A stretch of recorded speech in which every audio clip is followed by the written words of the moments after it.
Su Chen, we are no longer on the same path, one voice declared. I have become a disciple of the Tianlan sect. Do you even know what kind of place the Tianlan sect is? That is a place you will never set foot in all your life, declared a beautiful woman with an air of superiority. On that day, Su Chen never expected such an absurd twist of fate to occur. What a perfect annulment of the engagement. Su Chen, following the script, penned a divorce letter: 30 years on the East Bank, 30 years on the West. Do not underestimate the impoverished youth Li Qingyue. May you never regret in days to come. That day, the rain poured heavily. Su Chen felt an unusual joy. Everyone presumed that the shock had rendered him foolish. Even Li Qingyue believed him to be daft. Without a backward glance, he departed, unwilling to waste time on a fool. Only Su Chen understood the true meaning behind it all. He was a transmigrant holding a script of a broken engagement. This isn't even the protagonist yet. Who then is the main character? 3 days passed without a sign. How strange.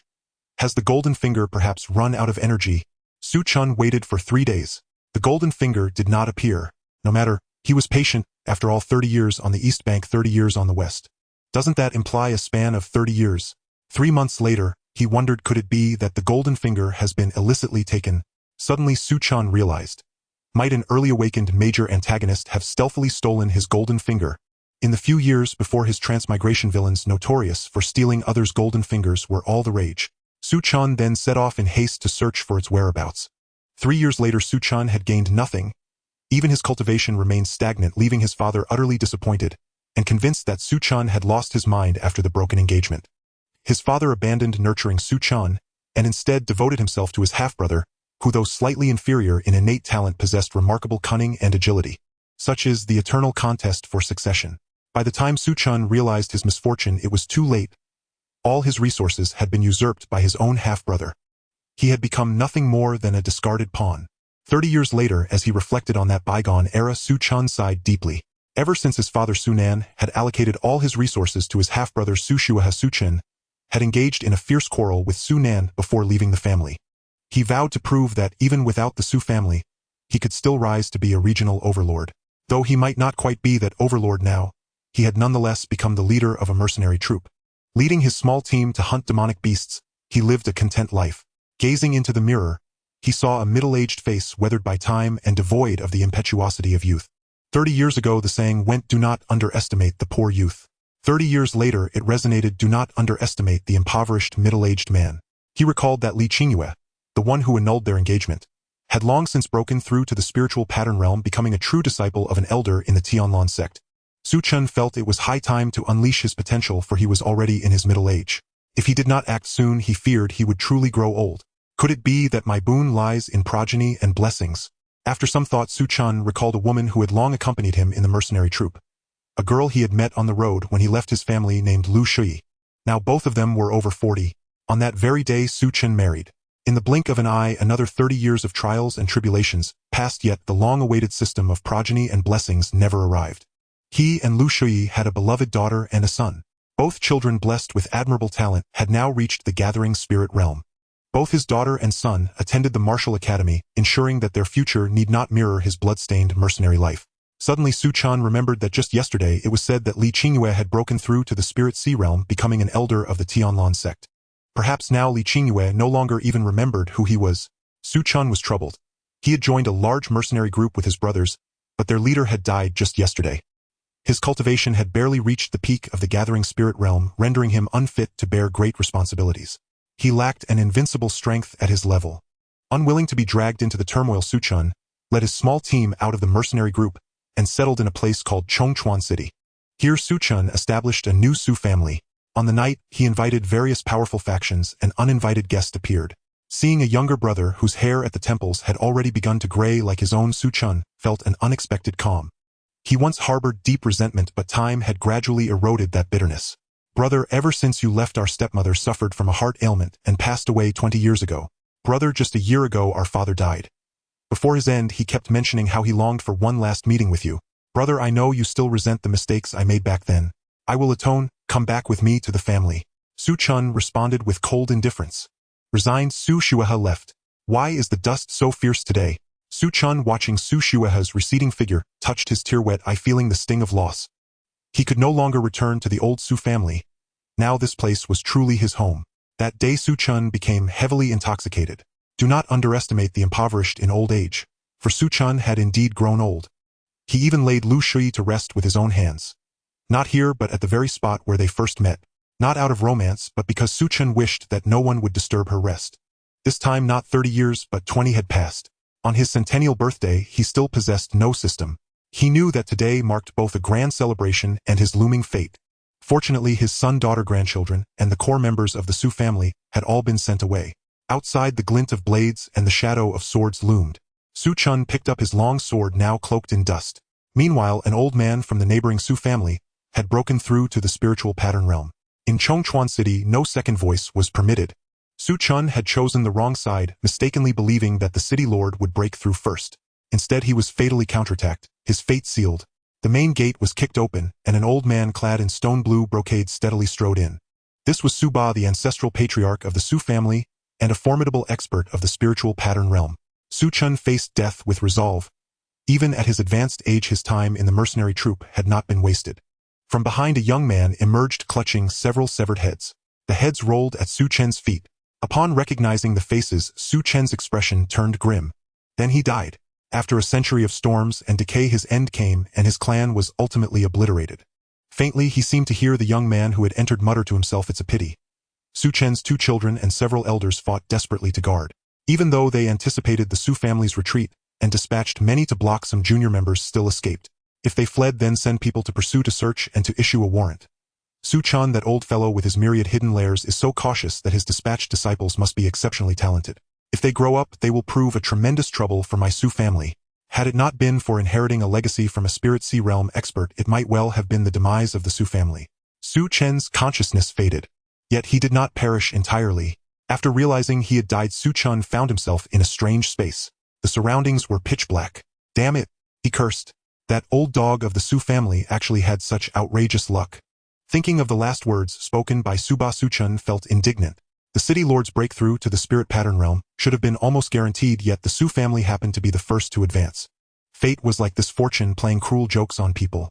Just as the Su family's ancestor had said, if the city lord had broken through first, then it should have been the Su family marching upon the Su estate to slaughter them. Someone from the Su family betrayed me. If his face could be seen now, it would surely be as black as charcoal. Those able to be sent out were either his descendants or his sworn brothers who shared life and death with him. Yet Su Chen no longer had time to dwell on this, because his golden finger had arrived. The cheat he had yearned for over 100 years had never come while he was alive, yet appeared only after his death. It was truly something from the underworld. Su Chen looked toward his golden finger. It was a book. With just a single glance, 3 characters surfaced in his mind: book of defying fate, radiating an eternal brilliance. It appeared exceedingly extraordinary. Su Chen took it into his hands and began to flip through its pages. On the first page it was written, in your first life you were an arrogant youth committing many mistakes. After running away from home you endured countless hardships, fought within mercenary groups, rose to high rank and great power, founded a clan, and became an ancestor, leaving your mark upon this world. Though you died, your legend still circulates within Chongchuan City. This life of yours can be considered brilliant. Evaluation: white 3 stars. Reward: 30 fate reversal points. Please allocate your fate reversal points and enter your second life. A prompt appeared before Su Chen. Aptitude 0, comprehension 0, family background 0, mental state 5. Another prompt followed. Reminder: fate reversal points may be used immediately or saved for the next life, but after each life ends all attributes except mental state will be reset to 0. Su Chen understood. This was his golden finger. With enough fate reversal points he could defy the heavens in his next life and rewrite his own destiny. Su Chen murmured in a low voice, Su Ba, Su family. The hatred of the Su family is far from over. If he had truly perished, then all past grievances would naturally have been wiped clean. But he was still alive. The hatred of a clan's extermination could not go unavenged. With 30 fate reversal points, Su Chen held nothing back and spent them all in one breath. He allocated aptitude 15, comprehension 10, family background 5. Having cultivated for an entire lifetime, Su Chen understood that in the early stages of cultivation one needed aptitude for rapid progress, while later breakthroughs in realm required comprehension. Without aptitude in the beginning there would be no resources, and without resources there would be no later stages. Thus he added extra points into aptitude. A blinding white light flashed and Su Chen entered his next life. In Beifeng City, a refined-looking youth stared wide-eyed at his own reflection in the mirror. Damn, my memories only awakened at 17. Couldn't you have woken up a bit earlier? Su Chen was speechless. If he had awakened a year earlier, there would have been much more he could do. For example, he could have taken the entrance examination for a top martial academy or participated in the assessments of top sects. In this life, his identity was not bad. He was the city lord's son in Beifeng City. Su Chen had already prepared himself mentally to be a mere beast of burden, yet unexpectedly, he was born into an official's household. The city lord of Beifeng City bore the surname Jiang with the given name Li.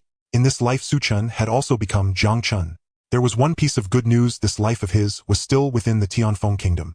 Thinking of the Su clan's extermination in his previous life, only 20 years passed, and that the Su family's old ancestor was still alive, Su Chen felt that the vengeance he could not take in his last life could be repaid in this one all the same. Young Master Jiang Chen Master is looking for you. He has something to discuss. A young maid in a goose-yellow dress with a round, adorable bun-like face came running over in tiny, quick steps. She was Su Chen's maid in this life. Su Chen nodded and followed the maid to meet his father of this lifetime. In a spacious room, Jiang Li had already ordered the servants to lay out the dishes. A tall, stern-looking middle-aged man and a woman in a moon-white gown, her jet-black hair coiled at the back of her head, with a jade hairpin, sat on chairs waiting for Su Chen. Seeing the two of them, Su Chen's face blossomed into a smile as he bowed respectfully. "I greet father and mother." Wang Hanyu pulled Su Chen over at once. "Child, quickly sit. At home, there is no need for so many formalities." Su Chen sat down accordingly. Jiang Li said, "Eat first. We will talk after the meal." After Su Chen obediently finished eating, Jiang Li finally spoke of the reason he had called him over. "Chen-er, you have already reached the peak of the 9th layer of spirit initiation, only a single step away from the spirit gathering realm. This spirit gathering pill may be able to lend you a helping hand." After the meal, Jiang Li took out an exquisite box. Inside rested a pill. Precisely a spirit gathering pill. A single spirit gathering pill could help one break through from the peak of spirit initiation to the spirit gathering realm. The method to refine it was held only by top-tier powers. Not only was it extremely expensive, the key point was that even with money it might not be obtainable. Although Jiang Li was a city lord and a spirit pattern realm expert, obtaining a single spirit gathering pill was no easy feat. Su Chen felt a surge of emotion in his heart. 3 days later, Su Chen had already reached the spirit gathering realm, and he was only 17. In his previous life, after leaving his clan, he had not reached this stage until he was 25. Now he was 8 years earlier. The future was full of promise. After his breakthrough, Su Chen, high-spirited, returned to Lingyun Martial Academy. Though Lingyun Martial Academy was far inferior to the 2 top martial academies, it was still one of the top 10 academies in Tianfeng Kingdom. Upon returning to Lingyun Martial Academy, Su Chen's breakthrough to the spirit gathering realm caused quite a stir. After all, reaching the spirit gathering realm at 17 already qualified one as a genius. Even within Lingyun Martial Academy, where talents were numerous, only a small handful possessed such aptitude. Su Chen also entered the inner courtyard ahead of time and chose an elder as his teacher. The elder he selected was named Zhang Xiangyang, a powerful cultivator at the 7th layer of the spirit pattern realm, 4 levels, higher than Jiang Li, Su Chen's father in this life. Zhang Xiangyang was a slovenly old man, but for the sake that they shared the same surname Jiang, he accepted Su Chen as a disciple and agreed to teach him. In this way, Su Chen gained another powerful backing. That very evening, under the urging of his friend, Su Chen held a banquet to celebrate his entry into the inner sect and his successful apprenticeship under Elder Zhang Xiangyang. After all, the path he had walked was not easy. Su Chen almost got beaten up by his mischievous friends. In their eyes, his life was no different from having a cheat activated. With a city lord as a father, breaking through to the spirit gathering realm at 17, entering the inner sect and taking Elder Zhang Xiangyang as his master. If this was not the life of a winner, then what was? "You don't understand, none of you understand." Su Chen merely shook his head. How could they possibly know how difficult his journey had truly been, although that hardship belonged to his previous life? Leaving the restaurant under the hazy moonlight, Su Chen suddenly shivered all over. He had seen a familiar figure, someone who bore the aura of an old acquaintance. That old acquaintance was an enemy. Someone from the Su family again. "Li Ming, do me a favor." Su Chen looked seriously at the drunken man beside him. Seeing how solemn Su Chen was, the man sobered up at once. "I knew you were pretending to be drunk." Su Chen glared at the instantly sobered Li Ming, anger rising in his chest. Li Ming laughed sheepishly. It was not that he did not want to help Su Chen, but if he had not pretended to be drunk earlier, he might well have died in the restaurant. "Weren't you pretending too?" Li Ming muttered under his breath. Su Chen did not bother arguing about such things. Back in his mercenary days, this level of alcohol had been nothing more than water to him, but now, he could not afford to reveal too much abnormality. "Help me investigate someone." Su Chen pointed toward the youth who carried the aura of an old acquaintance. The young man turned his head and even smiled at Su Chen. Li Ming was Su Chen's closest and most reckless friend. His family, the Li clan, wielded considerable influence within Lingyun City. Investigating a single individual posed little difficulty. Within a day, intelligence on the young man, who bore an uncanny resemblance to someone from Su Chen's past, lay before him. Unreliable as Li Ming often was, he proved remarkably dependable when it truly mattered. So it is. Su Chen's face twisted into a cold, venomous smile. His instinct that day, sharp as a lone wolf's, had not deceived him.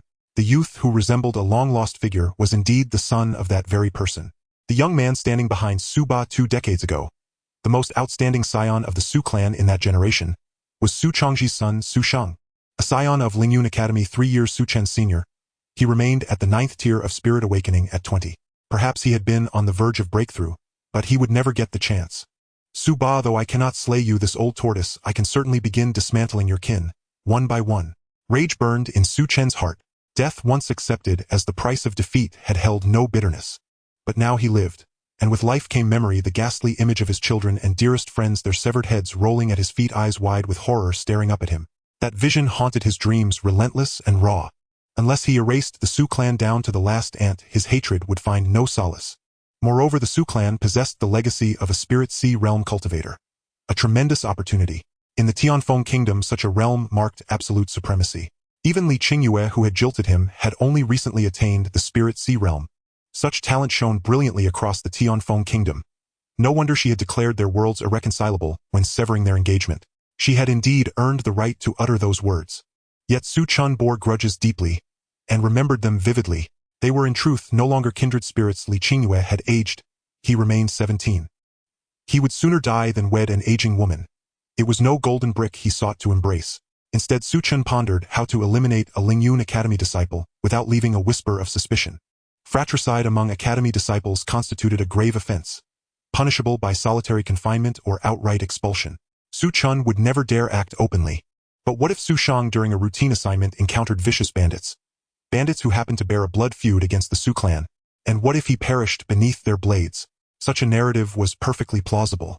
The Academy would hardly mount a full investigation for one student, and the Su clan, having just inherited the Spirit Sea realm legacy, would go to great lengths to remain hidden, not draw attention to Su Shang's death.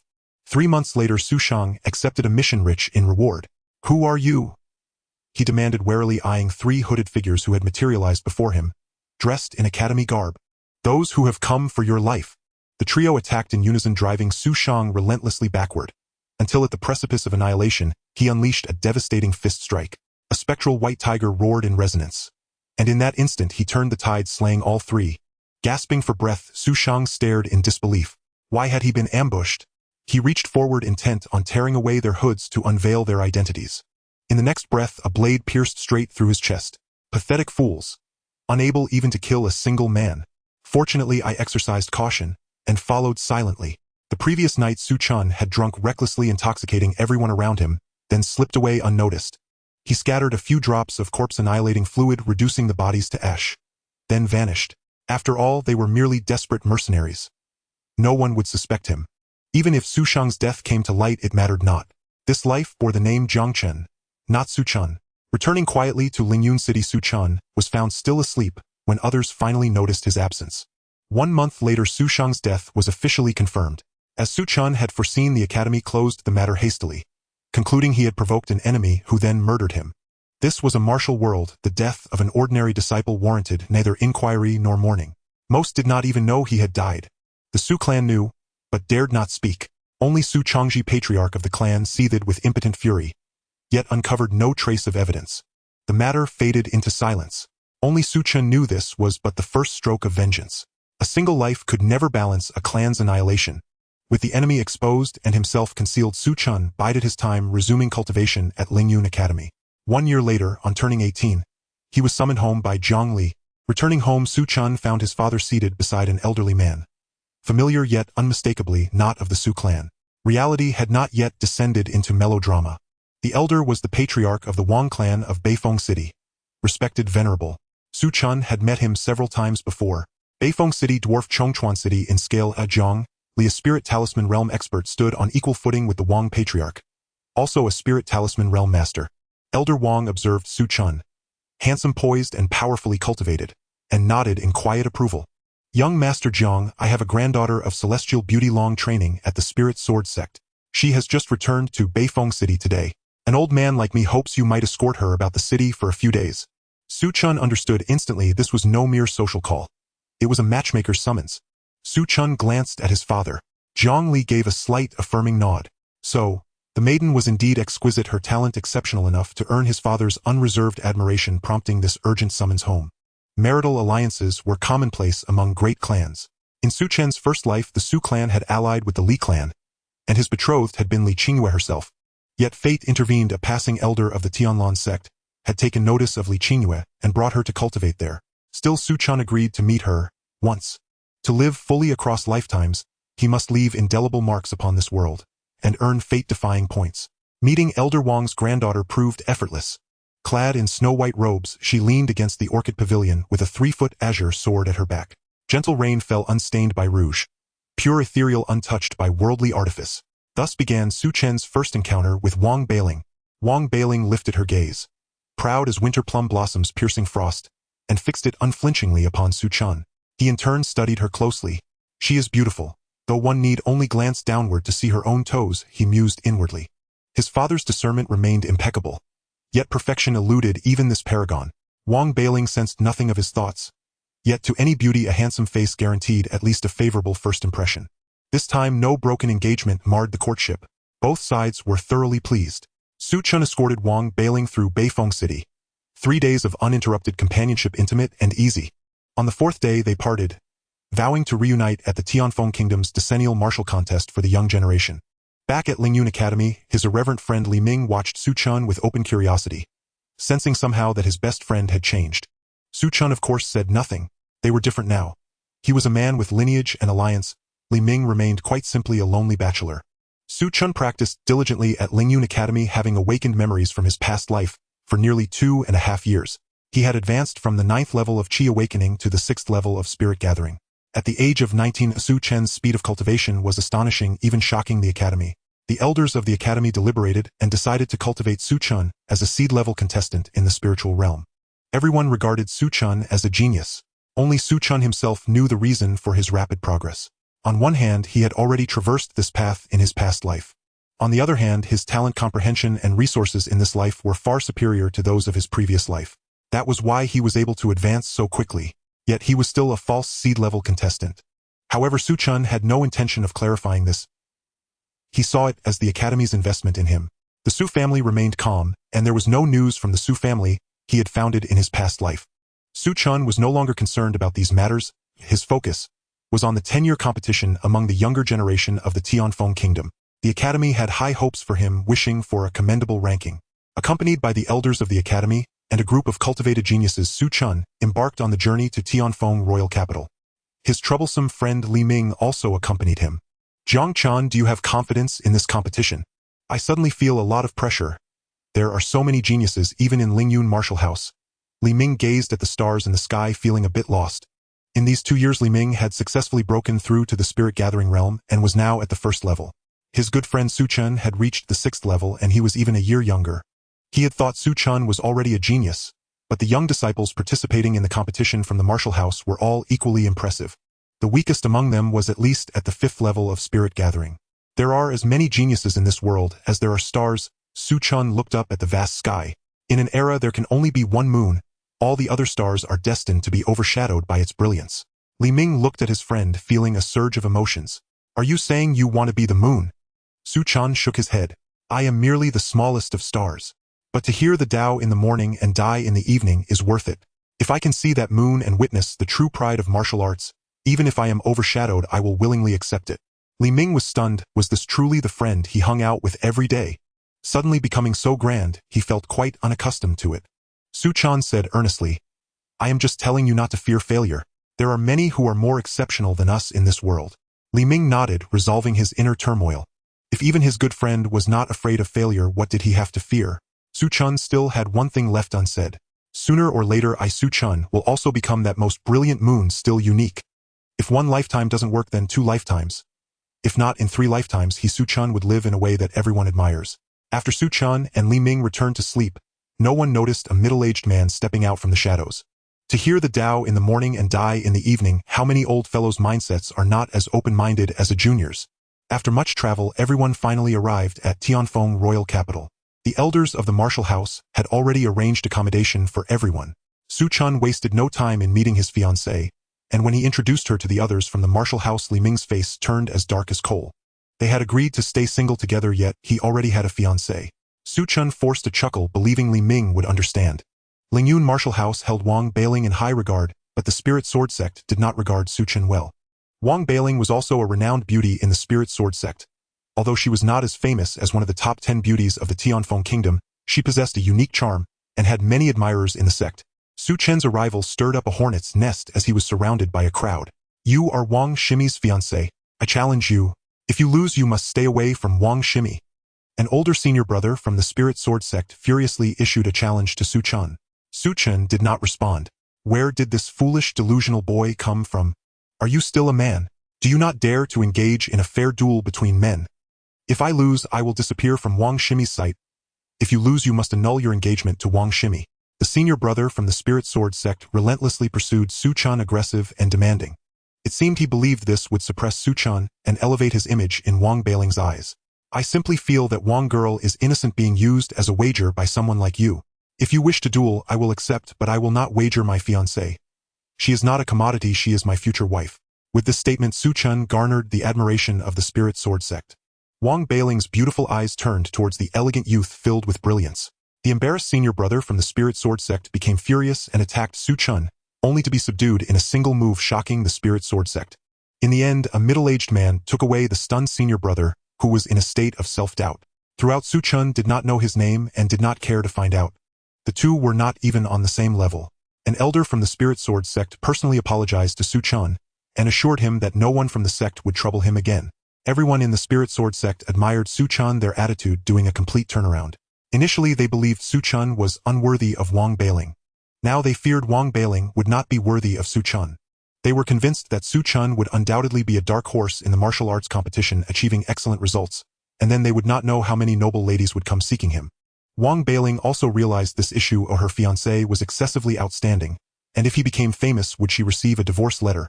Thus, on the eve of the martial arts tournament, Wang Bailing stayed by Su Chen's side at all times.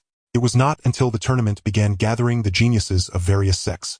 Only then did Wang Bailing give Su Chen some freedom. Su Chen felt that this dark horse of his was about to fall. He had become a skinny horse. But fortunately, although he was a bit tired, Su Chen had fought for his life in his past life, walking the edge of life and death. His battle experience was not something these fledgling youths could compare to. Along the way, Su Chen became a dark horse in the martial arts competition, attracting the attention of numerous forces. Zhang Yuan, your Lingyun martial house has indeed picked up a fine seedling. Many elders from various forces gathered, expressing envy towards Lingyun martial house. At 19, reaching the 6th level of spirit gathering, and not only that, he had even defeated a popular top 10 contestant. Nangong Meng from Tianlan sect, 21 years old, at the peak of the 9th level of spirit gathering. An elder from Tianlan sect, Li Qingyu's most proud disciple. Su Chen was merely at the 6th level of spirit gathering, yet, with a bold and fearless martial spirit, he forced Nangong Meng to concede defeat. His fame spread far and wide. He was dubbed the martial arts madman. At this moment, the dark horse of Tianfeng Kingdom, Su Chen, was lying in bed. Every part of his body ached. Su Chen felt as if his body was about to fall apart. Every inch of his skin felt as if it were being sliced with a knife. Countless cuts. Wang Bailu, Li Ming, and the familiar faces from Lingyun martial house were all anxiously watching Su Chen. Wang Bailu leaned by the window, tightly holding Su Chen's hand, with tears constantly dripping from her eyes. The bed was damp. Indeed, women are made of water. Su Chen reluctantly comforted everyone, saying, "I'm fine now, I have awakened." Yet everyone looked at Su Chen's pale face, utterly unconvinced. Su Chen had to change the subject. Who won the final battle between me and Nangong Meng of Tianlan sect? Upon mentioning this, everyone began to speak animatedly. Of course, it was junior brother Jiang who won. A pretty senior sister looked at Su Chen with sparkling eyes. Su Chen felt his hand being held soft and cool yet warm. It turned out that Wang Bailu had pressed her face against Su Chen's hand. It was a declaration of possession. This made Su Chen feel both amused and helpless, alleviating some of the pain from his injuries. Now there are rumors circulating in the capital about junior brother Jiang's legend. Nangong Meng was one of the top 3 contenders, yet she lost to you, junior brother Jiang, and missed the top 10. A senior brother interjected, his tone filled with admiration for Su Chen. The martial spirit of junior brother Jiang is commendable. This is what martial arts should look like. Fearless, charging forward, igniting passion. Another senior brother praised him, already captivated by Su Chen. In truth, Su Chen's heart was screaming in pain. What nonsense martial spirit. As long as he survived, that was enough. The reason he fought so desperately was entirely because Nangong Meng was the proud disciple of Li Qingyue. In his past life, he still vividly remembered the scene of Li Qingyue breaking off their engagement. He couldn't defeat Li Qingyue, so how could he possibly lose to her disciple? This was a battle to prove himself. Su Chen told himself he could not lose. Until the end, only one thought echoed in Su Chen's mind: defeat Nangong Meng. Thus, in the end, Su Chen emerged victorious. In a simple contest, he was no match for Nangong Meng. But in terms of combat experience, Nangong Meng could not possibly be his opponent. Jiang Chun, you are simply amazing. Nangong Meng is known as one of the top beauties of the younger generation, yet she cried and admitted defeat to you. Li Ming's face was filled with admiration as he exclaimed in awe. Watching his good friend gain fame, Li Ming was thrilled. If you achieve wealth and honor, do not forget your friends. Good friends share glory and disgrace. Su Chen fell into deep thought, pondering a question in his mind: did this truly happen? It seemed unbelievable for a genius to be brought to tears like that. How could he, the person involved, not know that Nangong Meng had cried? Su Chen slowly asked, when did this happen? Nangong Meng is also a martial arts genius. She wouldn't have cried, would she? Li Ming swore with certainty. This matter is being talked about everywhere. Storytellers are dramatically recounting how you brought the dream fairy to tears, and many young talents are planning to team up to cause you trouble. If your injuries aren't healed, I suggest you lay low. Su Chen's mind was filled with countless thoughts. If he found out who was spreading these rumors, he would definitely give them a good beating. It wasn't that Su Chen wanted to make Nangong Meng cry, it was that he didn't make her cry, and now he had gained a huge problem. What a misfortune. At this moment, a middle-aged man walked in looking at the awakened Su Chen, and he stepped forward, patting Su Chen's shoulder with a hearty laugh. Jiang Chen, well done. Our Lingyun martial house finally has someone in the top 10 this time. The middle-aged man looked delighted. When he lowered his head, Su Chen was already lying on the bed, unable to move. Only a low voice said, Elder Mu, could you be a bit gentler? Su Chen fainted again. The room was filled with people watching Elder Mu with concern. Elder Mu gave an awkward smile, painfully taking out a third-grade pill for Su Chen to take. There was no choice. It had been 5 consecutive martial arts competitions without anyone making it into the top 10, and now they finally had Su Chen. If he were to be ruined just like this, the old fellows in the academy would definitely skin him alive. Elder Mu thought to himself how much better it would have been if he hadn't come today. A third-grade pill costs over 100,000 gold coins. Su Chen eventually woke up experiencing the taste of a third-grade pill for the first time. It was completely akin to a divine pill. The rewards from Tianfeng Kingdom were also quite generous. After 3 days of cultivation in the spirit pool, he received a blue spirit pattern and a low-grade mysterious weapon which Su Chen chose to be a spear. An inch longer, an inch stronger. After 3 days, Su Chen's cultivation had progressed further, crossing from the 7th to the 8th level of gathering spirit. Leaving the spirit pool, Su Chen saw a familiar figure. The graceful silhouette was perfectly draped in a purple robe, her face cold like snowy ice with a few stray strands of hair falling over her forehead like a dream. She was a beauty that countless people longed for, if only it weren't for those murderous eyes. Su Chen thought to himself that this was bad. The person approaching was none other than Nangong Meng, whom he had defeated. Jiang Chen, I want to challenge you. Nangong Meng was quite dissatisfied as rumors spread everywhere that she had been brought to tears by a madman from Lingyun martial house and had admitted defeat. She accepted her defeat. After all, she wouldn't stoop to the level of a madman. But she, Nangong Meng, did not cry. Nangong Meng needed to prove this. She wanted to defeat Su Chen and redeem herself. Su Chen sidestepped the path. Now that his cultivation had broken through to the 8th level of gathering spirit, defeating Nangong Meng was not difficult. However, he did not want to make a move. Nangong Meng, seeing herself ignored by Su Chen, was infuriated. Jiang Chen, are you still a man? Su Chen turned to look at the furious Nangong Meng, puzzled. What does my manhood have to do with whether I accept your challenge? He did not understand the logic of these young girls. Nangong Meng was enraged. She decided to take matters into her own hands. She drew her sword and slashed towards Su Chen. Looking all cold and aloof, yet she's actually a hot-tempered tigress, Su Chen muttered softly, every word reaching Nangong Meng's ears. He raised his spear, its tip shining with a cold light. The chilling gleam pressed against Nangong Meng's forehead, piercing her delicate skin. Crimson blood dripped down. It had its own unique beauty. Su Chen put away his spear and waved his hand, saying, little girl, wait until you step into the spirit pattern realm before challenging me. He then left gracefully. Nangong Meng stood frozen for a long time. Besides the bloodstain on her forehead, her eyes were filled with tears dripping down. Bastard! Jiang Chen, you bastard! That day the capital was once again shaken. Rumors spread that the dream fairy was abandoned by Jiang Chen, heartbroken, crying for an entire day. This incited the younger generation of Tianfeng Kingdom, who clamored to make those who bullied the dream fairy pay the price. Time flows eastward like a river.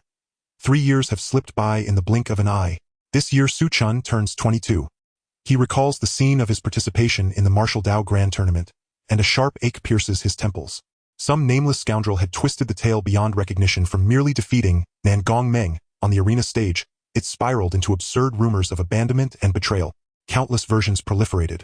Were he ever to uncover the slanderer behind this web of lies, he would hang him high and flog him without mercy. Numerous admirers of Nan Gongmeng had sought confrontation with Su Chen, but these were trivial disturbances. After all, he remained a seed-level prodigy of Lingyun Martial Academy. Yet 3 years had passed and Su Chen's cultivation remained stalled at Qi-gathering 9th rank. Even with the spirit-embroidered token awarded by the Royal Palace during the Martial Dao Tournament, another 1 or 2 years would be needed before he could break through into the spirit-embroidered realm. Among his peers, all top 10 geniuses, save Su Chen, had already entered the spirit-embroidered realm. His innate talent ultimately fell short of theirs. Even Nan Gongmeng, the very opponent he once defeated with effortless ease, reportedly broke through into the spirit-embroidered realm months ago bearing azure spirit embroidery.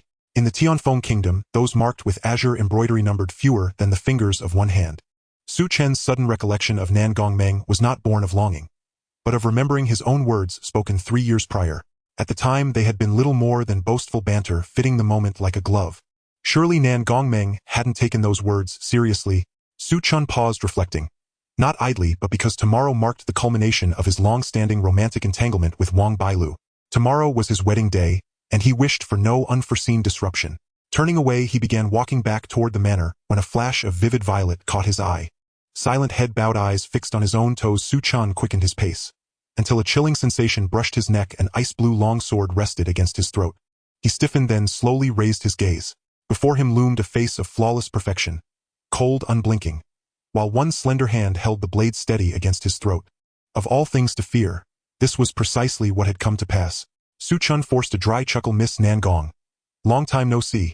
She said nothing, only stared, her glacial gaze piercing straight into his soul.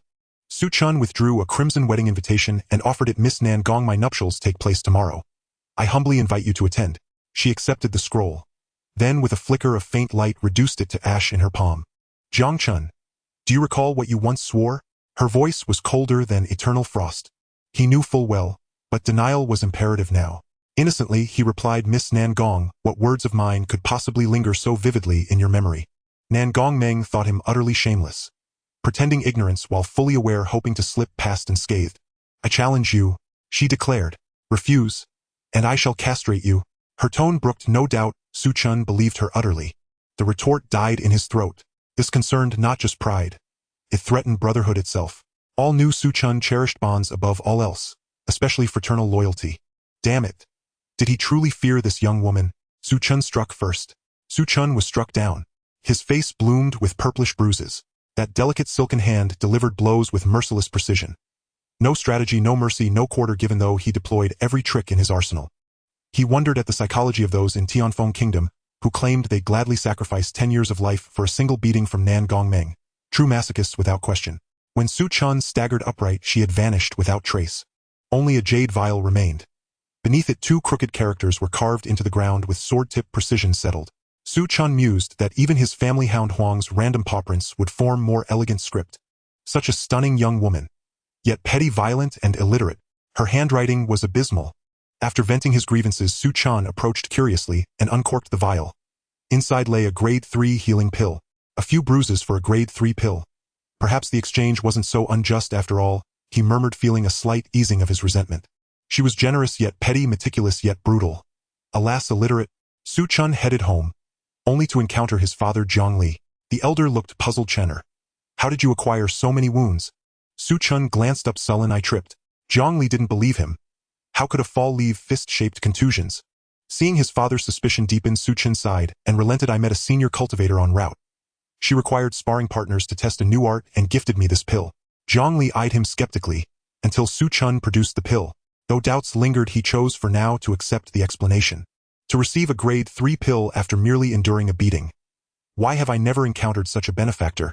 Jiang Li pondered and concluded the beating had been worth it. Perhaps, he mused, more such encounters would benefit his son greatly. Su Chen said nothing. By dawn the next day, every bruise had faded. On the wedding day, guests thronged the venue. Nobles, elders, and dignitaries journeyed from afar to Northwind City. Fellow students and alumni from Lingyun Martial Academy attended, including graduates who had set aside urgent missions to come. His mentor Jiang Xiangyang and even the academy's vice director graced the ceremony. Young disciples from Tianjian Mountain joined alongside Wang, Bailu's masters and seniors. Also present were old companions like Li Ming and former top 10 geniuses of the Dao-seeking tournament. Zhang Li stood stunned. Among the guests were figures of immense prestige whose names even he dared not utter lightly. Yet each treated his son with marked deference. To Zhang Li it felt alien. Yet Wang Patriarch beamed, convinced this marriage was the wisest decision of his life. Su Chen's potential ran deeper still, and the Wang clan would rise with him. Joy filled the air all day long. For the first time Su Chen tasted true intoxication, and glancing at his best friend Li Ming already slumped unconscious added softly, weakling. Moonlight veiled the night, perfect for the bridal chamber. Su Chen imagined Wang Bailu waiting patiently within. Today he was husband, she wife. This world would bear witness to his existence. As he approached Wang Bailu's chamber door he lifted his gaze.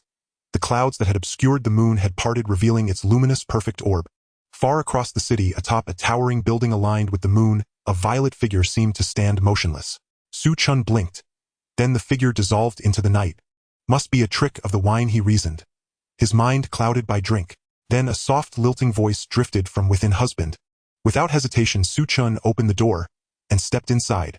Another year had passed. Su Chen successfully integrated a spirit mark, ascending to the spirit mark realm. This mark, a beast mark of azure quality, was painstakingly assembled from the remnants of a third-rank Gale demon wolf. Yet Su Chen possessed no right to be choosy. In this world spirit marks were ranked by quality: white, azure, blue, violet, orange, and crimson. A high-grade spirit mark conferred formidable combat enhancement upon its bearer. The Gale demon wolf's mark amplified speed. Azure particles spiraled upward from Su Chen's soles, coiling like ascending mist. Is this the power of the spirit mark realm? In his past life Su Chen had never broken through to this realm, deprived of both cultivation techniques and spirit marks. In this life, however, he achieved it before turning 23. The Su clan. Su Chen's expression turned icy. He still bore a searing grudge against them, the massacre of his entire clan in his former life. Letting even a single member escape would leave him unsatisfied. If I strike rashly while only at spirit mark realm first tier, an elder of the Su clan might delay me, and allow many to flee. What Su Chen demanded was total annihilation, not one soul, not even a dog or fowl spared. He did not act immediately, having endured for so many years what were one or two more. Upon breaking through, Su Chen returned to Lingyun Martial Academy, sparking widespread astonishment. There he secured abundant cultivation resources, precisely his aim. With these, reaching spirit mark realm second tier within a year was no longer a dream. Thus Su Chen resumed seclusion. 2 years later, the patriarch of the Su clan celebrated his 140th birthday, and branches across the clan converged upon the ancestral estate to honor him. Lanterns bloomed across the Su estate, but none noticed beneath the veil of night a shadow cloaked in black robes and wearing a ghostly mask, silently observing the compound with chilling intent. It was Su Chen, emerging at last from his Lingyun Martial Academy seclusion. The time had come to settle old scores, and he would seize this ancient millennium opportunity to eradicate the Su clan utterly. Su Chen moved with blinding swiftness. With each step, azure currents swirled around him. His form flickered like instantaneous teleportation, reappearing instantly at his next destination. Behind him, faint tremors echoed as ranks of battle-ready martial artists followed in disciplined formation. At their head walked an elderly man. Slitted eyes, silver hair, stooped frame, and a portly build. Within the Su clan courtyard, Su Chen unleashed the full might of the spirit mark realm, cutting a relentless path inward. Many Su clansmen fell beneath his blade, prompting swift mobilization as the clan gathered its martial forces. Who are you? And why do you assail our Su clan? A middle-aged man stepped forward and demanded. Though his features had changed, Su Chen recognized him instantly. Su Chongyuan, the youngest son of Su Ba. He had met him once in his past life. Su Chen's pace slowed. Then he vanished. Before the Su clan's martial artists could react, he stood before Su Chongyuan. Su Chongyuan's eyes widened in terror. His throat gurgled. Yet before a word escaped, a sword severed his head. Su Chen held the blade in one hand, the severed head aloft in the other. Nearby, Su clan heirs wailed in grief, rallying loyal martial artists to charge Su Chen. He casually struck down several who dared rush forward, sending the rest stumbling backward in dread. He refrained from further slaughter. To waste spiritual energy on such foes would be futile. These men belonged to the Su clan now, yes. Su Chen sought out the Su clan, the clan of his past life, and found its current patriarch his own younger brother from that life, Su Shuehe. After Su Chen's death in his former life, Su Shuehe had secretly located the descendants of Su Chen and his closest friends, and hidden them away, ensuring the Su clan could never track them down. Su Shuehe harbored deep hatred toward the Su clan, He had usurped Su Chen's position within the Su clan, not out of malice but for the sake of martial cultivation. The Tao of martial arts demanded competition, yet Su Chen was his blood brother, his sole remaining kin after their parents and stepmother perished. To see him slain, his entire lineage erased, filled Su Shuehe with unquenchable fury. When Su Chen learned his descendants had been raised by Su Shuehe, his heart stirred with complex emotions, yet also profound relief. Su Shuehe, he realized, was far better suited to lead the clan than he ever had. Thus Su Chen concealed his identity and forged an alliance with Su Shuehe to jointly destroy the Su clan. His sole demand, one rare opportunity belonging to the Su clan. All else, their treasures, lands, and legacies, could go to Su Shuehe. It was recompense for the family he had failed in his former life. When Su Chen revealed his cultivation level, Spirit Mark Realm 3rd tier, Su Shuehe immediately agreed. For at that moment the Su clan had only one viable choice. Its deepest reserve was merely a decrepit elder barely clinging to Spirit Mark Realm 1st tier, and desperate for a new pillar of that realm to stabilize the clan. No matter how one weighed the options, allying with Su Chen was undeniably the wisest course. And so as Su Chen advanced toward the Su clan's inner courtyard, Su Shuehe led a massive Su clan force into the estate, slaughtering without hesitation.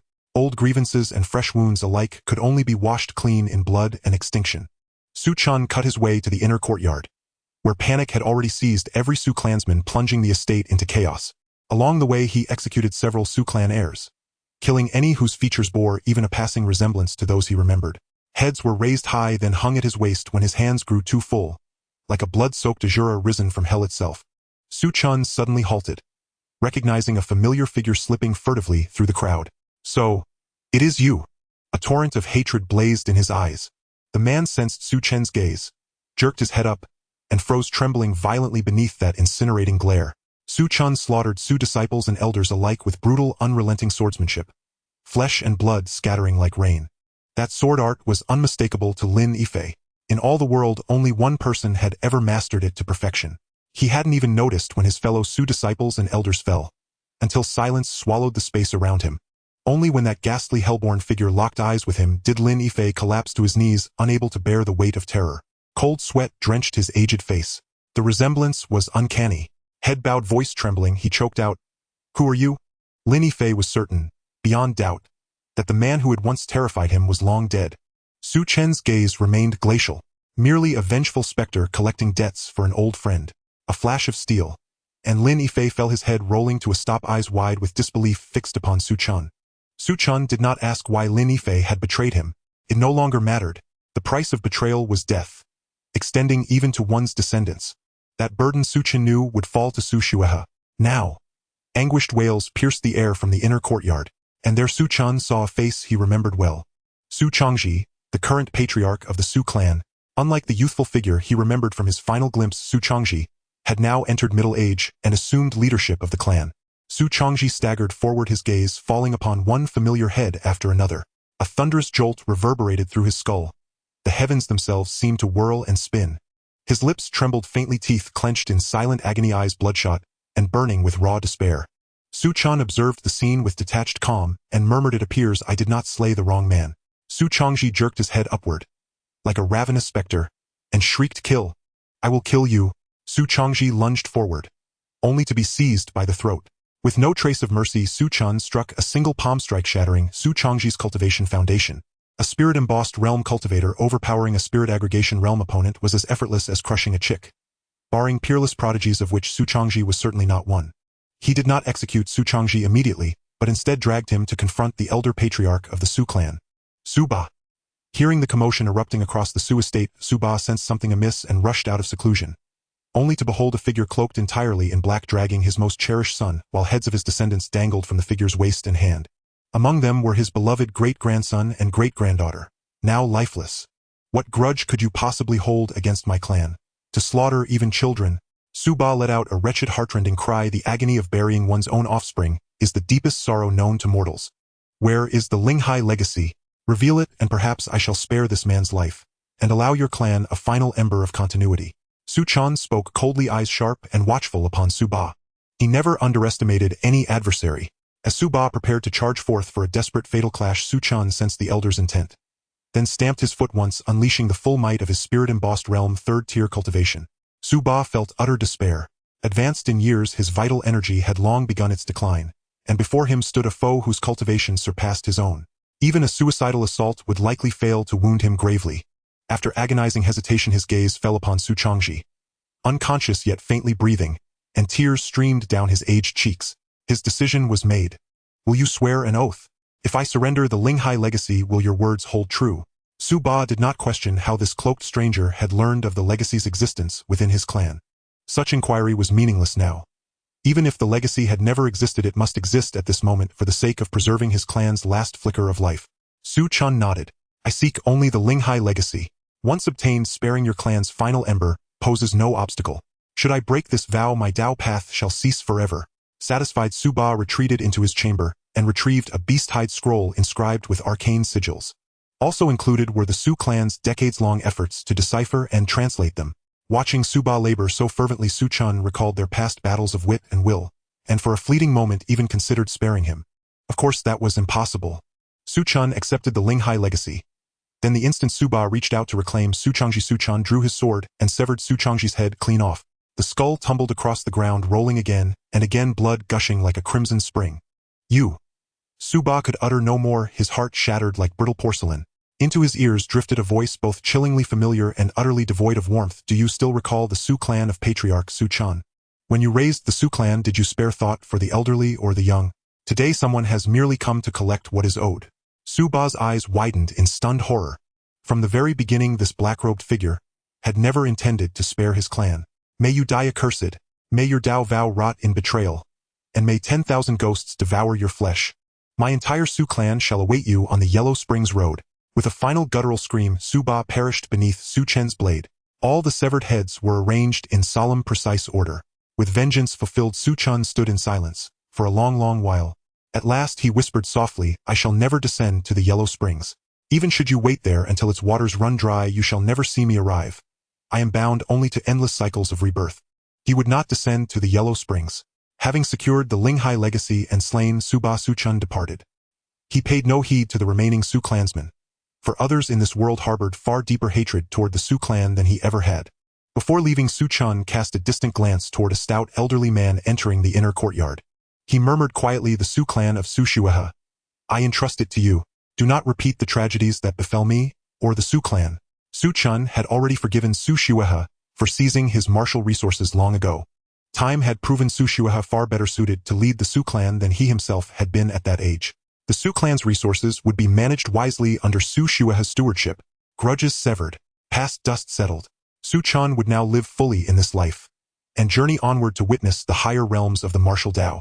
Su Shuehe sensed something, turned back, and glimpsed only the retreating silhouette of the black-robed savior who had toppled the Su clan, vanishing swiftly beyond sight. That senior expert must have acquired what he sought. Su Shuehe mused inwardly. Whatever it was, it must be of immense value, yet wholly beyond their reach or ambition. Yet he found himself puzzled. Why did that departing figure bear such uncanny resemblance to the way he had once left the Su clan? Surely, it was mere illusion. Su Shuehe entered the inner courtyard alone. The Su clan guards remained stationed outside. Gazing upon the neatly aligned heads of the Su clan, he suddenly laughed. A cruel, vicious laugh, as he kicked savagely at the gray, unblinking skull of the eldest patriarch. The skull burst open, but Su Shuehe's laughter dissolved into two quiet, glistening streams of tears. Brother Chen, do you see? Snow River has finally avenged you. Brother Chen, it was my youth's folly. I was jealous. Jealous that father favored you, jealous that everyone in the Su clan loved you. But I never meant to seize your place. I never wished to force you from our home. Brother Chen, you do not know.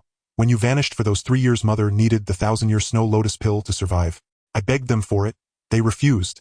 Only as first heir could I claim the authority to save her. After you left, I searched for you. 60 years. When word of you finally came, I felt not joy, but terror.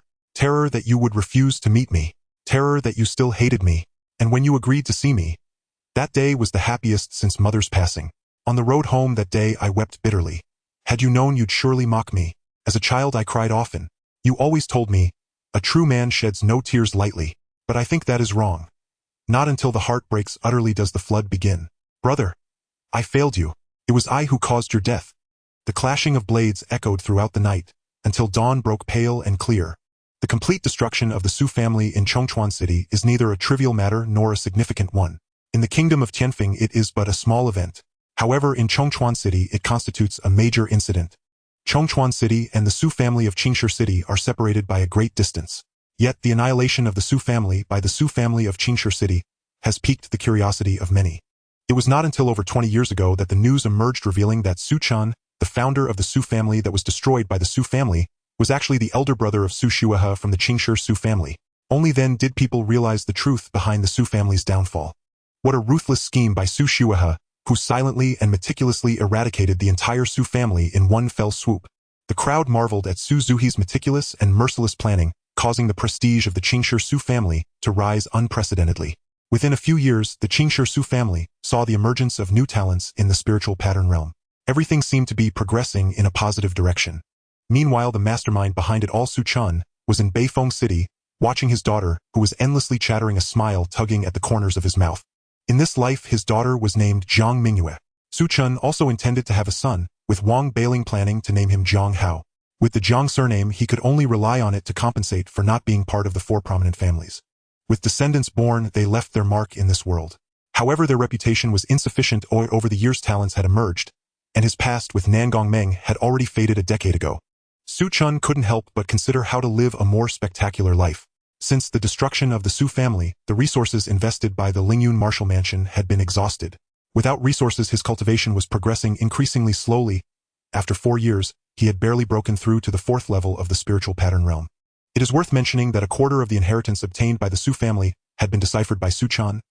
It was not the legacy of a powerful figure from the Linghai realm, but rather the legacy of a powerhouse named Tongling Wang Lijun, a legacy belonging to a Tongxian realm master. Unfortunately, only the first part remained. One wonders where the Su family found such luck. If they had been given a few more years, Su Chen would have never had a chance for revenge in this lifetime. With the inheritance from Tongling Wang, even if it was only a third, the Su family was destined to thrive. What a cautious Su family! What a Su Ba! What a Su Changji! Su Chen finally understood why Su Changji, proud of his son Su Shang, did not conduct extensive investigations or publicize the matter after Su Sheng's death, but instead suppressed it entirely. If it weren't for him being a reincarnated individual, this enormous secret could have truly allowed the Su family to rise again. Now this secret belonged to him, Su Chen. Su Chen could only secretly decipher the legacy left by Tongling Wang under the pretense of seclusion, not daring to make a sound. When he emerged, he would bury it all. If others discovered that he possessed the legacy of a Tongxian realm, the Zhang family in this lifetime would likely meet a fate not dissimilar to that of the Su family. At the dining table, Zhang Mingyue was happily gnawing on a chicken leg. Zhang's father and mother were helping to care for little Mingyue. Wang Bailing observed Su Chen, who appeared troubled, and softly asked, "Has something been weighing on your mind recently, my husband?" Having known each other for 12 years, Wang Bailing could easily discern that Su Chen's state had been quite unusual in recent days. Su Chen let out a light sigh. There has been another outbreak of war in the south. The Kanglan Kingdom is attacking the Tianfeng Kingdom and has already captured several cities in succession. Zhang's father and mother were astonished at this lad had finally opened his eyes to the affairs of the nation. Wang Bailing chuckled softly. "My husband, you must be tempted by the resource demands proposed by the royal family, right?" Su Chen had the backing of the Lingyun Marshall Mansion, but since it was a Marshall Mansion, they could not cultivate him alone. In a few more years, without cultivation resources, this false genius of Su Chen might just reveal his true colors. Su Chen nodded. This time, for those who have achieved outstanding military accomplishments, positions of nobility will be granted. I want to enlist. In chaotic times, heroes emerge. Su Chen wanted not only to gain cultivation resources, but also to seize the opportunity to establish a name for himself, leaving a more profound mark in this world, and creating better cultivation conditions for the Zhang family in this lifetime. Wang Bailing spoke decisively. "If this is what you wish to do, then pursue it." Su Chen was quite surprised. He had thought Wang Bailing would try to dissuade him. Sensing Su Chen's astonished gaze, Wang Bailing smiled. "Do you think I would oppose you?" She playfully smiled, wrapping her arms around Su Chen's, tilting her head slightly, as she gently said, "Do you not remember that I, Wang Bailing, also hail from the Lingjian sect? I am not a burden to you. I am your capable assistant. The madman Jiang Chen should not remain hidden in a small place like Beifeng City forever." Su Chen was deeply moved by her words. Ultimately, Su Chen decided to enlist, for the sake of cultivation resources and for the Zhang family to have a higher starting point in their cultivation, for the next life to have more chances to defy fate. After making this decision, Su Chen encountered quite a few familiar faces, especially Li Ming, whom he had not seen in a long time. Since the wedding, it had been 7 years since they last met. Li Ming had begun to take over the Li family and had gained a bit of weight. Thus Su Chen confirmed a few times, causing Li Ming to sulk as he poured out his grievances to Su Chen. Li Ming had his own issues. Among this generation of the Li family, His aptitude was very mediocre, and he was the youngest. His father, who had a peculiar mindset, handed the Li family over to him and then ran off to enjoy life. None of his older brothers and sisters were willing to take over the family. Only this unfortunate Li Ming. Chungu, I really miss the time we spent at the Marshall Mansion. Those were the happiest days of my life. We drank, ate, and lived carefree, wandering around when we were tired. Li Ming wanted to continue reminiscing, but a slap landed on the back of his head, causing him to yelp in pain. Just as he was about to ask Su Chen why he did that, he noticed Wang Bailing listening intently. Li Ming shivered all over, secretly thinking how dangerous it was. Seeing Li Ming's reaction, Su Chen finally breathed a sigh of relief. He had nearly lost his life. This fool really spills everything. Wandering around when we were tired. Li Ming chuckled awkwardly, finishing his thought. Chungu, you must make a name for yourself. Li Ming did not try to dissuade Su Chen, but instead took out a bottle of pills and handed it to him, offering his blessings. The bottle contained 5 third-grade pills. Su Chen was quite touched. This guy who had been stuffing his pockets with the Li family's wealth probably spent all of it on these 5 pills. Good brother, may we not forget each other in times of prosperity. If he were to become a Grand Marshal, then Li Ming would be his great general. Oh wait, the title of great general seems a bit off. Forget it, forget it. This is a different world. Su Chen departed. No one noticed a woman in purple in the distance quietly observing this scene. Jiang Chen, you bastard. Su Chen was quite fortunate. The commander of the Xuanjia army had heard of his name. Thus Su Chen ascended swiftly, slaying countless enemies on the battlefield. In a mere 30 years, he received countless rewards. He was even promoted to the rank of Earl. Late at night, Su Chen often pondered whether he was truly a butcher. Only upon stepping onto the battlefield did he realize that his past bravado and ruthless demeanor within the mercenary group were nothing but a joke in the face of real combat. Consequently, his heart grew even more ruthless. As he soared through the ranks with remarkable speed, it was not solely due to his own prowess, but rather because of the formidable commander who valued him. Recently, the commander of the Xuanjia army, Mu Qingfeng, was ambushed and his life hung by a thread. There were claims of salvation, but Su Chen understood the old man's character. He was probably already beyond hope. If there was still a breath left in him, how could he allow some eunuchs to command recklessly? A powerful figure at the 9th level of the Linghai realm was assassinated within the camp. Who would believe it without foul play? 15 years ago, under Commander Mu Qingfeng's leadership, they defeated the forces of the Kanglin Kingdom, earning fame throughout the Tianfeng Kingdom. Commander Lin Qingfeng sought to take advantage of this to annihilate the Kanglin Kingdom's army, but was halted by the court, opting instead to let the tiger return to the mountain. The reasoning was that as long as they defeated the invaders, the two nations could still be good allies. Furious, Commander Lin Qingfeng returned home. Now 15 years later, the Kanglin Kingdom, having regained its strength, tore up the treaty and invaded once more. Commander Lin Qingfeng came out of retirement but was assassinated right after winning a battle. Su Chen silently poured a jug of wine as a farewell gesture to Commander Lin, grateful for his recognition. Commander Lin, if in the next life I am alone, I will surely uncover the truth for you and avenge you. In this life it was not possible. He still had family. He was merely at the 9th level of the Lingguan realm, thrown into the political arena. He was not much bigger than an ant. The next day, military orders arrived. Su Chen was reassigned to another border. Several comrades found him. General Jiang, shall we rebel? Su Chen rejected their request and left without looking back. This was not rebellion, this was sheer madness.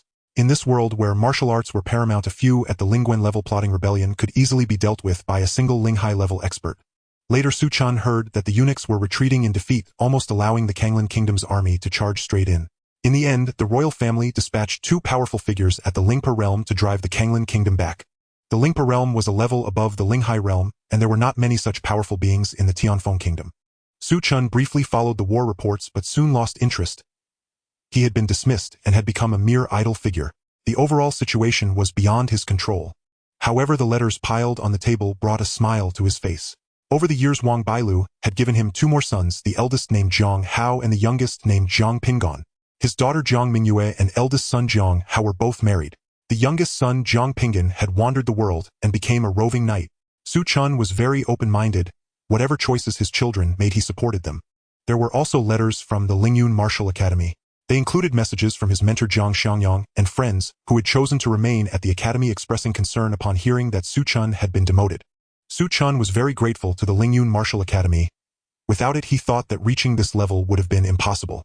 If he grew old, he might choose to stay at the Lingyun Martial Academy like Jiang Xiangyang and become a mentor. In addition, there were letters sent by Li Ming. The nearly 60-year-old Li Ming had gotten married, and he hoped Su Chen could take the time to attend his grand wedding. It had been 30 years since they last parted. Nonsense. This kid must be lying to me. A 60-year-old geezer still trying to woo a young girl.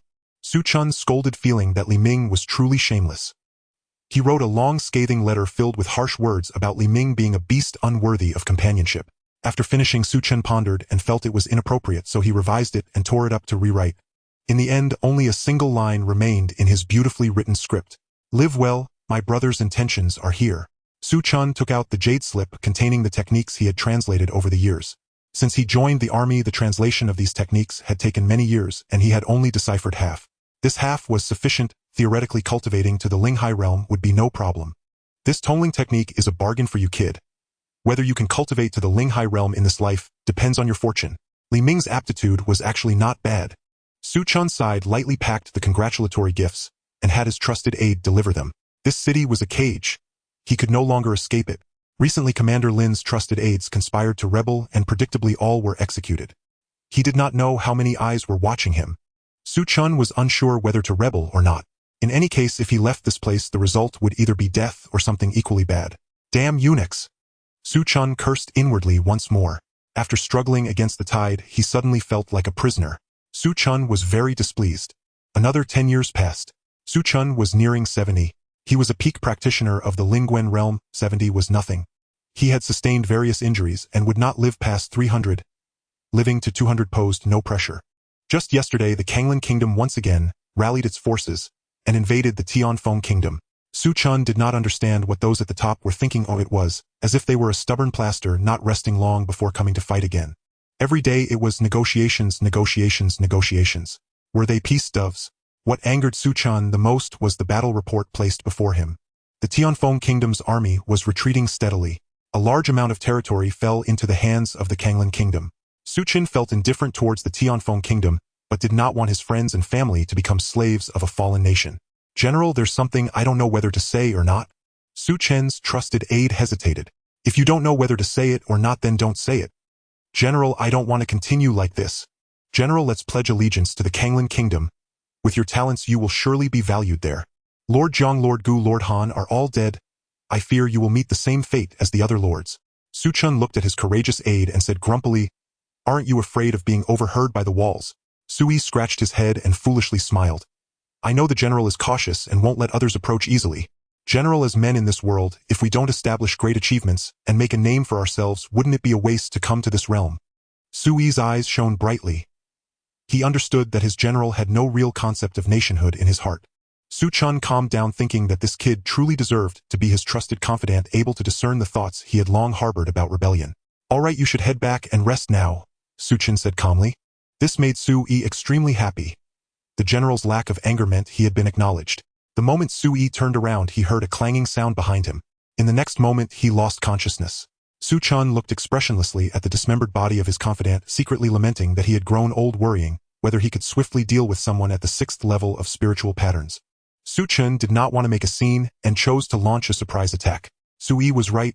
He had long contemplated rebellion, but he could not afford to. He had a wife and children in the Tianfeng kingdom, as well as parents and friends. If he rebelled, everyone close to him would die. With so many people, even if he defected to the Kanglan kingdom, he wouldn't be able to escape. Let this life pass like this. He would settle the accounts in the next life.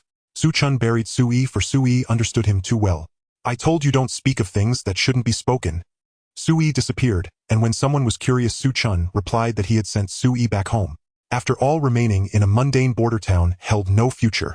Upon hearing Su Chen's response, no one asked further. 3 months passed and a piece of bad news arrived. The Xian Yuan army had been completely annihilated. This was a legion that was completely on par with the Xianjia army. Now the Kanglan kingdom's forces were marching straight in, closing in on the border where Su Chen was stationed. What the hell is going on here? 1 million troops disappeared in 3 months. Su Chen's mind was reeling. Truly unbelievable operations. A bunch of useless allies. The most crucial aspect was the orders from above stating they were mobilizing reinforcements, hoping that Su Chen could hold out for a month. Hold out my ass. There was only an elderly, weakened Ling High Realm Master. Aside from him, the strongest was Su Chen at the 9th level of spiritual patterns. That night, Su Chen entered seclusion, preparing to break through to the Ling High Realm. The Tongling technique has a secret method to temporarily break through to the Ling High Realm, but it comes at the cost of a shortened lifespan. Given another 20 years, he could have steadily broken through to the Ling High Realm without resorting to such extremes. But it no longer mattered, he was bound to die anyway. It would be better to break through the Ling Hai realm and take down a few more enemies. Not long after Su Chen entered seclusion, the Kanglan Kingdom sent a military force to attack the checkpoint where he was stationed. After 10 days of holding out, the old Ling Hai realm city lord was directly beaten to death. Everyone felt a sense of grief. Although that old crook had fattened his own pockets and often withheld their cultivation resources, he was still an old leech. Everyone wished he would die, but not now. How long until General Jiangchan breaks through to the Ling Hai realm? The city defense general felt a chill in his heart. The city defense formation had lost its backbone and could not hold out for long. However, just as the city was about to fall, the once dim formation suddenly activated, slaying thousands of Kanglan soldiers. A powerful figure stepped through the air supporting the formation's core that was on the verge of extinguishing. Su Chen unexpectedly broke through to the Ling Hai realm at a critical moment. I didn't expect to become a savior myself one day. Su Chen had never felt so wonderful. It was as if he had opened the door to another world. With a mere gesture, he could split mountains and sever rivers. The first wave of attacks from the Kanglan Kingdom was finally resisted. Everyone smiled with the relief of having survived, chattering excitedly with Su Chen about the thrilling battles. When they spoke of how Zhou Bapi had fought valiantly against an enemy general of the Ling Hai realm, severely injuring another, Su Chen couldn't help but feel a sense of respect. That old leech had indeed died a heroic death, but unfortunately, there was not even a shred of his remains left. Su Chen and the others could only collect old items to erect a simple grave for Zhou Bapi. Su Chen had a poor impression of Zhou Bapi. They were not on good terms. However, upon learning that Su Chen was confident in breaking through to the Ling Hai realm at the cost of his life, Zhou Bapi had given all his cultivation resources to Su Chen, instructing the soldiers that after his death Su Chen would be the only leader of this city. Flawed in many ways, yet at the moment of his death, he had done something flawless. Su Chen poured a jar of strong liquor at Zhou Bapi's grave, murmuring, "If I had broken through a bit earlier, perhaps you wouldn't have had to die, Zhou Bapi." It wasn't that Su Chen was ultimately moved by Zhou Bapi. Had it been a different time, he would have wished Zhou Bapi had died early. But now Zhou Bapi was dead, and he was the only Ling Hai realm master left in the city. It was obvious that the next army sent by the Kanglan Kingdom would be even stronger. The reinforcements would arrive in 20 days. Su Chen thought of his wife and children as well as his parents. He also thought of his grandchildren whom he had never met. I must hold out for 20 days. 10 days later, the Kanglan Kingdom sent another large army to attack the city where Su Chen was stationed. This time it was a dark mass of troops with at least 50 or 60,000 men, led by 3 generals of the Ling Hai realm. Su Chen cursed internally but had to encourage the city's defenders. Thinking of his wife, children, and parents, the city was filled with soldiers. In the past 10 days, Su Chen had been vigorously spreading the word about the brutality of the Kanglan Kingdom soldiers, claiming that after capturing the city, they would surely massacre everyone inside, leading to the death of all men, women, and children. If anyone asked what to do about sneaking out of the city, Su Chen had already told everyone that the city was surrounded by the Kanglan army, and leaving the city meant death. Those who chose to leave the city seemed to have proven Su Chen's words true. Not a single one returned. They indeed died at Su Chen's hands. The Kanglan army was not as brutal as Su Chen had depicted. At least there was a chance of survival. For example, if Su Chen chose to open the city gates and surrender, everyone inside could live. But Su Chen would not surrender. His heart was cold as he watched the approaching Kanglan army, internally muttering, "Do not resent me. In this chaotic world, are we not all mere pawns?" 3 powerful beings in the Ling Hai realm are stalling Su Chen, while the rest of the Kanglan army engages in battle with the city's defenders and residents. That day the sky darkened and countless corpses lay scattered. The entire city was stained crimson, and the relentless rain washed away a river filled with the stench of blood. In the end, Su Chen exploded with power, taking down 1 Ling Hai realm master and severely injuring 2 others. Finally, we held out. Looking at the Kanglan army, which had retreated to less than half, Su Chen forced a difficult smile before collapsing. This fainting lasted for 5 days. 5 days later, Su Chen awoke with only 5 days left until the reinforcements arrived. Although the remaining people were not even a tenth, they were still very invigorated. The Kanglan army did not immediately attack. There were only 5 days left to hold out until the reinforcements arrived. Late at night, the survivors gathered, dreaming of life after the war. Su Chen looked at his scarred face in the mirror, recalling how he had always been gentle, humble, refined, and exceptionally handsome. Su Chen touched his face, wondering whether Bai Lu would still recognize him in his current state, and whether she would find him distasteful. Regardless, he wanted to survive and return home to see her. As everyone knows, it is a difficult affair for a wanderer to return home. Su Chen deeply resonated with this sentiment. 5 days had passed, and not only had he not seen any reinforcements, but even the news of support had eluded him. Damn it, those dog bastards! Su Chen knew without thinking that some fool from the court was causing trouble. The Kanglan army had already surrounded the city, It wouldn't be long before they launched their final assault. Su Chen gave a bitter smile. He knew that this life of his was likely coming to an end. This time the reckoning should yield more reverse fate points, right? This life had been far more exciting than the last. At this moment Su Chen's heart calmed down. He was just an ordinary person, one among the masses. Su Chen looked at the wounded soldiers around him and asked, "Gentlemen, are you willing to fight to the death with me?" The remaining soldiers gazed sadly at their general. "General, I want to go home. I haven't been back in 10 years. A soldier who had fought fiercely on the battlefield, even when his arm was severed, now lowered his head and let out a beast-like roar. Su Chen's eyes dimmed. Calculating the time, he realized he hadn't returned in 20 years, although family members visited him every year. "Brother Jiang, do you think that group of bastards in the court will really send someone to rescue us?" Song Feng stared at Su Chen's face, trying to decipher some information. Su Chen replied calmly, They definitely will. If we survive this battle, we shall be renowned throughout the Tianfeng kingdom. Our descendants will bask in endless glory, and our families will receive the best treatment." Song Feng grinned. "Then I will trust you, Brother Jiang. If I die in the end while you survive, please bring my body back. If I can't return alive, at least let my corpse go home, right? This can be considered a return to one's roots." Su Chen filled a bowl with wine and handed it over, smiling. "If I Jiang perish, I ask that you all carry my body back as well. After all, I haven't been home in 20 years and I miss it greatly." Everyone filled their bowls and drained them in one gulp. The next day, as dawn broke, 10 powerful figures from the Linghai realm arrived with their forces. Su Chen stood on the city wall, holding his spear with a calm gaze. Behind him, the soldiers were already resigned to death. There were no words exchanged, and a great battle erupted. Though it was called a great battle, it was merely a crushing defeat. Su Chen was not the destined one, at least not in this life. Facing the unprincipled siege of 10 Linghai realm experts, even with the city's formation assisting him, he quickly became overwhelmed, his body a bloody mess. Su Chen distinctly felt his life force ebbing away. The city was filled with death, and he was the only one left. Now he too was about to die. Su Chen felt his eyelids growing heavier and his vision increasingly blurred. In his previous life, he had died too quickly to understand what it was like to wait for death bit by bit. In this life, he had finally made up for the regrets of his past. "Jiang Chen, you bastard, you can't die." Faintly, Su Chen saw a familiar purple figure breaking through the Kanglin Kingdom's army formation, cleaving through 2 Linghai realm cultivators. Su Chen felt himself being lifted, droplets of water falling on him. He could no longer see the face of the person who came. Has the reinforcements arrived? He heard calls beside him fading away. Was someone weeping loudly? Su Chen lost consciousness. When he awoke again, Su Chen found himself in a mysterious space, staring blankly at the pitch-black surroundings. What he had experienced felt like a dream.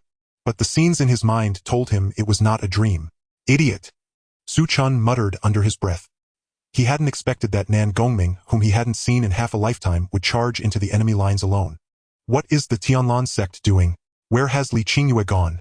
How could such an idiot be allowed to cause chaos? Su Chen cursed again. Is war between nations a trivial matter? Su Chen did not know if Nan Gongming had managed to break through the encirclement. He could no longer think about that, as he was already dead. He opened the book of reverse fate and turned to the first page chronicling his first life. Now he could open the second page. In the second life, you were a young genius, achieving fame early, avenging past grievances, resolving your inner conflicts, obtaining fortune, breaking through the limits of your qualifications in cultivation, living harmoniously with your spouse, leaving your bloodline in the world, enlisting in the army, achieving great military feats, and although later marginalized by petty people, you died heroically in exile, your story remaining in the Tianfeng kingdom. The only regret in your heart is that you moved too swiftly in your youth and did not observe those around you with enough care. Evaluation white 9 stars. Reverse fate points 90. Bullshit. Su Chen crushed the book of reverse fate. What regrets could he have had in his youth? This reward of 90 reverse fate points was quite good. Achieving such results with just 30 reverse fate points in the previous life, wouldn't 90 reverse fate points in the next life mean a powerful start? Qualifications 0, wisdom 0, family background 0, mindset 10. Su Chen pondered for a moment. Qualifications were important, so he allocated 40 points. Wisdom was also important, adding 30 points. He suddenly realized something crucial as he was halfway through deciphering the Lingxian skill. He had translated it, but when it came to realms above Linghai, he could not comprehend it at all. Even the Linghai realm was still quite vague. With 20 reverse fate points remaining, Su Chen allocated them to family background. Family background was also crucial, representing cultivation resources and determining how far he could ultimately go. After completing all this, Su Chen decisively chose to restart his next life. In a room filled with various luxurious items, Su Chen gazed at his fair and delicate palms, unsure whether to feel joy or sorrow. In this life, he awakened his memories at the age of 9, a full 8 years earlier than in his past life. He pondered for a moment, realizing that in this life he seemed to have the surname Feng. Feng Chen. That name doesn't bode well. Suddenly Su Chen seemed to recall something, his pupils contracting sharply. The royal family of the Tianfeng kingdom indeed bears the surname Feng. Damn it, he was reborn into the royal bloodline of the Tianfeng kingdom. What bad luck. Su Chen intended to settle scores with the Tianfeng kingdom in this life. Yet here he was entangled in a bunch of nonsensical and rebellious happenings. Wait a minute, the Tianfeng kingdom hasn't fallen yet. Su Chen was astonished. The Kanglan army should have been unstoppable. He needed to find out what had happened back then. Without hesitation, Su Chen stepped out of the house only to be greeted by a smiling young boy. Ninth brother, where are you going? Su Chen searched his mind for the boy's information. His name was Feng Xian, also a child of their unreliable marquis father, and Su Chen's half-brother ranked third among siblings. I'm just going to the library to find a martial skill to practice, Su Chen replied casually. Ninth brother needs to cultivate martial skills? Why go himself to fetch them? Feng Xian looked puzzled, then brought over a pile of assorted drawing books, grinning. Ninth brother, these are precious items I've collected over the years. What's so good about practicing martial skills? Isn't it more wonderful to explore the profound truths of life? Su Chen glanced at them and thought him still just a 9-year-old child. Why would you show me these crude things? However, Su Chen obediently said, Thank you, third brother, I'll accept these gifts. After saying that, he quickly accepted the crude items. Feng Xian's eyes showed a barely perceptible joy as he smiled and said, If you like them, then I'll search for more books on the profound truths of life for you, ninth brother. Su Chen nodded with a smile, and the two enjoyed a harmonious relationship. Once Feng Xian left, the smile on Su Chen's face instantly turned cold. Damn it, no wonder this body is still just at the 3rd level of Qi awakening, he thought. He had started cultivating at 5, and by this time he should have at least reached the 6th or 7th level. The struggle for the title of heir was terrifying. Nevertheless, Su Chen still went to the library. Inside, there were not only the martial arts techniques recorded by the Marquis residents, but also accounts of events from various places. An old man with white hair was surprised to see Su Chen come alone. Has the 9th young master finally awakened? He remarked, recalling how the 9th young master had never been fond of places like the library. It's a pity for the 9th young master's talent. Su Chen was slightly astonished. The old man's strength had surprisingly reached the spiritual sea realm. In his past life, he had to exert immense effort to reach this level, yet now a mere elder of the library had achieved it. However, upon considering the importance of the library, Su Chen dismissed his surprise. After searching for 3 consecutive days, he was puzzled, wondering if he had really been so useless in his past life that the Marquis library had no records at all. Does the 9th young master need my assistance? The elder, noticing Su Chen's frustration after several fruitless days, approached to offer help. Su Chen hesitated. He did not want others to know he was searching for information about Zhang Chen, fearing unnecessary trouble. However, not obtaining news from his past life made him feel uneasy. Finally, Su Chen revealed his purpose. He claimed that he had heard about Zhang Chen by chance, and was curious, especially since both their names contained the character Chen. Upon hearing Su Chen's words, the elder laughed heartily, dismissing him. 9th young master Zhang Chen is no more than a mere repetition of a character. How can he be compared to you? Flattery did not interest Su Chen. He simply wanted to know what had happened after his death in his past life. The elder continued, Zhang Chen disregarded military orders, leading to the loss of the border defenses, and allowing the Kanglan army to advance. If it weren't for General Ye's decisive actions, seizing the opportunity to annihilate the Kanglan army's main forces, our Tianfeng kingdom would be in grave danger. It's a pity for that talented young lady from the Tianlan sect, Nangong Meng, who charged into the army, and almost ruined General Ye's plan. In the end, she perished alongside Zhang Chen under the siege of the Kanglan army. The elder kept rambling.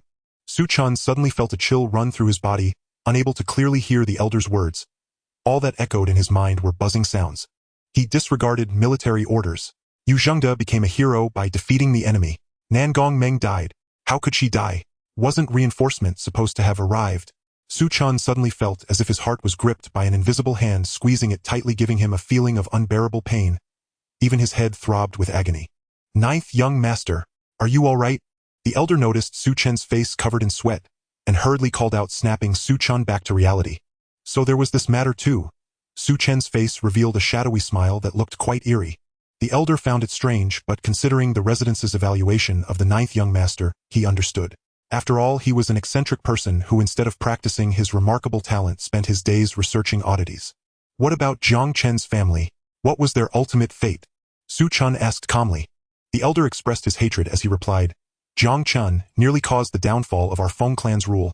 How could the king possibly let them go? Rest assured, 9th young master, they have received their due punishment. Anyone who shakes our Feng clan's rule will not have a good end. Thank you for clarifying, Elder. Su Chen spoke calmly before quickly leaving the library. Back in his room, Su Chen said nothing, gazing at his reflection in the mirror, revealing deep contempt in his eyes, while his face wore a bitter smile. A lifetime of anxiety is still not as good as a few words in the court. Yu Zhengde, you have a cruel heart. The reinforcements were all a sham, a trap you set. Yu Zhengde, in his past life, Su Chen had once met him alongside Lin Qingfeng. Lin Qingfeng's evaluation was that he was ruthless and scrupulous and consumed by greed. He had considered many possibilities. He also thought that it was all just a trap, that there had never been any reinforcements. None of it mattered to Su Chen. However, Yu Zhengde not only used Su Chen and the people of a city as bait, but also swallowed Su Chen's military achievements, portraying him as a villain who disregarded military orders, nearly leading to the downfall of the Tianfeng kingdom. Meanwhile, Yu Zhengde, by pulling off a miraculous turnaround, became a hero, likely unaware of the numerous benefits he gained. Ultimately, a lifetime of actions could be summed up in just a few lines of history. Yu Zhengde of the Feng clan. The reflection in the mirror resembled a resurrected evil spirit. Feng Xian noticed that ever since that incident, his ninth brother had undergone a subtle yet profound transformation. Though he still greeted everyone with his customary cheerful smile, each time Feng Xian stood beside him, he felt as though confined within an invisible cell. A chilling numbness gripped his entire being, a disorienting primal dread. And from that very day onward, the ninth brother began displaying talents so extraordinary they stunned the entire Marquis residence. In merely 1 month, he surged from Qiling realm 5th layer to Qiling realm 9th layer, as if defying natural law itself. The Marquis residence's long-silent ancestral patriarch Marquis Jinghai was roused from seclusion and personally took the ninth brother under his wing as his own disciple. Ah, I only wished for my ninth brother to enjoy a carefree childhood. Surely I've done nothing to offend him. Feng Xian reflected earnestly, searching his memory in vain for any misstep. Only then did he finally breathe easy. Within a sumptuous palace hall, Su Chen stood quietly beside an elderly man draped in violet robes. The elder's hair was snow-white, his face etched with age, but his vital energy surged like a boundless ocean tide, ceaseless and overwhelming. Merely seated in stillness, he seemed the very axis of heaven and earth, radiating sovereign majesty. This was Marquis Jinghai, one of the 10 supreme masters of the Tianfeng kingdom, a cultivator at the Spirit Soul 6th heaven. So this is the Spirit Soul realm. This is what a Marquis-tier master truly is. It is indistinguishable from a celestial immortal. In my past life, even a single glance from such a master would have slain me where I stood. Su Chen's heart trembled inwardly. This was the first time he had ever stood so near a Spirit Soul realm expert. He had heard that at the Spirit Soul realm, cultivators refine not mere chi but the very essence of the soul, their power transcending all lower realms fundamentally. On multiple occasions when the Tianfeng kingdom teetered on collapse, it was these Spirit Soul masters who intervened, turning the tide with divine might. Excellent, you have already reached the gathering chi realm in such short time. Only once in the annals of our Tianfeng kingdom has such rapid advancement been recorded. Within just 3 months, a delighted smile spread across Marquis Jinghai's face. He had once heard rumors that the current ineffectual head of the household had sired a 9th son of exceptional talent, but he had dismissed them as idle chatter. Yet 2 months ago, word reached him the 9th son had awakened as if struck by lightning, ascending from Qiling 5th layer to Qiling 9th layer in a single lunar month. Recalling this, Marquis Jinghai was seized by bitter regret. He cursed himself for not bringing the boy into his tutelage sooner. This child was no ordinary prodigy. He was the auspicious omen of his entire bloodline, for precious years of untapped potential had been squandered. Had those years been properly cultivated, the boy might well have shattered every cultivation record in the history of the Tianfeng kingdom. Thank you, Granduncle Jinghai, for your kind praise. Su Chen, small and delicate, gazed up with luminous, dewy eyes, so utterly endearing that Marquis Jinghai found himself growing fonder with every passing glance. However, Granduncle Jinghai, may I ask who is recorded in the annals of the Tianfeng kingdom as its greatest genius of all time? Curiosity shimmered in Su Chen's eyes. In this life, his cultivation aptitude held genuine promise of surpassing even the Spirit Soul realm. Yet even now his talent, though formidable, paled beside the legendary prodigies chronicled in royal records. Men like Marquis Jinghai, himself a Spirit Soul 6th heaven master, whose cultivation peak Su Chen doubted he could ever attain even after a lifetime striving. His astonishing speed stemmed from 2 sources: first, having walked the path of cultivation twice before; second, the lingling art left behind by the Spirit Communion King, a forbidden technique known as the soul-burning secret, which traded years of lifespan for explosive short-term advancement. In his past life, upon breaking through to the Spirit Sea realm, he had earned a lifespan of 3 centuries. But after employing the soul-burning secret, his remaining years dwindled to 200. This art bore grave drawbacks. It consumed both innate potential and life force alike. Yet Su Chen cared not. This life held but a single unshakable purpose. Every last member of the Feng clan shall perish. Even with such immense advantages, and such terrible cost, Su Chen's pace remained unparalleled. At least so he believed within the borders of the Tianfeng kingdom. And yet he had heard whispers of another whose genius eclipsed even his own. Marquis Jinghai's eyes crinkled with amusement as he chuckled that one is a living legend, said to have played a pivotal role in founding our kingdom. Our Feng clan's founding ancestor formed a deep bond with that mythic figure who aided him in toppling the old dynasty and establishing the Tianfeng kingdom. He once confessed, humbly, that his own cultivation fell infinitely short of that man's. To behold him, he said, was like a fish in a pond gazing up at the boundless sky. Su Chen's gaze flickered. His nation's founding ancestor was unquestionably a titan of legend, yet spoke of himself with such self-effacement. Does that venerable master still cultivate in secret within our kingdom? Su Chen asked, curiosity alight in his voice. Marquis Jinghai shook his head. After helping our ancestor establish the kingdom, he departed alone for vaster realms beyond, and vanished without trace. Su Chen blinked slowly. His heart leapt with quiet elation. Such a peerless sovereign was nowhere to be found within the Tianfeng kingdom. Fortune favored him indeed, yet on his face bloomed only a drooping crestfallen expression, as if deeply disappointed. Marquis Jinghai laughed and chided, you little rascal. Do you dare covet that legendary figure, or do you think my cultivation falls too short to guide you properly? Su Chen quickly shook his head. In my heart, Granduncle Jinghai stands as the supreme master of the Tianfeng kingdom, the very pillar of our realm, the greatest man alive and the foremost warrior of our Feng lineage. Marquis Jinghai laughed until his grin stretched ear to ear. You flatter me shamelessly. I'm hardly half the paragon you describe. Seizing the moment, Su Chen pressed gently, then who was that mythic man who aided our ancestor in founding the kingdom? Marquis Jinghai, thoroughly charmed, revealed the long-guarded secret, that mythic man. His name is Li Myth. He was the divinely blessed scion of the Li clan. 5 years passed in the blink of an eye. Under Marquis Jinghai's personal tutelage, Su Chen's cultivation ascended swiftly, reaching Spirit Mark First Layer in short order. At 14, attaining Spirit Mark First Layer was nigh unimaginable, enough to leave even seasoned masters speechless. That year Marquis Jinghai pondered briefly, and then dispatched Su Chen directly to the Tianfeng Martial Academy for rigorous refinement. Within Marquis Jinghai's branch of the family, Su Chen was now the undisputed young lord. So much so that the honorific young was often omitted altogether.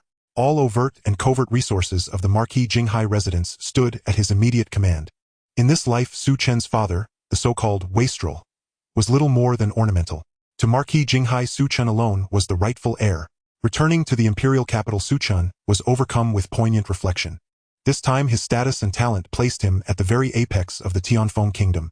Had he chosen to slow his pace, to savor each step of this reborn life, it might well have unfolded as a serene, fulfilling existence. Yet Su Chen closed his eyes, and before him rose the harrowing images of his past life.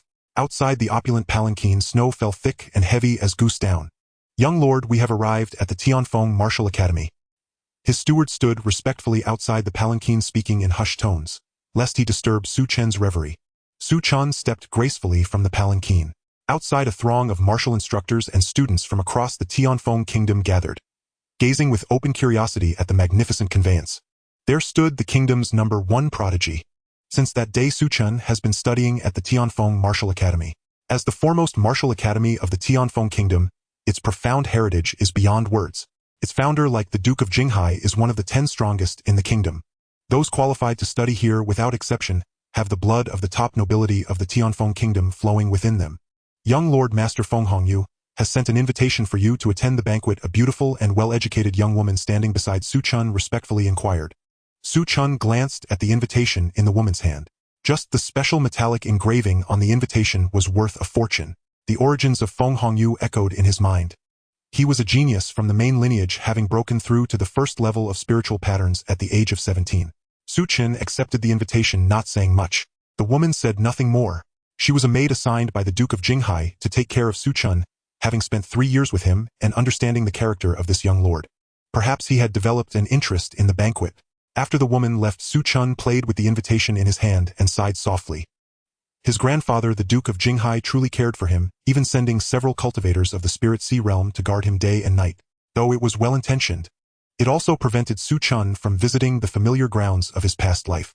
Moreover, the spiritual art buried in the ground could not be retrieved in the short term. Fortunately, the spiritual art translated from his previous life could allow him to cultivate all the way to the Spirit Sea realm. Su Chen put down the invitation. His interest in attending Feng Hongyu's banquet was not out of curiosity, but rather to observe the most outstanding young talents of the Tianfeng kingdom, none of whom posed a threat to him. Or perhaps to see if he could gain allies for his grand ambitions. And to see if there were any old friends' offspring. 5 days later, at a lavish mansion, numerous young people gathered. Any one of these youths, if taken elsewhere, would cause quite a stir. Their parents had the most noble blood flowing within them. A luxurious carriage drawn by 9 flying horses stopped in front of the mansion, attracting many curious gazes. Each flying horse was exceptionally handsome, with silver curves resembling exquisite works of art. The key point was that each flying horse possessed the strength of the spiritual pattern realm, being rare exotic beasts. "It's the young lord of the Duke of Jinghai." The crowd buzzed with excitement. They were all talented individuals. However, the young man seated in the carriage was even more talented than them, with a lineage of higher nobility. At this moment, inside the palace of the mansion, mist swirled, clouds billowed, creating a scene reminiscent of an earthly paradise. There were about 20 to 30 figures seated, engaging in joyous conversation. "The young lord of the Duke of Jinghai has arrived." With the shout of a servant, everyone instinctively looked in one direction. A young man with indifferent brows, exuding an aura of nobility, slowly walked into the palace, scanning the surroundings. Su Chen indeed spotted a few descendants of his enemies. He remained composed and took his seat. Seeing Su Chen arrive, Feng Hong Yu's expression brightened. "Cousin, my father speaks of you daily, portraying you as a celestial being. Meeting you today, it's truly as he described. No wonder he keeps you in his thoughts." Feng Hong Yu is the 43rd son of the current king of the Tianfeng kingdom and enjoys his father's favor. He referred to Su Chen as cousin, undoubtedly trying to draw closer ties with him. Su Chen raised his gaze slightly and calmly replied, "Thank you for the kind words from His Majesty and Your Highness." Despite the gratitude, there was no hint of expression on his cold face, resembling a block of ice. Feng Hongyu, however, was unfazed. Talents often possess a bit of arrogance, let alone those praised by the ultimers of the main lineage. He was confident he could win Su Chen over to his side. As the banquet progressed with wine cups clinking, Su Chen also met many young scions of noble families from the Tianfeng kingdom, each with illustrious ancestral achievements. Among them was a nemesis he had longed to see. The commander of the Xuanwu army, renowned throughout the Tianfeng kingdom, the son of Yu Zhengde. Su Chen lowered his head, a murderous intent flickering in his eyes. That old man Yu Zhengde spent his whole life raising daughters, and in the end he still had a son. Su Chen pondered if this could be seen as a grace bestowed by the heavens. What would it be like if his most precious son were to die before him? But now was not the time. His identity in this life was noble, and he had spent so many fate points. To perish together with Yu Zhengde descendant would be far too detrimental. After the banquet ended, Su Chen seemed as if nothing had happened. In the blink of an eye, 3 years had passed. During these 3 years, Su Chen's cultivation had reached the 7th level of spiritual patterns. This year Su Chen was 16. He had also made the acquaintance of many talents and nobles from the Tianfeng kingdom. Any discerning eye could see that Su Chen's future prospects were limitless. This made Su Chen's brothers and his good-for-nothing father exceedingly jealous. As long as Su Chen remained in the Duke of Jinghai's manor, they would never have a chance to rise. "Brother Feng Chen." A clear voice sounded. A girl of 15 or 16 with a bright smile walked in, possessing beauty that could topple cities at such a young age. Princess Huaiyan, hailed as the most beautiful woman of this generation in the Tianfeng kingdom, is the most cherished daughter of the king of the Tianfeng kingdom. She is also Su Chen's fiancée in this life. In addition to Huaiyan, his grandfather, the Duke of Jinghai, had also sought out many noble daughters for him, hoping to see him thrive. "So it's Huaiyan." Su Chen suppressed the hatred in his eyes, raised his gaze, and spoke blandly. Huaiyan eagerly rummaged and produced a pile of items, including pills, techniques, and spiritual artifacts. "Brother Feng Chen, you are to participate in the martial arts competition tomorrow. These items will surely be of help to you." Huaiyan pushed a handful of items in front of Su Chen, her big watery eyes narrowing into crescent moons, playful and lively. If outsiders saw the first beauty of the Tianfeng kingdom, Princess Huaiyan, treating a young man this way, many young geniuses would surely have their hearts broken. Seeing so many items, a hint of astonishment appeared on Su Chen's face. Among the items Huaiyan brought were many of immense value, with the pills being of the 4th rank. He must have plundered a good portion of the national treasury. Su Chen pushed the items back and said flatly, "Even without these items, I am still the #1 genius of the Tianfeng kingdom. If your father finds out you've taken so many items from the palace, the consequences could be dire." Huaiyan shook her head repeatedly. "Father loves me so much. He definitely won't punish me." Huaiyan pushed the items back to Su Chen, her cheeks puffed like a well-behaved little cat. "Brother Feng Chen, these items are a gift from Huaiyan. You must accept them." Su Chen, feeling helpless, could only accept the items. Seeing this, Huaiyan was overjoyed. Yet Su Chen felt a faint sense of guilt. "If I scheme against this little girl and she discovers the truth, she will surely hate me to the core." The smile on Huaiyan's face remained like a bright moon amidst darkness. The next day, the martial arts competition of the Tianfeng Kingdom commenced. Talents from various sects gathered, marking it as the most brilliant assembly of geniuses in nearly a century. Unfortunately, this session showcased an extraordinary monster. Even with a genius cultivation reaching the 3rd level of the spiritual pattern realm, it was still futile. The gap between the 3rd and 7th levels of the spiritual pattern realm was simply too vast. Su Chen didn't even move. With just a single strike, he defeated his opponent. He went to the spiritual pool to cultivate and progressed further, breaking through to the 8th level of the spiritual pattern realm. The path of cultivation in this life was smooth sailing. Su Chen cultivated at the Tianfeng Martial House for another year and reached the 9th level of the spiritual pattern realm before graduating from the Tianfeng Royal House. He became the youngest graduate in the history of the Tianfeng Martial House. After leaving the Tianfeng Martial House, Su Chen did not return to the Jinghai Marquis Mansion immediately. Instead, he first went to the Tianlan sect. The reason was to validate martial arts. Thus Su Chen, accompanied by a maid guards and a steward, set off for the Tianlan sect in grand fashion. Half a month later, within the Tianlan sect, the sect master cautiously looked at the young lord before him. This young man's status was far more esteemed than that of the Tianlan sect. Su Chen calmly stated, "I wish to cultivate in the Tianlan sect for half a year. This is my sincerity, and I ask for your approval, Sect Master Yang." He presented a jade box to the sect master of the Tianlan sect. The sect master of the Tianlan sect opened the jade box slightly, his expression changing drastically as he quickly closed it. With a beaming smile, he said, "Since it is the request of the young lord, it is certainly permissible." However, a hint of difficulty appeared on the sect master's face as he fell into contemplation. Within the Tianlan sect, Su Chen's so-called validation of martial arts was merely a cover. What he truly sought was to meet an old acquaintance. A month later, the guards relaxed their vigilance, allowing Su Chen to explore the Tianlan sect at his request. And Su Chen found the place where his old acquaintance resided. Within the bamboo peak, upon seeing Li Qingyue again, she had aged considerably. Su Chen recalled the first life, when Li Qingyue came to break off their engagement, exuding an air of superiority. Now what he saw was a lonely old woman spending her days in the company of the bamboo forest. Time had flown by, nearly 200 years had passed. In his past life, even Su Chen could barely remember the details. It seems the young lord recognizes this old woman. Li Qingyue asked, puzzled, as the gaze of the young man before her carried a faint familiarity. It felt like seeing an old friend after a long separation. Su Chen nodded, saying, "Though I have never met you, I have often heard tales of your deeds, Elder Li." Li Qingyue chuckled self-deprecatingly, "What deeds do I have? Perhaps they are just old stories fabricated by others for entertainment purposes." Su Chen fell silent for a moment. Indeed, as Li Qingyue had said, the tale of her breaking off their engagement had long been fictionalized and had even become quite popular. Unfortunately, the protagonist never achieved the renown of those tales, leaving Li Qingyue with deep regrets. He was not Xiao Huahua, and Li Qingyue was not Nalin Yanran. Su Chen curiously inquired, "Elder Li, what prompted you to break off the engagement back then?" Li Qingyue's eyes flashed with surprise, not expecting this esteemed young lord to show such interest in gossip. She sighed lightly, reflecting that if it had been in her youth, she would have been unwilling to discuss such matters. But now she was old, having experienced the last battle with her lifespan dwindling. The once blurry memories in her mind had grown clearer during this time, intertwining in her heart. Perhaps having more listeners isn't so bad. Li Qingyue smiled, "Since the young lord is so interested in my story, I shall recount this old tale for you." Su Chen prepared 2 cups of tea and placed them before them, listening quietly. "All of this tragedy stems from my youthful naivety. The fiancé I was betrothed to back then was merely the son of a small clan's leader. Unlike you, young lord, he bore the title of Qinzi, but he was nowhere near as outstanding as you." Su Chen's expression twitched slightly, quickly taking a sip of tea to compose himself. Complimenting Su Chen, Li Qingyue continued, "At that time my master valued me highly, and I was poised to enter a higher realm of cultivation. In my youthful arrogance I believed I was unmatched, and how could I, Li Qingyue, settle in a small family to be a wife and mother? Though I am a woman, I also harbor ambitions to meet the elite of this world." As she recalled her youthful self, a smile appeared on Li Qingyue's face. She never regretted joining the Tianlan sect, nor did she regret breaking off the engagement. Su Chen was silent.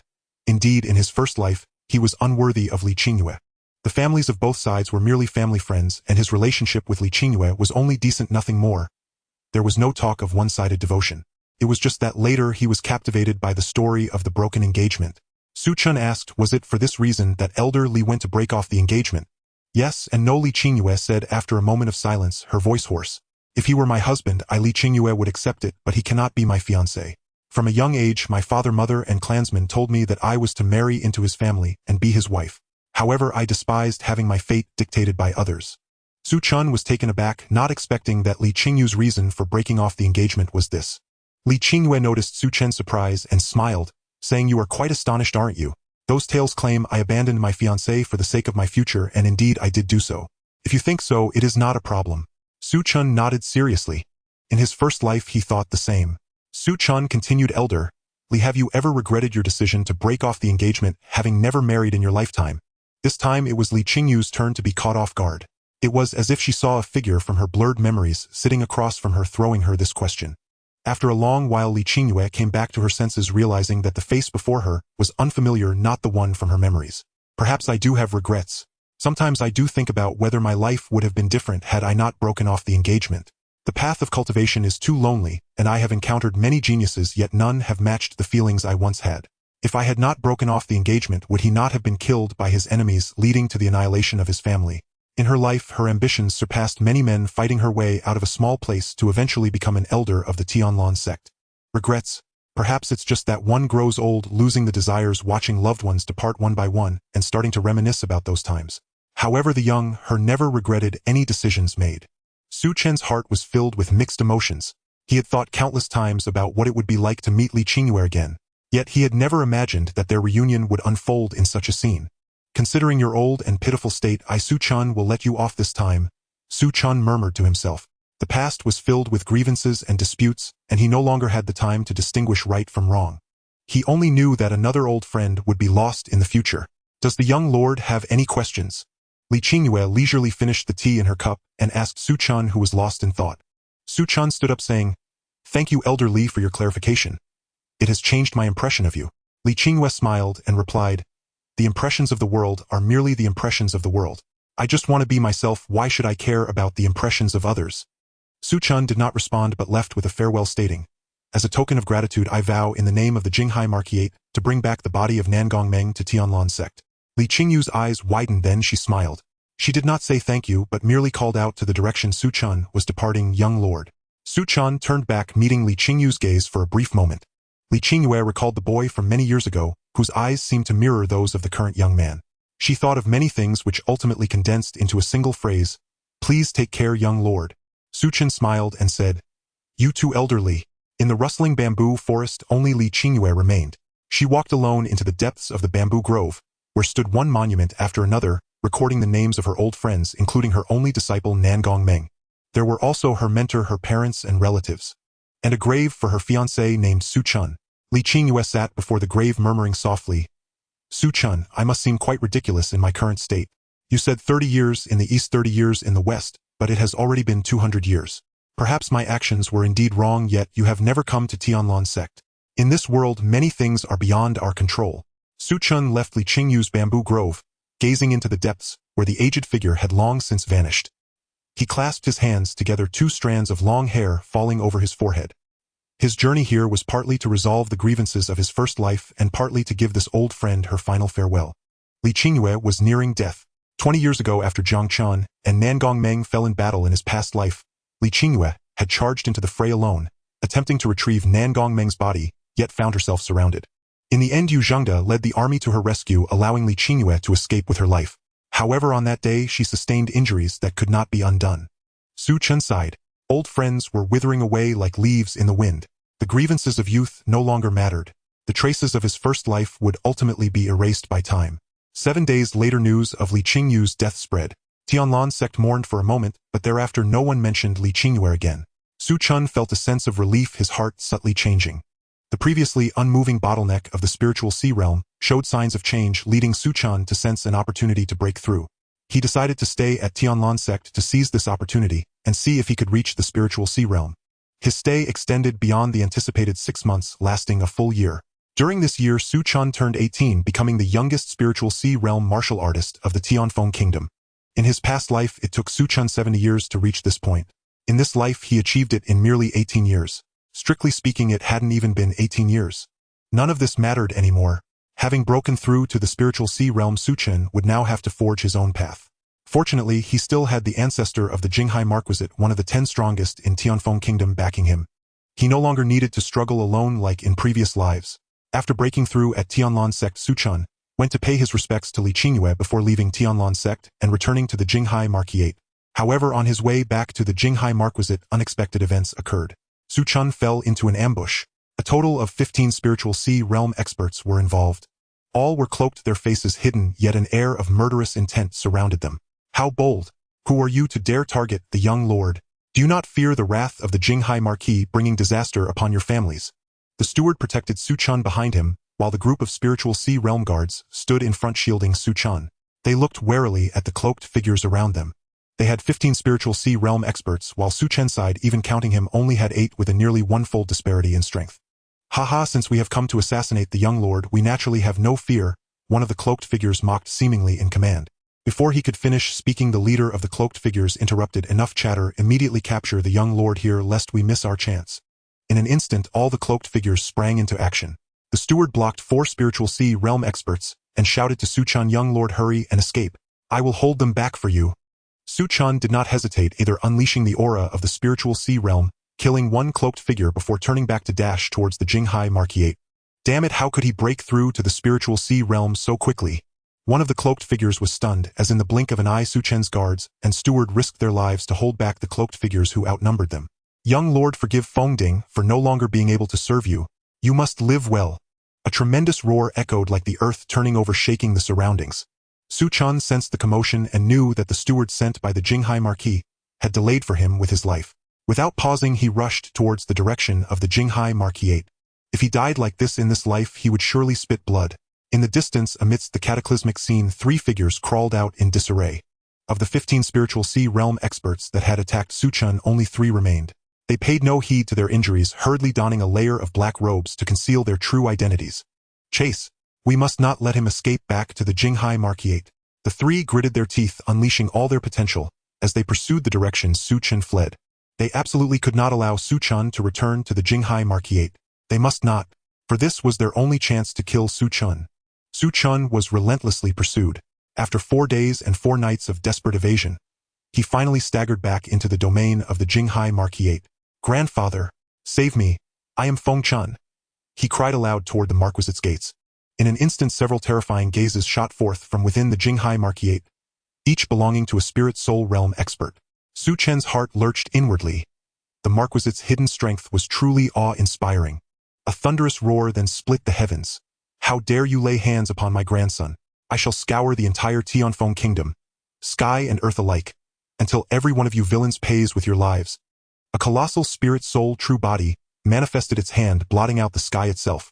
The 3 pursuers closing in behind Su Chen froze, faces drained of all hope. "It is over. The old Marquis himself has emerged." In that very instant, their eyes hardened with resolve, and they ignited their inner chi without hesitation, choosing self-detonation. It seemed they would rather die than leave even a trace for the Jinghai Marquis to uncover. Yet fate dealt them a cruel twist. 2 detonated simultaneously. The blast wave engulfed the 3rd pursuer. Though he perished, his body did not fully disintegrate. Clutching a shattered jade token salvaged from the wreckage, the Jinghai Marquis' expression darkened with grim fury. Seeing the Marquis appear, Su Chen collapsed, his spiritual energy utterly spent. He plummeted from the sky, only to be caught midair by the Marquis' swift, steady hand. "Chener, no matter who seeks your ruin, grandfather will see justice done." His voice was cold, his gaze unyielding. Had he arrived but a moment later, this cherished descendant, the one he had staked his legacy upon, would have fallen lifeless before his eyes. 15 days passed before Su Chen stirred awake from his coma. Memories of that life-or-death chase flooded his mind. So harrowing, he nearly feared his secret of reincarnation had been exposed, triggering the ambush. 15 sea of spirit realm experts. Such a gathering would have dwarfed even the largest imperial encirclement he'd faced in his past life. "It seems this lifetime I have grown too conspicuous," arousing dread across countless factions who tremble at the prospect of another sovereign mightier than the founding sovereign of the Tianfeng kingdom. This was the sole explanation he could fathom, yet he remained ignorant of which powers sought his annihilation. But none of that mattered now. His hunters lay broken or dead. A sudden, startling possibility dawned upon him, and his expression shifted gradually, alight with dawning elation. He had been scheming how to draw the Jinghai Marquis into his crusade for vengeance. Now here was his chance. "Chener has awakened." A voice filled with concern echoed from beyond the door. None other than the Jinghai Marquis himself, who had stood vigil beside Su Chen's bed day and night, guarding against any treachery within the Marquisite's walls. Gazing upon that towering, aged figure, Su Chen rose to kowtow, only to have his arm gently restrained. With no choice, he spoke. "Many thanks, grandfather, for saving my life. Had you not arrived in time, this unworthy disciple would surely be dead." At those words, a flash of seething wrath and profound relief flickered across the Marquis's eyes. Rest easy, Chunner. Under this roof you are inviolable.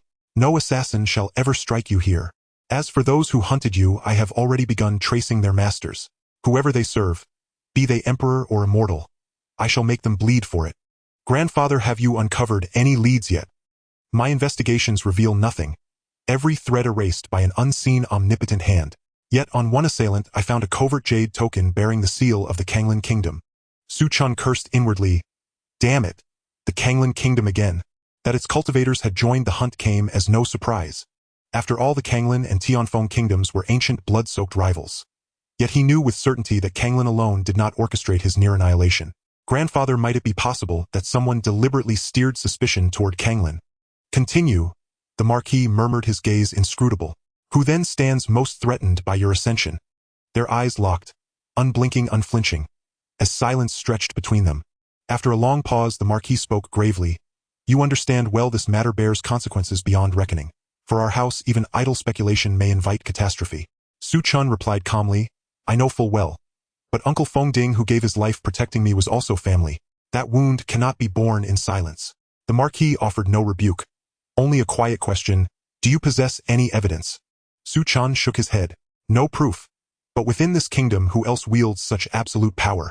Does grandfather not harbor the same suspicion? Please, grandfather, grant me justice. Uncle Feng Ding's death must not go unanswered. A sudden fierce smile broke across the Marquis's face. Now that is a true heir of the Jinghai Marquis. Rest assured, Feng Ding's death will be avenged. As for those fools outside, were they not bound by my blood, I'd have struck them down long ago. Pathetic, gutless mediocrities. Unmistakable affection shone in the Marquis's eyes. This was indeed his proudest scion. Not merely gifted in cultivation, but sharp-witted, perceptive, and fiercely discerning. Su Chen blinked, momentarily stunned. This grandfather required no provocation. He had long suspected the sovereign in the deep palace. Had the preceding exchange been a test? The Marquis smiled enigmatically. You wonder why I know the true culprit, yet have not stormed the palace demanding answers. Su Chen nodded. He understood deep in his bones just how deeply this grandfather cherished him. The Marquis let out a low, chilling laugh. Even if I breached the palace and confronted the royal line directly, only expendable pawns would fall. My grandson nearly died. Such a crime demands more than token bloodletting. I will make him bleed. Not in drops but in torrents, and teach him the unbearable cost of threatening my heir. Su Chen, awed by the Marquis's overwhelming aura, asked quietly, Then what is your plan? The Marquis's gaze drifted far distant and inexorable. Blood must flow, rivers of it, and rivers of blood require war. I shall ignite war between the Tianfeng and Kanglin kingdoms. Then, he turned smiling at Su Chen. My grandson, which legion do you favor? Consider it your gift from grandfather. Su Chen's pupils contracted sharply. The legion referred to by Duke Jinghai naturally represents the 4 great legions under the current king's command. Duke Jinghai unexpectedly wants to gift one of these legions to Su Chen. The 4 great legions are the Xuanjia Army, Shen Yuan Army, Xuanwu Army, and Shenlin Army. Although 2 legions were lost in his past life, the king managed to reorganize them within a short period. The commander of the Xuanwu Army is Yu Zhengde. Without hesitation, Su Chen declared, Grandfather, I want the Xuanwu Army. He had thought that Yu Zhengde would have to pay a price and that it would take at least several decades. He never expected it to happen so quickly. Duke Jinghai nodded, saying, I will ensure that Yu Zhengde makes a wrong decision, and all you need to do is to take over his military authority and arrange for my people from the Duke Jinghai residence to be in the Xuanwu Army. A few days later, Duke Jinghai summoned a trusted guard at the spiritual soul realm to protect Su Chen while he ventured alone to the royal capital. The world was in shock. News of the assassination attempt on the young lord of the Duke Jinghai residence spread throughout the kingdom. Duke Jinghai flew into a rage, causing panic among the populace who feared being implicated in the assassination. For half a month, the Duke Jinghai residence took no major actions. Were they now perhaps on the verge of discovering clues? It was not long after Duke Jinghai arrived in the royal capital. A piece of news came from within the royal capital. The assassination of the young lord of the Duke Jinghai residence by the Kanglin kingdom nearly deprived the Tianfeng kingdom of a supreme genius. The Xuanwu army was commanded by Yu Zhengde to lead an expedition against the Kanglin kingdom. There was no discussion, no negotiation. Everything unfolded so suddenly. At the Xuanwu duke's residence, thanks to his previous achievements in defending the Tianfeng kingdom, Yu Zhengde was second only to the emperor in the court, holding great power and thriving. After having a son, his son also had a child. Yu Zhengde held the plump little one in his arms, unable to part with him. His head unconsciously leaned closer, causing his stubble to prick the child's face, making the little one cry out loud. An elderly woman beside them, bent with age, snatched the child away, saying, "Look at you, old man, you've frightened the baby." Yu Zhengde, faced with the woman's dissatisfaction, could only smile sheepishly. "Report, my lord, there is urgent news." A guard rushed in, breaking the warm scene. Yu Zhengde's smile vanished, replaced by a chilling aura that caused a sense of dread. "Speak, what happened?" "My lord, the king has ordered the marshal to lead the Xuanwu army against the Kanglin kingdom." A look of surprise crossed Yu Zhengde's face.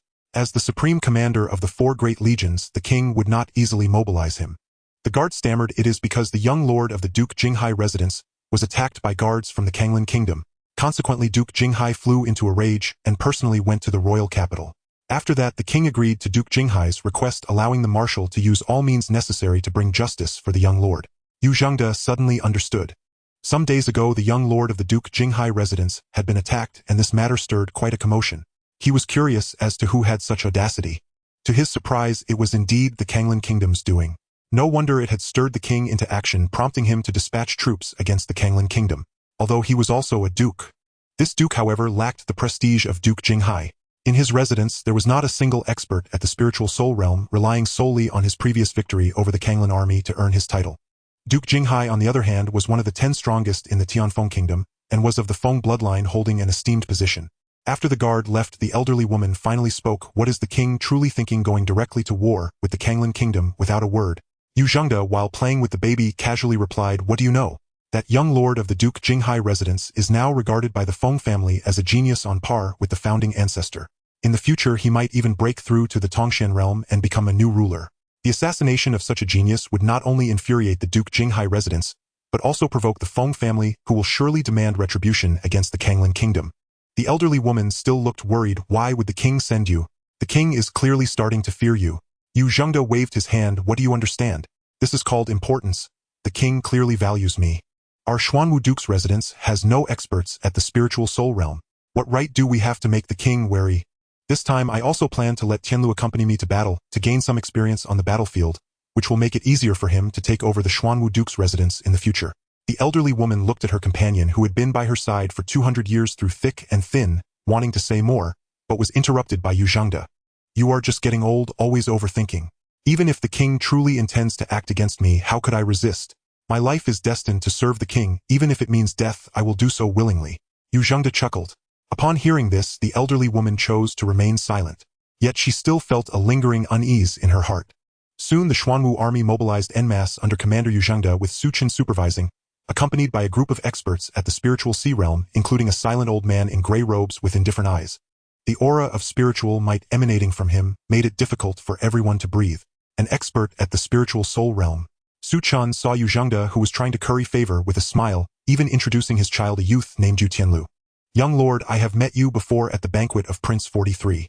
Su Chen nodded nonchalantly, appearing indifferent. Such a cold attitude, although it left both men feeling unwelcome, allowed Yu Zhengde to breathe a sigh of relief. It seems this young lord is wholeheartedly seeking revenge. If I can help him vent his anger and make him owe me a favor, my Yu family will surely prosper for another few hundred years." The grand army marched steadily towards the Kanglin kingdom. Although Yu Zhengde completely overshadowed Su Chen's past military achievements to gain his title, he was still the commander of the Xuanwu army, having experienced countless battles, and did not make any major mistakes along the way. The unprepared Kanglin kingdom was caught off guard. Su Chen quietly observed this scene, calculating the timing of the army's deep incursion. To bring about Yu Zhengde's downfall, he naturally could not act too hastily.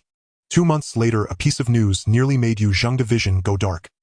His son had carelessly fallen into the ambush set by the Kanglin kingdom and was captured alive. This was his only son, a late-life child, on whom he had poured a great deal of care and effort. He wanted to rescue Yu Tianlu, but the conditions set by the Kanglin kingdom required Yu Zhengde to withdraw his troops.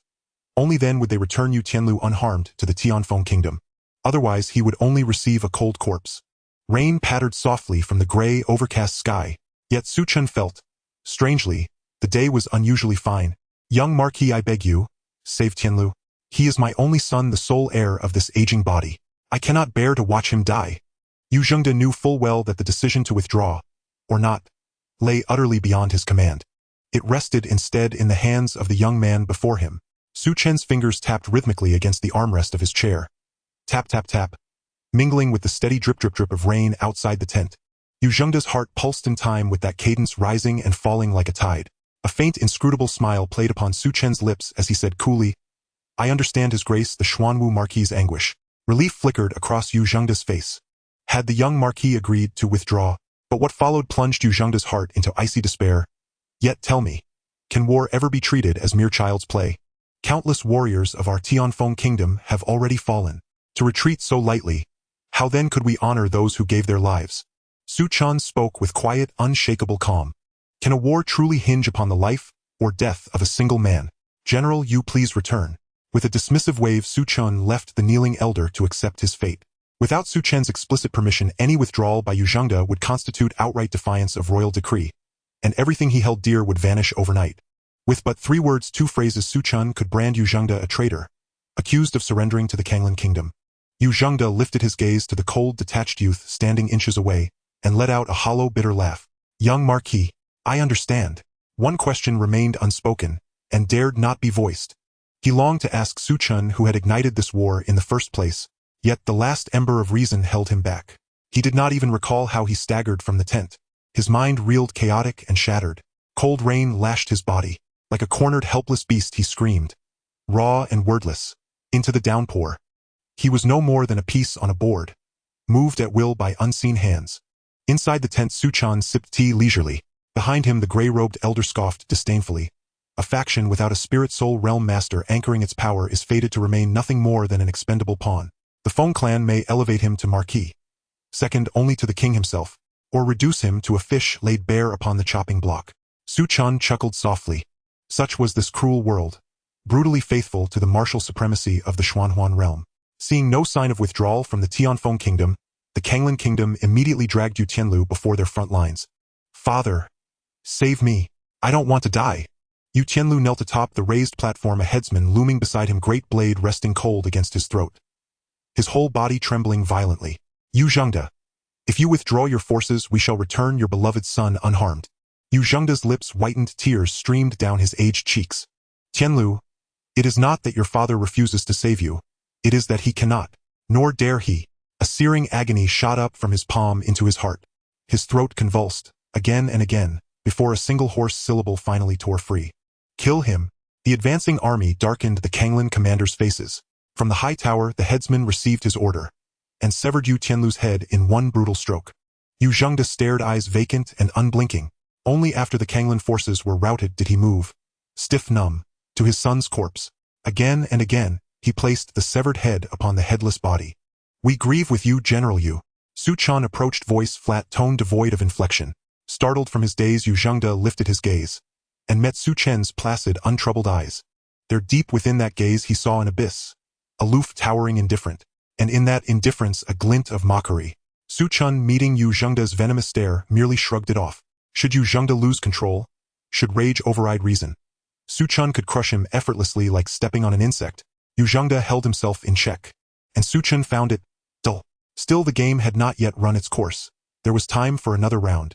Back inside his tent, Yu Zhengda could no longer contain himself. A torrent of blood erupted from his mouth. To witness one's own child perish before one's eyes, white-haired father burying black-haired son. No tragedy ran deeper. All he craved now was swift conclusion to this war and return to the Yu estate. But Su Chen was far from sated, and would never permit Yu Zhengda's departure. The general had become little more than a hound, obeying every command without question. 1 month later, Yu Zhengda received a mysterious letter, sent from the Kanglan kingdom, yet bearing handwriting he knew intimately. His Majesty intends to eliminate this young Marquis function. Yu Zhengda's eyes widened. He could not mistake it. This letter bore the sovereign's own hand. Clarity struck him like lightning. A prodigy like Su Chen was anathema to any ruler. No monarch could tolerate the rise of an uncontrollable force beneath his very gaze. He would cooperate with the Kanglan kingdom, laying an ambush to slay Su Chen. Without hesitation, Yu Zhengda accepted. He loathed the Kanglan kingdom, but hated Su Chen far more for his callous refusal to intervene. Moreover, he had no choice. Though he could not fathom why the young Marquis insisted on attacking Kanglan, one misstep in this relentless campaign would surely doom him beyond redemption. As old Marquis predicted, His Majesty remains stubbornly unwilling to yield. The gray-robed elder beside Su Chen sneered. Every move Yu Zhengda made had been observed, deliberately, meticulously. Su Chen fell silent, lost in thought, still refusing to give up. He recalled the corpulent king, always smiling, always affable, a smiling tiger, gracious on the surface, treacherous beneath.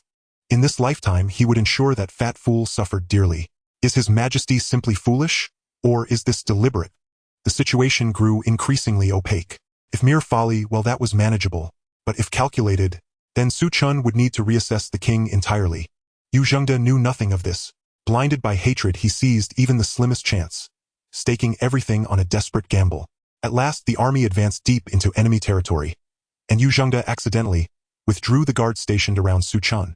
Night fell, black and wind-tossed. A figure materialized silently within the tent, a middle-aged man clad in dark violet robes, silver hair wild and upright, radiating overwhelming primordial energy. Merely standing there, he seemed to stir the very chi of heaven and earth. Marquis Zidian, I did not expect the Kanglan Kingdom to dispatch you personally. Inside the tent, Su Chen interlocked his hands, showing no surprise at the arrival of a powerful figure from the spirit soul realm. The gray-robed elder behind Su Chen recognized the white-haired man and immediately revealed his identity. This scene sent a jolt of fear through the heart of the Purple Lightning Marquis. Not good, I've fallen into a trap. Realizing the danger, the Purple Lightning Marquis wanted to retreat immediately. However, the elder's withered hand gripped a spear, and the power of his divine soul erupted. The original night was illuminated into day, and the surrounding generals quickly realized something was amiss, shouting, "Protect the young Marquis." If the young Marquis were to die here, those near him would surely share the blame. It's you, the master of the stunning spear. How can you still be alive? One spear stunning. It once dazzled through several eras, dominating the surrounding nations. 500 years have passed, and many believed the master of the stunning spear had long since perished. Yet now he appeared alive before the Purple Lightning Marquis. This was a powerful figure at the 5th level of the Spirit Soul realm. The Purple Lightning Marquis at only the 3rd level dared not engage and sought to retreat swiftly. But how could the master of the stunning spear allow the Purple Lightning Marquis to flee before his eyes? Damn you, Yu Zhengde! You've ruined me as well. Is this the ordinary Spirit Soul realm practitioner you spoke of? An unremarkable elder? The Purple Lightning Marquis cursed, knowing that the master of the stunning spear ranked among the top 10 powers in the Kanglan Kingdom. The Purple Lightning Marquis' voice was clearly heard by those on the ground. Their expressions turned pale, realizing it seemed their commander Yu was colluding with the Kanglan Kingdom to harm the young Marquis. Thinking of this possibility, they shuddered in fear, sensing that a great calamity was about to strike. Inside the tent, Yu Zhengde was happily contemplating that if Su Chen, the young Marquis, were to die, he could withdraw his troops seamlessly. However, the words of the Purple Lightning Marquis shattered his illusions. Yu Zhengde stepped out of the tent in disbelief, witnessing the familiar gray-robed elder pursuing the Purple Lightning Marquis. His mind went blank. It was over. Soon countless soldiers, generals, and guards surrounded Yu Zhengde. Yu Zhengde, you have a lot of nerve daring to collude with the Kanglan Kingdom to harm the young Marquis. A sharp reprimand echoed as the crowd parted to make way. Su Chen approached slowly, flanked by 2 guards glaring at Yu Zhengde. Upon seeing Su Chen, Yu Zhengde's mind exploded like thunder, his legs giving way as he collapsed to the ground. Su Chen looked down at Yu Zhengde. I didn't do this, young Marquis, I truly didn't. I did not collude with the Kanglan Kingdom to harm you. This must be a scheme from the Kanglan Kingdom. Yu Zhengde desperately tried to argue, attempting to clear his name. Su Chen coldly replied, "Take him away." The guards rushed forward, and though Yu Zhengde struggled, he was quickly subdued. The Xuanwu army was thus placed under Su Chen's temporary command. The master of the stunning spear also brought back the head of the Purple Lightning Marquis. This impressed Su Chen. This elder was truly formidable. Aside from his grandfather, one of the top 10 powers in the Tianfeng Kingdom, this gray-robed elder was likely the strongest. After taking command of the Xuanwu army, Su Chen promptly reshuffled the leadership, stripping all those associated with Yu Zhengde of their powers and imprisoning them. Leading the Xuanwu army, Su Chen engaged in a few symbolic battles before returning to the capital. In the Tianfeng Kingdom, with Su Chen's return, a message spread throughout the land. The commander of the Xuanwu army had colluded with the Kanglan Kingdom to harm the young Marquis of the Jinghai Marquis House, the kingdom's first genius, nearly leading to the young Marquis' demise, endangering 1 million Xuanwu troops. In the end, the young Marquis saw through the plot, turned the tide, and forced the Kanglan Kingdom to sign a series of treaties, achieving a sweeping victory. The body of Nangong Meng, after decades, was also returned to the Tianlan sect by Su Chen, returning to its ancestral ground. The king was overjoyed and conferred the title of Champion Marquis upon Su Chen. The young Marquis' rise became a celebrated tale in the Tianfeng Kingdom. At the taverns of the capital, Su Chen gazed down below. Since that day, Yu Zhengde had completely become a traitor, colluding with the Kanglan Kingdom. Unfortunately, he died early in prison. Below, the once noble Yu family now lay in disgrace, each member coldly executed one after another. Watching this scene, Su Chen chuckled softly. The cycle of heaven brings justice. Those who relied on erasing all his past achievements for their gains were now easily brought to ruin in this life. Brother Fengshen, what are you looking at? Feng Huaiyan, dressed in a pink flowing gown, rested her chin in her hands, gazing at Su Chen, who was looking out the window, and chimed in. It was rare to see her beloved, yet she paid no attention to the first beauty of the Tianfeng kingdom, instead gazing out the window. Su Chen turned his head and smiled, saying, "It's nothing, just some scenes that reminded me of past events." He looked at Feng Huaiyan softly, saying, "Huaiyan, next year I will marry you, all right?" Upon hearing this, Feng Huaiyan's fair face visibly flushed as she leaned on the white jade table, murmuring after a long while, "Brother Fengshen, you mustn't go back on your word." Su Chen nodded, smiling, "I will not break my promise." That night, after Feng Huaiyan returned to the palace, Su Chen sighed softly. What a silly girl. With royal status, there would be many more things she could do. A year passed. Su Chen's cultivation barely reached the second level of the spirit sea. In this year, he turned 20 and married Feng Huaiyan as promised. The entire Jinghai marquee house was lively. The first beauty of the Tianfeng kingdom was getting married, and the wine in the taverns was cleared out that day. It was unknown how many young talents were sorrowful. But he was the first genius of the Tianfeng kingdom, truly too dazzling. After marrying Feng Huaiyan, Su Chen officially took over the Jinghai marquee house. However, those brothers and his useless father seemed very displeased as Su Chen seized all their power. While passing through Beifeng City, Su Chen quietly disappeared and reappeared in his former homeland. The place was covered in dust, and Su Chen saw several tombstones erected on the mountain in the backyard. The tombstones still held some wine and offerings. Is it Li Ming? Su Chen thought of his childhood friend from his past life, the only one who might still remember, the one called Jiang Chun, after all these years. Su Chen did not disturb the items. He bowed to Jiang's father and mother, as well as Wang Bailu and his own children, saying, "Rest assured, I will soon make the Feng family pay the price." Su Chen murmured in his heart. Following the marks left by his past life, he found the place where the soul-calling technique was buried and unearthed it. This was his weapon for revenge. Inside the Jinghai Marquis Manor, Marquis Jinghai stared wide-eyed at the cultivation manual in his hands. Astonishment giving way to elation, then gradually hardening into grave solemnity. "Chen, this is an authentic royalty cultivation art, left behind by a peerless expert known as the Tongling King. This must never be revealed. Not to a single soul beyond you and me. Should word leak out, the Jinghai Marquis Manor will face utter annihilation. At present, only 2 places in the realm possess royalty cultivation arts. First, the main bloodline of the Feng clan. Only the reigning sovereign himself is permitted to cultivate it. Second, the Taiyuan Li clan, inheriting the art left by Li Shunhua. Yet not a single member of the Li family has ever grasped its essence. Now a third lineage has emerged. Should the main bloodline learn of this, coupled with the recent string of upheaval, suspicion would inevitably run rampant. Su Chen's prodigious talent already inspires deep wariness among them. Adding a royalty art to his arsenal may well drive those venerable elders to utter madness. Su Chen nodded silently. He understood full well. Gazing upon the Tongling art, Marquis Jinghai's eyes burned with fervent desire, and yet flickered with profound hesitation. It was a scorching, perilous treasure. "Grandfather, please retreat for seclusion first. Perhaps within the Tongling art lies the very key to transcend your current limits." Su Chen smiled gently. A swell of emotion rose in Marquis Jinghai's chest. Among all the unworthy heirs he had sired, at last a true dragon had emerged. Once the Marquis entered seclusion, Su Chen's expression settled back into serene stillness. Handing over the Tongling art had been deliberate. After all, Marquis Jinghai remained his most formidable weapon. To strike against the main bloodline, Su Chen needed to know whether the Marquis could fathom the Tongling art. If he ascended even one step higher, their odds of toppling the main line would rise significantly. As for whether the Marquis would aid him against the main bloodline, Su Chen allowed himself a faint, knowing smile. That much was certain. All mortals harbor desire. Once power is attained, such desires swell beyond measure, until they compel action. And even if the Marquis hesitated, the Feng main bloodline, once apprised of the Tongling art, would never spare him. From the moment Su Chen relinquished the art, the 2 sides were locked in a war of mutual annihilation. "And I still require a catalyst. Dear father, dear elder brother, and most esteemed sovereign, I shall leave that favor entirely to you." Su Chen murmured softly to himself. He knew they would never abandon their wish for his death, and he could wait no longer.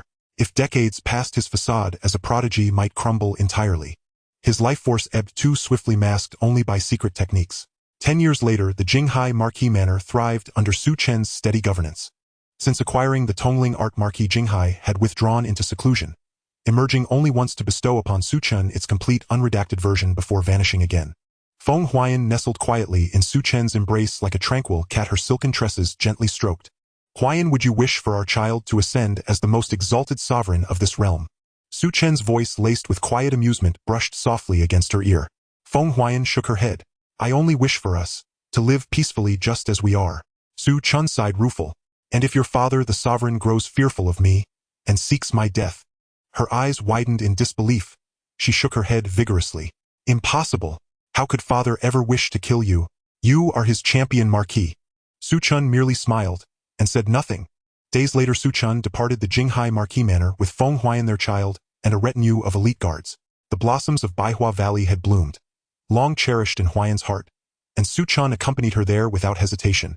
After Su Chen's departure a shadow fell across the manor, watching his retreating figure with venomous envy. That old man hides something earth-shattering beneath his secrecy. A bastard son dares covet my marquisate. This time his fate is sealed in a net from heaven to earth. The figure sneered coldly from the gloom, as Su Chen's procession vanished beyond the gates. En route to Baihua Valley Su Chen walked straight into an ambush. This time nearly 20 Seaf spirit cultivators struck as one, each radiating a pressure far surpassing those who had hunted him in the assassination attempt over a decade prior. Even more chilling was a lone figure whose aura yawned like an abyss.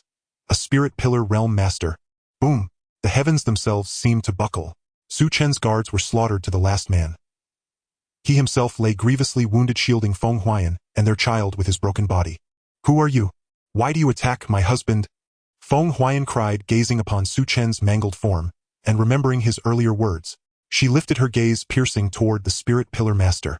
Are you sent by my father? Her eyes gleamed like venomous serpents as she flung her arms wide, placing herself squarely before Su Chen. Your Highness! The spirit pillar master instinctively bowed his head, then recoiled, voice trembling. Princess Huayan, you should never have spoken those words. A bitter smile curled her lips.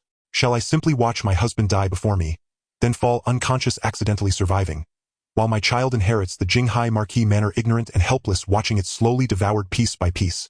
Unseen, Su Chen smiled. His purpose had been fulfilled. A spear vast as a mountain descended from the heavens. Those Seaf spirit masters who failed to evade it turned instantly to dust. An elder robed in ash gray stepped across the void, drawing near, his presence alone crushing the air. The Jinghong spear sovereign, you? Gasped the black-robed spirit pillar master.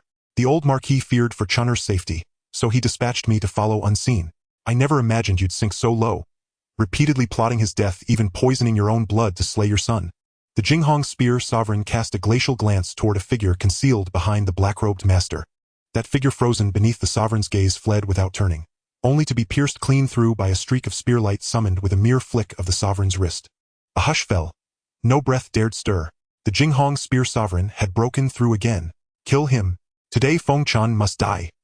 The black-robed master fought with desperate fury, but the Jinghong spear sovereign intercepted every blow. Their entire force was annihilated. The sole victor, Su Chen. Returning to the Jinghai Marquisate, Su Chen lay gravely wounded and unconscious. Feng Huayan remained steadfastly by his side. When Su Chen finally awoke, Feng Huayan spoke softly. My husband, I wish our child to become the most exalted person in this kingdom. She had made her decision. She chose her husband, and their child. Joy swelled within Su Chen's heart. He knew the moment was approaching. Jinghai Marquis watched as his beloved disciple grandson was once again targeted for assassination. Had he not exercised extra caution, he might have found only a lifeless corpse. Damn it all! I shall march upon the royal capital with my troops this very instant. For over 300 years the Jinghai Marquisate has never endured such disgrace. The Marquis roared in fury, immediately reaching for his armor and weapons, preparing to muster his forces for war. Su Chen hastily restrained him. The Marquis had cultivated the Spirit Communion art, advancing from Spirit Soul rank 7 to rank 8 in just 10 years. Yet the royal branch remained the dominant lineage, because it harbored a monstrous elder at the pinnacle of Spirit Soul rank 9. Grandfather, this matter must not be approached rashly. Should the Marquis storm the capital, one misstep could leave him surrounded and overwhelmed. The Marquis smiled faintly. I merely grew enraged seeing my disciple grandson nearly slain. Not that I've lost all reason. He had been soothing Su Chen all along. The Marquis continued. Chun'er, what is your plan? Su Chen's expression turned grave. Grandfather, ever since this incident I've pondered. Will there be a third, fourth, or even fifth attempt on my life? Must every gifted scion from a collateral branch live in perpetual dread of assassination? Why should the royal branch not be ours? Are nobles and kings born to rule, or forged by will? The Marquis fell silent for a long while, then spoke, voice thick with unprecedented ambition. You are right, Chun'er. Nobles and kings are not born, they are made. If Feng Tianqing can claim the royal branch, why cannot Feng Jinghai? With the Spirit Communion art, our Jinghai branch rivals the Tianqing branch, And with a prodigy like you, even the ancient elders of the Feng clan will surely rally to your side. Su Chen nodded. Grandfather, our path now is clear. Fortify our walls, amass abundant grain, delay declaring sovereignty. Until the day you ascend to the threshold of divine transcendence, that shall be the day our Jinghai branch becomes the royal branch, with Feng Huaiyan and the Marquis as his twin pillars of power. Su Chen judged his plan highly likely to succeed. Once the Marquis assented, he withdrew once more into seclusion. All resources of the Marquisate were placed entirely at Su Chen's disposal. Su Chen summoned his brother's sisters, younger brothers, and younger sisters without delay. In his hand appeared a list.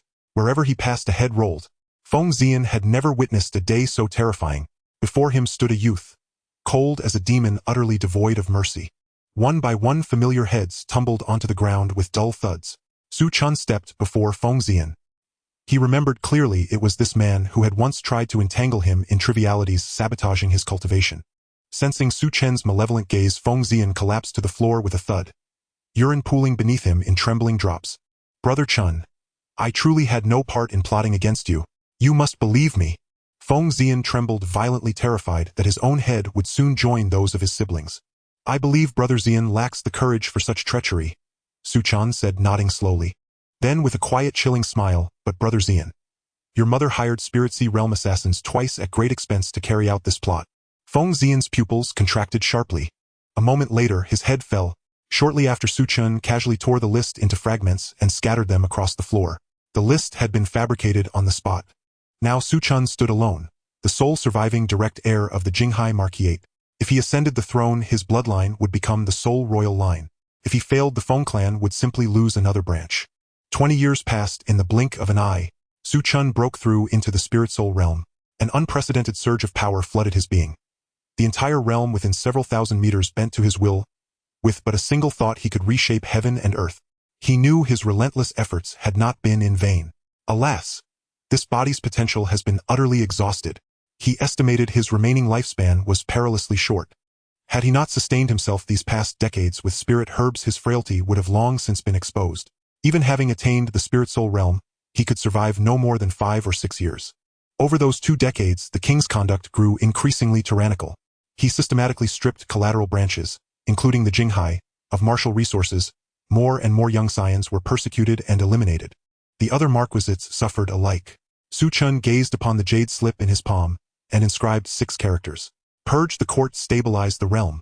He could wait no longer for the Marquis's breakthrough. Whether the Marquis would reach the threshold of divine transcendence, he did not know. But Su Chen himself might descend into the grave first. He would unite the collateral branches and rise in rebellion.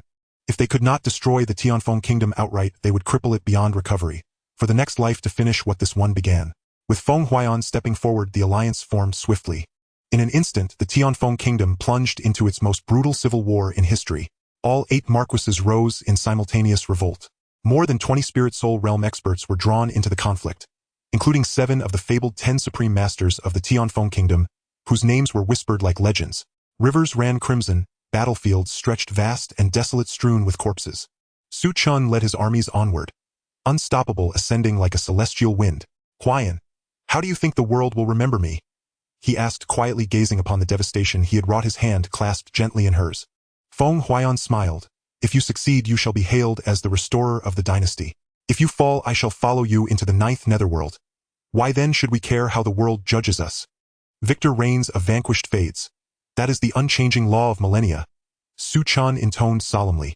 Feng Huaiyan turned, draped his great cloak about his shoulders, and murmured tenderly, in my heart my husband has always been, and will always be, king. An odd wave of emotion stirred within him. After all these years, still unexpectedly moved. Su Chen drew Feng Huaiyan close. Within his heart a whisper arose. Forgive me. From the moment in childhood, he learned of the Jiang family's annihilation, there had been no turning back. Every act he committed served twofold: to accumulate more fate reversal points, and to reclaim justice for his former life. From the instant he chose to burn his lifespan to accelerate cultivation, he sealed himself upon a path with no return. He was no peer of the great ancestor, no match for the mythic Li Shenhua. He was merely a charlatan, a fraud who traded years of life for hollow renown. Was it worth it? He did not know. Right or wrong, he had long ceased to ask. He could only step fully into the game and wager half a move against heaven itself. The sound of the horn echoed like thunder throughout the royal capital, spreading in all directions. A million martial artists were poised at the city gates. The generals of the Tianfeng kingdom felt a surge of despair in their hearts upon witnessing this scene. There were too many powerful figures among the 8 marquis.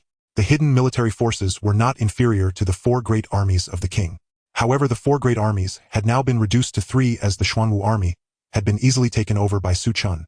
Inside the palace, a high-ranking minister of the Tianfeng kingdom stood trembling beside the Tianfeng king, saying, "Your Majesty, I have just received news that the Marquis of Jinghai, the Marquis of Mo Yuan, and the Marquis of Xuanbing along with the 8 great marquises have already arrived at the city gates intending to." Before he could finish, he was interrupted by the Tianfeng king. "You mean they want to kill me and replace me, right?" The Tianfeng king sneered. "I should have taken the gamble to eliminate that brat when I was in the royal capital.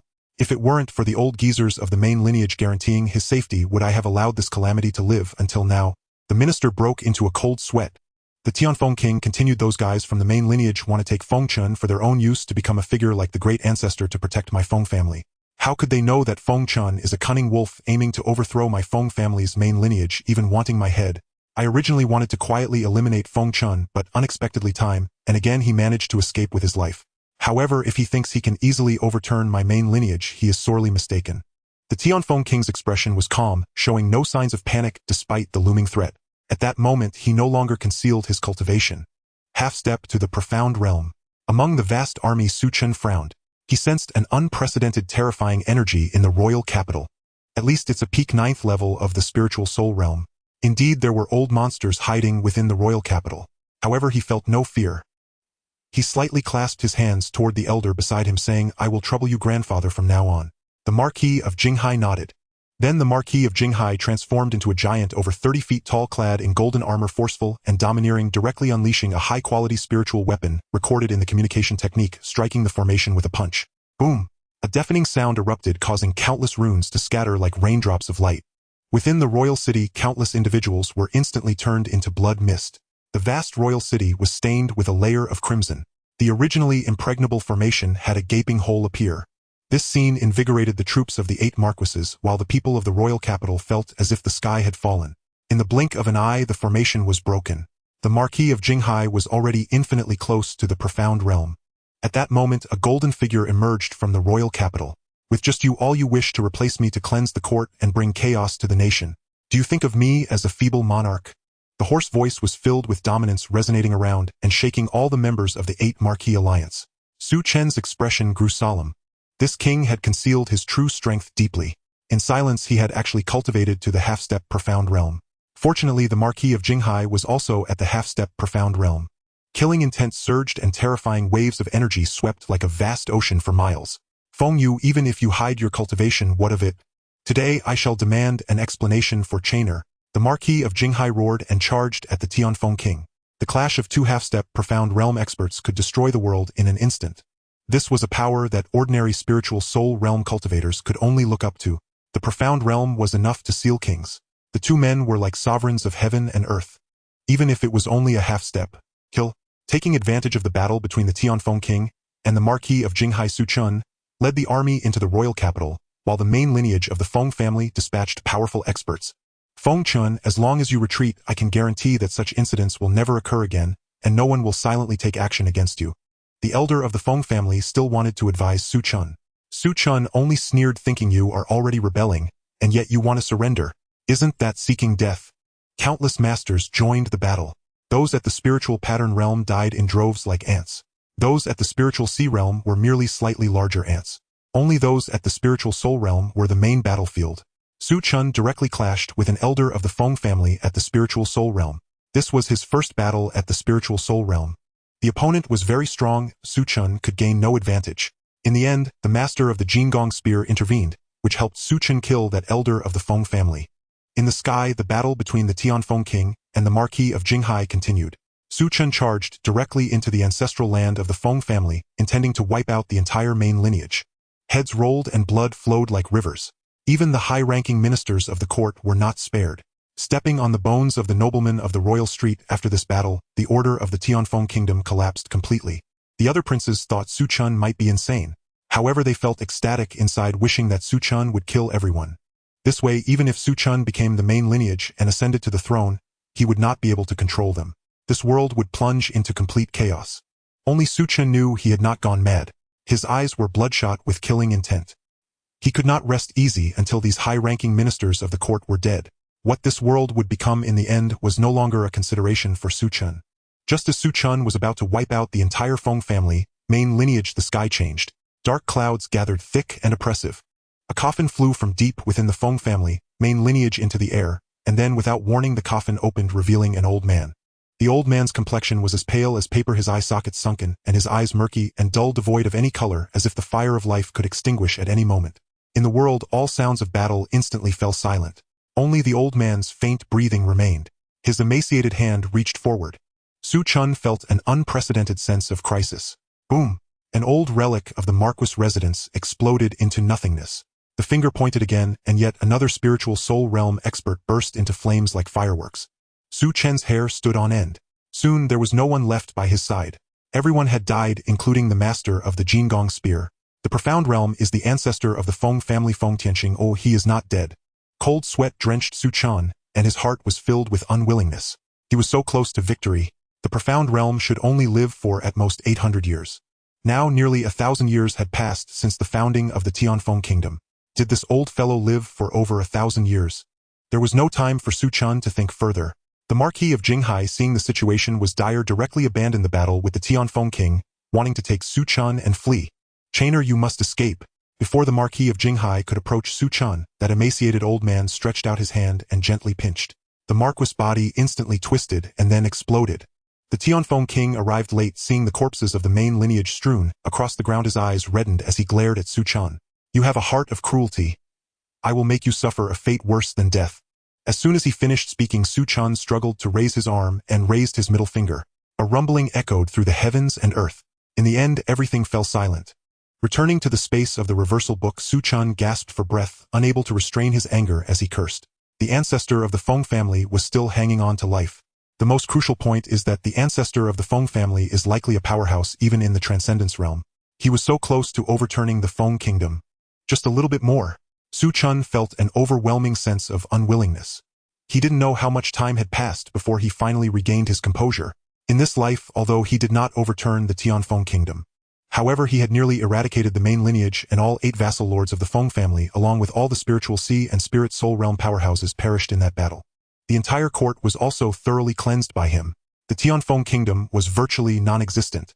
Su Chen took out the reversal book to check the gains of this life. The reversal book opened to the 3rd page. In the 3rd life, you were the first genius of the Tianfeng kingdom, and everyone had high hopes for you. You lived up to their expectations, even burning your lifespan for cultivation.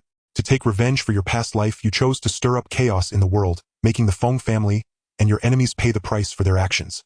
You succeeded, first causing the general who led to your family's extermination to die and his clan to be wiped out. Then you allied with the other 7 lords, invaded the royal capital, slaughtered the nobles, and obliterated the main lineage.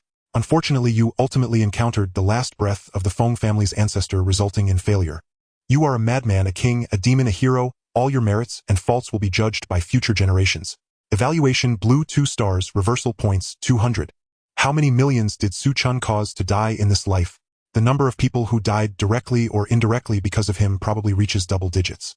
Even the Feng dynasty became virtually non-existent because of him. If I could successfully replace the main lineage of the Feng family, perhaps the evaluation would rise another level. Su Chen was envious. A blue level, just 1 star difference meant 100 reversal points. Unfortunately, there was still an ancestor clinging to life. The world of fantasy is fraught with crises. Qualifications: 0 comprehension, 0 family background, 0 mental state, 15. With 200 reversal points in this life, if allocated properly, he might truly have hope of breaking through to the transcendence realm and becoming a true king rather than a false genius who burned his lifespan in his previous life. Most of the points were allocated to qualifications, with Su Chen adding 90 points. For comprehension, he added 70 points. Finally, with 40 reversal points left, Su Chen added them all to his family background. The 4th life begins. In the faint morning light, Su Chen opened his eyes, and what met his gaze was a canopy of gold and silver threads, intricately patterned and exquisite. It seems that my identity in this life is not at all inferior to my previous life. Su Chen secretly rejoiced. He looked at his hands, not infant-like. Thankfully he was fine. In his memories he was called Li Chen in this life, the 2nd son of the Li family in Taiyuan, referred to as Li heir. Su Chen's gaze was blank. The Taiyuan Li family, isn't that the family left behind by the legend of the Tianfeng kingdom Li Shenhua? Damn! Su Chen remembered that within the Li family, Li Shenhua had also left behind a cultivation method. The ancestor of the Feng family personally acknowledged that Li Shenhua was far more powerful than him. What realm could the astonishingly powerful and monstrous Li Shenhua, whose cultivation even exceeded the transcendence realm, possibly be at? Su Chen did not know. However, he was envious of the cultivation method left by Li Shenhua. In this life, he awakened his memories at the age of 13, gathering spiritual energy at the 9th level. In his past life, even burning his lifespan for cultivation was no better than this. From a false genius, he became a true genius. Su Chen suppressed the excitement in his heart and began to search for the changes in the Tianfeng kingdom after his death in the previous life. Indeed, there were significant changes. In his previous life, Su Chen nearly wiped out the Feng family, forcing the ancestor of the Feng family to revive at the cost of his last breath. Although it was unclear whether that old man was dead, the Li family speculated that he probably was. 30 years have passed since then. The Tianfeng kingdom has not yet fallen, but it is also virtually non-existent. The Tianfeng king was severely wounded in the battle against the Marquis of Jinghai in his previous life, and in order to consolidate the Feng family's position had no choice but to arrange a marriage. Currently, the Tianfeng kingdom is actually controlled by 4 major factions: the Li family group led by the Li family of Taiyuan, the Kong family group led by the Chengping Kong family, the sect group led by the Linggu Temple, and the merchant group led by the Wanbao Chamber of Commerce. These 4 major factions have divided the territory, controlling the lifeblood of the Tianfeng kingdom. In his previous life, although Su Chen did not completely destroy the entire Feng family, he severely injured them, and they no longer had the strength to dominate the world. No one was there to help the Feng family maintain control over the Tianfeng kingdom. Chaotic era is about to rise. Young Master Li Chen, the clan elder, requests you to choose a spiritual pattern at the spiritual pattern hall. A maid's urging came from outside, and Su Chen slowly withdrew his thoughts. The foundation of the Taiyuan Li family is much deeper than that of the Marquis of Jinghai. The Li family has accumulated an unknown number of high-quality spiritual patterns, among which it is said there are golden-quality spiritual patterns left by Li Shenhua. Unfortunately, no one from the Li family has ever obtained them. Even the purple-quality spiritual patterns have not been obtained for several hundred years. In his previous life, the best he used was merely blue-quality spiritual patterns. Su Chen arrived at the spiritual pattern hall, where many young men and women from the Li family stood. Upon seeing Su Chen's arrival, they all made way. Su Chen was the first genius of the Li family in hundreds of years. Only one person looked at Su Chen with disdain, even arrogance. The richly dressed young man blocked Su Chen's path. Li Chen, no matter how outstanding you are, your father will not pay you any more attention. Li Wenxuan raised his head, feeling proud. It seemed that this would allow him to defeat Su Chen. Su Chen couldn't be bothered to respond. In this life, although he was the second young master of the Li family group, his mother was merely the daughter of a small sect leader lacking a strong backing. Before revealing his talents, he was not well regarded and often bullied. Only after Su Chen's talents began to shine did things improve, earning the favor of the clan elders of the Li family. However, this also attracted the hostility of his brothers. After all, no one likes to see someone who was once trampled beneath them suddenly turn the tables and place them beneath their feet. One by one, the youths entered the spiritual pattern hall to obtain their spiritual patterns. When Li Wenxuan went in, he came out overjoyed. I got the rare blue-quality spiritual pattern Thunder Galloping Horse. Everyone was envious. The Thunder Galloping Horse was a rare spiritual pattern that could not only unleash astonishing speed, but also use small lightning attacks against others. It was undoubtedly a very practical spiritual pattern. Li Wenxuan proudly approached Su Chen, saying, "As soon as I break through to the 9th level of gathering spirits, I will be able to absorb the spiritual pattern. Your cultivation advantage is only temporary. I will soon catch up to you and surpass you." Su Chen couldn't help but chuckle. How could a mere 2nd-level gatherer dare to provoke him, a 9th-level gatherer? He couldn't bring himself to shatter Li Wenxuan's daydream, brushing past him and walking into the spiritual pattern hall. Inside the spirit pattern hall there are the spirit patterns stripped from the ferocious beasts slain by the Li family for generations. The more outstanding the talent, the greater the resonance it can evoke. The more times the resonance occurs, the higher the probability of obtaining precious spirit patterns. Su Chen closed his eyes, carefully sensing. Dozens of blue lights flashed briefly. Su Chen couldn't help but sigh internally. The Li family's foundation was indeed profound. As long as he wished, he could easily grasp a blue-quality spirit pattern. However, in this life, how could he be content with merely merging a blue-quality spirit pattern given his talent? Su Chen remained patient and began to search. Before long, a wisp of purple light appeared before him. Su Chen was pleasantly surprised. This was a purple spirit pattern stripped from a ferocious beast known as the Thousand-Armed Spider. Such beasts are nearly extinct in the Tianfeng kingdom, making them exceedingly rare. Covered in countless arms, they can spit out threads as tough as steel, which are also laced with deadly poison. After merging, he would become the upgraded version of Spider-Man. Su Chen did not immediately choose the Thousand-Armed Spider. He did not wish to become a toxic creature. Remaining patient, it wasn't long before he saw another purple quality spirit pattern. Lava Violent Ape. This beast is engulfed in flowing magma, its fur made of fiery lava, and is also an exceedingly rare creature. It has virtually vanished from the Tianfeng kingdom. Merging with it would not only grant immense strength but also the ability to manipulate flames and resist fire. Of course there are drawbacks. Merging with the lava violent ape would result in a very irritable temperament, but this flaw can be overlooked. Su Chen saw several other purple quality spirit patterns, all of which were extremely rare. It seems that with my qualifications I cannot evoke the legendary golden quality spirit patterns, Su Chen thought, feeling somewhat disappointed. However, he quickly realized that this was merely a legend, and no one knew for sure if it was true. After careful selection, he chose a spirit pattern from a beast known as the Frostflower Ice Phoenix. This beast possesses the bloodline of an ancient phoenix, entirely snow-white with feathers resembling ice crystal carvings. It is said that wherever it goes, frost covers the ground, and the cold air it exhales can instantly freeze rivers and mountains. After absorption, it grants the ultimate ice power and the ability to summon the wings of the ice phoenix, enhancing flight speed. The ancient phoenix bloodline is also filled with rich vitality, leading to increased longevity. After selecting the Frostflower Ice Phoenix spirit pattern, Su Chen exited the spirit pattern hall. Outside, Li Wenxuan was boasting about his blue quality spirit patterns, not forgetting to belittle Su Chen. Li Chen, what spirit pattern did you obtain? Hurry up and show it to us. Li Wenxuan looked at Su Chen with jealousy, thinking that perhaps Su Chen's spirit pattern was inferior to his. Su Chen stepped out of the spirit pattern hall with a calm demeanor. This led Li Wenxuan to misunderstand his intentions. The elder overseeing the hall also looked curiously at Su Chen. This was the so-called first genius of the Li family in a century, and the elders were curious about what spirit pattern Su Chen could obtain in the spirit pattern hall. Su Chen opened his hand, a wisp of purple light flickered, and then a completely snow-white ice phoenix appeared. The temperature in the entire hall suddenly dropped, and soon frost began to form. Several elders were prepared for this, yet still gasped in surprise, murmuring, "Our Li family actually has a purple quality spirit pattern." They thought that the legend of our ancestor Li Shunhua leaving behind a purple quality spirit pattern in the Tianfeng kingdom was just a tale. To their astonishment, it turned out to be true. Su Chen pondered to himself. The spirit pattern hall not only contained purple quality spirit patterns but many more. This was something Li Shunhua could never have anticipated. Since a prodigy came into existence, the Li family had experienced a dramatic decline. There had not been a single genius capable of resonating with a purple quality spirit pattern. Until the appearance of Su Chen in this life. Impossible! This cannot be! Li Wenxuan exclaimed, pointing at Su Chen, shouting, "How could you possibly obtain a purple quality spirit pattern? My Li family has never had a purple quality spirit pattern." Su Chen frowned. An elder from the Li family spoke up, "Third young master, stop your nonsense. This purple spirit pattern was left by our mythological ancestor." Li Wenxuan persisted. "Then why does he have a purple quality spirit pattern while I do not? You old folks must be biased. Li Chen, that purple quality spirit pattern is mine. I command you to give it to me immediately." He was acting like a spoiled child, causing the faces of several elders from the Li family to darken considerably. If it weren't for Li Wenxuan being the child of the family head and having decent talent, one of them would have slapped him already. Su Chen smiled.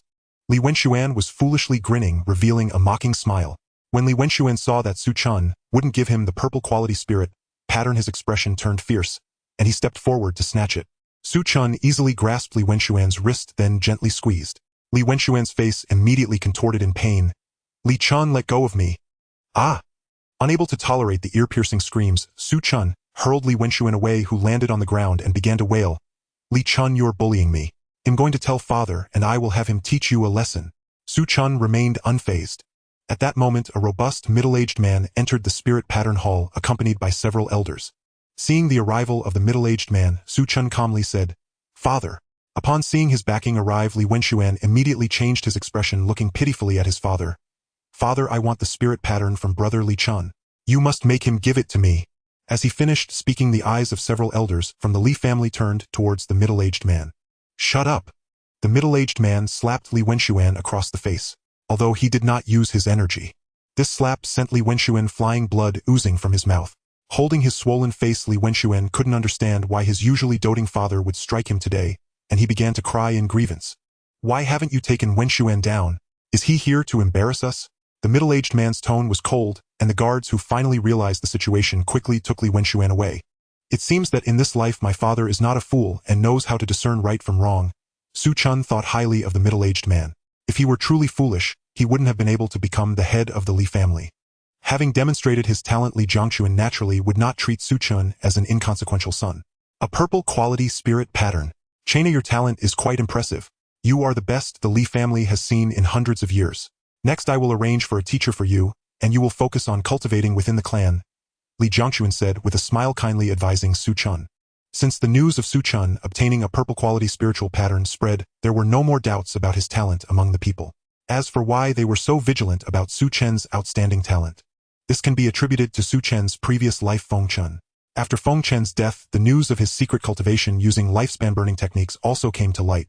This led various major factions to label Feng Chen as a madman and take it as a cautionary tale. Su Chen's treatment within the Li group significantly improved, quickly attaining the status of a true second son, and many elders favored this wise second son, choosing to become his supporters. With a mother in a high position, Su Chen's biological mother in this life also rose in status within the Li group, no longer subject to bullying. In the blink of an eye 5 years passed, and Su Chen's cultivation broke through to the 3rd level of the spiritual sea realm. This astonished the many clan elders within the Li group. Over 30 years ago, Feng Chen, who caused chaos in the world, burned through his lifespan at a speed not as fast as that of their clan's Qilin son. This was a true genius. Su Chen naturally proposed to observe the techniques left behind by the ancestor Li Shenhua. After some discussion, the elders of the Li clan agreed, allowing Su Chen to attempt to cultivate the legendary techniques. Su Chen also saw the divine skill he had been longing for. The imperial awe-inspiring skill, what a domineering name. Su Chen was shocked as this technique radiated prestige with its golden characters. Su Chen stayed there for 3 months. Regarding the imperial awe-inspiring skill, he still understood nothing. Damn, what kind of nonsense is this technique left by Li Shenhua? Such a level of technique doesn't even consider whether future generations have the aptitude to comprehend it. Su Chen cursed. Compared to this technique, the royal-level spirit communication skill seemed like a common item. Unable to comprehend it, Su Chen did not give up and directly told the elders that this technique was called the imperial awe-inspiring skill. Upon hearing Su Chen pronounce the name of the technique, several elders exchanged glances and then burst into tears of joy. Hundreds of years had passed. Finally, the second person to call out the name of this technique had appeared. The ancestor Shenhua said that anyone who can see the name of the technique possesses the comprehension to cultivate it. Second son is indeed the fortune of our Li clan over the past few hundred years. Our Li clan is destined to produce another king. Several elders surrounded Su Chen, as if they were looking at a treasure. Su Chen thought to himself, how many years would it take to comprehend this technique? He did not have that much time to waste. Su Chen directly chose to cultivate the spirit communication skill, while pretending it was the imperial awe-inspiring skill. After all, no one in the Li family had seen the imperial awe-inspiring skill. The spirit communication skill was still a royal-level technique. In this life, Su Chen chose not to burn through his lifespan for cultivation, as it was entirely unnecessary. 3 months later, the news that Su Chen successfully comprehended the imperial awe-inspiring skill spread, causing a stir throughout the Li family. Su Chen's supporters rapidly increased. The position of heir within the Li clan increasingly favored Su Chen. The eldest son Li Yuanfa heard this news and flew into a rage in the courtyard. This is impossible. How could a child born of a lowly servant comprehend a technique that no one in our Li clan has understood for hundreds of years? This must be fake. Li Chen must be deceiving the many elders in the family. Li Yuanfa did not believe that his younger brother could possess such a monstrous talent. If this continued, his position would be precarious. In the Li clan, the future leader could only be him. Li Yuanfa sought out his father Li Jiangquan. Yuanfa, rest assured, your brother will not compete with you for the position of heir. This position will only belong to you. Li Jiangquan reassured Li Yuanfa. Father, do you have any strategies in mind? Li Yuanfa suppressed the joy in his heart and quietly inquired. Li Jiangquan chuckled and continued, the Xian Yuan Holy Sect is holding a grand competition among 100 nations. Those who win will have the opportunity to cultivate in the Xian Yuan Holy Sect. Your brother possesses unparalleled talent within the Tianfeng Kingdom, and even if placed in an empire, he would still be considered a genius. It would not be difficult for him to enter the Xian Yuan Holy Sect. The Xian Yuan Holy Sect is a colossal entity that controls hundreds of dynasties and several empires. It is said to be a force established by a sage. A sage is a legendary figure capable of altering the world with a thought, a terrifying existence capable of plucking stars and moons with a wave of their hand, a true ultimate being with transcendental powers.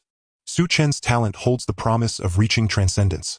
In the Xian Yuan Holy Sect, a king is not as common as a cabbage. After returning, Li Yuanfa could not suppress the smile on his face and laughed out loud.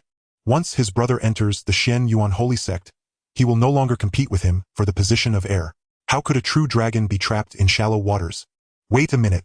Li Yuanfa suddenly realized that his brother's entry into a higher realm would make the position of heir, which he looked down on, fall to him.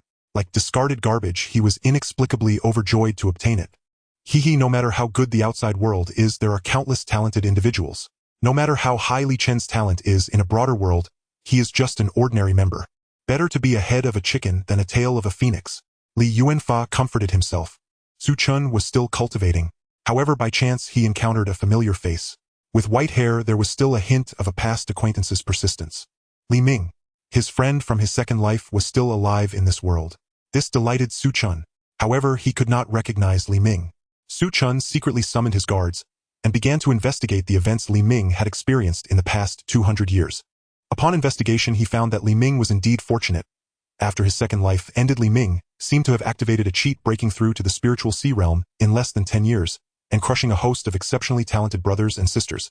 The Li family in charge of Lingyun City quickly grew from an inconspicuous branch into a powerful force. What truly allowed Li Ming to rise was his chaos in the Tianfeng Kingdom, where he virtually wiped out the Feng clan's main and side branches. Seizing this opportunity, Li Ming established the Li Merchants Association, reaping benefits and swiftly expanding from a weak and inconsequential branch into one of the prominent merchants of the Li group. Unfortunately, as he became wealthy, he attracted the attention of thieves.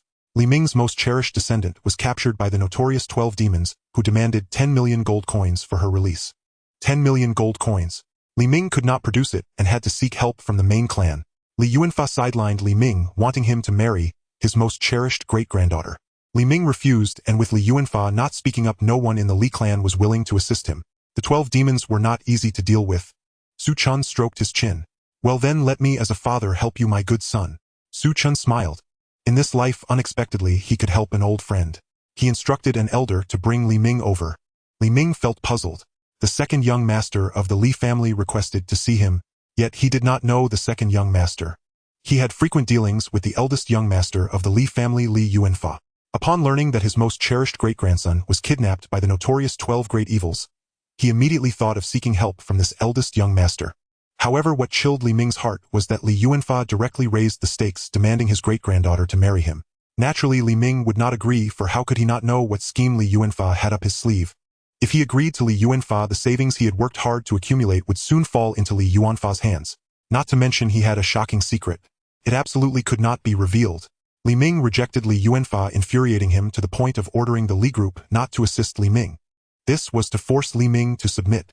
Li Ming felt despair of the old friends he once had showed no mercy. Among the 12 great evils, there were strong practitioners at the spiritual soul realm.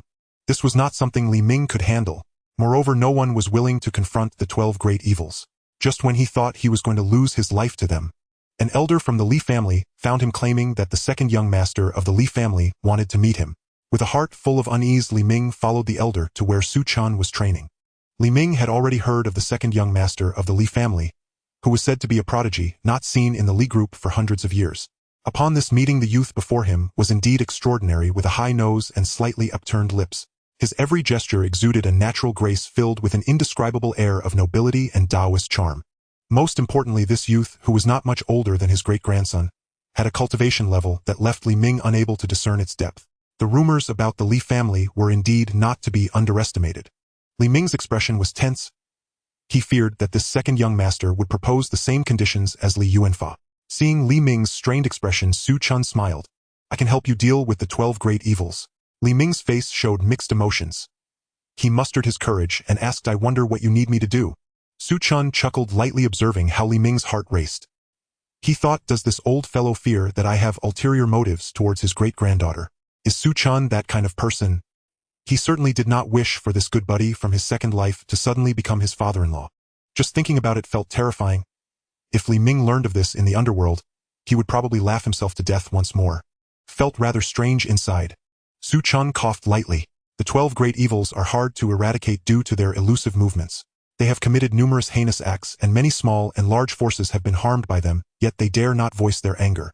I only need Elder Li's cooperation to eliminate the 12 great evils. That's all. Li Ming found it hard to believe this youth only needed his cooperation. Li Ming was already prepared to be severely reprimanded. Su Chen raised an eyebrow. What Elder Li doubts my intentions? Seeing this, Li Ming suddenly realized that the person before him held a status more esteemed than Li Yuanfa within the Li group. To put it plainly, it would be easier for the second young master to crush him than to squash an ant. Just by fabricating a crime, no one would speak up for him. Such a person, how could he have ulterior motives towards him? Surely the second young master wants to set up a grand scheme involving the heads of the 12 great evils. Li Ming began to speculate about Su Chen's true intentions. Su Chen, unaware of Li Ming's thoughts, couldn't help but chuckle when he saw Li Ming flustered and at a loss. This old fellow seemed to have lived cautiously over the years, developing a timid personality. After instructing the elder to take Li Ming away, a sincere smile appeared on Su Chen's face. There wasn't much reason to help Li Ming. Reuniting with a foster son, he had to do something. After Li Ming left, Su Chen headed to the ancestral grounds of the Li family, where the true foundations of the Li group were cultivated. Even the head of the Li family, Li Jiangquan, could not casually step into this place. However, when Su Chen entered, only a few indifferent gazes swept over him. Upon recognizing Su Chen, those gazes retracted. The prodigy of the Li family had privileges. As Su Chen stepped into the ancestral grounds, laughter echoed in his ears. "Little Chinzi, what brings you to the ancestral grounds to trouble us old fellows?" Numerous practitioners at the spiritual soul realm appeared, smiling at Su Chen. After sensing that Su Chen's cultivation had increased, smiles of familiarity spread across their faces.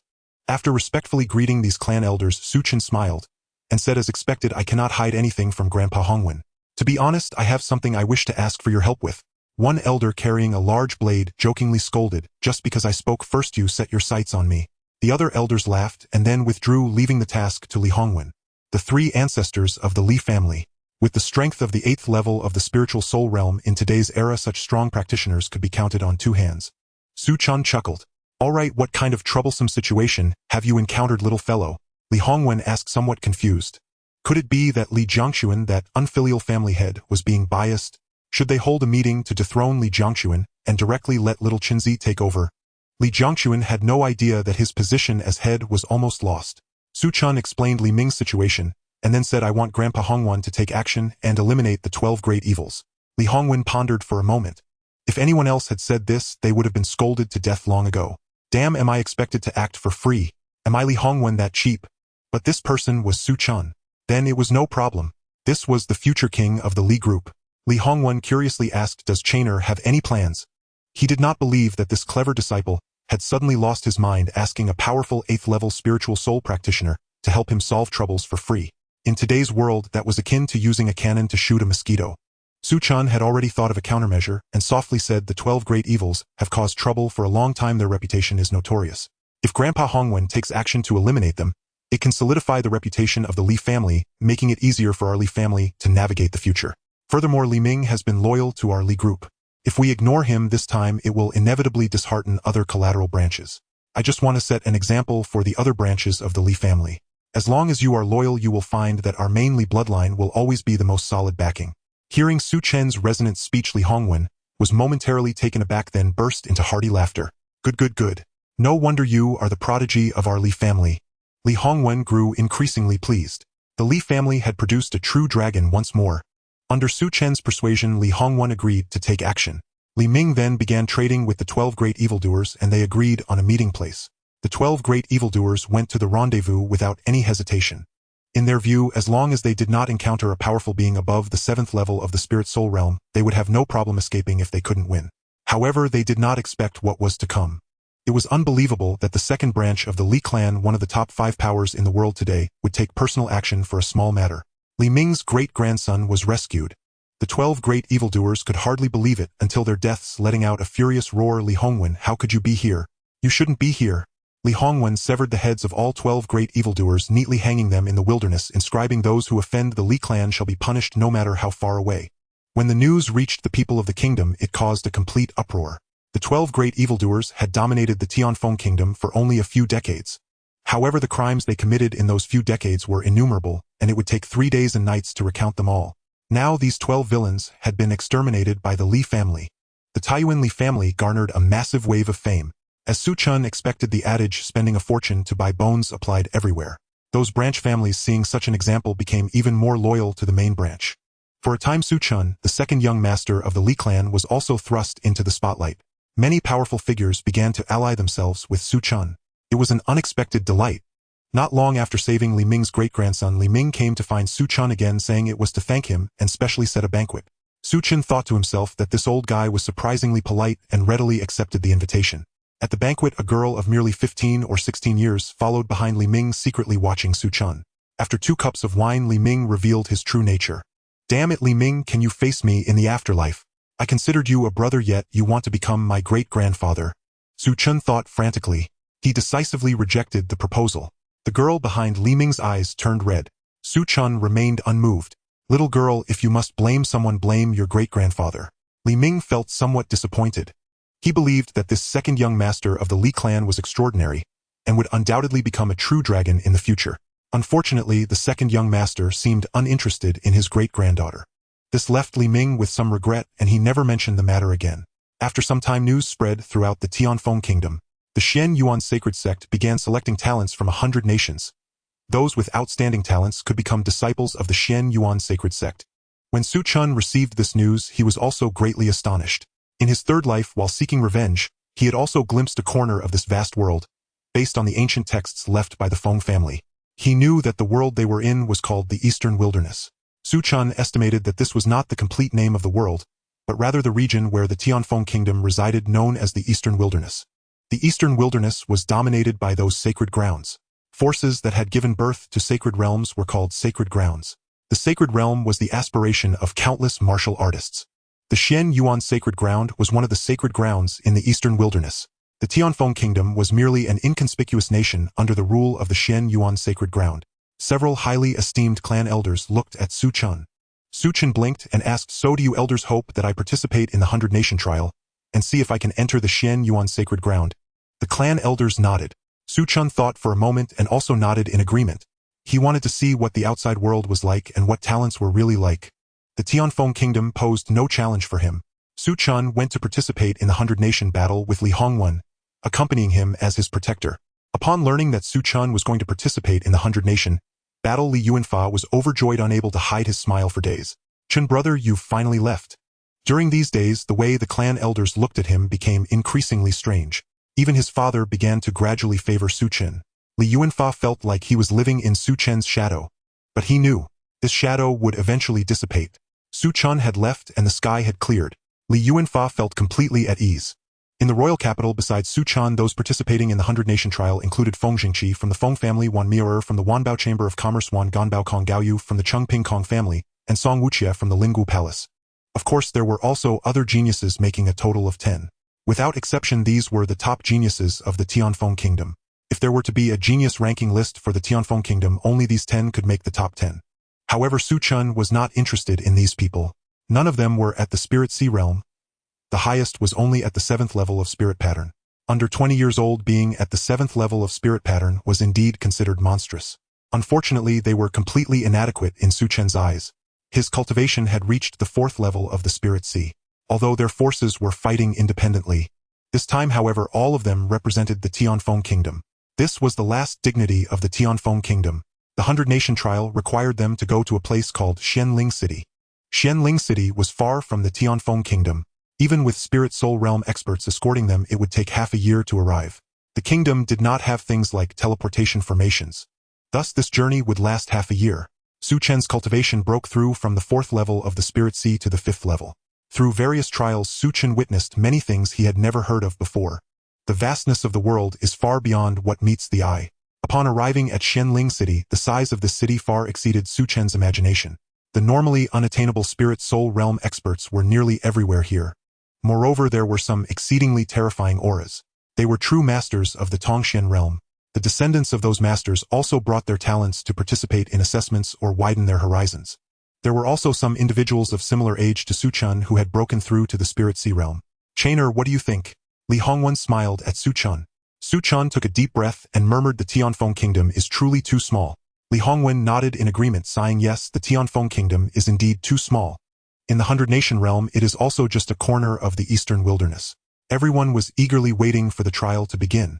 Before the trial commenced, Wan Ganbao found Su Chen. "Please, brother Li, save my sister." Wan Ganbao found Su Chen and directly knelt down, banging his head heavily against the ground, causing Su Chen to frown slightly and quickly help him up. During the half-year journey, the siblings from the Wanbao Chamber of Commerce and Su Chen had exchanged ideas, barely becoming friends. Su Chen understood Wan Ganbao's character well. To kneel and plead with him meant something significant had happened. Wan Ganbao's face displayed anger and anxiety today, We encountered people from the Kanglan Kingdom and the Momen Kingdom on the road. They insulted my sister and I couldn't hold back and fought with them. My sister and Grandpa Gung were captured by the people from the Kanglan Kingdom and the Momen Kingdom. They want us from the Tianfeng Kingdom to fight against them in a battle of geniuses. The Genius Battle is a venue established within Shenling City. A contract binds life and death. Clearly the Kanglan Kingdom and the Momen Kingdom came prepared. They aimed to cripple the younger generation of the Tianfeng Kingdom before the 100 Nations trial commenced. Both the Kanglan Kingdom and the Momen Kingdom harbored enmity towards the Tianfeng Kingdom. Perhaps their true target is me. Su Chen's gaze turned cold. He did not understand the confidence of the Kanglan Kingdom and the Momen Kingdom, yet Su Chen still went to the appointment. Perhaps he was not the most talented participant in the 100 Nations trial. However, among these two small kingdoms Su Chen felt he should be invincible. His direct attendance at the appointment delighted the prodigies of the Kanglan and Momen kingdoms. They pointed to a youth dressed in plain clothes looking rather unremarkable who stood alone. As long as you can kill him, we will fulfill our promises to you. Is this asking for outside help? Su Chen thought these two kingdoms had the audacity to plot against him. The plain-clothed youth looked at Su Chen with a serious expression. I will kill you. His tone was calm as if stating a fact. The sharp sword chi caused blood to appear on Su Chen's skin. Interesting. A long-lost fighting spirit rose within Su Chen as he ascended the prodigy stage with the plain-clothed youth, signing the life-and-death contract to commence the battle. This drew many prodigies from various kingdoms to observe. After all, with the 100 Nations trial about to begin, everyone wished to keep their cards close to their chest. Each of them was a rival. When some revealed their strength, others naturally grew interested. On the prodigy stage, Su Chen calmly watched the plain-clothed youth before him.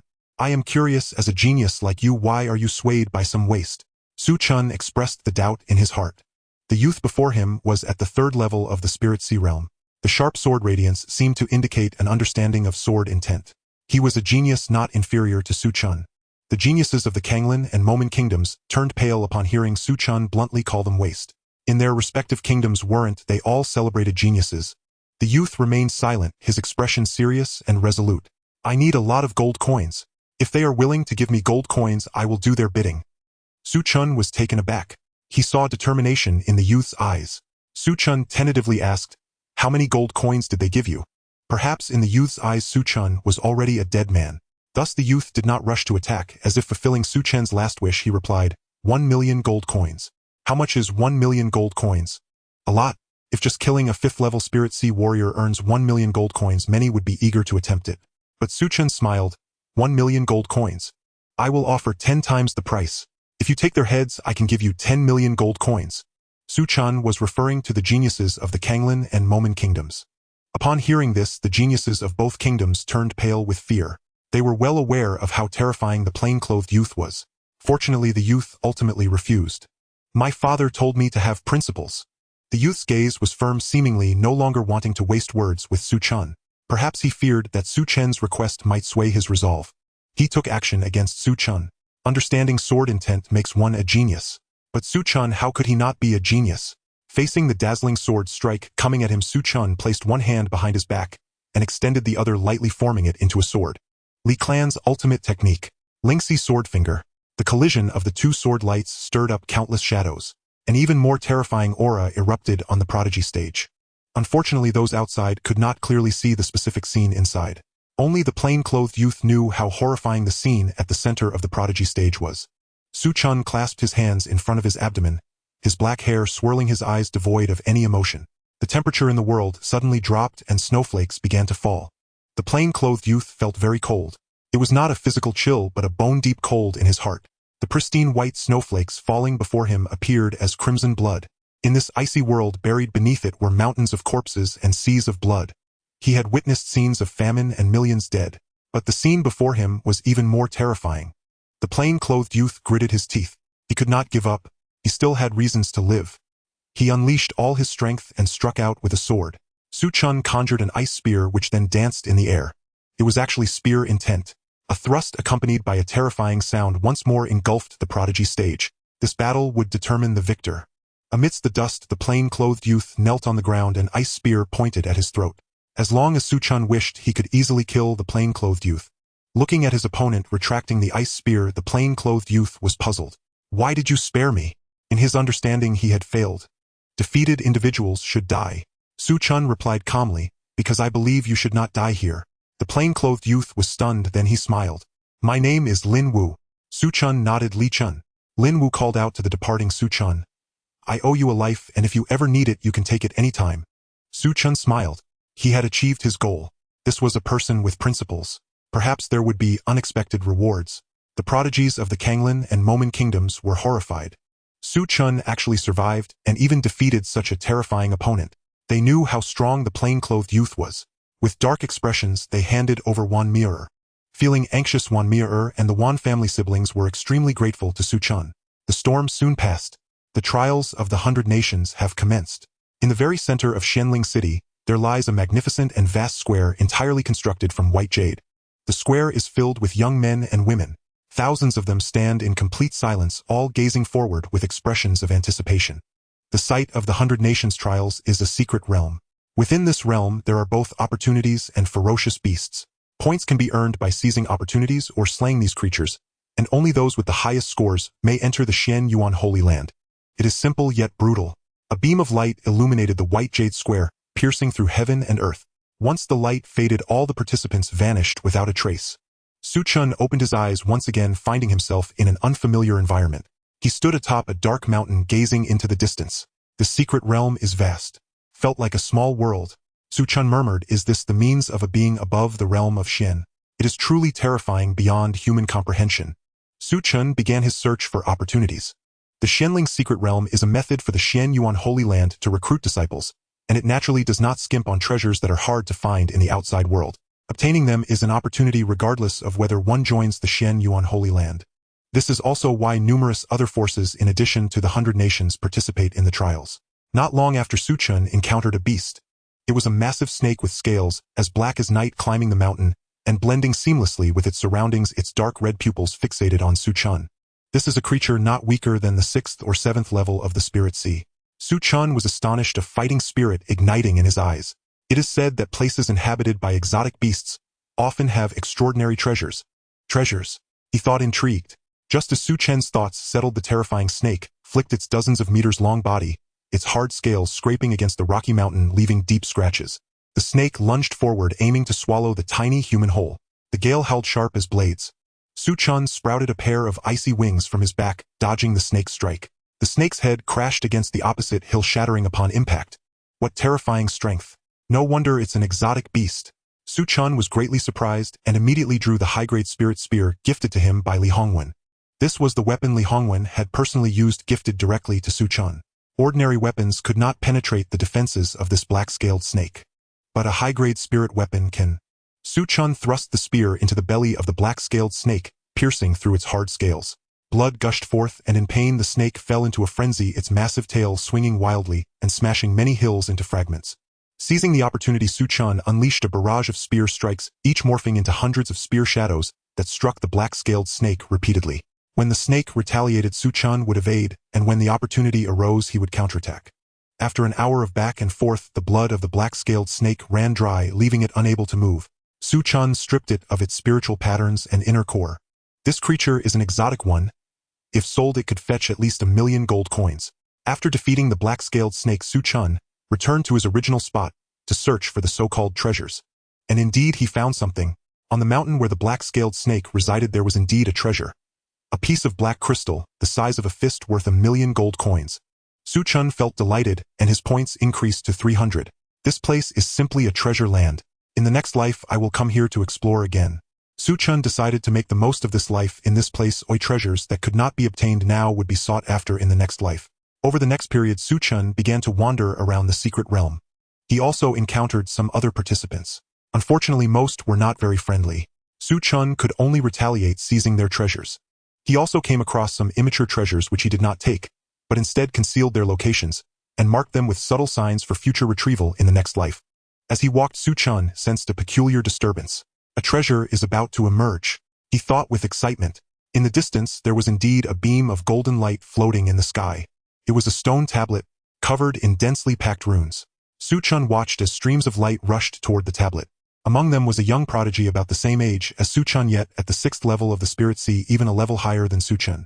The young prodigy seemed to bear no hostility towards Su Chen. After introducing himself as Ao Jin, he began to explain the secrets of the stone tablet. The stone tablet is named the Xian Yuan Ancient Tablet said to contain numerous techniques and divine abilities obtained from battles by the Xian Yuan Holy Land, and by seizing a Dao platform one can connect with the Xian Yuan Ancient Tablet to comprehend its mysteries. It is said that someone once comprehended a king-level inheritance within the Xian Yuan Ancient Tablet. Su Chen was greatly shocked upon hearing this. As they talked, the two approached the vicinity of the Xian Yuan Ancient Tablet. The area was already crowded with people. Below the Xian Yuan Ancient Tablet, there were 108 Dao platforms resembling lotus flowers which had long been occupied, seeming to have no vacancies. Jin rushed towards one of the Dao platforms, tossing Su Chen a remark. Dao platforms are to be seized as long as you have the strength to hold them. Watching Jin engage with an opponent for the Dao platform, Su Chen did not hesitate and sought out a seemingly weaker genius at the third level of the Spirit Sea, directly moving to seize the platform. I am a descendant of the Thunderstorm King. Do you dare to rob my Dao platform? The youth recognized Su Chen as the genius who had defeated an opponent in the genius battle, realizing he was outmatched and immediately resorted to threats. Su Chen let out a cold laugh, defeating him in a few exchanges and sending him tumbling from the Dao platform. After all, who here does not have a distinguished background? If one's strength is weak, then one should obediently step aside. Su Chen did not take the youth's harsh words to heart, as he directly occupied the Dao platform, awaiting the opening of the Xian Yuan Ancient Tablet. Soon Su Chen spotted a familiar figure, Lin Wu, who had also come here and challenged a genius guarding a Dao platform, defeating him. There were also geniuses from the Kanglan Kingdom and the Emoman Kingdom. Upon seeing Su Chen, those individuals turned and fled, fearing they would be slaughtered if they lagged behind. To this, Su Chen could only chuckle coldly. Can they outrun the first day of the month or hide from the 15th? He had thought the geniuses from these two kingdoms were too terrified to join. Unexpectedly, they still had some courage. If they crossed paths again, he would take the opportunity to deal with them.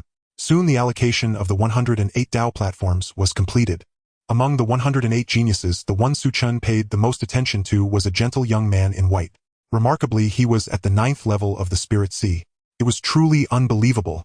It should be noted that Su Chen, having undergone a recultivation, was currently only at the 5th level of the Spirit Sea. Su Chen's consciousness ascended with the Dao platform and entered the Xian Yuan Ancient Steel. In the pitch-black expanse, countless runes shimmered, each one veiled in profound, inscrutable mysteries. Su Chen and the others were tasked with comprehending these runes. The greater their aptitude, the more runes they could grasp, and the stronger the legacy they would inherit. Su Chen immersed himself entirely in this silent communion with the arcane script.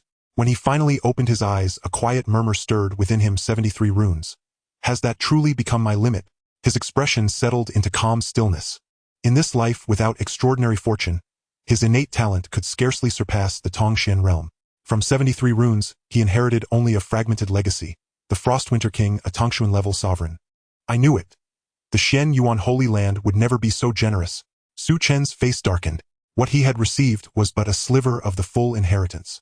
Fortunately, what he did obtain was the legacy of the heaven-sealing, earth-enshrouding martial art, a half-king-tier technique exceedingly rare and perfectly attuned to his own spirit markings. Su Chen glanced at his accumulated points. They had risen by 500. Around the ancient steely 3/4 of the Dao platforms remained intact, meaning 1/4 of all participants like him had endured to this stage. Lin Wu stood among those remaining 3/4. So this debt of gratitude is not misplaced, Su Chen mused with a faint smile, no trace of envy stirring in his heart. Lifetime after lifetime, he would ultimately trample these prodigies beneath his feet. Lin Wu was a man of principle. Impersonating his heir in a future life would prove an invaluable boon. Su Chen departed seeking further opportunities. Half a month later, he chanced upon a genius from the Kanglan Kingdom. The moment they laid eyes on Su Chen, their faces paled. Panic seized them and they turned to flee, but Su Chen would not let them escape. Every Kanglan genius fell beneath his hand. Yet from their dying words, he learned of a vital secret, the legacy of a sovereign transcending the Tongxian realm. Su Chen resolved to investigate. A deep yawning cavern concealed a magnificent subterranean palace, resplendent yet sealed behind impenetrable formation arrays. Su Chen felt a pang of regret, for now its treasures remained inaccessible, reserved for a future life. Su Chen meticulously concealed the palace's location. Soon after the 100 Nation trial reached its conclusion, many perished. A king-tier artifact emerged, igniting fierce battles among the elite. Su Chen remained aloof. Thus I shall surely fail to enter the Xian Yuan Holy Land. The Xian Yuan Holy Land. He naturally yearned for it. Yet Su Chen understood clearly with his innate aptitude, he would be but an ordinary disciple there, cultivating for centuries before becoming a minor outer sect elder forgotten in some remote corner, or worse slain as cannon fodder by disciples of rival holy lands. People like him abounded in the Xian Yuan Holy Land. None would remember his name, nor would he amass significant fate-defying points. In the Tianfeng Kingdom, however, everything changed. As a Tongxian sovereign, he would reign as a venerable patriarch. And the Li clan's myriad legacies, he would claim them all. At last, the results were announced. The top 50 ranked cultivators would be admitted into the Xian Yuan Holy Land. Su Chen ranked 57th. Thus he was not accepted. Could I have misjudged him? Ao Jin's eyes flickered with deep disappointment. He had believed Su Chen's strength more than sufficient for admission, and had hoped to forge an alliance. Now he realized his error. This man would inevitably fade into obscurity, excluded from the Holy Land even by a mere 7 places. They inhabited different worlds. Su Chen remained unaware of Ao Jin's thoughts. Yet he saw Lin Wu's name on the list. Lin Wu had successfully entered the Xian Yuan Holy Land. He also learned the name of that monstrous prodigy who had reached the 9th layer of the spirit sea Lang Chao Tian. A name tinged with adolescent grandeur. Su Chen dismissed it from his mind. Li Hongwen felt a quiet disappointment that Su Chen had not entered the Xian Yuan Holy Land. Just 7 places short. What he did not know was that this outcome had been Su Chen's deliberate design. Lin Wu sought out Su Chen, convinced that Su Chen possessed greater merit for entry, and offered to cede his own place. Su Chen waved his hands repeatedly. This opportunity belongs to Brother Lin. You must go and cultivate diligently in the Holy Land. He had after all sacrificed much to forego such a path. Lin Wu immediately grasped Su Chen's hand. Brother Li, from this day forward you are my elder brother. Whatever you ask, I Lin Wu will accomplish it if within my power. A flicker of guilt passed across Lin Wu's eyes. He mistakenly believed their earlier clash had exposed Su Chen's strength, drawing targeted hostility from other geniuses, costing him the final spot. Su Chen clasped Lin Wu's hand and the two swore blood oaths, sworn brothers bound by fate. Lin Wu departed accompanying the Xian Yuan Holy Land's elder toward his new destiny. Su Chen and the others began their return to the Tianfeng Kingdom. 10 had set out. Only 5 returned. The rest perished within the Xianling secret realm. Such losses were neither trivial nor catastrophic, far lighter than those suffered by the Kanglin and Momen kingdoms. Every Kanglin genius had fallen to Su Chen's hand. Not a single Momen genius emerged alive.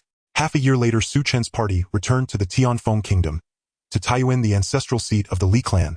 After Su Chen's departure, Li Yuanfa had roused himself, undertaking numerous deeds for the Li clan, earning astonished admiration from several elders. Yet all this swiftly unraveled. What? My younger brother has returned. Li Yuanfa listened to his trusted elders report, his expression shifting between storm and stillness, until after a long silence he forced a brittle smile. Surely this is a jest. Li Yuanfa had counted on Su Chen's entry into the Xian Yuan Holy Land to secure his own future as the Li clan's patriarch. But with news of Su Chen's return spreading, everything changed. Elders who once favored Li Yuanfa now fell into solemn silence. Jealousy consumed Li Yuanfa. Yet a sliver of hope lingered. That hope vanished entirely when Su Chen stood before him. He glared at Su Chen with venomous resentment. Su Chen merely smiled faintly, utterly indifferent to the hatred burning in Li Yuanfa's gaze. The position of Li clan patriarch belonged to him, and only him. Upon learning Su Chen had missed admission by just 7 places, many elders expressed quiet disappointment. Had he entered the Xian Yuan Holy Land, the Li clan might have planted roots there. The 100-nation trial had drawn countless geniuses. 57th place was already dazzling. Once they reflected upon this, the Li clan elders, though regretful, grew even more attentive toward Su Chen. Li Yuanfa was once again cast into obscurity. Sometime later, the Grandmaster of the Wanbao Trading Guild arrived in person, proposing marriage between Wan Miaoer and Su Chen, forging an alliance between their houses. Marital alliances.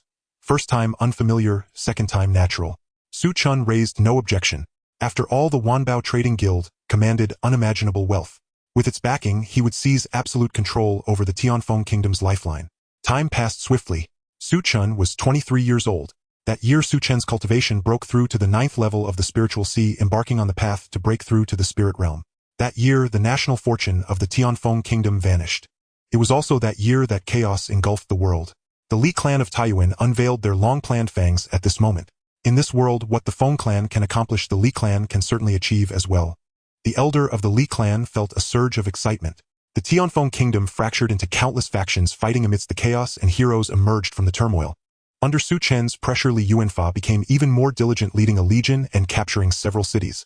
His achievements were quite commendable. However, in comparison to Su Chen, the gap was too vast. In his past life, Su Chen nearly obliterated the Tianfeng Kingdom. With his subordinates and powerful allies, Su Chen conquered a region in less than 2 months. Li Jiangxuan sighed, I have a child of the Qilin, the future of the Li family. Li Yuanfa's hatred for Su Chen deepened. Even his father began to lean towards Su Chen. Perhaps it wouldn't be long before the public Li family heir would be replaced. Li Yuanfa felt deeply unwilling. If I had Li Chen's soldiers and his powerful allies, I would definitely do better than him. Li Yuanfa was unwilling to accept this. He wanted to compete with Su Chen. Unfortunately, he was not a peerless general. In his eagerness for success, he rushed into danger and fell into an ambush, suffering heavy losses. This left the Li clan utterly disappointed. In the end, Su Chen cleaned up the mess, earning the respect of the Li clan even more. Inside the mansion, Li Yuanfa knelt before Li Jiangkun's door. Father, I am the heir. I am the Li family's heir. I beg you to give me another chance. Inside the room, Li Jiangxuan felt a twinge of guilt. This was his most beloved child, the one he had invested the most effort in. If possible, Li Jiangxuan would surely choose to pass the position of family head to Li Yuanfa rather than Su Chen. Unfortunately, this was a world of fantasy. Even as the family head, he was not free to decide. The elders of the Li clan were unwilling to let Li Yuanfa waste resources any longer, not even willing to give him a single chance. Li Yuanfa left in disappointment. He understood his father's decision. The position of heir of the Li family belongs to me, Li Yuanfa. Can only belong to me, Li Yuanfa. Li Yuanfa had already descended into madness. At Su Chen's celebration banquet, numerous powerful figures were gathered, sharing laughter and conversation. Wan Miaoyin sat beside Su Chen, observing the scene. Perhaps in a few more years this world would bear the surname Li. Just as everyone was envisioning the future, a piece of news reached Su Chen, causing his expression to change drastically. The banquet fell silent. The king of Tianfeng directly ordered the troops of the Kanglin kingdom to march straight into the Tianfeng kingdom. Clearly they intended to leave nothing behind. The Kanglin army was very close to the Li clan's headquarters. Su Chen had no choice but to return and first block the advance of the Kanglin kingdom. Su Chen was detained and Li Yuanfa was released. There was also the third brother Li Wenxuan. Continuing to attack the Tianfeng kingdom required the joint forces of the Li clan and the Wanbao Merchants Association, which together formed the largest and wealthiest power within the Tianfeng kingdom. Su Chen had clashed with the Kanglin kingdom more than once. He understood that these guys were merely fierce in words. Once they were hurt or frightened, they would flee faster than anyone else. This battle lasted for 2 years. Su Chen was 25, and in that year he broke through to the spirit realm. A 25-year-old at the spirit realm shocked the world. Moreover, he led 500,000 troops of the Dust Abyss army to defeat millions of the Kanglin kingdom's forces. Even if Li Yuanfa had numerous achievements, he could only be overshadowed by Su Chen, unable to breathe. As long as Su Chen was present, Li Yuanfa would never have a chance to rise. Shortly after Su Chen defeated the Kanglin kingdom, Li Yuanfa suffered a defeat. Incompetent fool. Su Chen cursed inwardly. Li Yuanfa indeed had abilities, yet he suffered total annihilation with all his forces nearly wiped out. All of this was thanks to his third brother Li Wenxuan. Su Chen had felt since childhood that Li Wenxuan was not very bright, destined to become a burden of a teammate in the future. Now it was indeed as he expected. Indulged in wine and lust, seeking achievements hastily, and listening to slander, he severely dragged down Li Yuanfa. Reluctantly, Su Chen could only clean up the aftermath.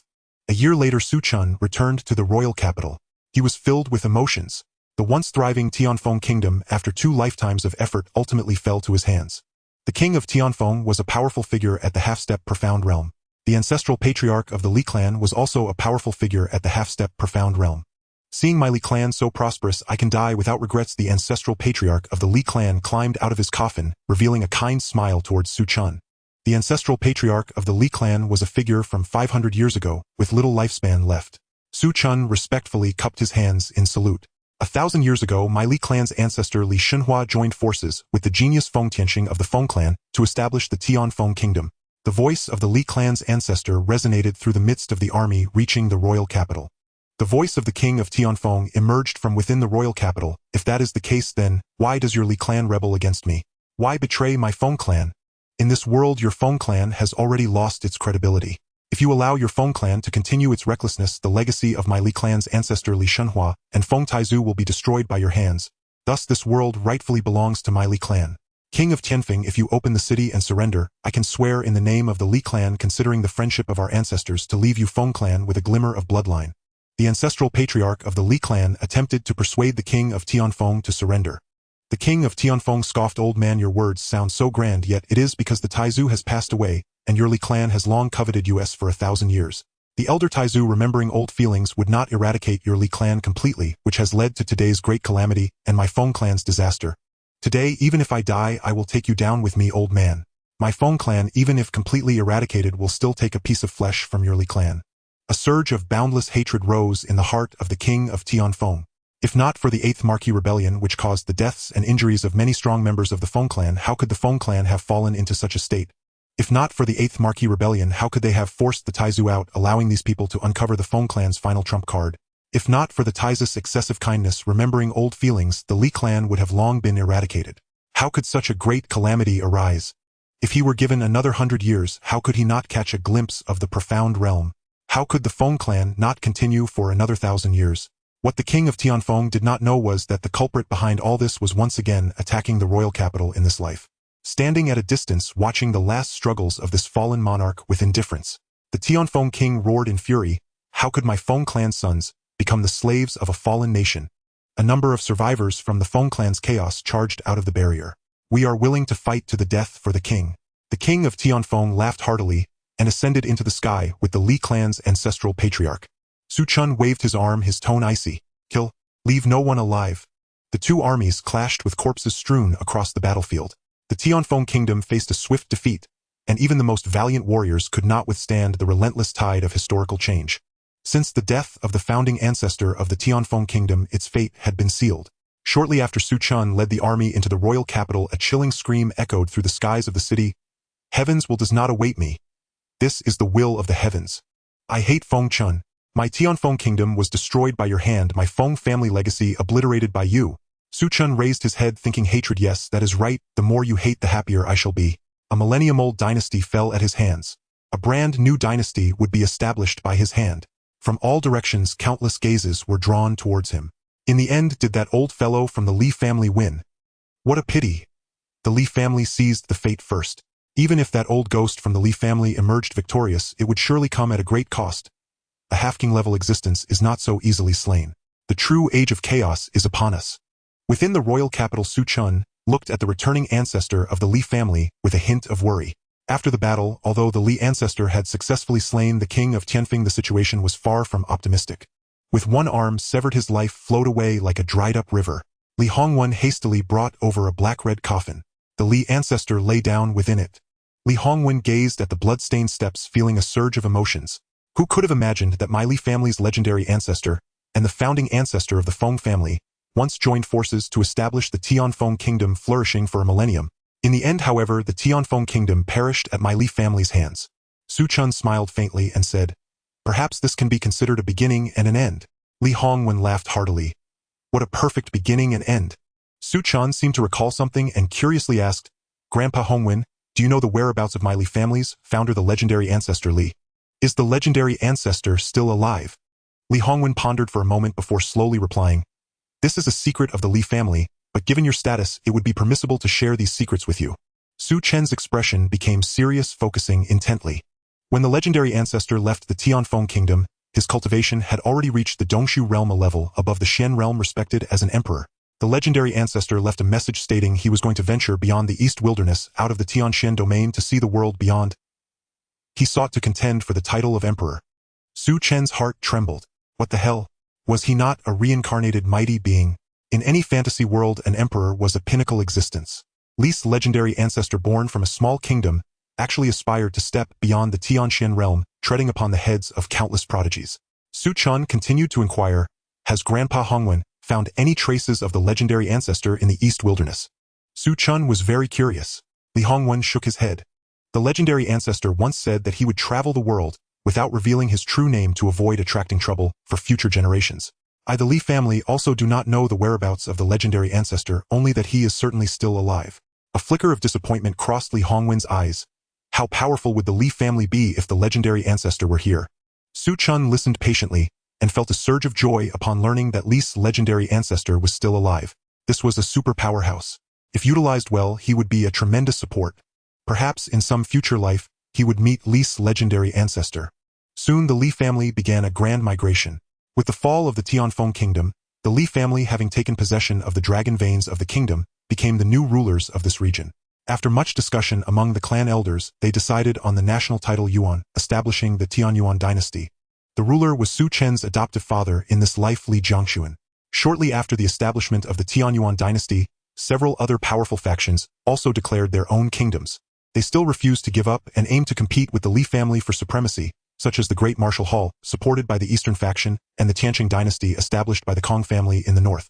All of them were enormous forces. As the national title was established, Li Jiangquan sent Li Yuanfa to lead troops against the Great Martial Hall. It seems my good father is still not willing to give up. Su Chen narrowed his eyes, and how could he not see that Li Jiangquan still wanted to cultivate Li Yuanfa to contend with him? However, this time the king's position was his to secure. Li Yuanfa had always been the first heir of the Li family group before Su Chen, and naturally his abilities were not lacking. Soon news of his victories began to pour in. Su Chen heard this news and merely smiled indifferently, not overly concerned. He began to devote himself to cultivation as years of warfare had caused his cultivation to stagnate somewhat. In the 30th year, Su Chen's cultivation reached the 3rd level of the Lingpa realm, qualifying him as a strong figure within the Li family group. Some clan elders who had lived for hundreds of years were not even as strong as Su Chen. That year, Li Yuanfa encountered an extraordinary talent from the Great Martial Hall. After facing repeated setbacks under pressure, Li Jiangquan had no choice but to send Su Chen to lead the army again to attack the Great Martial Hall. Su Chen led the army eastward, conquering cities and defeating enemies, victorious in every battle. "Brother Song, it's good to see you again." He smiled faintly at the familiar face. The extraordinary talent from the Great Martial Hall, who repeatedly defeated Li Yuanfa, was none other than Song Wuching, the genius who had gone with Su Chen to Shenling City to participate in the recruitment of disciples for the Shen Yuan Holy Land. Song Wuching smiled helplessly. "After defeating Li Yuanfa, I had a bad premonition. I never imagined that this premonition would stem from you. Brother Li, today we might not have the chance to reminisce." The mighty river surged with soldiers from the Tianyuan dynasty and the Great Martial dynasty facing each other across the river. 1,000,000 martial artists gathered there, every move affecting the heavens.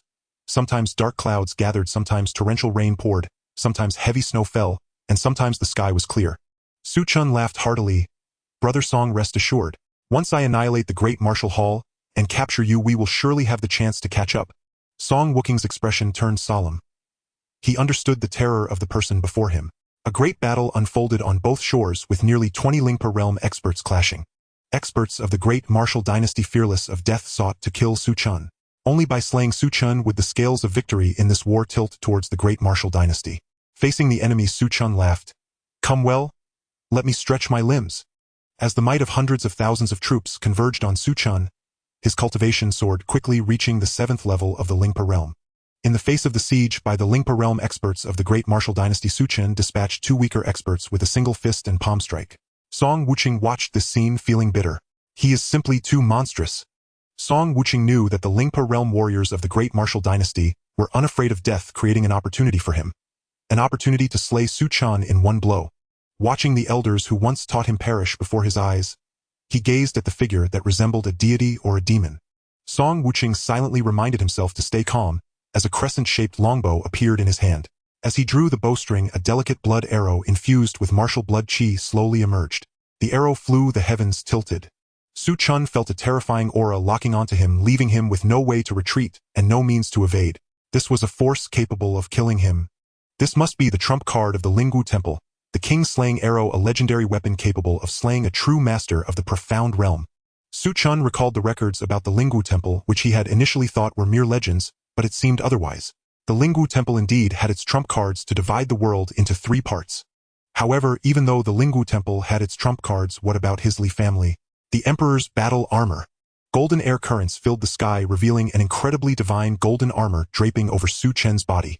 This was the foundation of the Li family, crafted by a mythical ancestor left to protect the descendants of the Li family. It was precisely because of this armor that the great ancestor of the Li family was able to defeat the king of Tianfeng. Wearing the Emperor's battle armor, Su Chen had never felt such a marvelous sensation. It seemed as though he could shatter the heavens with a single punch, and he even felt an illusion that he could slay gods. The collision between the king-slaying arrow and the Emperor's battle armor nearly caused tremors for thousands of miles, emitting dazzling white light. Even those of the spirit soul realm could not see the scene within. However, this clash of trump cards ultimately ended in Su Chen's victory. The armor on his chest shattered into pieces drenched in blood, but he revealed a radiant smile under the sunlight. In this battle, it was ultimately this commander who won. The trump card of the Great Wu dynasty failed to kill Su Chen. Acknowledging the inevitable, Song Wuching dropped his bow and chose to submit. Even if the Linggu Temple still wished to resist, it would be futile. The Great Wu dynasty was destroyed. Following the Tianfeng dynasty, another dynasty fell at the hands of Su Chen. The Tianfeng dynasty had the great ancestor of the Li family assisting them, but the great Wu dynasty was entirely eradicated by Su Chen's sheer strength. Upon returning to the court, Su Chen was granted the title of Marquis of Champions and became the national marshal of the Tianyuan dynasty. With no titles left to bestow, it wouldn't be long before the elders of the Li family chose to depose Li Jiangxuan and support a younger king. But Li Jiangxuan had been in control of the Li family for many years, and now as the ruler of a nation, how could he easily tolerate being deposed? Not even if that person was his own son. In the court, undercurrents were stirring. Su Chen was a guest at Li Ming's home. Li Ming was old but still unwilling to give up on marrying his great-granddaughter to Su Chen. However, Su Chen refused. Perhaps this old man is truly getting old. Peach blossoms fell in flurries, landing on the two's garments. Li Ming felt a sense of nostalgia. Over 200 years ago, he had been spirited and had companions walking alongside him. Now all his old friends had passed away, and he himself had not much time left. Listening to Li Ming reminisce about the past, Su Chen murmured to himself, "Old Ming, rest assured, just for the few bottles of third-grade pills you gave me back then, as long as I don't die your lineage will continue to thrive, but I really can't agree to marry your great-granddaughter." He certainly did not wish to see his good brother become an old man. In a corner, a beautiful woman playing the guzheng felt a sense of sorrow. Time flew by, and in the blink of an eye 10 years had passed. The Tianyuan dynasty swept across the seas, and once again achieved unification. Su Chen's cultivation reached the 5th level of the spirit soul, but now his pace of cultivation was gradually slowing down. Over the past 10 years, Su Chen had never given up on studying the emperor's astonishing scripture left by the mythical Li. But in the end, he gained nothing. This technique demanded too high an understanding. Su Chen's aptitude in this lifetime had reached its limit just to grasp the name of the technique. "Father, please do not turn against me." Su Chen sighed softly. His father had recently been making more and more moves. For a ruler in this world, being above all also meant possessing national fortune which could accelerate cultivation. Li Jiangxuan was unwilling to abdicate so soon. Within the palace, Li Jiangxuan summoned Li Yuanfa. "Yuanfa, do you wish to become the crown prince?" Li Yuanfa widened his eyes, a surge of indescribable excitement welling up in his heart. "Could it be that father has not given up on me?" Since his defeat against Song Wuqing, everyone had lost faith in Li Yuanfa, believing he was unworthy of the position. Li Yuanfa had also been gloomy at the residence every day. Now Li Jiangkun's attitude had reignited his hope. Li Jiangxuan smiled gently. "Among all my children, you are the one I favor, and have the most hope for the position of crown prince should rightfully be passed to you." Li Yuanfa excitedly exclaimed, "Is what father said true? Do I really still have hope to become the crown prince? Will those old fellows in the Li family allow you to do so? They are all supporting Brother Chen." Li Jiangkun's gaze turned cold. "As a king, how can I let those old fellows dictate my thoughts? The foundation of a nation cannot be easily swayed by others' words." Li Yuanfa nodded in agreement, angered. "As the ruler of a nation, what you say should be the law. Those old fellows in the Li family wanting to control the succession is truly excessive. But how can father establish me as the crown prince?" Li Yuanfa was puzzled. Although he despised the elder council, he could not deny that their influence was too formidable. Not only could he not contend with them, but even his father Li Jiangxuan was also just a puppet in their hands. Li Jiangxuan smiled a smile that sent chills down Li Yuanfa's spine. "If I only have you as my sole heir, do they still have a choice?" Li Yuanfa was stunned. He had never felt his father to be so unfamiliar. In those eyes flickered madness and desire. However, this moment's coldness was quickly replaced by a burning desire for power. If Brother Chen were removed, wouldn't the position of crown prince be his? Li Yuanfa's gaze gradually became fervent. With Li Jiangkun's support, there was a great possibility of eliminating Su Chen. After Li Yuanfa left, Li Jiangxuan looked at his departing figure with indifference. A tiger does not eat its own cubs. But he, Li Jiangxuan, was not a tiger. He was a king, who had fought his way out from countless heirs of the Li family. How could he not be ambitious, wanting to use Li Jiangxuan as a stepping stone? Even if that person was his own child, Li Jiangxuan would not hesitate to remove that stumbling block.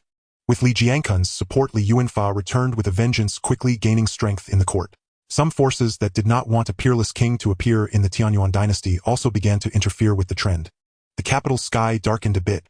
Su Chen chuckled dismissively. "It's just a dying struggle." From the towering pavilion, the entire royal capital sprawled beneath Su Chen's gaze. 6 decades had passed since the founding of the Tianyuan dynasty. Su Chen's cultivation had reached the 7th rank of the spirit soul realm.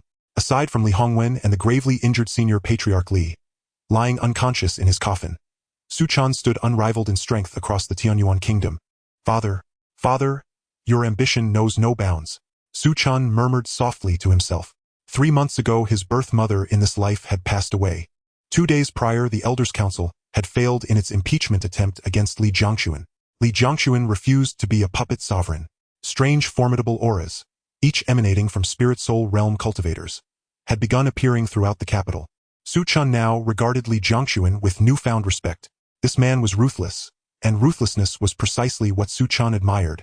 Li Jiangquan had treated this lifetime's Su Chen well. Should circumstances allow, Su Chen would not hesitate to grant him a peaceful, dignified retirement. Alas, Li Jiangquan could not accept his fate, even if the one destined to replace him was his own son. Su Chen saw no reason to wait any longer.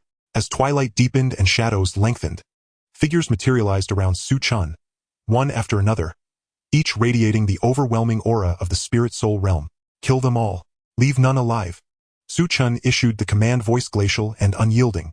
Li Jiangquan could not bring himself to decide, so Su Chen would decide for him. Within the estate of Li Yuanfa, supported by the Shadow Phantom Divine sect, Li Yuanfa now reigned supreme. Your Highness, the champion marquis appears to have moved in tone. The Grand Priest of the Shadow Phantom Divine sect, his tone grave. My younger brother Chen has finally acted. For this day I have prepared for 50 long years. Li Yuanfa's heart surged with exhilaration. He felt the vast empire stretching before him, ripe for the taking. The Shadow Phantom Divine sect boasted 2 latest-stage spirit soul realm experts among its ranks. With such backing, Li Yuanfa's confidence soared beyond measure. Outside the residence, Li Hongwen narrowed his eyes and struck without warning. Elsewhere within the imperial palace, Su Chen had already cornered Li Wenxuan, placing the severed head of Zhao Duke, the duke's most ardent supporter, before him. The sight sent Li Wenxuan collapsing backward in terror, scrambling desperately across the floor. Li Chen, you must not kill me. Su Chen remained unmoved. Elder brother, I am your own blood brother. You cannot slay me. Tears streamed down Li Wenxuan's face as he wailed in abject fear, crawling forward in a final desperate bid to seize Su Chen, to awaken whatever fraternal bond might still linger. Yet Su Chen searched his memories, childhood to present, turning over every moment, every shared glance, every whispered word, and found not a single reason to spare this so-called younger brother. Gently patting Li Wenxuan's head, Su Chen smiled, a warm, almost tender expression. Third brother, rest assured. I shall ensure your passing is painless. After all, he was such a kind-hearted soul. Carrying Li Wenxuan's head, Su Chen advanced to the next destination. In short order, across the entire imperial palace, only Su Chen remained of Li Jiangquan's bloodline. Within the grand hall, a black-robed, middle-aged man sat motionless upon the dais. His presence so oppressive that even the surrounding auras, each terrifying in their own right, trembled with wary reverence. Only when Su Chen entered did the black-robed man open his eyes, smiling faintly. Is it over? Su Chen nodded. It is. The man was Lin Wu, long absent yet unmistakable. Upon the throne, Li Jiangquan watched in silence as Su Chen placed the heads of his siblings before him. Even Li Jiangquan, unshakable sovereign, felt an icy dread pierce his heart. He laughed. A booming, resonant laugh. Excellent, excellent, excellent. Truly you are my son. My Li Jiangquan's son. To have sired such a child is the greatest honor of my life, the crowning glory of my reign. May the Tianyuan dynasty soar to heights never before imagined. Under your hand, victor rules all. Li Jiangquan knew his time had ended, and so the throne of the Tianyuan dynasty passed, irrevocably, from Li Jiangquan's hands into Su Chen's. Bathed in the dynasty's sovereign fortune, Su Chen felt his cultivation accelerate manifold. After presiding over the coronation rites, he sat with Lin Wu, sharing wine and exchanging tales of the eastern wastelands. This realm we inhabit is known as the Tianshan domain, divided into 5 great territories: the eastern wastelands, the northern deserts, the southern wilds, the western regions, and the central plains. The central plains is the sacred heartland of martial cultivators, home to countless immortal sects, and even to ancient Tao orders that once birthed emperors. The eastern wastelands, though slightly less abundant in primordial qi, still shelter several sage-level Tao orders, and even remnants of fallen imperial Tao orders. The Shenyuan sacred sect is but one among them. At least a dozen others of comparable stature hold sway there, their prodigies as numerous as fish crossing a river. Su Chen sighed inwardly. This world truly was boundless. The Tianyuan dynasty within this vast expanse was little more than dust motes dancing in sunlight. Su Chen and Lin Wu drank deeply, conversing freely, not only about the world's grand tapestry, but also about their separate journeys since parting ways in Xianling City. Lin Wu recounted how after joining the Shenyuan sacred sect, he had caught the eye of a void-piercing realm elder, who took him as disciple. The void-piercing realm stood equal in authority to a sovereign emperor.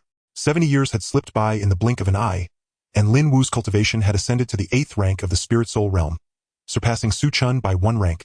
Now dispatched by his sect on a cultivation pilgrimage, he served as one of the 100 Kingdoms inspection envoys. a post both prestigious and richly rewarding. The Tianyuan imperial dynasty was of course among those 100 realms. That casual decision made long ago had borne fruit far richer than even Su Chen could have imagined. The first century under Su Chen's rule, the Tianyuan dynasty flourished with unstoppable momentum. The 143rd year Su Chen stood before the estate of Duke Li, where Li Ming lay upon his deathbed having dismissed all attendants. Your Majesty, this servant may soon depart, never again to share tea and discourse with your Majesty nor to hunt or drink beside you. Li Ming was dying, having lived over 3 centuries. His life had reached its terminus. Your Majesty, this servant holds one final wish. Grant it, I beg of you. Su Chen raised an eyebrow. Had this old fox somehow glimpsed the truth? With his last breath, Li Ming rasped, Your Majesty, my great-granddaughter has loved you since youth. She remains unwed, waiting only for you. Would your Majesty consider taking her as consort? Su Chen's expression darkened instantly. Minister, this one request I shall never grant. Li Ming propped himself up weakly and chuckled twice, his breath growing ever fainter. Another old friend faded from this world before his eyes. Memories flooded Su Chen. Youthful vigor, crimson robes billowing in the wind, galloping across sunlit plains, all flashing past like scenes in a revolving lantern. In that former life he had been Jiang Chen, a simple city lord's son, and Li Ming, merely the son of the Li clan's patriarch, ordinary, unremarkable. Old rascal. You couldn't even die without trying to get the better of me. Su Chen laughed aloud, this time voicing the thought outright, but Li Ming offered no reply. Every trace of Jiang Chen, every echo of that former self, had vanished utterly from this world. Su Chen stirred with profound realization. His cultivation had long reached the pinnacle of the spirit-soul realm.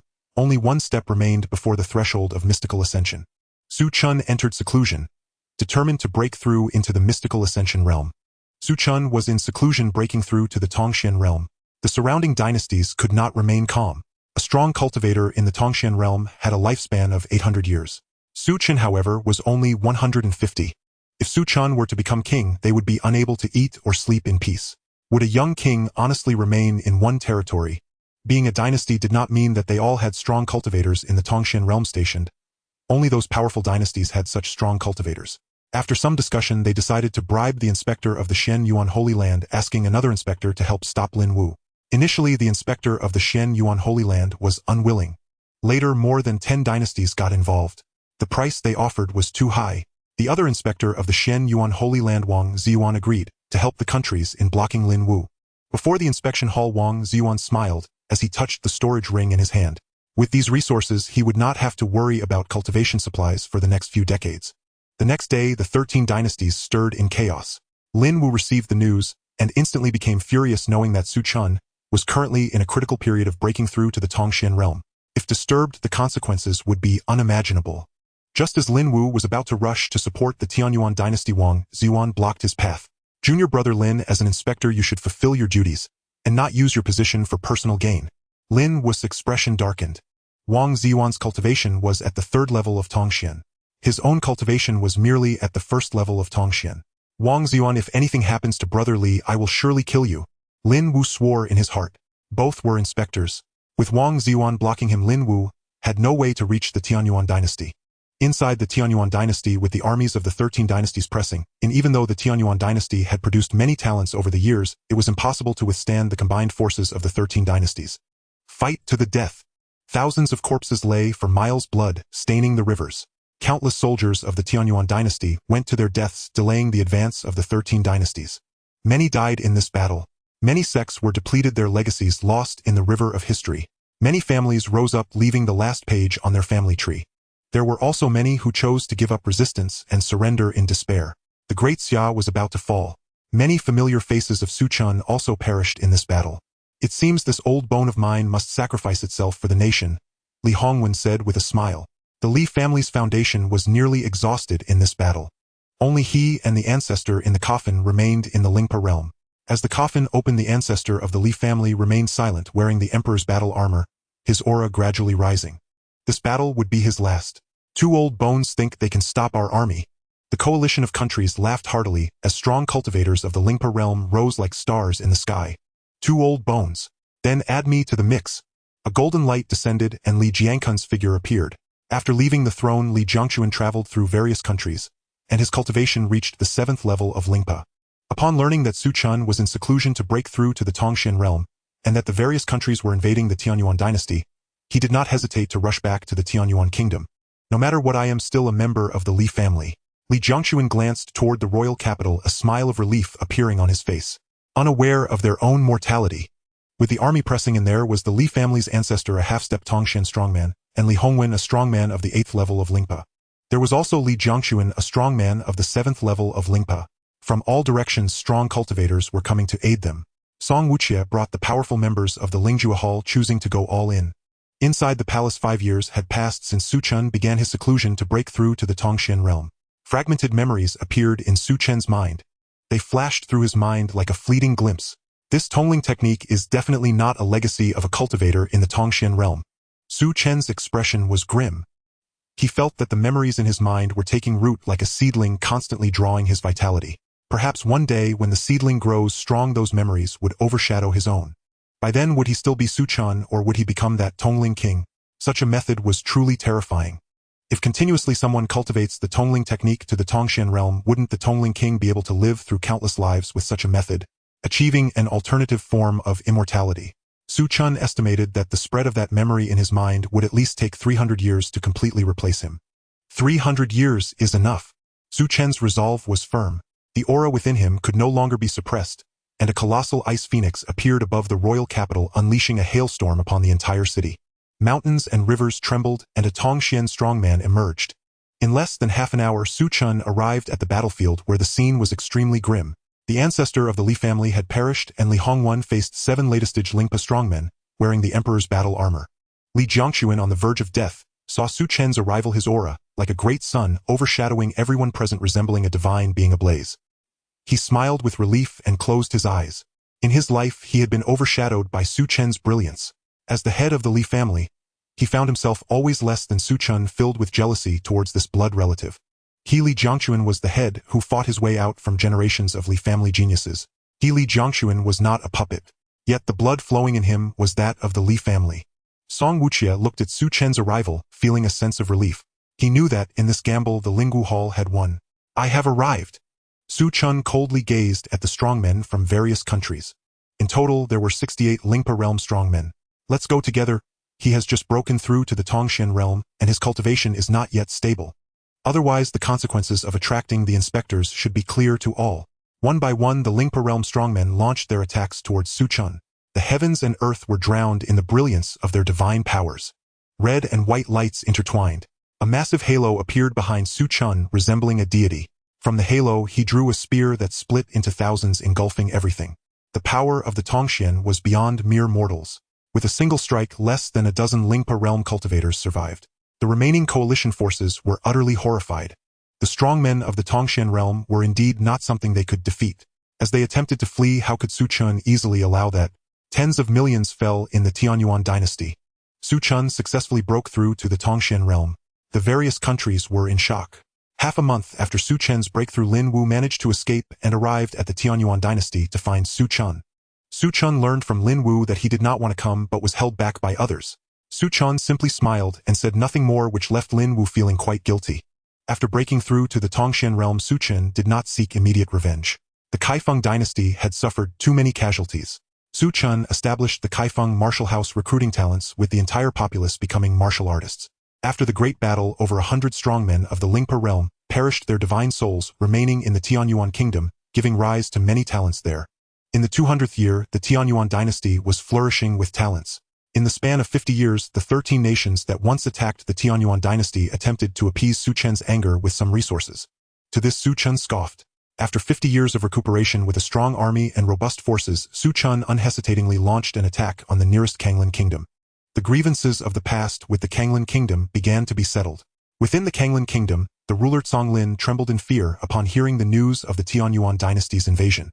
The Kanglin kingdom had no powerful experts to defend it.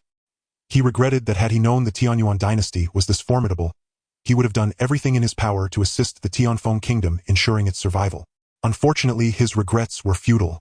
Within half a year, the army of the Tianyuan dynasty stood at the gates, and the seemingly impregnable defensive formation crumbled before Su Chen like a joke.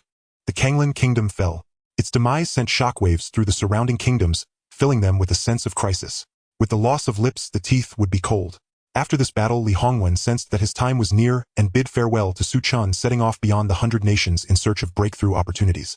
However, after this departure, there were no further messages from Li Hongwen. Su Chen did not continue to seek trouble with other nations. Li Hongwen's departure instilled a sense of crisis in him, prompting him to focus on consolidating his own power base. In the 300th year, Su Chen's cultivation broke through to the third level of the Tongxian realm. Within the Tongxian realm, he could be considered a powerful figure. However, Su Chen chose not to continue his cultivation. He discovered that the more he cultivated, the faster the memories of the Spirit King spread. If he were to push on to the fourth level of Tongshuan, it might be the moment the Spirit King completely replaced him.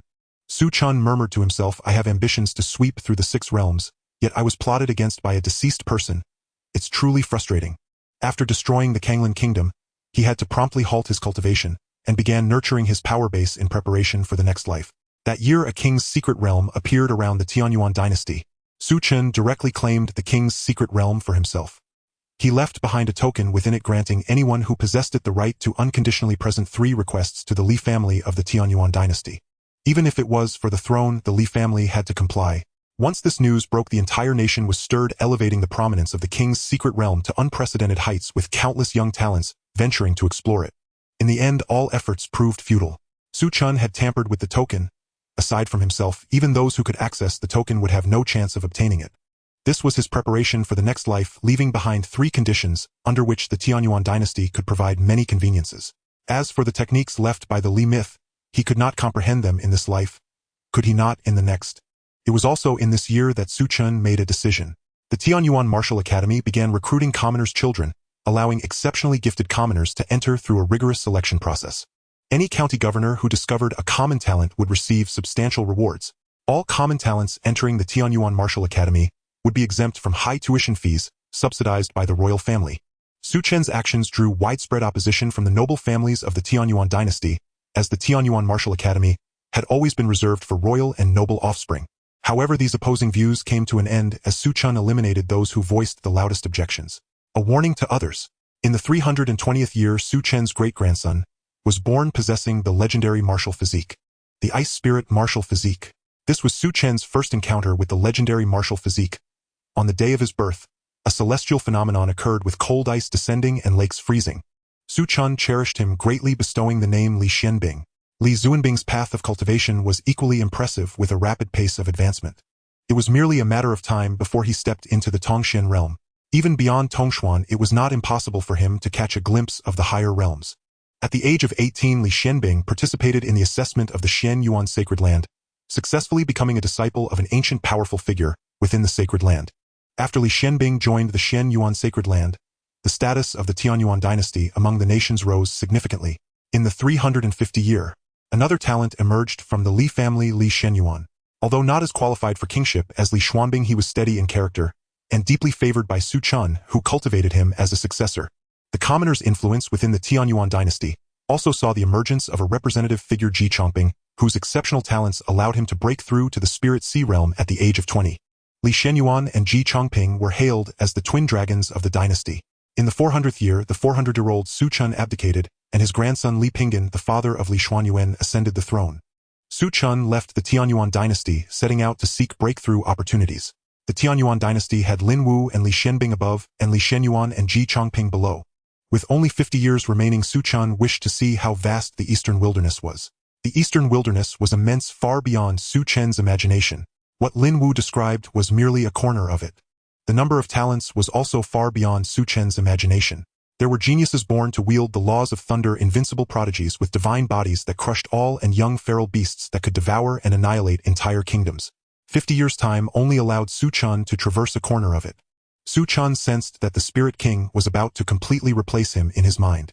On the day of his demise, Su Chen quietly returned to the Tianyuan dynasty, storing all his possessions in a small secret realm, setting a seal to ensure everything was secure. In an instant, light rain began to fall over an area of 10 miles outside the small secret realm. After the new rain in the empty mountains, no one knew that within a deep mountain forest, a powerful expert of the Tongxian realm was meditating. Re-entering the reversal space, Su Chen eagerly opened the reversal book to review the achievements of this life. On the 4th page of the reversal book, it read, "In the 4th life, you are the genius of the Taiyuan Li family, with everyone in the family placing great hopes on you. You gained fame at a young age, shining brightly overshadowing contemporaneous talents. You participated in the trials of the Shen Yuan sacred land, which could have granted you entry, yet you chose to give it up, preferring to be the head of a chicken rather than the tail of a phoenix, which was a wise decision.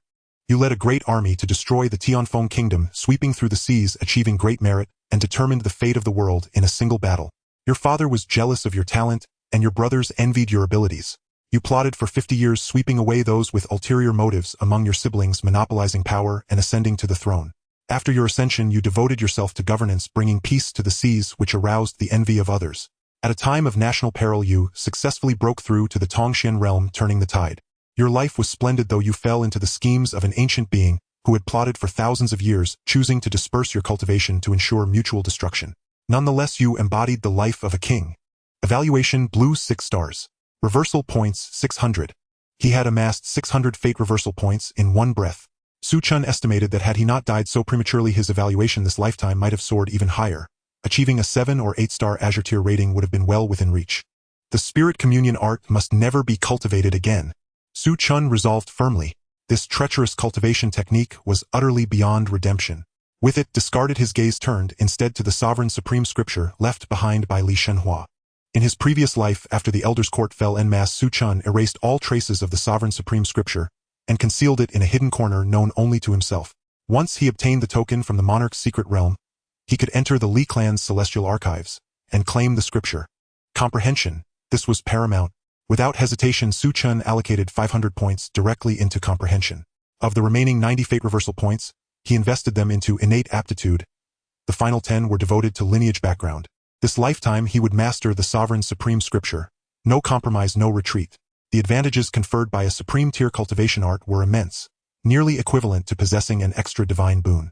Without hesitation, Su Chen initiated his next reincarnation. The Great Yan Imperial Dynasty. The Xia clan. The Xia clan was but a minor family within the Great Yan Imperial Dynasty. Its strongest cultivator had barely reached the Spirit Sea realm. Yet the clan possessed a radiant jewel, Xia Ingyue. Not only was she endowed with extraordinary talent, but her beauty was peerless. Each glance, each smile stirred the blood of every youth in Qinghe City. Yet Xia Ingyue already had a fiancé, Mu Chun. The Mu and Xia clans had enjoyed generations of amity. Their patriarchs were sworn brothers, and their children, son and daughter, had been betrothed since infancy. Tragically, 18 years ago, the Mu clan was obliterated by a beast tide. Only a blind elderly servant survived, carrying an infant to the Xia clan. The infant was Mu Chun, and this lifetime's incarnation of Su Chen. Su Chen shook his head gently. The world before him gradually sharpened into focus. At 18 years of age, he had awakened his memories from his past life. I've become a child bridegroom. Fragments of 18 years' memories flooded his mind, drawing a wry smile. Indeed, the Xia clan possessed rare integrity. Even after the Mu clan's annihilation, the Xia clan honored its pledge, vowing to wed Xia Ingyue to him. Xia Ingyue never staged any melodramatic renunciation of the engagement. Having grown up alongside him as childhood companions, she had consistently shielded Su Chen within the Xia clan, tenderly preserving his dignity. Su Chen pressed his forehead with a sigh, helpless yet deeply conflicted. The Xia clan had treated him with extraordinary generosity, but Mu Chen's conduct had been unforgivable. He regarded the Xia clan not as benefactors, but as mortal enemies, accusing them of murdering the blind elder and seizing treasures meant for him. Worse still, he squandered the Xia clan's resources repeatedly, indulging in brothels, turning Xia Ingyue into a laughingstock among noble daughters. Recalling the former self's despicable deeds, Su Chen nearly drew a blade across his own throat to restart anew. Yet this lifetime's investment was simply too great. Fortunately, I remain within the eastern wastelands. Abandoning thoughts of self-sacrifice, Su Chen noted that the Great Yan Imperial Dynasty was one of the 10 imperial realms governed by the profound origin sacred sect. Its proximity to the Tianyuan dynasty meant only a few spatial transmission arrays were needed to traverse the distance. Yet he could not afford such transmissions, not yet. He needed wealth, and that troubled him deeply. Just then clamor erupted outside his chamber. Father, why don't we just execute this ungrateful wretch outright? He eats our food, wears our clothes, tarnishes our family's honor, and disgraces elder sister's name by forcing her to marry this wretched foundling. Let me in. I'll sever his head with one clean stroke. I swear, out of respect for our clan's bond, I'll make his passing swift and painless. Father, I know you hesitate to let the Mu clan's last bloodline vanish, but does this fool truly merit your protection? Su Chen's facial muscles twitched. Such explosive fury could belong to only one person, his brother-in-law Xia Chenfeng, younger brother of Xia Ingyue. Silence. Mu Chun is your half-brother. Speak thus again, and you shall face the full weight of clan discipline. A low stern rebuke issued from the middle-aged man, sparking Su Chen's resentment. With a thunderous kick he shattered Su Chen's door open and sneered, Master Mu, how impressive. You were gravely wounded by Fong clan's weakest disciple.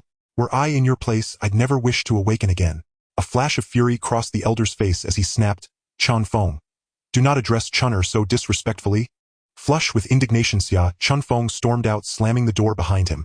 The middle-aged man turned tenderly towards Su Chen. Nephew Mu Chan, how fares your health? If discomfort remains, I shall summon Master Yuan, the foremost alchemist in Qinghe City. Immediately, Master Yuan's services commanded exorbitant fees. The elder's concern was genuine, unfeigned, unvarnished. Su Chen rose, stretched his limbs, and smiled warmly. Thank you, Uncle Xia. I'm recovering well. Satisfied by the vitality evident in Su Chen's qi, the elder relaxed visibly. Please disregard Qinfeng's words, dear nephew. I shall reprimand him severely upon returning home. Seeing the elder's sincere remorse, Su Chen shook his head earnestly. Uncle Xia need not punish Chun Feng. His words hold truth. For years, I acted recklessly, committing countless errors that disappointed you, Yingyue and Qin Feng. Rest assured, from now on I shall cultivate diligently and restore the Mu clan's lost glory. The silver-haired elder stood frozen, then trembled violently, uttering only, good, good, good. As he exited the chamber, sudden laughter burst forth, tears streaming down his cheeks. Elder brother Mu, do you see? Chun'er has matured. I knew. How could your son ever be a mere wastrel? For 18 years, watching his late brother Soul Heir slowly twist into a bitter enemy of the Xia clan, devolving into an irredeemable playboy, he had long sensed something profoundly wrong. Yet he believed this corruption was alien to the Mu bloodline. He held fast to faith that one day Su Chen would awaken. That day had finally arrived. After the Xia father and son departed, Su Chen sifted through his memories. The Xia clan's cultivation arts were mediocre. None even attained spirit tier refinement. By contrast, every cultivation art stored in his memory surpassed spirit tier standards. The spirit communion art is forbidden. First, I'll adopt an interim spirit tier art. Swiftly, a supreme spirit tier art surfaced in his mind, the celestial gang thunder commanding true scripture. A masterpiece forged by a half-king cultivator renowned for unparalleled destructive power and speed among spirit tier arts. Bolstered by 500 comprehension points, Su Chen mastered the celestial gang thunder commanding true scripture in under half a day. Milky white lightning serpentine and alive coiled across every inch of his skin. His cultivation surged instantly, from awakened spirit 9th rank to gathered spirit 1st rank. Such progress defied belief. To Su Chen, however, it was merely retracing a path he had walked many times before. 3 days later, Su Chen emerged from seclusion. Xia Yingyue, who had been cultivating at the Shuiyun sect, returned to her family. She was exceptionally beautiful, truly deserving of the title of the flower of Qinghe City. Dressed in a moon-white gauze dress with inky hair and an ethereal aura, she resembled a fairy detached from the mundane world, instantly evoking admiration. The feeling of first love. Having such a fiancé but still lingering in the brothel, what a disgrace. Su Chen cursed Mu Chen. Xia Yingyue returned to her family not only to fulfill her promise but also to marry Su Chen, a favored daughter of heaven marrying a useless man who couldn't even defeat another useless person. Su Chen felt as if he had taken on the script of the protagonist. However, as he pondered, he couldn't shake the feeling that something was amiss. Suddenly, Su Chen's expression turned grim. Damn it, I knew there was a flaw. The one who defeated him was also a useless person. The son of the head of the Fong family, a genius from 10 years ago, had lost all his cultivation overnight.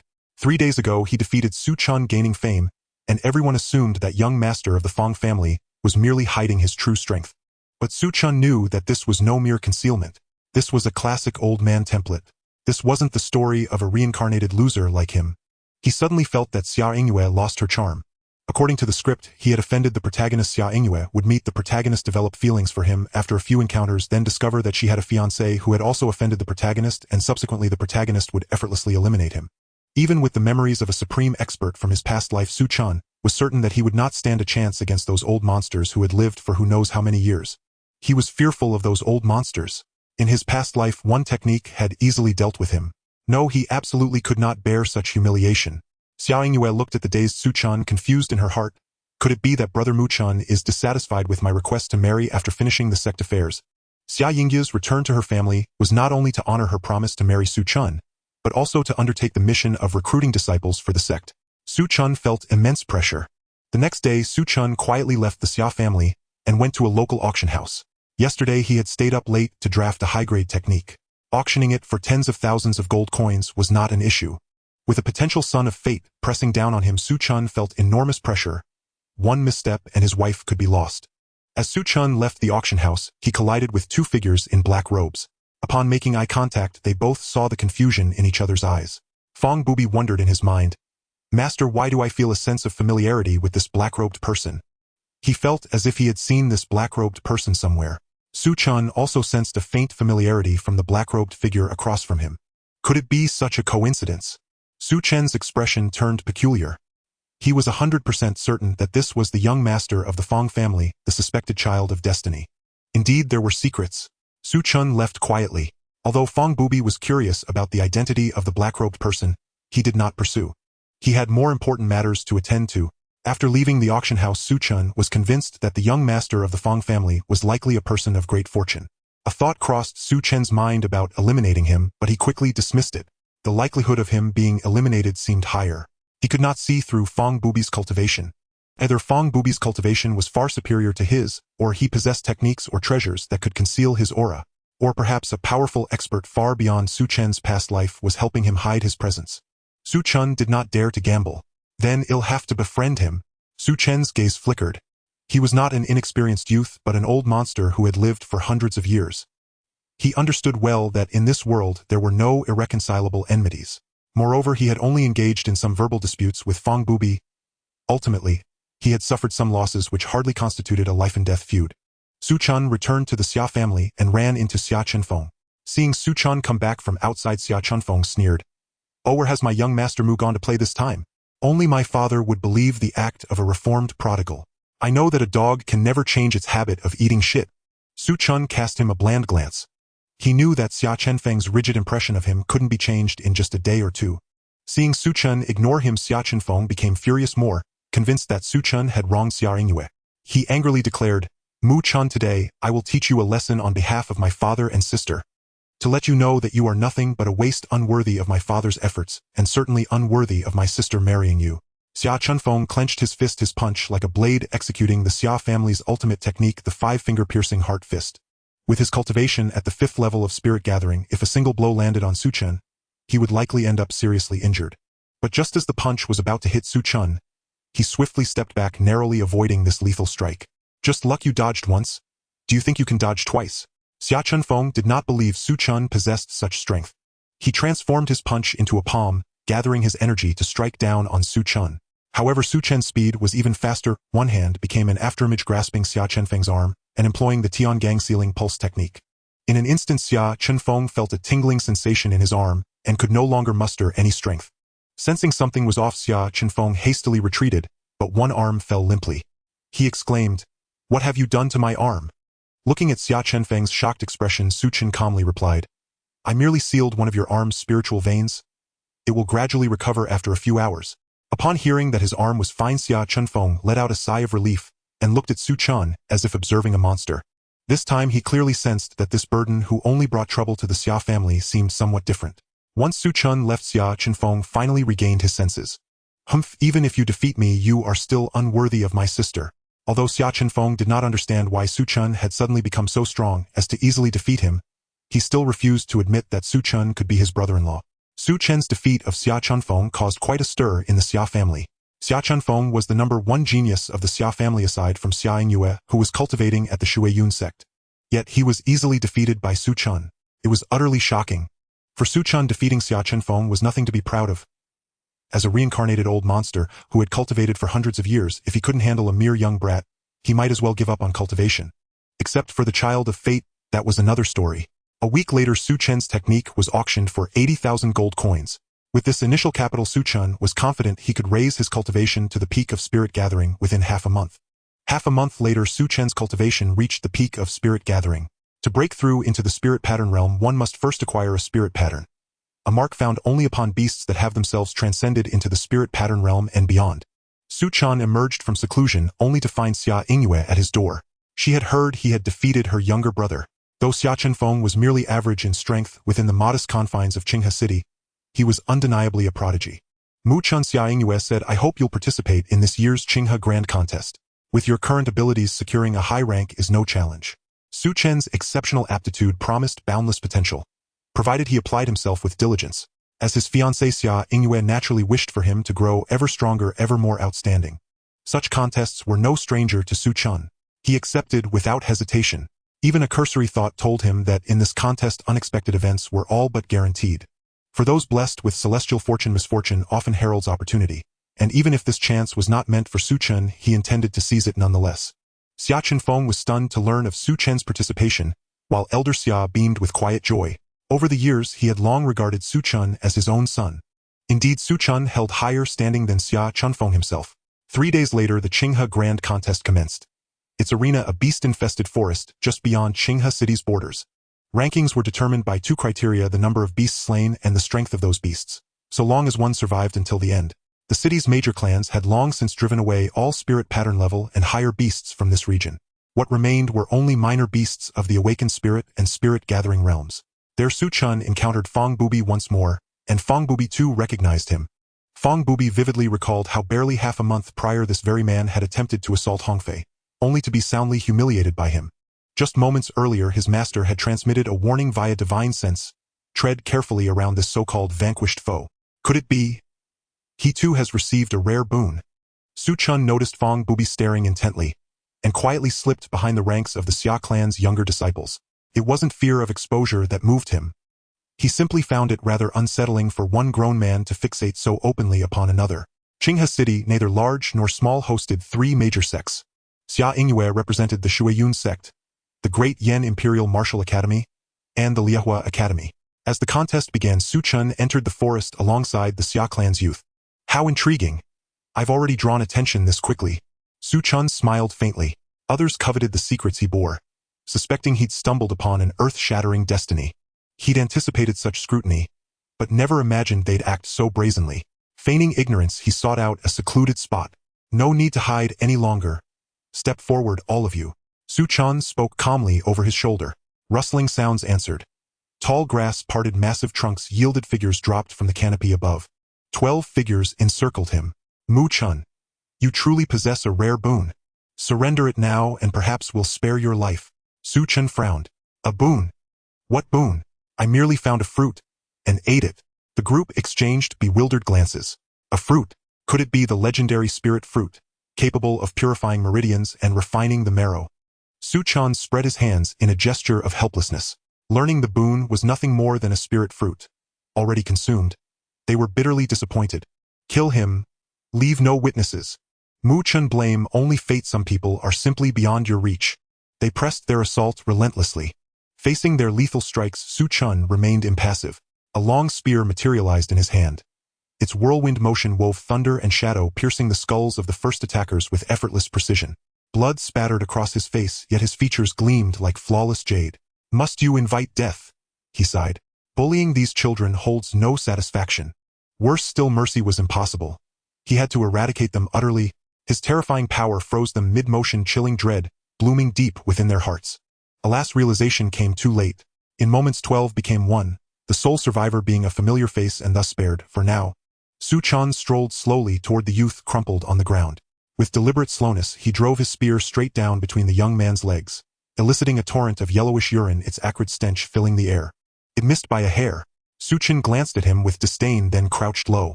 The youth swallowed hard, trembling violently. Mu Chen, you can't kill me. I ask. You answer. The youth nodded frantically. Seeing his compliance, Su Chen asked, why did you seek my death? Who ordered it? The youth blinked in confusion, shaking his head. No one commanded us. It was greed. I coveted your boon. Su Chen raised the spear, pointed it forward, and brought it down with sudden brutal force. The razor-sharp tip made the youth curl inward, drenched in cold sweat.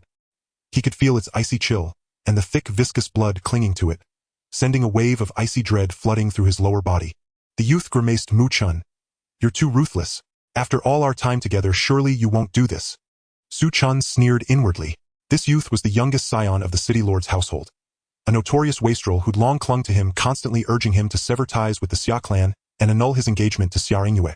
Su Chen withdrew the spear, aimed carefully, and prepared to strike. Mu Chen, I'll tell you everything, all of it. Seeing Su Chen about to strike in earnest, the youth blurted out, thinking of his younger brother. It was my elder brother. He loves Xia Yingyue and refuses to let her marry you, so he planned for you to vanish during this trial. Su Chen nodded. I see. Then he struck. The youth's eyes still held disbelief as the spear pierced his skull, and he collapsed lifelessly to the ground. Su Chen wiped the spear clean with a white cloth. It seems I must acquire a spirit artifact. Cleaning a mundane weapon after each kill is far too tedious. After gathering every item from the youth's corpse, Su Chen's gaze sharpened. He turned and departed. The scent of blood would soon draw beasts to devour the remains. In a hidden corner, a translucent figure hovered above Fong Bubi, gazing toward where Su Chen had vanished. So it is, this youth does possess a measure of fortune. Even after defeat, he chanced upon a legendary spirit fruit. Fong Bubi stepped from the underbrush. Master, do you believe his words? I do not. Yet the world has never lacked for the fortunate. Little Bubi, pray you do not meet him face-to-face in this contest. The elder's eyes gleamed with quiet amusement. Fong Bubi's expression brimmed with unshakable confidence. Master, even if we cross paths, only he will fall. 3 days later, as Su Chen had anticipated, misfortune inevitably followed the presence of a protagonist blessed with extraordinary fortune. A tranquil mountain range suddenly erupted into chaos. Beast rampages broke out without warning. Su Chen encountered members of the Xia clan, who were under brutal assault by monstrous beasts. Without hesitation, he rushed to their aid. Young Master Mu Chen, that's a spirit-emblazoned beast. Xia Rou hesitated, uncertain. Though Mu Chen was no longer the same man he once was, and though he had even defeated Xia Chenfeng, the Xia clan's peerless prodigy, she still harbored doubt. Prejudice in the human heart is a mountain too vast to move. Su Chen sighed, inwardly exasperated. Lead the way. Arrive late and all that remains will be corpses to bury. Under Su Chen's urgent prompting, Xia Rou guided him toward Xia Chenfeng's desperate stand. Xia clan disciples lay slaughtered or wounded across the battlefield. Their foe was a newly ascended spirit-emblazoned beast, the Gale Demon Wolf, accompanied by a pack of over a dozen lesser predators. The Xia disciples stood no chance. Not even Xia Chenfeng, whose arsenal of hidden techniques was formidable. The cunning wolf lord leisurely whittled them down, conserving his strength. Soon, when their last trump cards were spent, the survivors would become mere morsels for the ravenous pack. Damn it! How could a spirit-emblazoned wolf lord appear here? Xia Chenfeng burned with bitter resentment. He had yet to witness his elder sister's wedding. He had yet to earn his father's recognition. If he perished now, would Su Chen dare mistreat his sister? Xia Chenfeng refused to die, yet reality offered him no say in the matter. From a concealed thicket, Elder Fong Bubi murmured in astonishment. This is no ordinary wolf lord. It's a mutated sovereign. There must be something extraordinary nearby. Perhaps a rare celestial treasure. A primordial marvel unseen in millennia. Little Bubi, your fortune truly knows no bounds. Watching Xia Chenfeng slowly drained by the wolf lord, Elder Fong weighed whether to intervene and save the young heir's life. Xia Chenfeng was the son of the Xia clan's current patriarch. Rescuing him from the wolf lord's jaws would undoubtedly forge an alliance between the Fong and Xia clans. The Xia patriarch's integrity was legendary. Just as Elder Fong searched for the perfect opening, someone else stormed onto the battlefield. A silver spear gleamed in his hand as he pierced through several demon wolves in rapid succession. It's him! Elder Fong instantly recognized the figure. Su Chen. Xia Chenfeng saw him too. Seeing Su Chen surrounded by snarling wolves, he shouted desperately, Mu Chen, I need no help from you. Flee now. That was a spirit-emblazoned wolf lord. Even if Su Chen possessed extraordinary strength, he stood no chance against such a sovereign beast. Su Chen merely smiled indifferent. Don't flatter yourself. I'm here to slay this wolf lord and claim his spirit emblems. Step aside. Don't hinder me.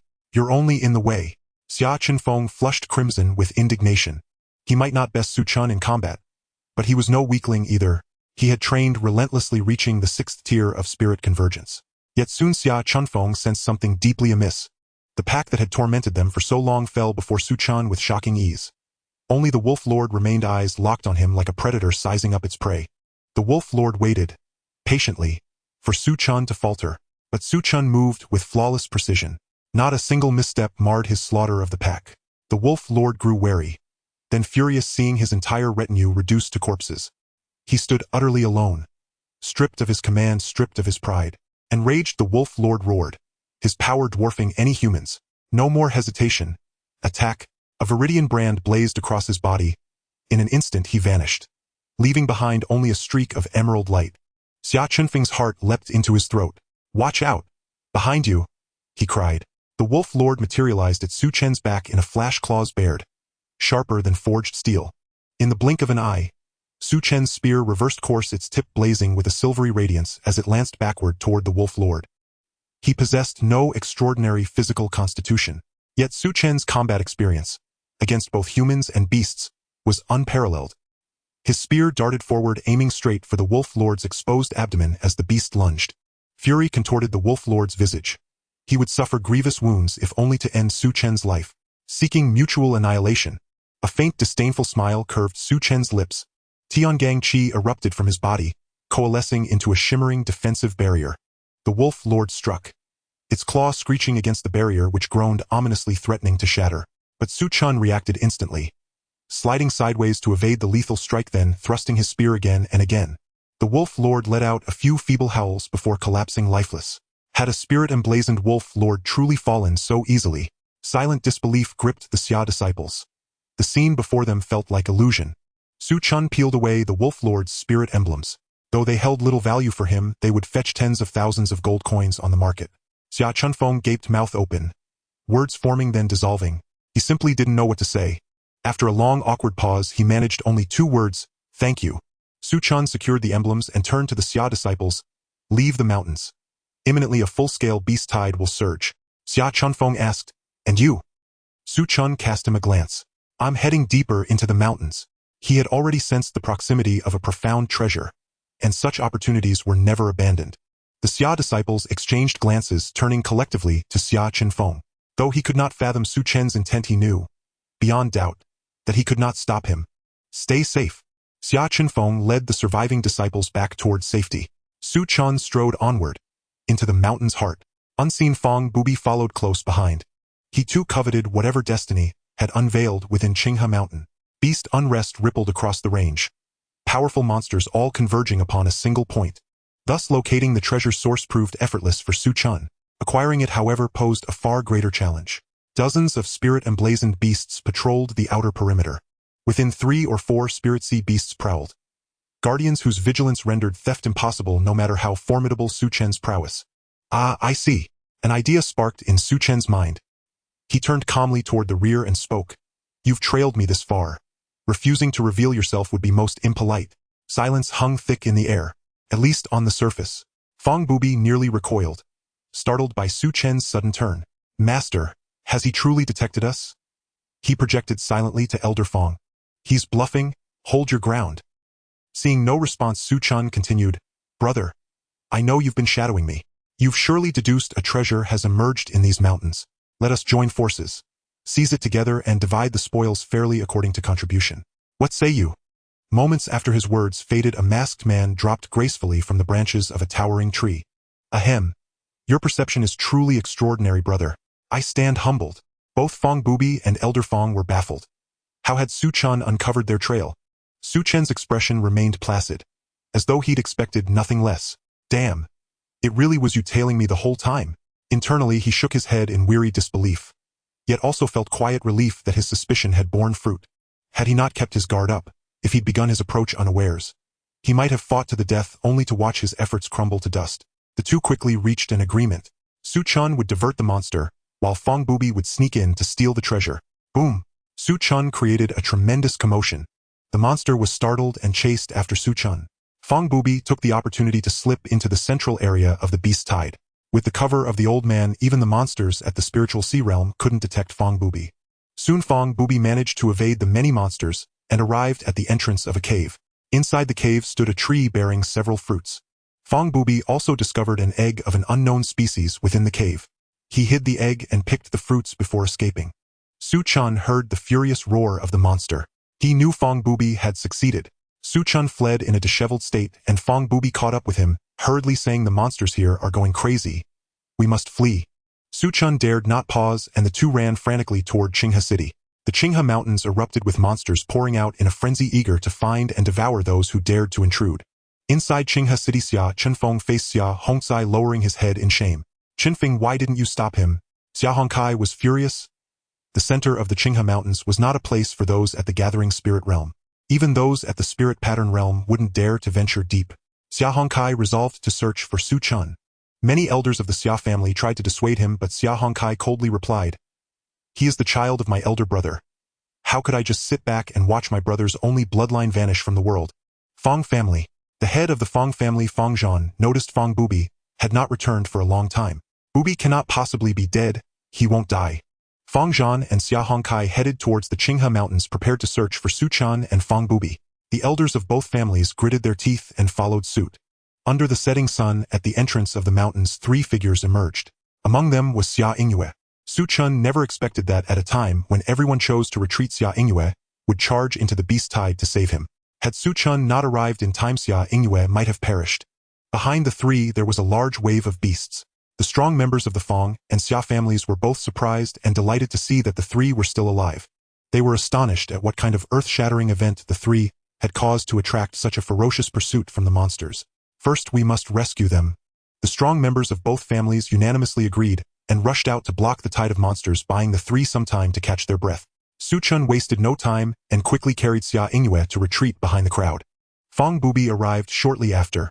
The mask on his face had long since fallen off, revealing his youthful features. He didn't care and was gasping for air. For a mere treasure, the lives of the 3 almost came to an end inside. Fortunately, their various skills allowed them to escape. Su Chen and Fong Bubi exchanged smiles. This could be considered a bond of life and death. Had Fong Bubi wanted to betray Su Chen, he might have been able to lead him to his demise in the mountains. If Su Chen had wanted to act against Fong Bubi, he would at least have to force the old man within Fong Bubi to fall into a deep sleep. But neither of them did. Don't forget my share. Su Chen gasped and spoke to Fong Bubi. Their lives were nearly lost, all for a few treasures. Xia Yingyue looked at the 2 suspiciously, wondering what treasures they had obtained that made the beasts deep within the mountains so furious. Fong Bubi said, Brother Mu, I found 3 spirit-infused fruits in the depths along with a strange egg. What do you need? Fong Bubi didn't hold back and revealed his findings. Su Chen was astonished. Spirit-infused fruit. No wonder these monsters are chasing us so relentlessly. The spirit-infused fruit blooms once every 300 years, bears fruit every 300 years, and matures every 300 years, significantly increasing the probability of breaking through to the spirit soul realm. It is an extremely rare heavenly spiritual material with a value of at least several 100,000 gold coins, yet it is still hard to come by. As for the strange egg Fong Bubi obtained, Su Chen speculated that it might belong to a beast with a special bloodline. If it hatches, it could serve as a protective spirit beast for the family, but it requires too many resources to raise. Su Chen was not a child of fortune. He did not believe he could afford to raise and protect it, so he chose 2 spirit-infused fruits. The spirit-infused fruit, aside from helping those at the spiritual sea realm break through to the spirit soul realm, is also beneficial for cultivation below the spiritual sea realm. Su Chen handed 1 spirit-infused fruit to Xia Yingyue. He kept 1 for himself. Fong Bubi kept 1 spirit-infused fruit and the unknown beast egg. He sighed in relief and developed a good impression of Su Chen. After all, the teacher had said that the strange egg had an extraordinary bloodline worth more than the combined value of the 3 spirit-infused fruits. Soon, with the combined efforts of the Xia and Fong families, the tide of beasts was temporarily pushed back. They then returned to their respective families. Su Chen's status in the Xia family rose significantly. After returning to the Xia family, Su Chen began to work on breaking through to the spirit pattern realm.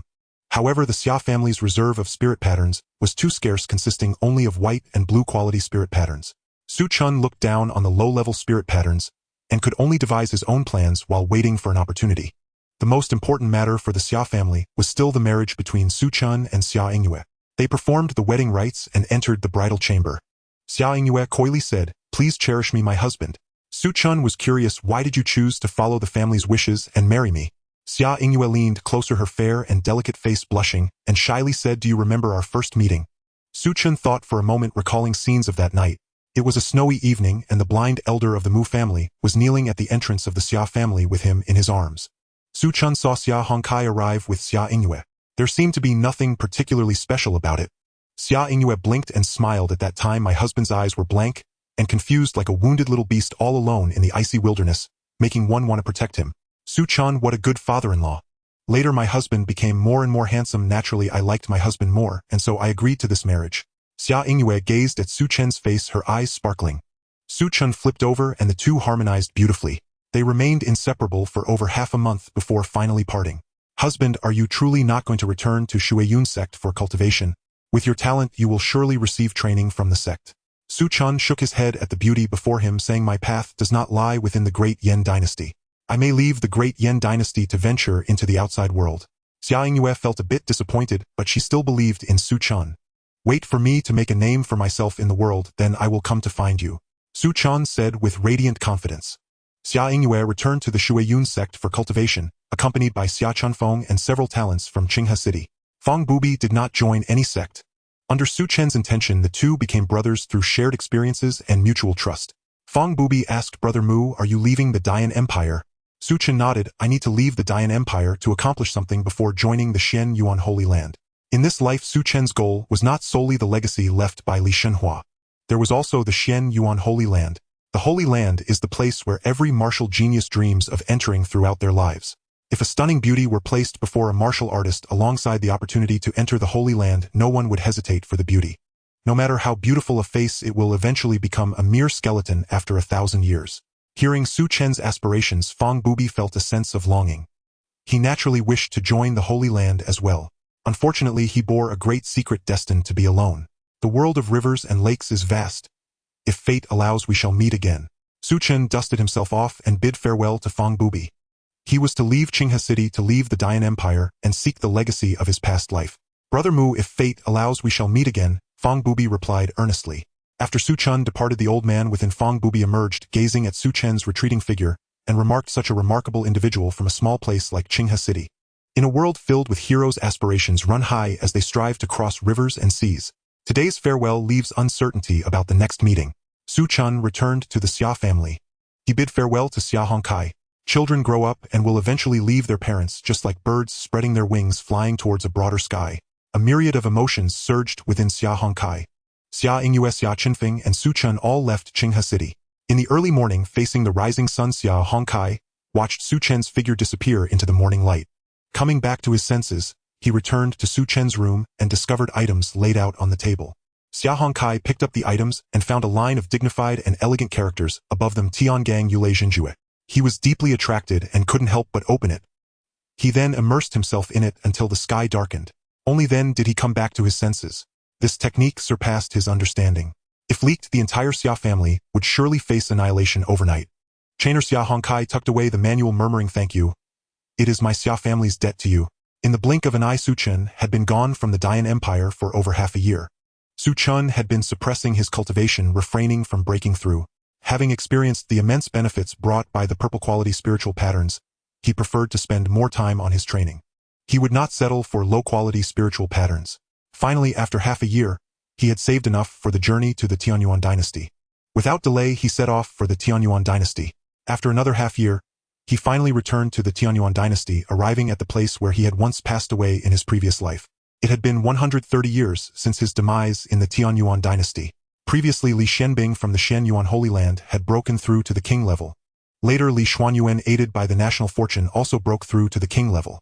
This brought great comfort to Su Chen. The remaining nations that had not been destroyed in the past under the efforts of Li Shenbing and Li Xuanyuan unified the 13 dynasties, enabling the Tianyuan dynasty to reach its peak. Listening to the storyteller animatedly introduce the dawn of a new dynasty, Su Chen felt a bittersweet smile. One can say that all this stems from the grand vision of Taizong. If it weren't for his leadership in ending the reign of the Tianfeng dynasty, perhaps we would still be suffering in the chaos of war like a speck of dust in a turbulent world. How could we witness such a prosperous scene? People say that Taizong forced his father to kill his brother and seized the throne, but whether it was for good or ill, time has already proven Taizong's legacy. It's a pity that Taizong has now vanished. Oh, otherwise, how powerful would our Tianyuan dynasty be? The glory of the clan and the three kings. How magnificent! Su Chen smiled wryly. Such a scene they might never see again, because their Taizong had died in the mountains not far from the city. Cause of death during cultivation, he nearly fell victim to possession. Su Chen left the city, stepping into the mountains, guided by his memories, arriving at a cliff. He leaped down. As Su Chen intertwined his marks, a flash of silver light flickered, and he vanished. Opening his eyes, he was met with a scene reminiscent of a peach orchard. Beneath the towering tree sat a figure clad in a tattered white robe, surrounded by a chilling aura. This was the first time Su Chen had seen the body from his past life. A multitude of emotions surged within him. He took the items from the corpse. This was the legacy he left for this life. Among them was a purple-quality spiritual pattern carefully chosen by him. It was a thunder flame jiao spiritual pattern burning with blue thunder flames and possessing terrifying destructive power. He had spent 30 years in the thunder flame region just to hunt down this juvenile thunder flame jiao, exhausting all his strength. Su Chen refined the thunder flame jiao spiritual pattern, causing its form to manifest behind him. A creature resembling a jiao, its body ablaze with blue thunder flames, with a pair of curved dragon horns flashing with lightning, and a tail like a sword shimmering with arcs of thunder coiled in the air exuding a terrifying majesty. Indeed powerful. Combined with the Tiangang Yulei Jinjue, its might may rival that of certain royal techniques. Su Chen rejoiced. This thunderflame Jiao was indeed powerful enough to rival a mature beast of the Dongshu realm, truly extraordinary. 3 months passed and Su Chen emerged from seclusion. His cultivation had broken through to the spiritual pattern realm, reaching the 6th level in one go. As the secret realm was about to collapse, Su Chen buried the corpse from his past life and subsequently left. After another 6 months, Su Chen raised his cultivation to the 1st level of the spiritual sea realm, then set off for Donggu City to participate in the Donggu secret realm. The Donggu secret realm was a royal secret realm from his past life capable of summoning the entire Li clan's tokens. Centuries had passed and the tokens had become legend with countless talents returning in disappointment. Yet the tales of the Donggu secret realm remained widely circulated. Every 3 years it attracted numerous talents filled with hope. Major forces would also come to try their luck. The Tianyuan dynasty welcomed this as the matter of the tokens had long become a legend. This opportunity could allow them to profit, greatly increasing the court's revenue. What's not to like? Su Chen rushed to the Donggu secret realm, where numerous talented individuals from various forces had gathered, including many young prodigies who had reached the spiritual sea realm. Su Chen entered the Donggu secret realm alongside these talents. In the royal capital of the Tianyuan dynasty, Li Shenyuan suddenly looked towards the ancestral temple, and a beam of light pierced the clouds. Li Zuanyuan's eyes widened as he murmured, "The token left by Taizong has emerged." That legend had come true. Within the Eastern Martial secret realm, Su Chen held a gilded token in his hand. This token was none other than the legendary Tong Wang Ling. With this token, he could unconditionally summon the Li family to accomplish 3 tasks. How powerful is the Tianyuan dynasty now? Outside the Eastern Martial secret realm, a road leading to the sky stretched towards Donggu City. The city trembled and all bowed their heads. For the one approaching was none other than the ruler of the current Tianyuan dynasty, Wang Tianyuan Li Shenyuan. What could possibly move this king? Everyone was quite surprised. However, it didn't take long for a clever person to realize in shock. Could it be that the legendary Tong Wang Ling has appeared? Something that could stir the interest of Wang Yuan was certainly not trivial. When the Eastern Martial secret realm opened again, many prodigies stepped out. The thoughts of the crowd were soon confirmed. Li Shenyuan approached Su Chen, a smile breaking through his stern face as he said, "Little fellow, is it you who has obtained the Tong Wang Ling left by the Taizong?" Seeing Li Shenyuan again, and being called little fellow, Su Chen felt somewhat unaccustomed.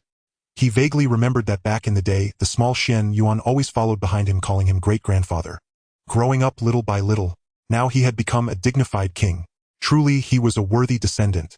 Su Chen quickly adjusted his mindset and said respectfully, "I have met with Wang Yuan. Is this token the Tong Wang Ling you mentioned?" A hint of golden starlight appeared on Su Chen's hand.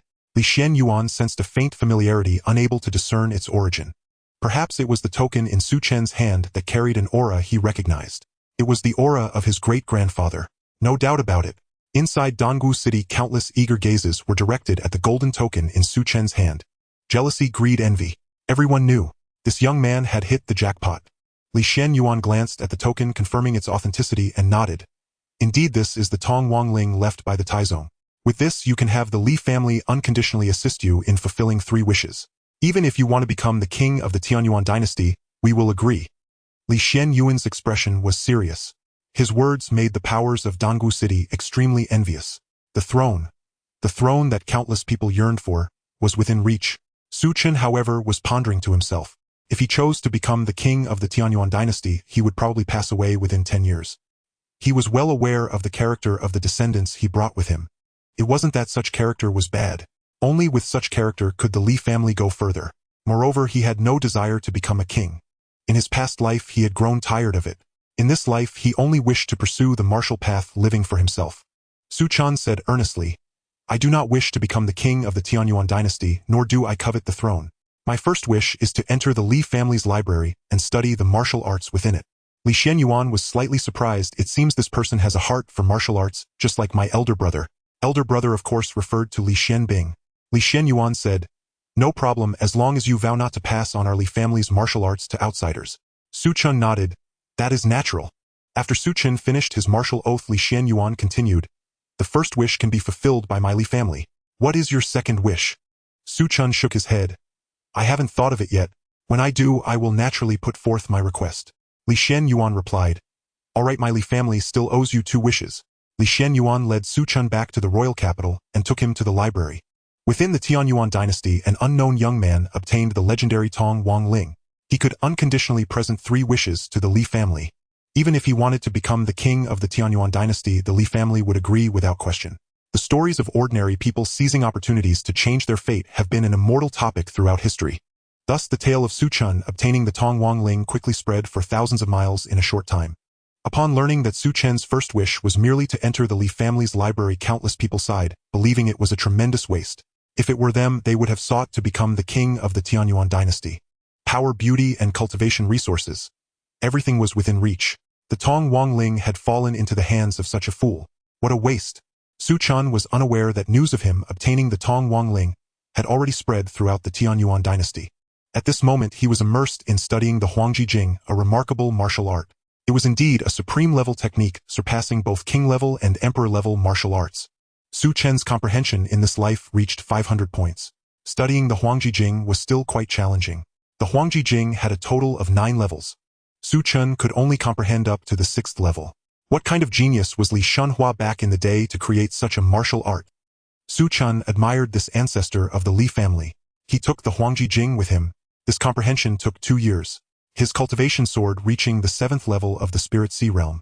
At 21 years old, achieving the 7th level of the Spirit Sea Realm was significantly faster than in his previous life. After leaving the library, Su Chen found Li Shenyuan and put forth his second request. A spot to take part in the assessment for disciples of the Shenyuan sacred land. Li Shenyuan was quite surprised. This request was not a burden for the Tianyuan dynasty. If Su Chen could join the Shenyuan sacred land, the Tianyuan dynasty would also gain substantial benefits. Li Shenyuan agreed immediately. Su Chen followed the Tianyuan dynasty to Shenyuan City to participate in the disciple assessment. This time the elder overseeing the assessment surprised Su Chen. The elder in charge of the assessment was none other than his good brother from his past life, Lin Wu. Nearly 600 years old Lin Wu appeared aged with white hair. However, the passage of time had endowed him with an air of authority. A once ordinary martial artist tirelessly earning gold coins, he had become an elder revered by countless nations. Upon seeing Su Chen, Lin Wu revealed a kind smile and remarked, "Not bad. If you pass the assessment, you can come find me."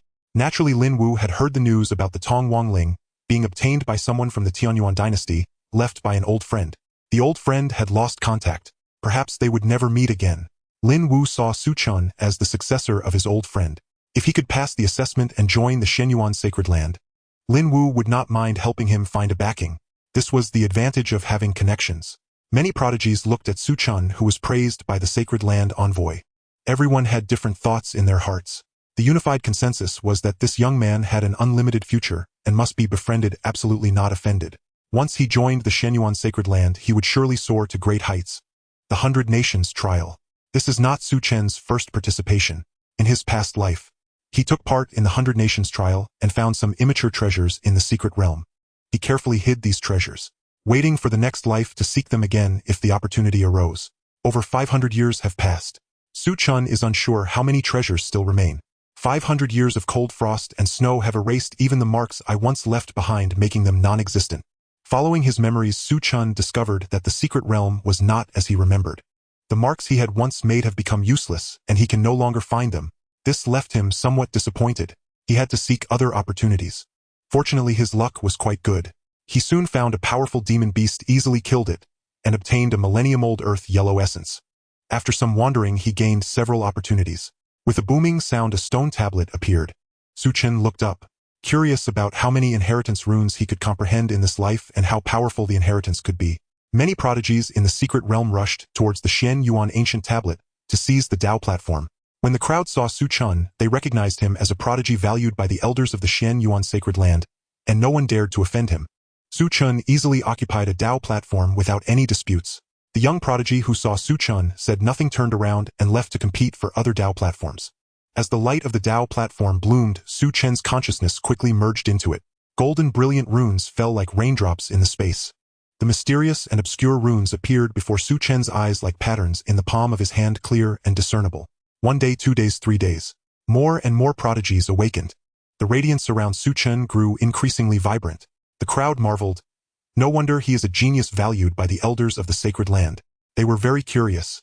How many runes could Su Chen ultimately comprehend? Slowly, only Su Chen remained. A month later, a pillar of light rose. Is 531 runes my limit? Su Chen grasped the inheritance he had received in his mind. It was the inheritance of a strong person at the Cave Void Realm.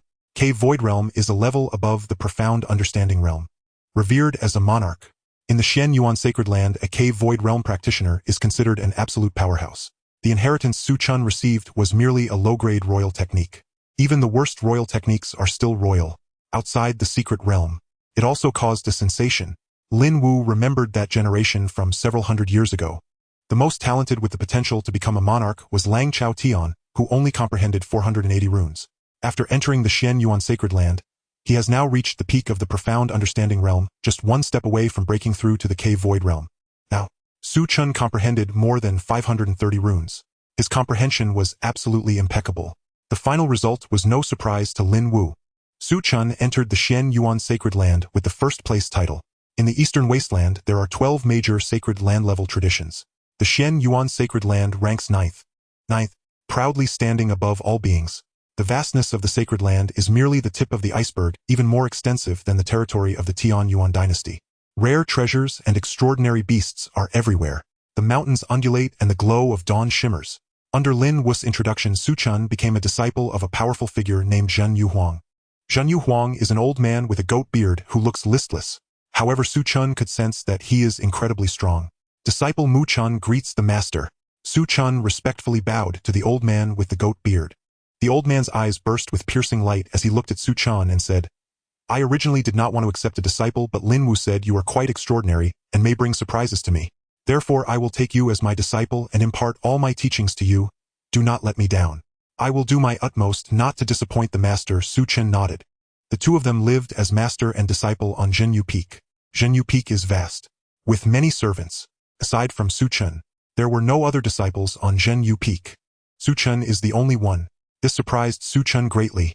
His good brother is indeed reliable. Being the only one means Su Chen can enjoy all the resources of the lineage, with no competition. It is a tremendous opportunity. The next day, Su Chen began to cultivate under Zhen Yuhuang. Zhen Yuhuang imparted everything to Su Chen. The technique he cultivated was called the Zhen Yu Canon, a royal-grade upper-tier technique.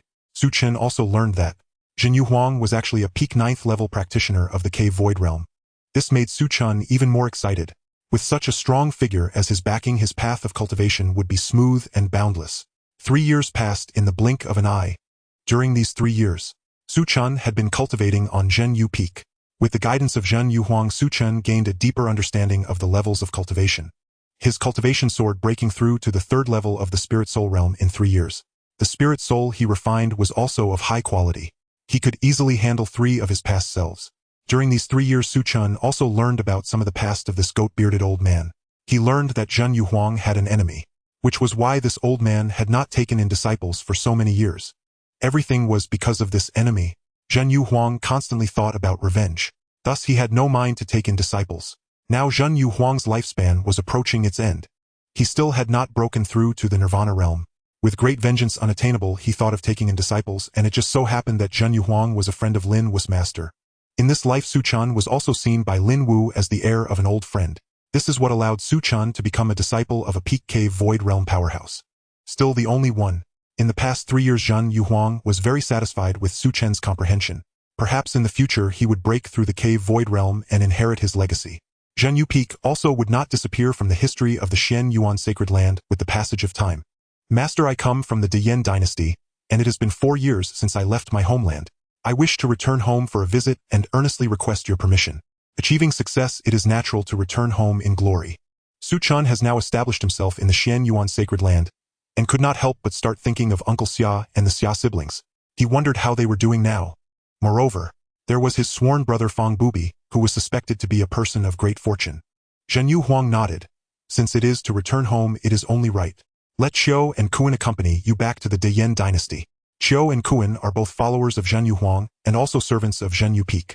They are also 2 strong practitioners of the profound understanding realm. In the outside world, they are existences that can be kings. Thus, Su Chen embarked on the journey back to the Deyan dynasty.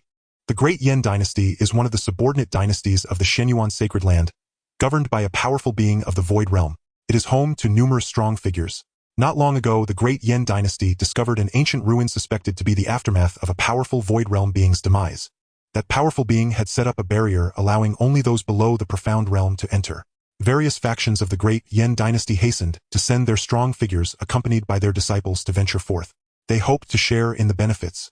The Xia siblings accompanied the sect leader of the Shuayun sect to broaden their horizons after Su Chen left the great Yen dynasty. The Xia siblings were training in the Shuayun sect, making rapid progress and becoming among its few prodigies. Now Xia Yingyue had broken through to the 9th level of the spiritual pattern realm. Xia Chenfeng's progress was slightly less remarkable, having only broken through to the 3rd level of the spiritual pattern realm. However, as more talents from the great Yen dynasty gathered, Xia Yingyue and Xia Chunfeng were lost in the sea of people, becoming just ordinary members. Like the Shuayun sect within the great Yen dynasty, it was merely a common grain of sand. A young man dressed flamboyantly and carrying a long sword gazed at Xia Yingyue, his eyes hiding a deep yearning. He was Wang Shuang, the son of the city lord of Qinghe City, and also a prodigy of the Shuayun sect. Wang Shuang had long coveted Xia Yingyue's beauty, even arranging for his younger brother to get close to her useless fiancé, seeking an opportunity to eliminate him and prevent Xia Yingyue from marrying. Only in this way could he have a chance to win both Xia Yingyue's heart and her hand.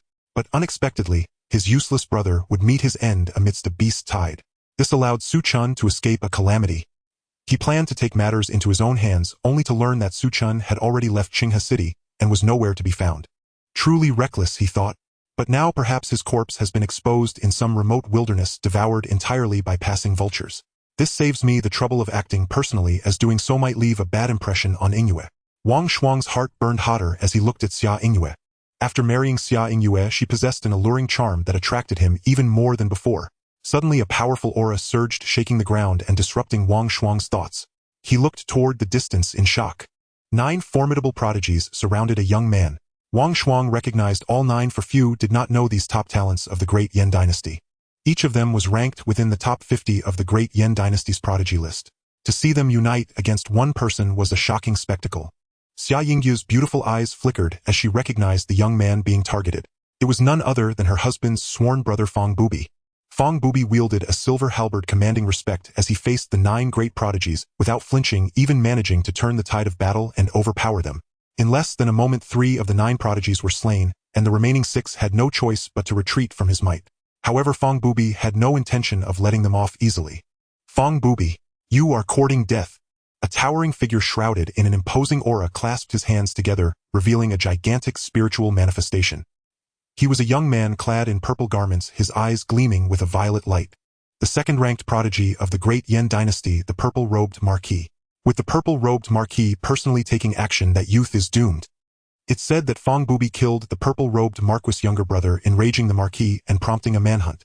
Who would have thought Fang Bubi not only survived the hunt, but also made a name for himself in just a year, defeating the 9 prodigies in front of everyone. The purple-robed Marquis surely won't let such a terrifying prodigy live. A tree that stands out will be felled by the wind. What a pity that such a talent does not know how to restrain themselves. Opposing the purple-robed Marquis will undoubtedly lead to their demise. Fang Bubi's expression darkened as he faced the imposing purple-clad youth. The cultivation exhibited by the purple-clad youth was at the 1st level of the spiritual manifestation realm, while Fang Bubi's cultivation merely reached the 9th level of the spiritual sea realm. This battle should have been without suspense, but Fang Bubi, through some unknown means, forcibly elevated his own cultivation to the 1st level of the spiritual manifestation realm. The purple-clad youth, enraged, no longer concealed his true strength, unleashing an aura comparable to that of the 3rd level of the spiritual manifestation realm. Not good, this guy is hiding his true prowess. Fang Bubi did not expect someone to conceal their cultivation like him. Gradually, he found himself at a disadvantage and prepared to withdraw. The purple-robed Marquis was furious. Fang Bubi had forced out his true strength, and he must kill Fang Bubi. At that moment, the clouds above parted, revealing a magnificent carriage. On either side of the carriage stood 2 imposing figures exuding a divine and demonic aura, as if 2 stabilizing forces causing the surrounding air to solidify, and everyone dared not breathe loudly. It's a king-level expert of the profound realm, undoubtedly a king-level expert of the profound realm. The major factions of the great Yen dynasty were aghast. Within the great Yen dynasty, a profound realm expert is certainly a top-tier powerhouse capable of establishing a dominion. These 2 experts of the profound realm appear to be mere bodyguards. Sitting inside the luxurious carriage was an exceptionally young man, his long hair flowing at his sides, his aura calm as the vast ocean, not stirring even a ripple. His mastery over the vital energy was simply unfathomable. Wang Shuang looked up at the young man, feeling that he looked somewhat familiar, as if he had seen him before, yet he could not recall who this person was. Wang Shuang did not notice that the Xia siblings, upon seeing that figure appear, were both incredibly excited. Su Chen widened his eyes and murmured, "This guy, it really is him." It had been over 4 years. No news of Su Chen had reached them. Xia Yingyu's beautiful eyes sparkled. "I knew he would be fine, he has returned." For years time is neither long nor short. For a talented martial artist 4 years is but a negligible segment of their journey. Yet for the loved ones left behind 4 years, leave an indelible impact, one that occupies a significant portion of their memories. Su Chen spotted the Xia siblings and smiled faintly. He then looked at the targeted Fong Bubi and whispered, "Sworn brother, long time no see." Fong Bubi's expression brightened. "Brother Mu." "Yes," Su Chen nodded, gesturing towards the purple-clad youth while pointing at Fong Bubi. "This person I have protected. Do you have any objections?" The purple-clad youth's expression shifted, his voice low. "You are underestimating me if you think a single sentence can make me retreat. Wouldn't that be a ridicule to the world? Are you very dissatisfied?" Seeing that Su Chen regarded him with indifference, the purple-clad youth became furious and attacked directly. Su Chen praised, "Your courage is commendable," which only fueled the purple-clad youth's anger further. Su Chen extended a single finger. Mountains and rivers alike bowed beneath it. The heavens and earth themselves became a prison. Even the vile-robed youth's desperate maneuvers proved futile. Under that single finger his struggles were rendered barren. Dim, lifeless void of radiance. "Halt! My young master is the scion of the Lord of the Eastern March." An elder lunged forward in fury, seeking to rescue the vile-robed youth. "The Lord of the Eastern March? What manner of insignificance is that? My young master is the direct disciple of Emperor Zhenyu of the Xian Yuan Holy Land. Not even this so-called Lord of the Eastern March, who has never been heard of, matters. Were the sovereign of the Deyan imperial dynasty himself present, he would still bow in reverence before my young master."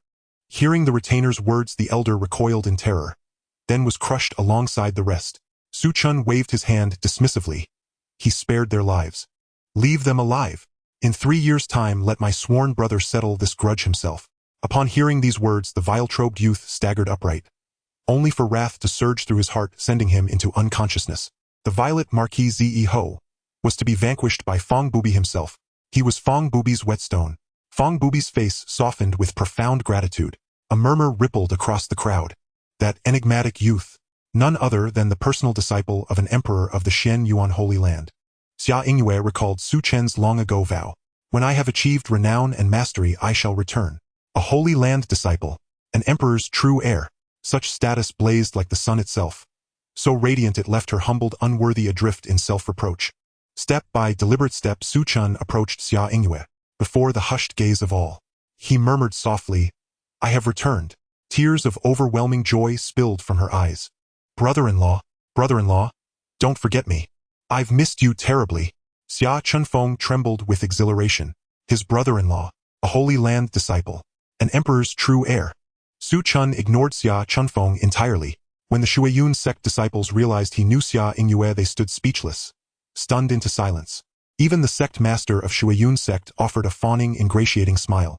Wang Shuang watched his beloved stand nestled beside another man, his eyes blazing with incandescent fury, his fists clenched tight, his jaw locked, teeth grinding, a sharp grating rasp echoing in the stillness.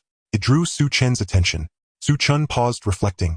A name surfaced in his memory. Wang Shuang, son of the prefect of Qinghe City. Like Xia Yingyue, he had entered the Shuiyun sect. 4 years prior, he had attempted Su Chen's assassination, and failed. Facing Wang Shuang's seething hatred, Su Chen cast only a single indifferent glance. Just one. Wang Shuang snapped, fully awake, not to clarity but to abject terror.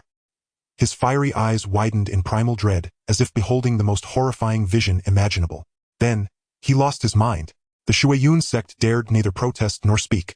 The secret realm opened, a realm birthed from the demise of an emperor. Su Chen found it deeply compelling. Within the Xian Yuan Holy Land, his strength ranked merely average.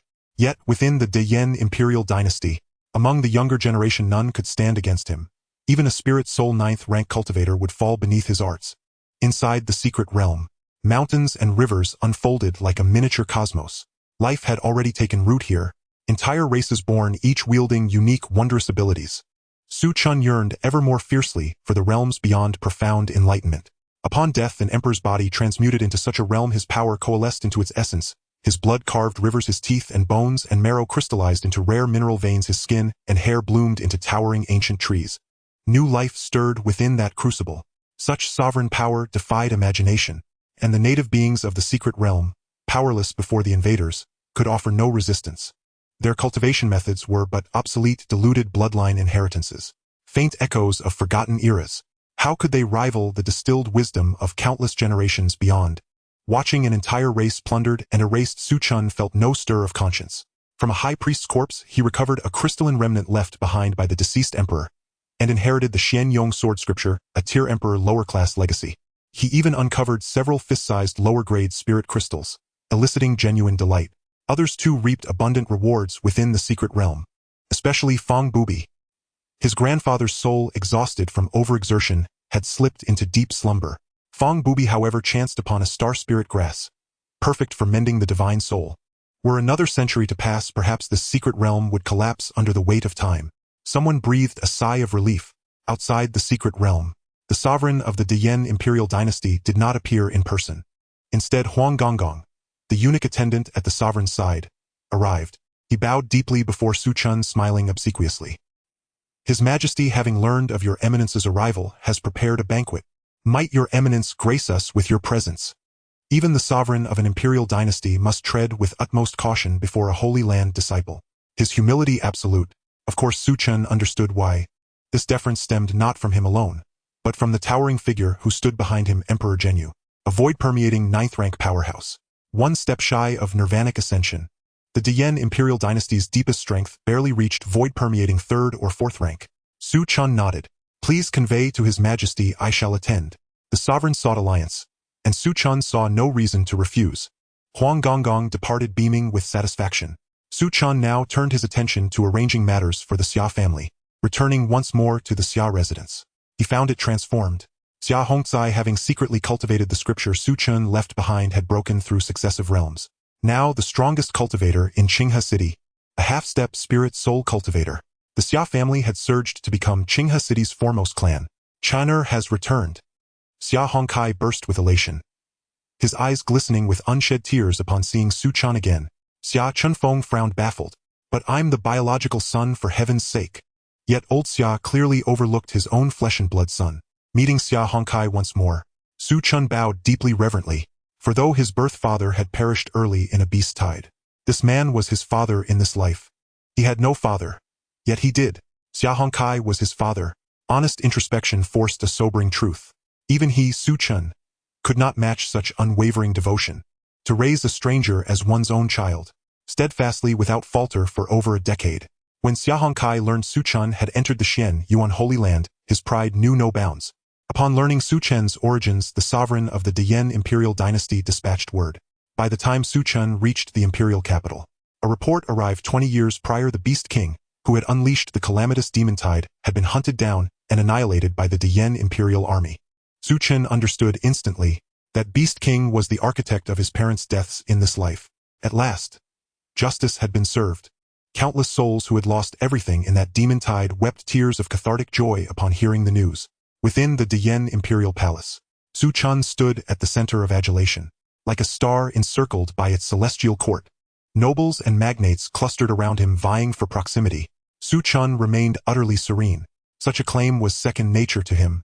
Yet to those nobles' eyes, he was the epitome of a Holy Land prodigy, unshaken by honor or disgrace, truly worthy of his lineage. His bearing simply incomparable. The conversation turned to purpose. Imperial Sovereign Yen, his countenance stern, forced a faint smile. This is my youngest daughter, Yen Qiming.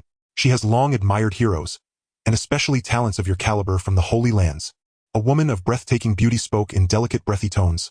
I have long revered your eminence, and wish only to follow you, to serve you always. Su Chen thought preposterous. Was he truly such a man? When it came to the allure of beauty in the ruler of the Dian Empire, Su Chen naturally refused with righteous indignation. Perhaps in his first and second lives beauty still held some allure. As his experiences gradually increased, these superficial beauties could no longer pique Su Chen's interest. The allure of beauty had withered away. He preferred interesting souls. After stabilizing the Xia family, Su Chen returned to the Xian Yuan sacred land with the Xia siblings. He immersed himself in cultivation. Time passed quickly, and in the blink of an eye 5 years had gone by. Su Chen's cultivation broke through to the 7th level of spiritual soul, advancing rapidly. However, he did not become arrogant because of this. In the Xian Yuan sacred land, any disciple taken out would be considered a genius in the outside world. Among them, some sequential disciples were even dissatisfied with being crowned at just 10 years old. The biennial Tao Inquiry Conference is about to begin, one of the grand events of the Eastern Wilderness, with countless prodigies participating. Disciple, you can go with the senior brothers from the Sacred Land to participate in the trial and witness a broader sky. The Lord of the Prison summons Su Chen. The Tao Inquiry Conference features many core disciples from the Sacred Land. Su Chen felt a deep yearning. He had never sparred with those top geniuses from the Sacred Land. With countless heroes from all over the world, he too wished to meet them. On the ship of the Sacred Land stood young men and women. Su Chen curiously surveyed his surroundings. Each person emitted at least the aura of the spiritual soul realm. Among them, there were some prodigies whose auras Su Chen could not fathom, far surpassing his past self. This made Su Chen marvel at the Lord of the Prison's intentions. The sky was indeed so vast. After joining the Shen Yuan Sacred Land for 8 years, he mostly trained under the Lord of the Prison.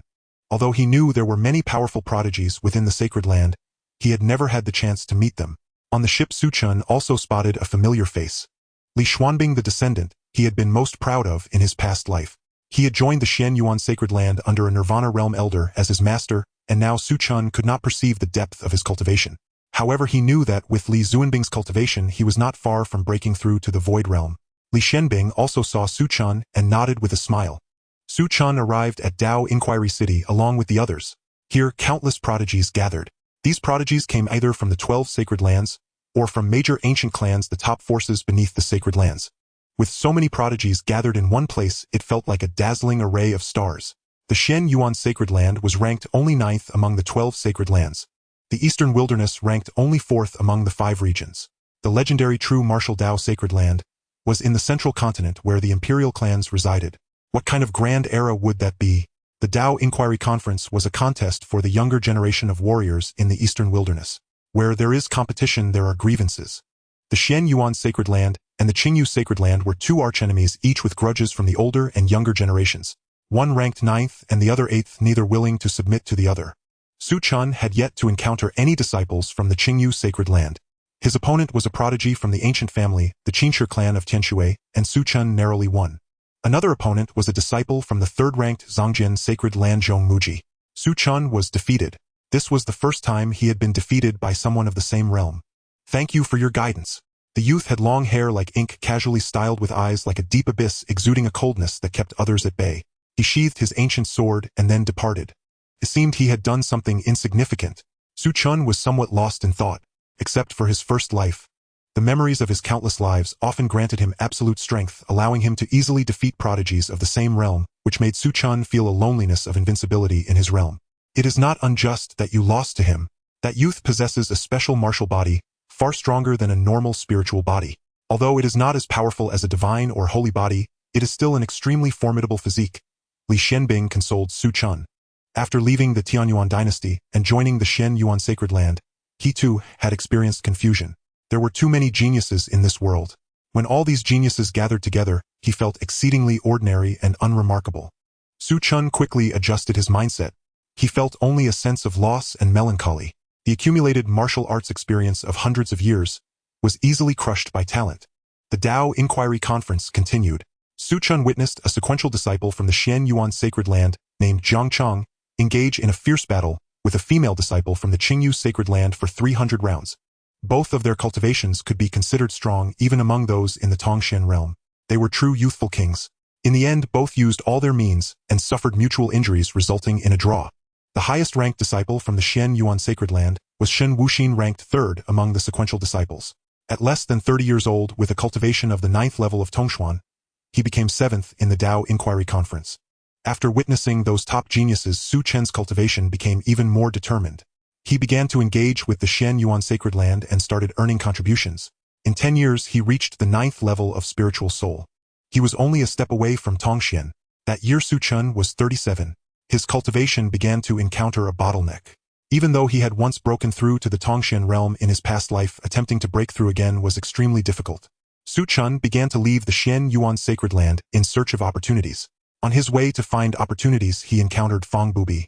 Su Chen could not discern the depths of Fang Bubi's cultivation. It seemed he had entered the Tongshan realm. Brother Mu, your cultivation is about to enter the Tongshan realm, isn't it? Fang Bubi discerned Su Chen's current condition at a glance, and then said, I know of a place that may help Brother Mu grasp the mysteries of the Tongxian realm and successfully step into it. Su Chen was quite surprised. Such a great opportunity Fong Bubi would offer it to him.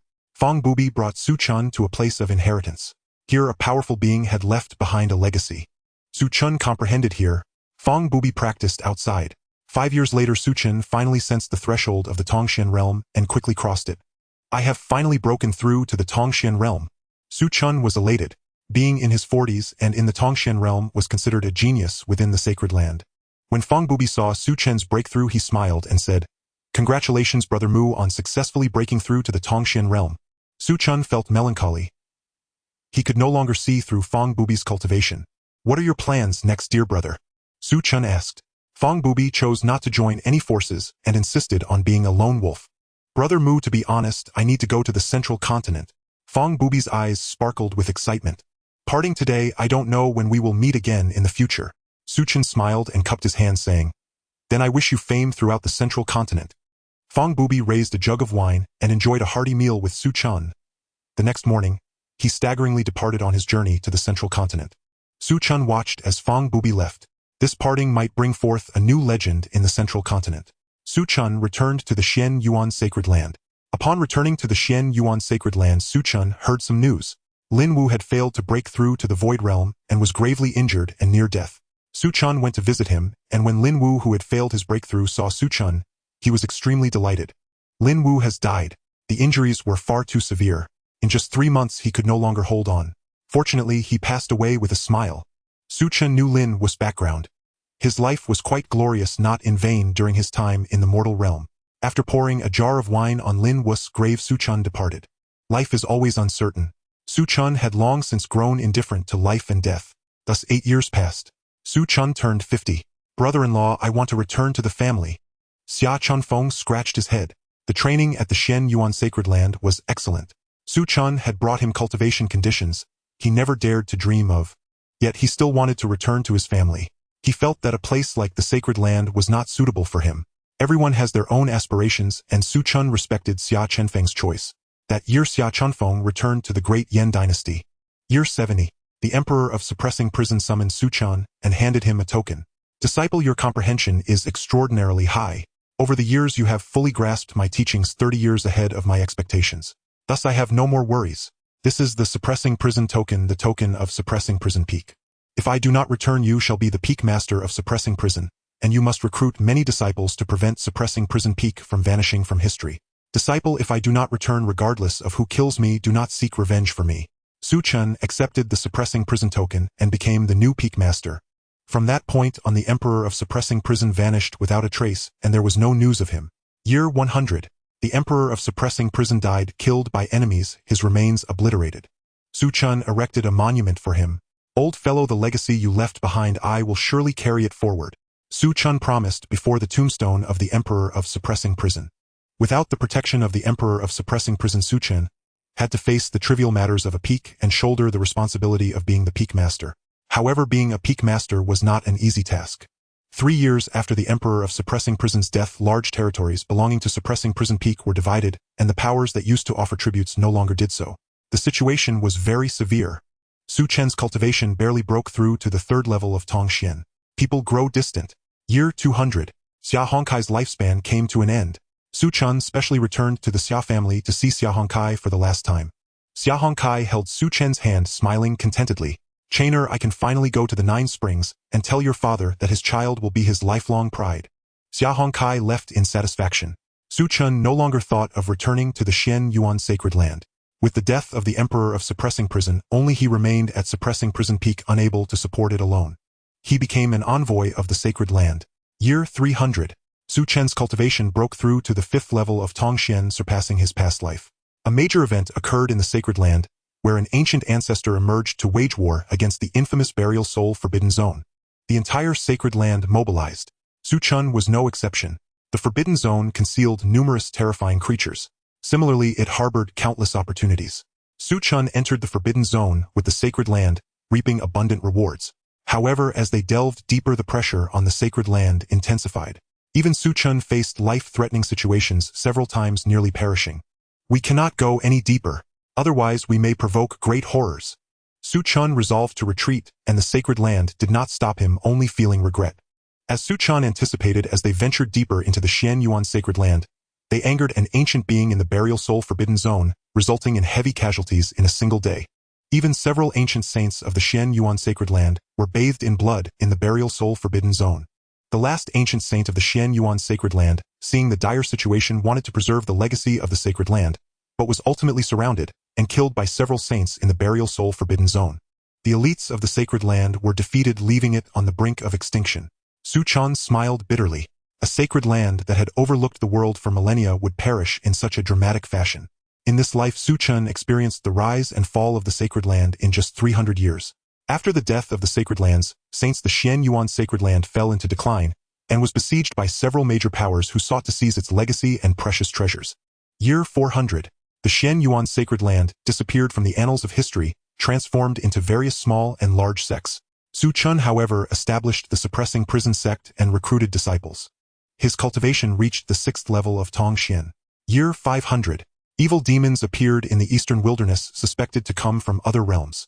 Su Chen had bad luck and encountered an evil demon that, despite only being at the 3rd level of Tong Xian, was exceedingly difficult to kill. Finally, he found its weak point and was able to slay it. Year 600. The Great Yan dynasty faced an invasion of evil demons. Su Chen, along with the suppressing prison sect, came to aid, but the situation was extremely dire. Xia Chunfeng died in this battle. An old man, he chose to sacrifice himself to buy time for his clan. Su Chen laid Xia Chenfeng's body to rest alongside Xia Hongkai. Year 800. The evil demons temporarily retreated. Su Chen heard rumors of Fang Bubi's fame. In Zhongzhou, Fang Bubi also held a notable position. However, his lifespan in this life had come to an end. Su Chen returned to the grave of the emperor of suppressing prison, saying with a bitter smile, "Old fellow, I did not preserve the suppressing prison peak you left behind, nor did I avenge you. I have broken my promise. Even the Xian Yuan sacred land has perished." In a haze, Su Chen heard numerous voices calling out to him, yet he could no longer open his eyes. Departing from this world, he passed away peacefully. "I have returned again." Su Chen opened his eyes, returning to the reverse fate space. In this life, he passed away peacefully, just a moment away from disappearing alongside the Xian Yuan sacred land in the annals of history. In the 5th life, you were a son-in-law who lost your family to a beast tide and lived under someone else's roof. However, you were fortunate to be taken in by your father's good brother, who treated you like his own child. As a rebellious youth, you matured into a steady adult, resolving crises multiple times, and advancing swiftly in cultivation, shining brightly, and eventually becoming a disciple of an elder in the Xian Yuan sacred land. In the first 70 years, everything went smoothly. However, upon the death of your master, you lost your greatest support in the sacred land. The elders and disciples began to ostracize you, and you were expelled from the sacred land. You were very cautious. After the sacred land's fall, you established the suppressing prison sect, becoming a renowned sect, nurturing some geniuses, gaining a modest reputation, and ultimately passing away peacefully. Evaluation: Blue 8 stars. Reverse fate points 800. What a pity, Su Chen lamented. If it weren't for the destruction of the Holy Land, he might have had the chance to glimpse the threshold of the Void Realm. The saints and ancestors of the Holy Land insisted on attacking the Forbidden Zone, resulting in the loss of all their elite forces. Even the saints and ancestors have perished. Although he narrowly escaped a calamity, he lost all influence and became a rogue cultivator. He could only establish his own sect and create the Zhenyu sect to pass on the legacy of the Zhenyu emperor. Without any cultivation resources, Su Chen's progress in cultivation was painstakingly slow. Ultimately, he reached a standstill at the 8th level of the Enlightenment realm and passed away. Fortunately, during the first 100 years, he had the support of the Zhenyu emperor, allowing him a period of glory. Talent 0, understanding 0, family background 0, state of mind 50. Su Chen had 800 reverse fate points remaining. Talent 350, understanding 350, family background 100. Su Chen made arrangements and directly began his next life. Opening his eyes, Su Chen stared blankly at his small, tender palms. "In this life, I unexpectedly awakened my memories so early." Su Chen was momentarily stunned, then filled with joy. Awakening memories is naturally better, the earlier the better. He looked around and discovered a wealth of valuable items. In this life, his background would not be poor. There were many people around him. Among them was a handsome man and a beautiful woman. The man, never parting with his sword, gently picked up Su Chen in his azure robe, his gaze gentle. He was a very gentle swordsman. The man placed Su Chen in front of the woman. The woman was very beautiful, appearing to be in her early 20s, and gently touched Su Chen, her eyelashes fluttering. With tears streaming down her face, the woman said, "This is our child." The man replied, "From now on his name will be Shun Chen, the heir of the Yujin Mountain Manor." Su Chen's eyelids fluttered, and he suddenly felt very sleepy. Slowly he fell asleep. In the blink of an eye 3 years passed. Su Chen had managed to grasp the environment he was in. The place he was in was not the eastern wilderness nor the central continent. Instead it was the south. The southern barbarians, the weakest among the 5 great realms. The eastern wilderness was the second weakest, yet it had 12 holy lands and some decayed powerful forces. In contrast, the southern barbarians had only a handful of holy lands. In this life Su Chen was born in the Yujin Mountain Manor. The Yujin Mountain Manor exclusively practiced the sword path, with powerful cultivators, guarding it, thus considered a significant force. Su Chen felt quite nostalgic about the sword path. Aside from his first life where he practiced swordsmanship for its impressive appearance, he had not trained in swordsmanship since. Excellent sword bone. No wonder he is my grandson. Su Chen was filled with fear. The head of the Yujin Mountain Manor was Su Chen's grandfather. The middle-aged man had an unkempt beard that poked at Su Chen's small face, causing him pain. After a moment, Shen Lianxin said with a bitter smile, "Father, please spare Chainer. Your beard is hurting Chainer's face." Shen Tianyi realized seeing the redness on Su Chen's small face and burst into laughter. Not bad, not bad. At such a young age, he has such resilience, a good seed for sword training. Just now, I was merely testing Chainer's perseverance. Practicing swordsmanship requires not only talent, but also a tenacious heart steadfast against the winds and rains of 1,000 years, unyielding as a rock. Other children might start crying, but Chainer did not. Shen Tianyi's eyes sparkled with brilliance. Chainer is extraordinary. Su Chen thought, damn it, he's spouting nonsense with a straight face. Looking at that smiling face, Su Chen clenched his tiny fists. If he weren't so small right now, he really wished he could punch that face. Shen Lianxin was skeptical. Su Chen looked at his silly father and shook his head secretly. In contrast, this grandfather was surprisingly perceptive. Shen Tianyi rummaged through his belongings and took out a crystal-clear small sword that radiated multicolored light. Su Chen's eyes instantly widened. With his knowledge from his previous life, he could naturally recognize what this was. Innate sword embryo. Even among the Holy Lands, there were very few who possessed an innate sword embryo. Good grandson, do you like this? Shen Tianyi waved the innate sword embryo in front of Su Chen. Su Chen nodded repeatedly. For the sake of this sword, I'll forgive you this time, Su Chen thought. The innate sword embryo was something his master, the Zhenyu Emperor, couldn't even acquire in his past life. Shen Tianyi smiled as if his scheme had succeeded. If you are willing to follow your grandfather to practice swordsmanship, then this innate sword embryo will be a gift to you. Su Chen's eyes brightened. Really? Grandson is willing to follow grandfather to practice swordsmanship. Chainer. Shen Lianxin abruptly lifted Su Chen and placed him behind him facing Shen Tianyi and said solemnly, Chainer is still young, just a thoughtless remark, please spare him. He cannot follow you in cultivation. Shen Lianxin, do you dare to contradict me? Shen Tianyi's smile faded, his eyes cold as he said. Su Chen watched Shen Tianyi's expression change, dramatically feeling frustrated inside. It seemed as if the atmosphere shifted from loving father and filial son to something else. Shen Lianxin was afraid of Shen Tianyi, and to prevent Su Chen from following him, he summoned his courage, drawing the Qingfeng sword for the first time, which shone with a gentle light only to be easily caught by Shen Tianyi. The Qingfeng sword let out a mournful cry as it was tossed aside. Shen Lianxin was seized by Shen Tianyi. The gap in their cultivation was too vast. Seeing this, Su Chen felt as if his grandfather was about to eliminate his father, and quickly spoke up.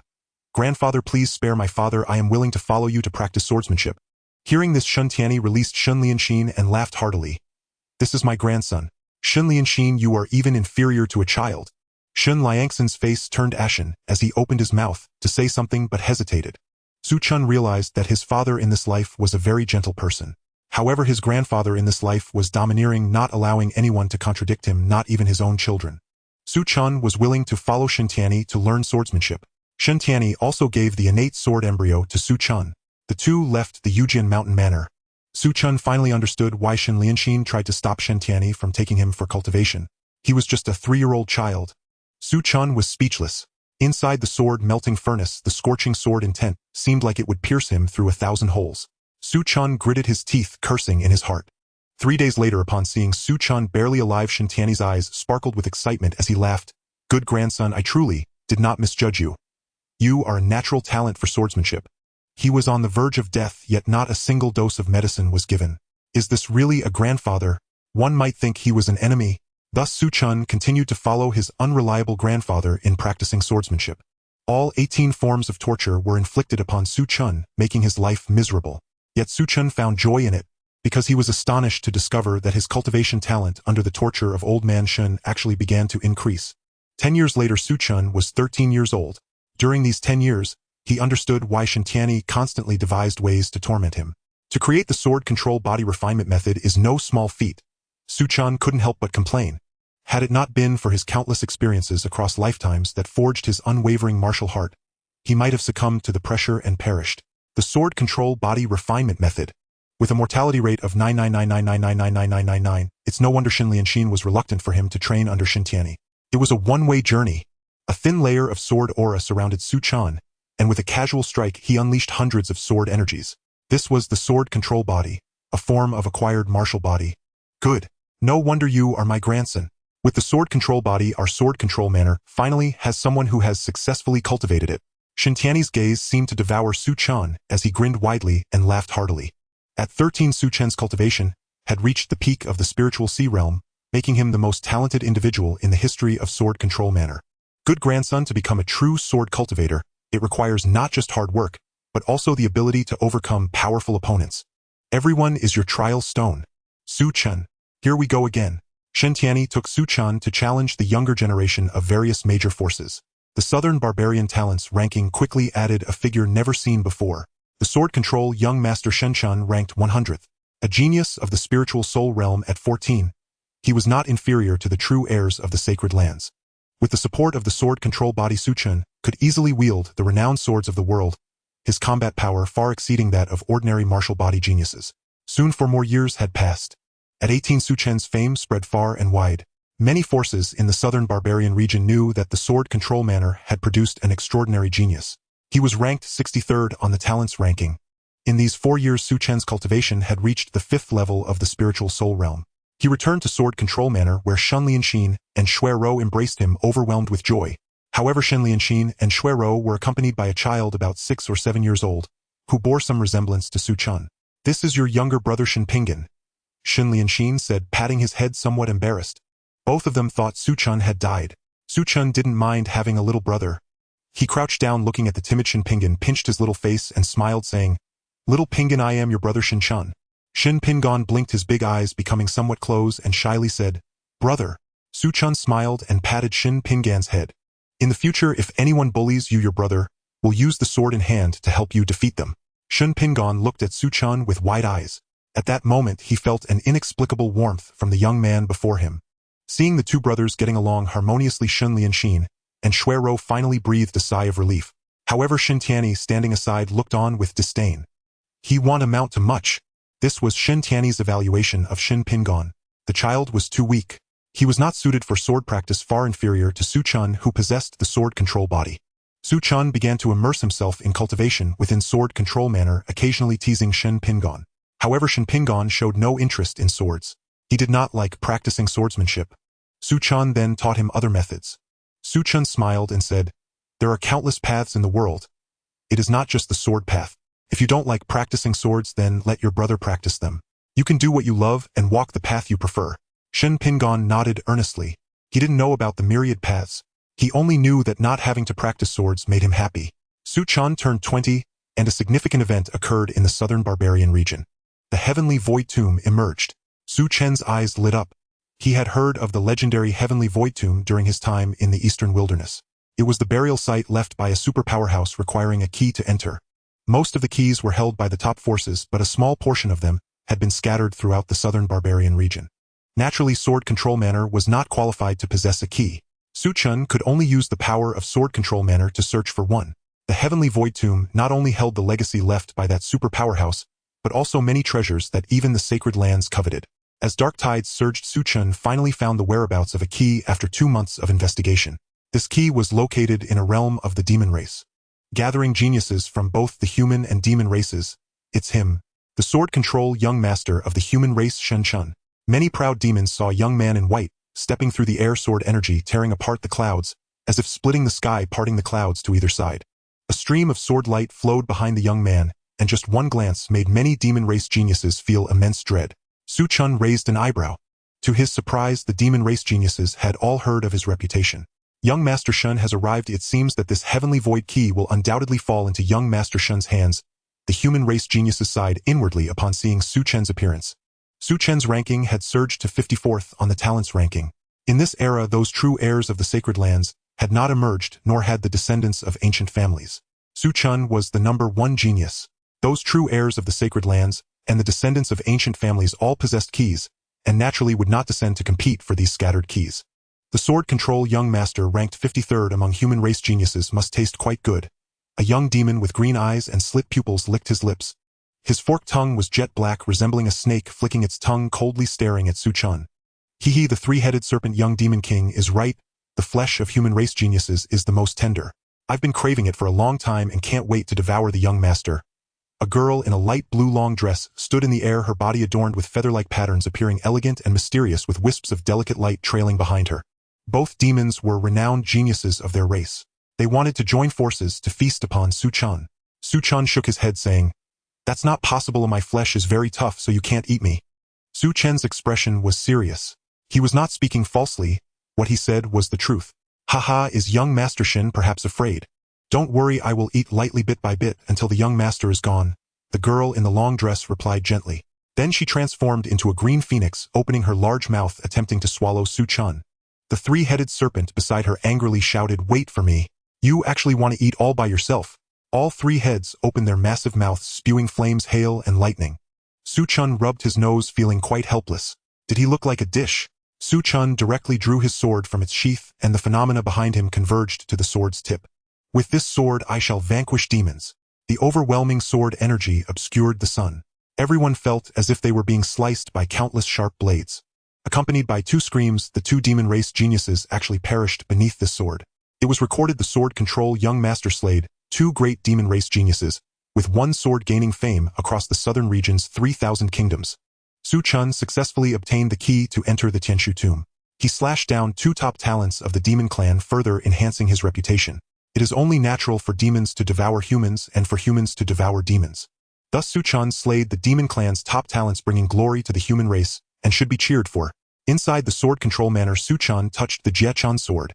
His gaze was filled with anticipation. In this life he had successfully cultivated the sword control body, which had a success rate of not even 1 in a million. Looking across the entire southern region, he had become a swordsmanship genius in the eyes of countless people. "I wonder how much I differ from those holy sons of the Holy Land," Su Chen pondered, growing even more eager. The path of the sword has always been one of daring advancement. Only through constant purification can one be worthy of being a strong warrior. 3 months later, Su Chen left the sword control manor and headed towards Tianshu Mountain. By the time he arrived at Tianshu Mountain, many geniuses had already gathered there.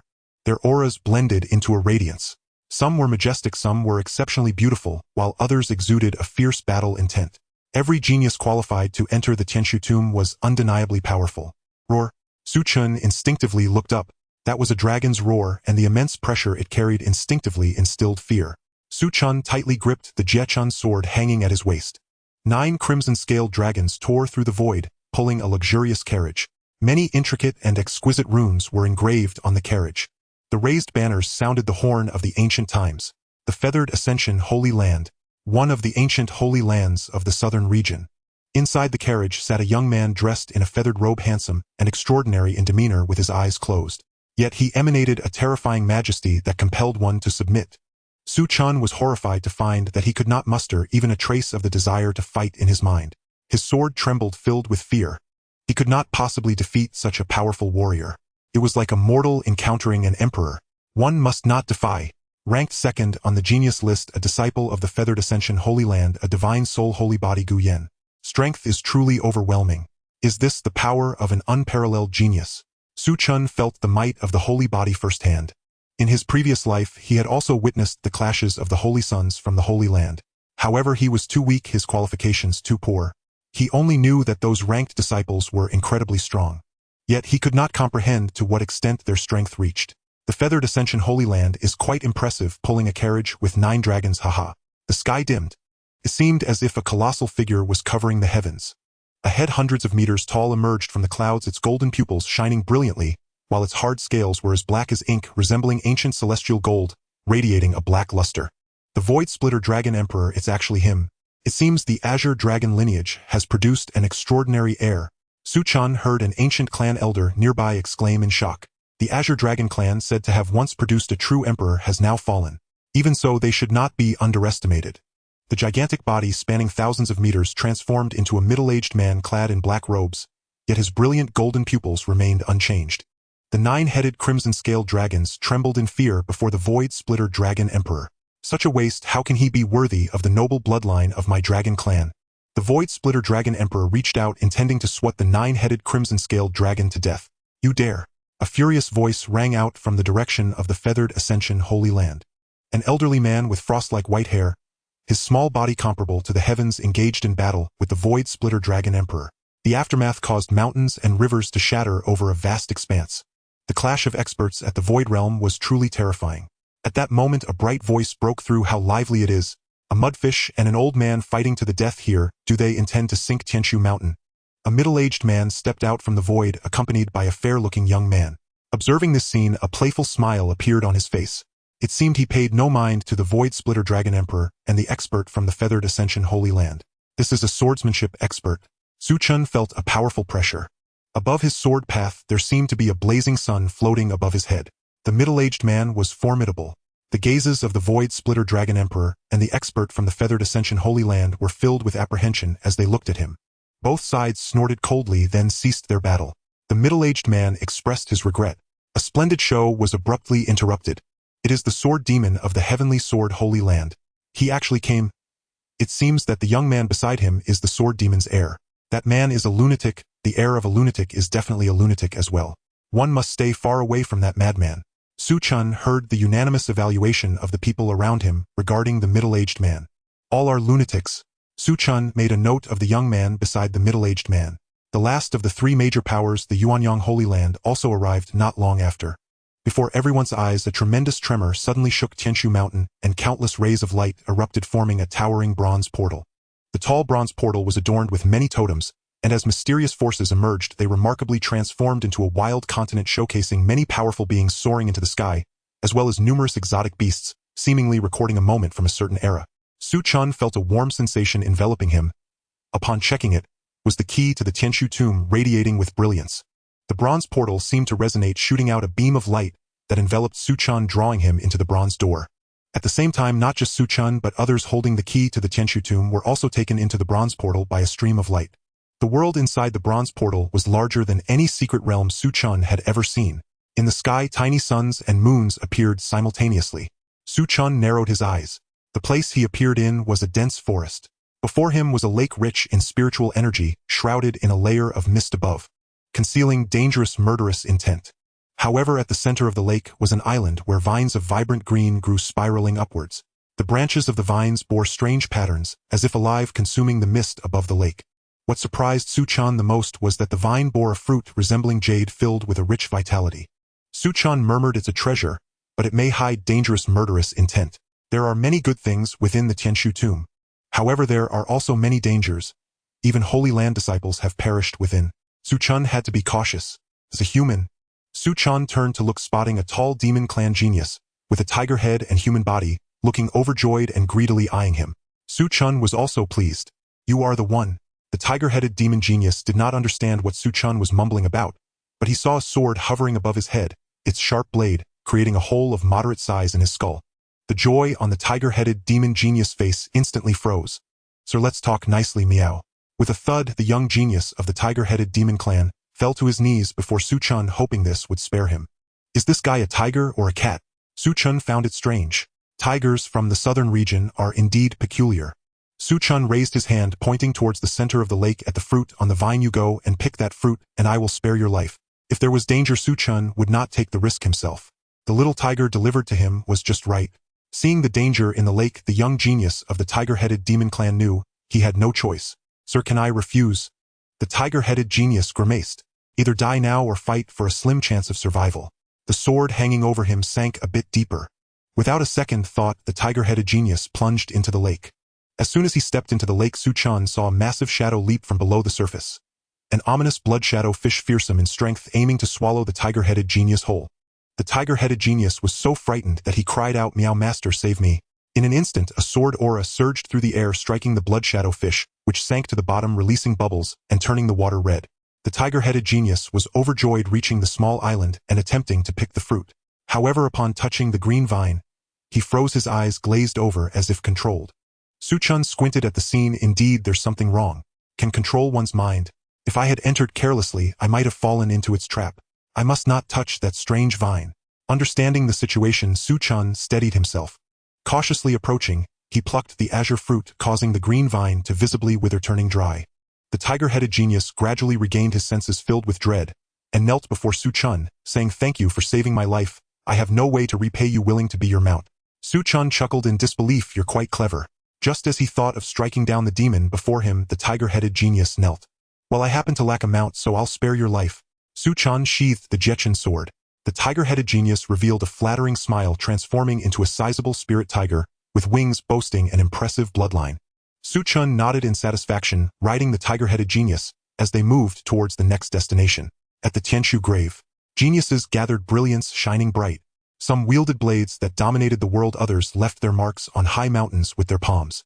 Some wielded pens to leave their true names, revered by future generations.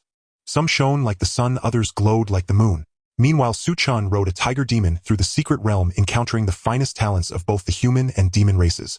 That year Su Chen was 20 years old, with a cultivation level at the 9th layer of spiritual soul. "Shinshin, I heard the Tianshu Hall is about to open. Aren't you going to join the excitement?"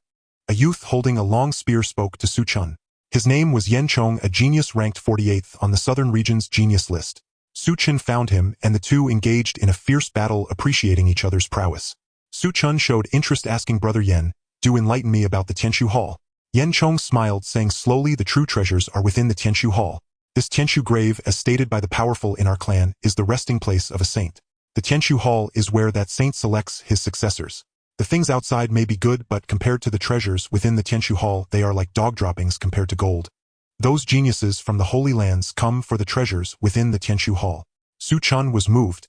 He had considered the exceptional nature of the Tianshu grave, but had never heard it was so extraordinary. It turned out to be a place of a saint's inheritance. In his past life, he was also a disciple of a holy land and understood the reverence surrounding such beings. Transcending to sainthood is not something to be taken lightly. Every existence that transcends to sainthood is the most brilliant individual of an era.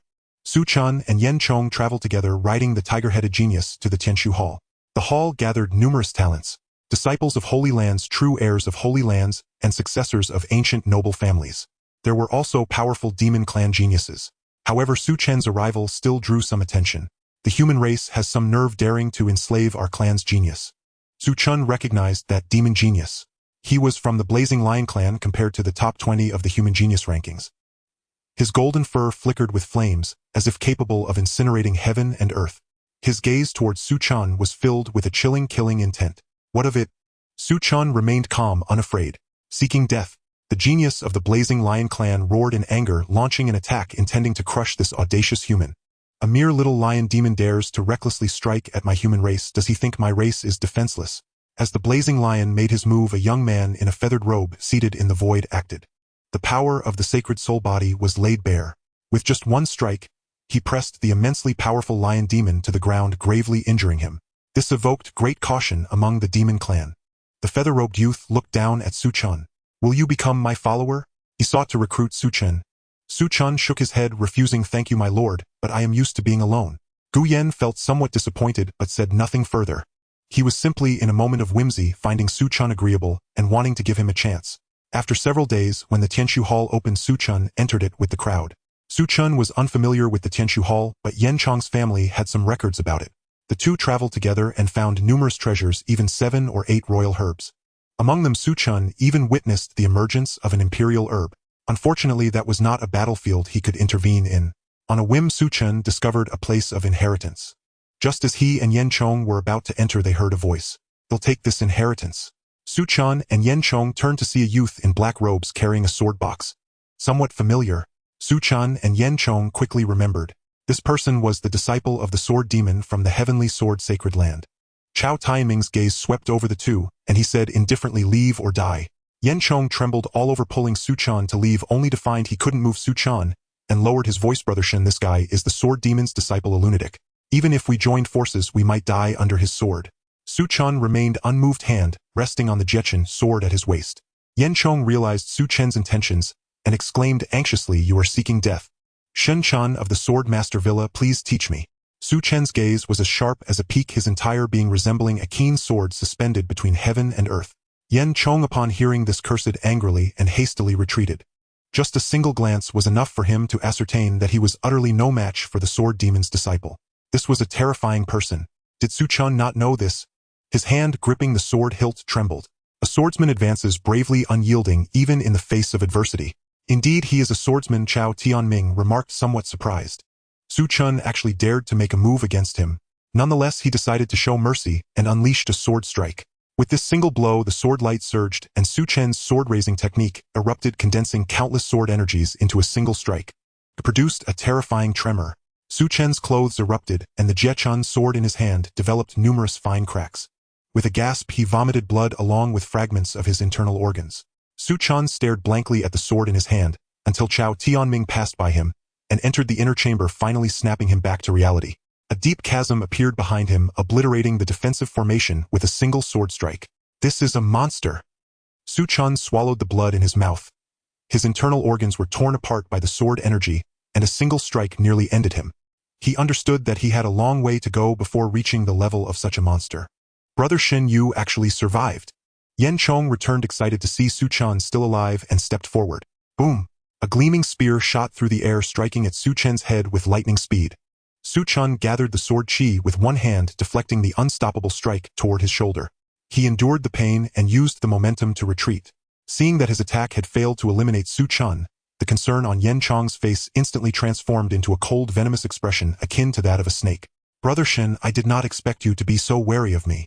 He was convinced that he had not made a mistake with that previous strike. The only possibility was that Su Chen had never trusted him. Su Chen gritted his teeth, blood staining his mouth. Brother Yan, we have only known each other for a few days. I cannot risk my life on you. Yan Chong replied coldly with a smile. Even if you dodged once, how many times can you escape while being gravely injured? Do not struggle. Hand over the Sword Master Villa's sword techniques to me, and perhaps out of our acquaintance I will grant you a quick death free from torment. Su Chen wore a brilliant smile on his face. He threw the Jiechun sword from his hand, transforming it into a rainbow-colored sword light. Are you going to self-destruct your life sword? Have you gone mad? Yan Chong cursed. The self-destruction of the life sword would leave Su Chen grievously wounded. Su Chen did not care, surviving was the most important thing. The self-destruction of the life sword would hold Yan Chong back. Su Chen directly mounted on Hu Mao. Let's go, leave the Tianshu temple. Hu Mao hesitated for a moment, but ultimately followed Su Chen's command, leaving the Tianshu temple to find a hidden place to wait for him. Inside the Tianshu temple, Yan Chong's furious cursing echoed, but soon after the sounds of combat could be heard again. The injured Yan Chong was also targeted by other prodigies. Su Chen swallowed a king herb whole, not caring whether it was a waste. His injuries were too severe.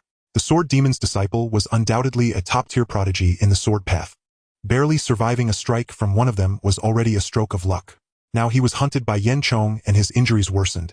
A glint of ferocity flashed in Su Chen's eyes. The self-destruction of the life sword would ensure Yan Chong suffered greatly. If Yan Chong did not die, Su Chen would surely kill him. Half a month later, although Su Chen still had internal injuries, he appeared fine on the outside. He glanced at Hu Mao, who was waiting outside the cave, and said lightly, "You saved my life. I will not mistreat you. From now on you will be the guardian spirit beast of the Sword Master Villa, worshipped by my Sword Master Villa for generations." Hu Mao felt puzzled. Isn't this just a lifetime of servitude? He did not voice this thought. He followed Su Chen, his head hanging low, seemingly resigned to his fate. Inside the Tianshu temple, he had not attacked Su Chen, and now there was no more opportunity. Even if he killed Su Chen within the Tianshu temple, he would not survive. It seemed that this was fate. Recovering from his injuries, Su Chen began searching for Yan Chong's whereabouts. Is Yan Chong dead? Su Chen was somewhat surprised that the genius of the Yan family had no means for self-preservation and had died so carelessly.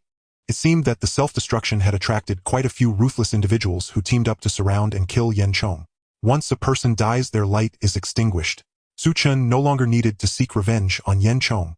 The Tianshu tomb opened once more. Many prodigies perished within. This was a tomb destined to bury many corpses. Su Chen's luck was relatively good, and he reaped considerable rewards. He was not far from breaking through to the Tongxian realm. Upon returning to the Sword Master Villa, Su Chen entered seclusion. Over a year later, he emerged, having broken through to the Tongxian realm. At this year, he was 22 years old. The entire Sword Master Villa was filled with joy. Their young master had broken through to the Tongxian realm, adding another king to the Sword Master Villa, and a king with immense potential at that. Just as Su Chen's reputation reached its peak, a piece of gossip spread, rapidly claiming that Su Chen had fought against the sword demon's disciple of the Heavenly Sword Holy Land, and was effortlessly defeated by him with a single sword strike. Such a genius could not possibly be defeated by a single blow from the sword demon's disciple. Su Chen clenched the report, his mind racing with thoughts. Someone deliberately spread this news, aiming to use my reputation to elevate that little sword demon's strength. Or perhaps they want to sow discord between me and that little sword demon. Such a ploy was quite crude. For a young and vigorous prodigy, it was the best open scheme. But Su Chen was not a fledgling bird just out of the nest. Naturally, he would not be easily provoked. However, there was one thing Su Chen did not anticipate. Shen Tianyi actually came to him, his face darkened, saying, "Chainer, did you truly lose to that little sword demon?" Su Chen nodded, admitting it. Losing to the little sword demon was nothing to be ashamed of. Shen Tianyi's face flushed red. Impossible. The Sword Master Villa's sword-raising technique is the pinnacle of sword physiques. Once you cultivate the sword-raising technique, you should be the #1 prodigy in the world of swordsmanship. No one can surpass you. Observing Shen Tianyi descending into madness, Su Chen suddenly felt pity. A frog at the bottom of a well. What does the sword-raising technique matter? There are far too many powerful physiques in this world.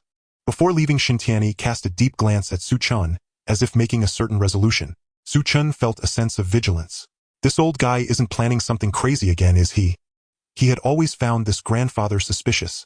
Thinking of this, Su Chen felt a chill in his heart, his eyes cold as frost. If Shen Tianyi had any designs on him, he would certainly strike first.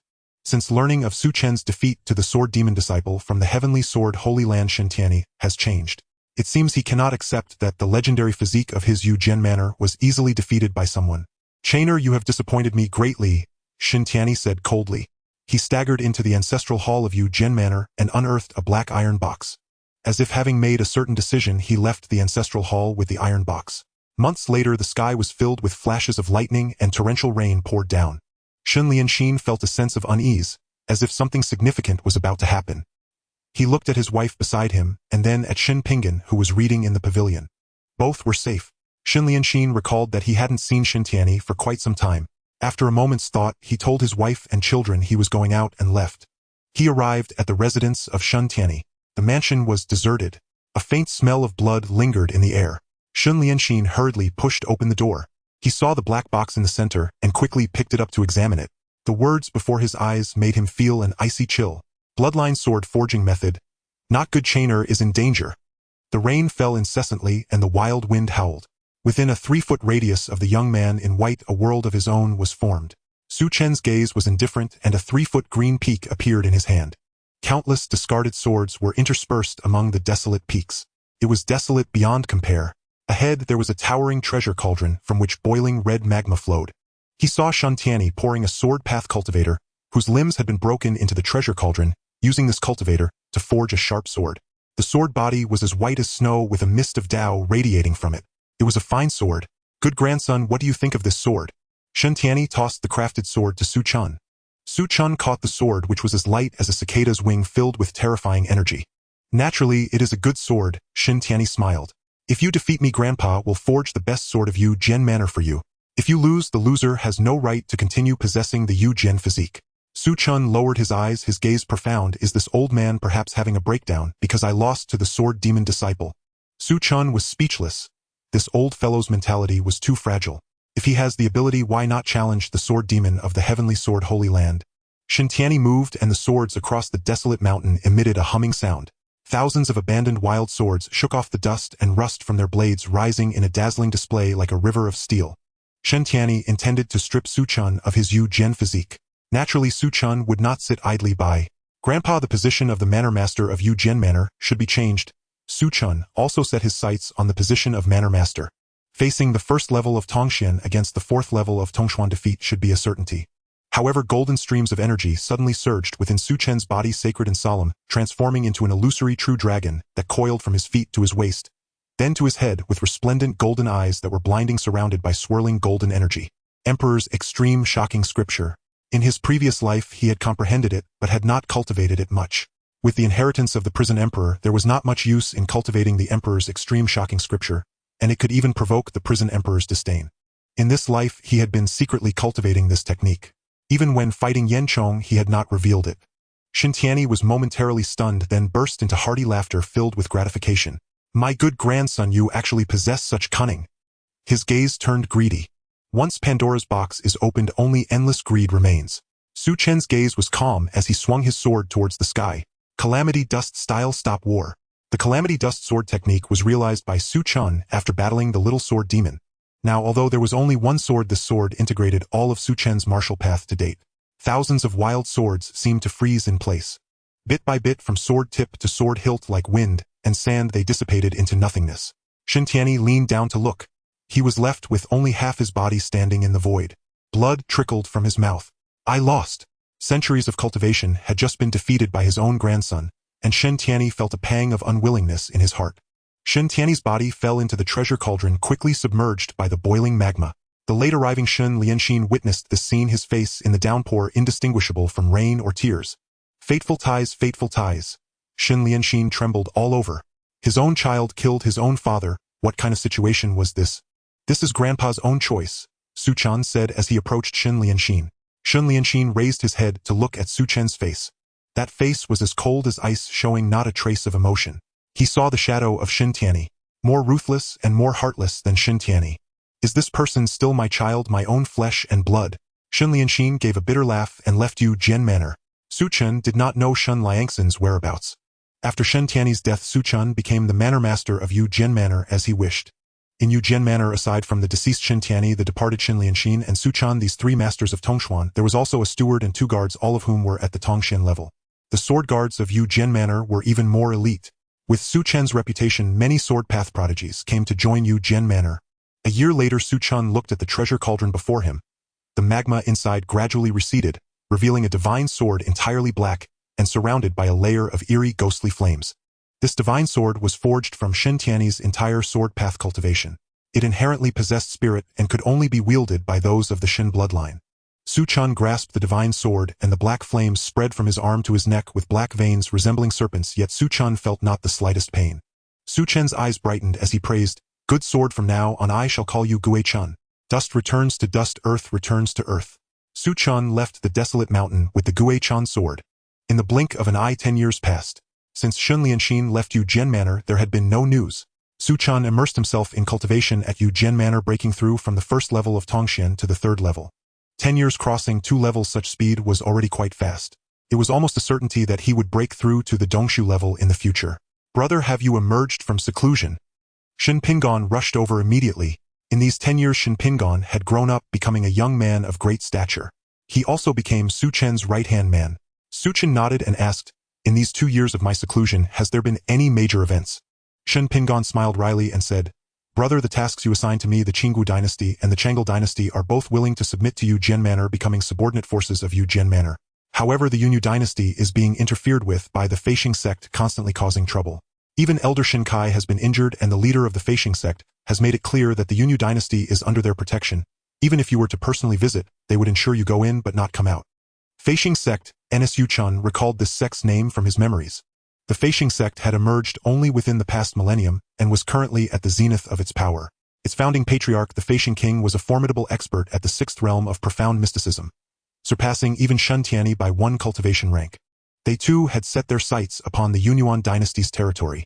"Since they dare oppose my Yujin manor, this manor master shall pay them a personal visit, to test whether the old man's Feixing absolute art is truly unbreakable or whether my sword proves sharper still." Su Chen's voice was icy and resolute. In this life endowed with extraordinary talent, he harbored equally extraordinary ambition to forge the Yujin manor into an overwhelming, indomitable force.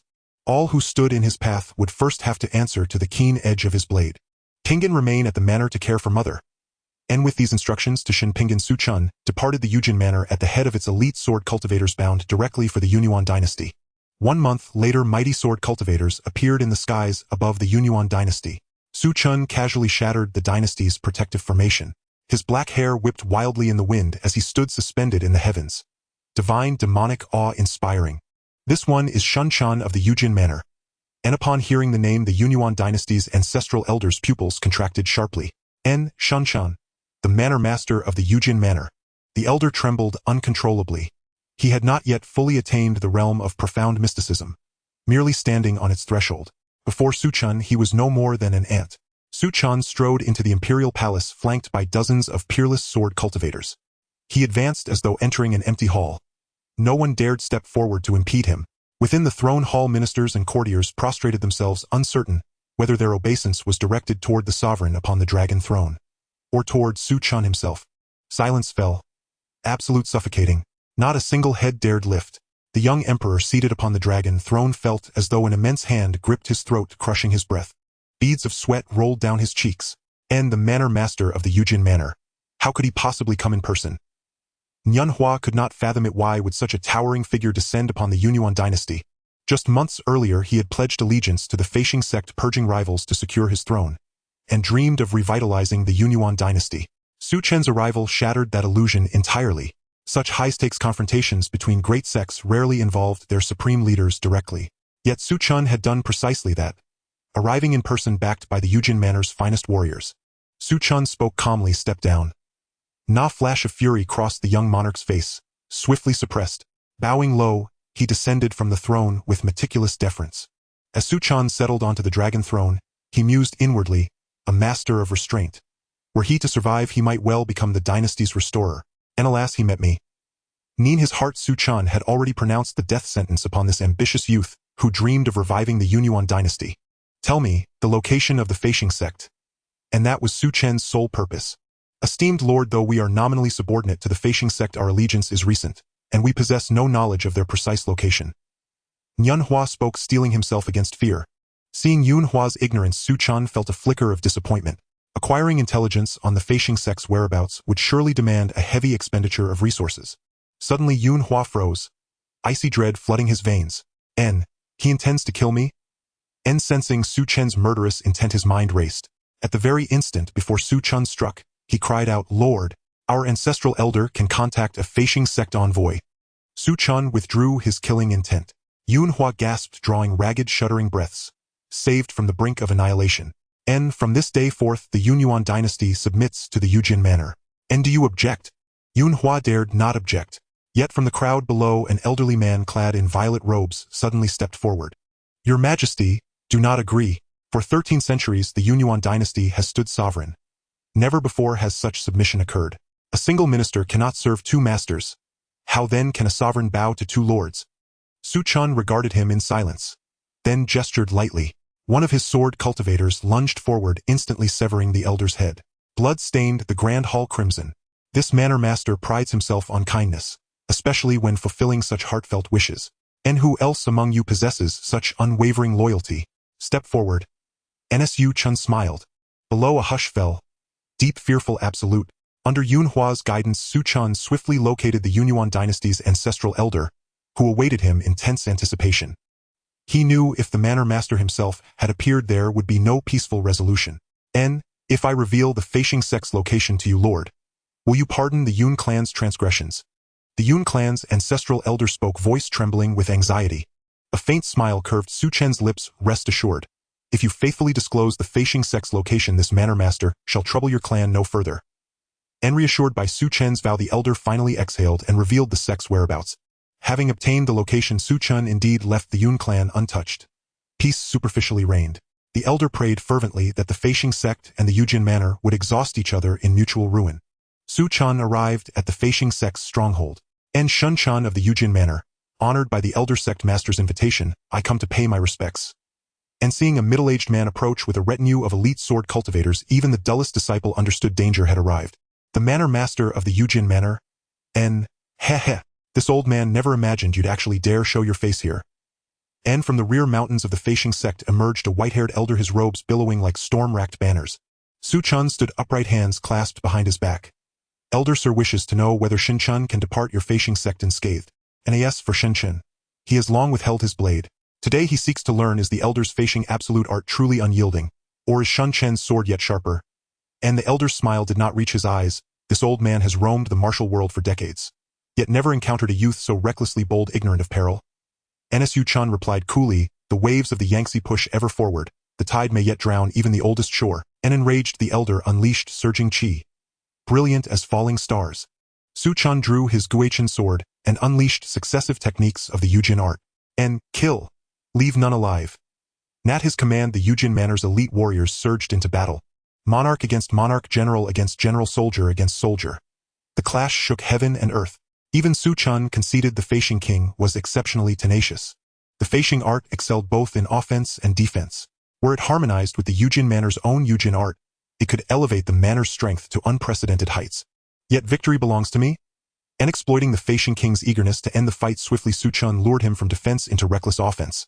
Then closed the distance and struck with Jechin technique first form cessation of arms. Nind, the old are wiser. The Feishan King was cautious. But Su Chen, bearing the accumulated wisdom of multiple lifetimes, was older, deeper, infinitely more patient. With the Feishan King's death, the Feishan sect's doom was sealed. Pursue them. Spare no cost to eradicate the Feishan sect to the last root and branch.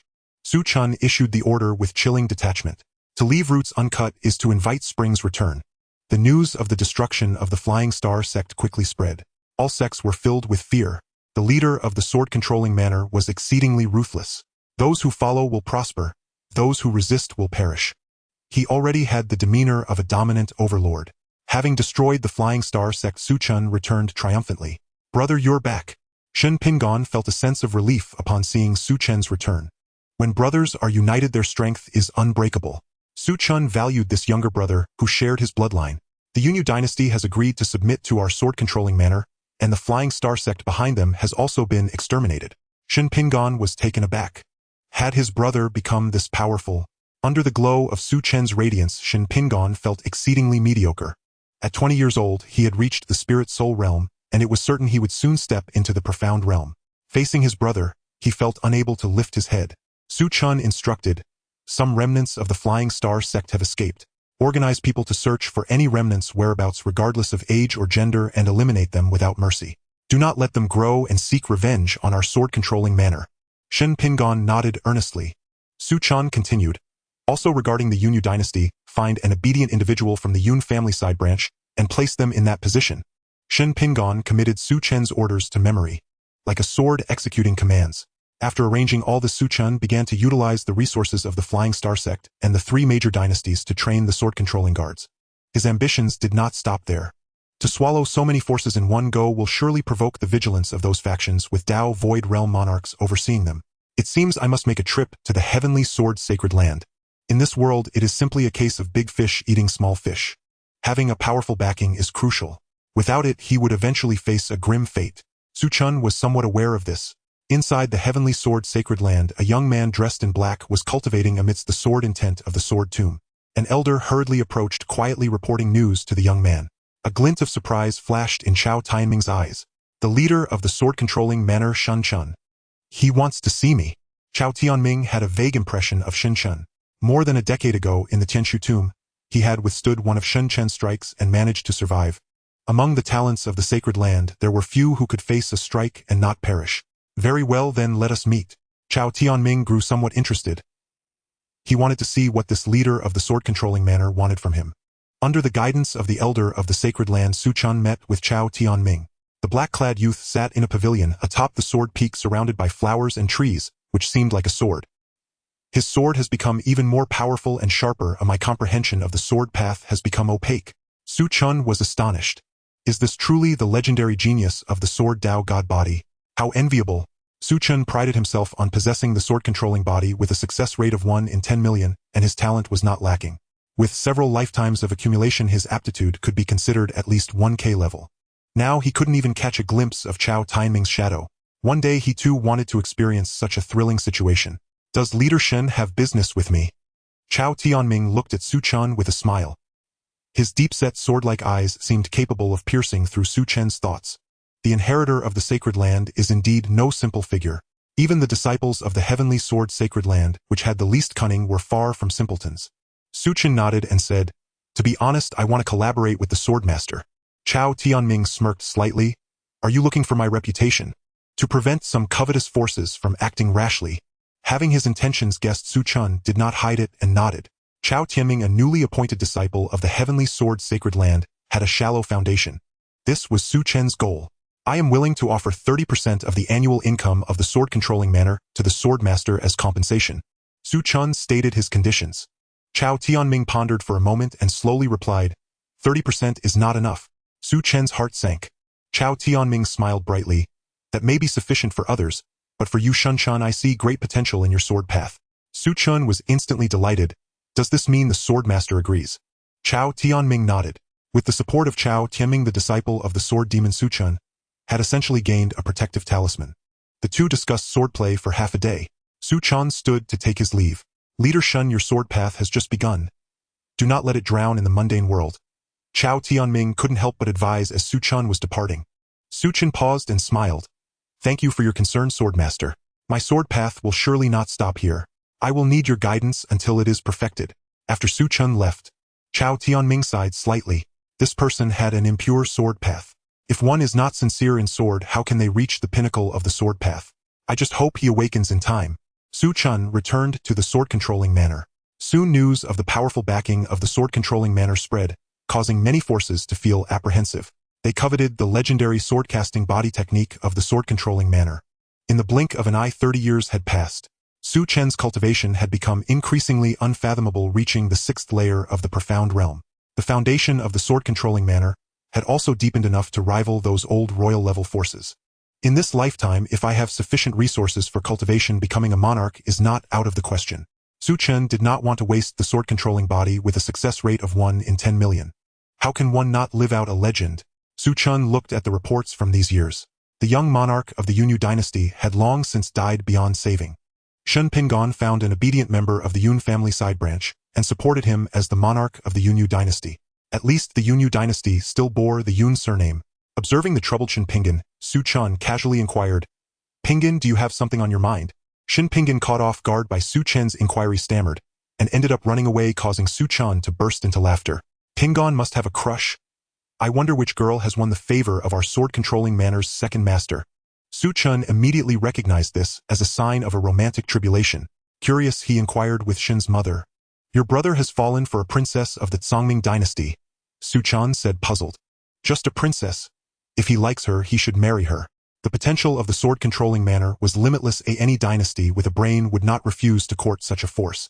Shen's mother smiled bitterly. That princess has made 2 demands that Pingon cannot agree to. Su Chen, curious, asked, what demands? As long as they are not excessive, our sword-controlling manor will fulfill them. Shen Pingon was his own brother and a capable assistant. Naturally, Su Chen was concerned about matters of lifelong importance. Shen's mother whispered, her tone filled with resentment. They want you to relinquish the position of leader of the sword-controlling manor, and only then will they marry the princess to Pingon, using the entire sword-controlling manor as a dowry. Upon hearing this, Su Chen exploded. How dare he think of taking away the Yujin Mountain Manor just by opening his mouth? To use Yujin Mountain Manor as a betrothal gift, he truly has the audacity. Su Chen finally understood why Shen Pingon had fled after his thoughts were exposed. He probably couldn't face him. Pingon still harbors feelings for that woman. The beauty trap is ineffective against someone like him who has lived through several lifetimes. However, Shen Pingon had always been a sword in his hands and had yet to experience the poison of love. No matter how cold a person is, the first encounter with love is like a venomous drug. There is no antidote to be found. The next day, Su Chen called Shen Pingon to his side. Pingon, do you truly desire the princess of the Tsangming Empire? Shen Pingon lowered his head and replied, elder brother, I like her. Su Chen nodded, indicating his understanding. Since you like her, your elder brother will naturally help you. Shen Pingon's expression brightened, then turned to worry, elder brother. I cannot take your position as the manor lord, nor can I use Yujin Mountain Manor as a betrothal gift. Su Chen, you really dare to think big, don't you? Shen Pingon felt awkward, listening intently for Su Chen's good plan. Su Chen said calmly, if you want to win over a lofty princess, it's quite simple. Just destroy the Tsangming Empire, and when the Tsangming Empire falls, having lost her status and position, will she still have a choice? Shen Pingon thought his elder brother was ruthless. Su Chen didn't care much about that. He knew well the nature of the noble daughters from such empires. It would be fine to treat her as a plaything, but if he were to marry her officially, Shen Pingon would eventually be toyed with. That day, Su Chen went to the Great Jing Empire, which was in opposition to the Tsangming Empire. The two great empires belonged to different powerful factions, and had been feuding for over 2,000 years, each day and night wishing to swallow the other. Upon hearing that the manor lord of Yujin Mountain was visiting, the emperor of Jing was overjoyed. I wonder what business Lord Shen has with our great Jing Empire. The emperor of Jing pondered Su Chen's intentions. Su Chen spoke frankly, I wish to discuss important matters with your majesty. The emperor's expression became serious, and he immediately dismissed his attendants. I know your majesty's great Jing Empire has long-standing grievances with the Tsangming Empire. Yujin Mountain Manor can lend your majesty a helping hand. The emperor was greatly pleased, but soon grew confused. As such a windfall, how could it fall upon the great Jing Empire? Everyone knows Yujin Mountain Manor is backed by the Heavenly Sword Sacred Land. Even if they set aside the Heavenly Sword Sacred Land, Under the leadership of this legendary manor, Lord Eugen Mountain Manor is undoubtedly among the top forces beneath the imperial level, with the number of strong cultivators within the manor not less than double digits. The strength of its manor lord is unfathomable, and it is a certainty that he will become an emperor in the future. Su Chen sighed lightly, telling the emperor a mix of truths and half-truths regarding Shen Pingon.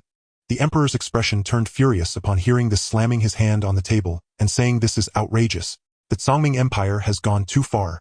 My great Jing Empire still has many unmarried princesses, all stunning beauties. If your brother has someone he likes, even if she becomes a concubine, it would be her honor.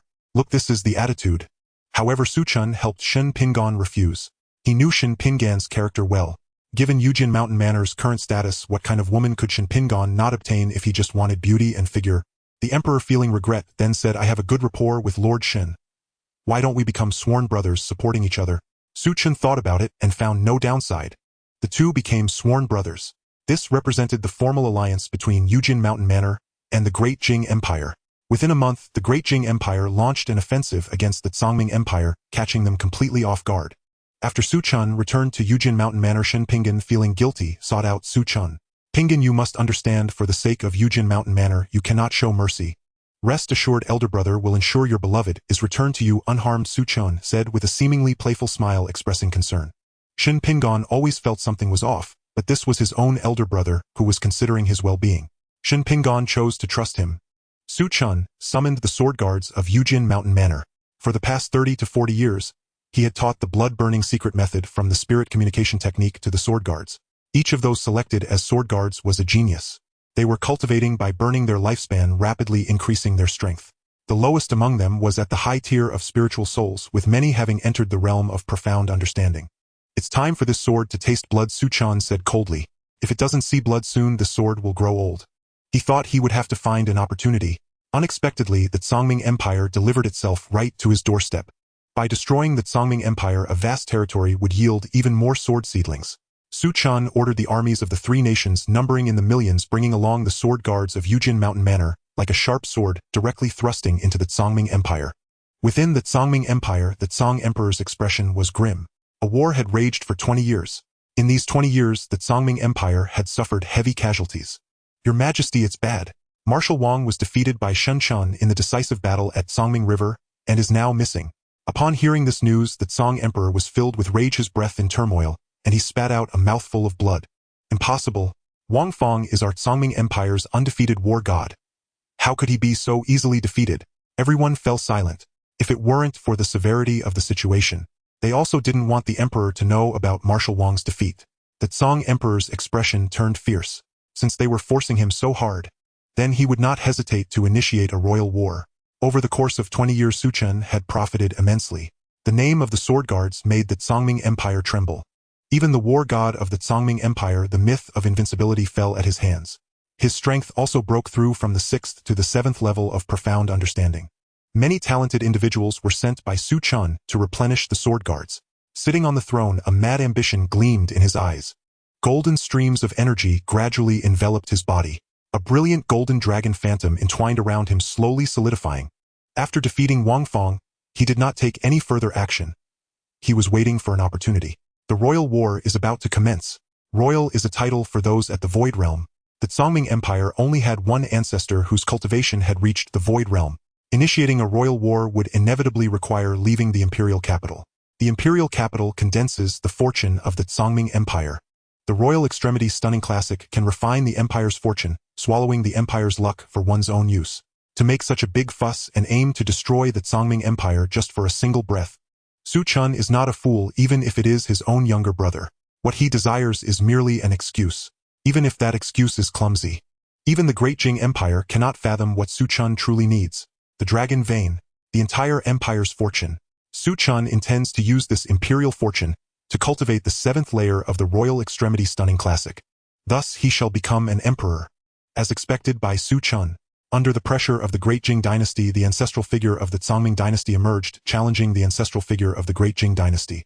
The two experts from the Void Realm clashed. No one noticed. The Eugen Villa remained inactive. The number of sword guardians had reduced by 13. Su Chen was also missing. He had led the 13 sword guardians on a surprise attack against the Tsangming dynasty. The Tsang Emperor could not have anticipated that Su Chen would be so bold. With the Guichun sword he cut down 18 kings. All 13 sword guardians perished. Su Chen riding on Hu Mao faced the renowned Song Emperor. The Song Emperor was not from the Void Realm, relying on the fortune of his dynasty. He barely possessed the cultivation of the 9th layer of the profound realm. Yujian Villa's Su Chen. The Song Emperor's expression darkened. He had heard of Su Chen's reputation, a genius of the sword path, a promising figure with great potential. The Song Emperor had a feeling that, if he underestimated the man before him, he could very well lose his life. Master Shun, what grievance do I, the Songming dynasty, hold against you? The Song Emperor spoke in a deep voice. Su Chen pondered for a moment and replied, This is thanks to your daughter, your majesty Song Emperor. She desires the foundation of Yujin Villa and my life as well. However, I cannot give up my foundation nor my life. The Song Emperor was momentarily stunned, then his expression darkened to the extreme, clearly recalling certain matters. This is a misunderstanding. Su Chen drew his sword. Whether it was a misunderstanding or not no longer mattered. The Guichun sword was connected to Su Chen's bloodline radiating sword energy, and with Hu Mao's assistance the Song Emperor was left in agony. One move stopping the war. Su Chen seized the opportunity and struck the Song Emperor with a fierce slash, cleaving him in two at the waist. It was difficult for someone of the Song Emperor's level to die so easily. The palace was ambushed and numerous experts of the profound realm were on their way to provide support. Su Chen dared not delay and directly captured the still-living Song Emperor. Hu Mao, hold him hostage and guard the palace entrance. Until I come out you must not leave even a step. Hu Mao's heart raced. He had made it. He was able to openly hold a ruler of the human race hostage. Su Chen wasted no time and sat in the position of the sovereign of the world. The fortune of the Songming dynasty manifested, and he directly activated the Huangji Jing Shi Sutra, devouring the fortune of the Songming dynasty like a hungry wolf. Disasters occurred throughout the Songming dynasty. The Song Sea dried up, leaving barren land for thousands of miles. Under the blazing sun snow fell, and the ground was sealed in ice 3 feet thick. Countless spiritual beings suddenly lost their energy and collapsed. The ancestral figure of the Songming dynasty, currently battling the ancestral figure of the Great Jing dynasty, suddenly cried out, Thief, dare you steal the fortune of my Songming dynasty? The sharp shout startled Su Chen awake, and he did not dare to delay, quickly taking Hu Mao to retreat from the imperial capital. 2 to 3 dozen experts of the profound realm surrounded Su Chen, but because he held the Song Emperor they could only watch helplessly as Su Chen rode away on Hu Mao. Su Chen, not looking back, returned to Yujin Villa at full speed, even disregarding the sword guardians and 1,000,000 troops. If I become an emperor you will all have died for a worthy cause. Sensing that the fortune had been stolen, the ancestral figure of the Songming dynasty, badly wounded, returned to the imperial capital to find the Song Emperor Halfalive filled with rage. The fortune of a dynasty is fundamental. When it wavers all matters go awry. Now with less than a quarter of the fortune remaining it was already a sign of impending doom. Even if my Songming dynasty falls I will surely slay you, thief. The ancestral figure of the Songming dynasty hated him to the bone. An elder of the Void Realm in the twilight of his life unleashed a massacre. 1,000,000 troops were laid to waste and hundreds of sword guardians lost their lives. The heavily injured and depleted ancestral figure of the Songming dynasty was caught by the Great Jing dynasty and besieged in the Songming River region. Thus a generation of dynasties fell. The Jing Emperor looked at a beautiful woman. What a talent from Yujin Villa Shinshen. What a virtuous younger brother. The Jing Emperor laughed in anger. He did not expect Su Chen to endure so much aiming for the fortune of the Songming dynasty. He had been played and ended up as a mere worker, gaining only a quarter of the fortune. The Jing Emperor directly struck down the woman's head with a sword, instructing his servants to place the head in a brocade box and send it to Yujin Villa. Inside Yujin Villa, Su Chen returned and began to enter seclusion, taking advantage of the situation. With a large amount of fortune, he needed to digest it as soon as possible. Shen Pingon was still waiting for his beloved. However, instead of his beloved, he received a brocade box containing her head. Shen Pingon was heartbroken. Xiao Pingon, are you really going to go against your elder brother for a woman? Hu Mao blocked Shen Pingon's path. He found it truly difficult to understand human emotions. Shen Pingon was weary. He wanted to leave Yujin Villa. He felt that his elder brother was no longer his elder brother. He seemed to have become a different person. For the sake of power and cultivation, even he began to scheme. The 100 sword guardians were merely dispensable pawns to be discarded at will. So cold-blooded, Hu Mao let Shen Pingon leave. He was the master's brother and could not be devoured directly. Su Chen was still in secluded cultivation. It was not until 50 years later that he finally emerged from seclusion. With every move he could make the heavens and earth lose their color. A regal aura surged forth like a tidal wave, sweeping in like the rising sun. Everyone thought that the declining Yujin Villa had produced a powerful figure from the Void Realm. After Su Chen emerged from seclusion, he found only Hu Mao guarding the place. Only a few cats remained in Yujin Villa. The strongest was merely at the spirit realm. Master, you have finally emerged from seclusion. Hu Mao's eyes brimmed with tears. It had been 50 years. Su Chen had been in seclusion for 50 years. He calmly asked, "What has happened in Yujin Villa over the years?" Yujin Villa had declined to this point. It was impossible for it to develop like this even with the use of one's toes. Hu Mao recounted everything that had happened over the years. Upon learning that since his seclusion the great Jing dynasty had beheaded the Songming dynasty's princess, and sent her head to Yujin Villa, directly causing Shen Pingon to lose heart and abandon everything to leave. With the Grand Master in seclusion and the second master gone, Yujin Villa was left leaderless. The three affiliated dynasties Qingwu Chang'e and Yunyan, seeing that Yujin Villa's foundation was gone, and the two masters were missing, directly eliminated Yujin Villa's envoys and defected elsewhere. In just 50 years Yujin Villa had fallen, losing its territory and resources. Hu Mao was furious. "If I hadn't been worried about someone disturbing your seclusion, I would have devoured all these traitors long ago." Understanding what had happened over the years, Su Chen was not overly angry. He summoned the remaining loyal individuals of Yujin Villa, hand-picked them, and formed 18 sword guardians, bestowing upon them the burning blood secret technique. Su Chen then went to meet his mother in this life. The once beautiful and gentle woman was now gray-haired, but upon seeing Su Chen's arrival a smile appeared on her face. "Chainer, you're here." Su Chen remained silent. Shui Rou had abandoned her cultivation and become an ordinary person. 10 days later Su Chen buried his biological mother in this life. With the passing of family and the departure of old friends, it had become a norm for him, a cycle repeating through countless lives. He found it hard to stir the emotions he felt in his previous 3 lives. As fallen blossoms and flowing waters drift eastward, how many grand ambitions were lost in laughter. Nevertheless, Su Chen rebuilt the Sword Control Mountain Manor. He assembled the Sword Guards. To not waste the beginning of this life and to gain more reversal points, he needed to leave a deeper mark in this world. In less than 10 years, news of the Sword Control Mountain Manor's resurgence spread across the surrounding 100 nations. The royal families of the 3 countries that betrayed the manor were utterly wiped out, with no royal lineage remaining, all taken over by the manor's envoys. However, that was not the end. After taking over the 3 kingdoms, Su Chen engaged in aggressive warfare, invading other dynasties and exploiting their resources to train the sword guards. In the sacred land of the heavenly sword, Su Chen met Chao Tianming once again. After a century apart, the strength of this swordsman was far more terrifying than he had imagined. Upon seeing Su Chen, Chao Tianming recognized his successful breakthrough to the Void Realm and valued him even more. "I hadn't heard from you for 60 years, and even the Sword Control Mountain Manor has declined. I thought you were dead. Xin Chen, you truly have surprised me." In the sacred land, a breakthrough to the Void Realm is regarded as an elder-level existence. Su Chen smiled and said, "You flatter me, Swordmaster. I merely achieved a lucky breakthrough and cannot compare to someone of your caliber. You must have already taken that step, right?" Chao Tianming nodded. "I had a chance when I visited Zhongzhou recently." Su Chen felt a pang of envy. He truly was a prodigy of divine physique.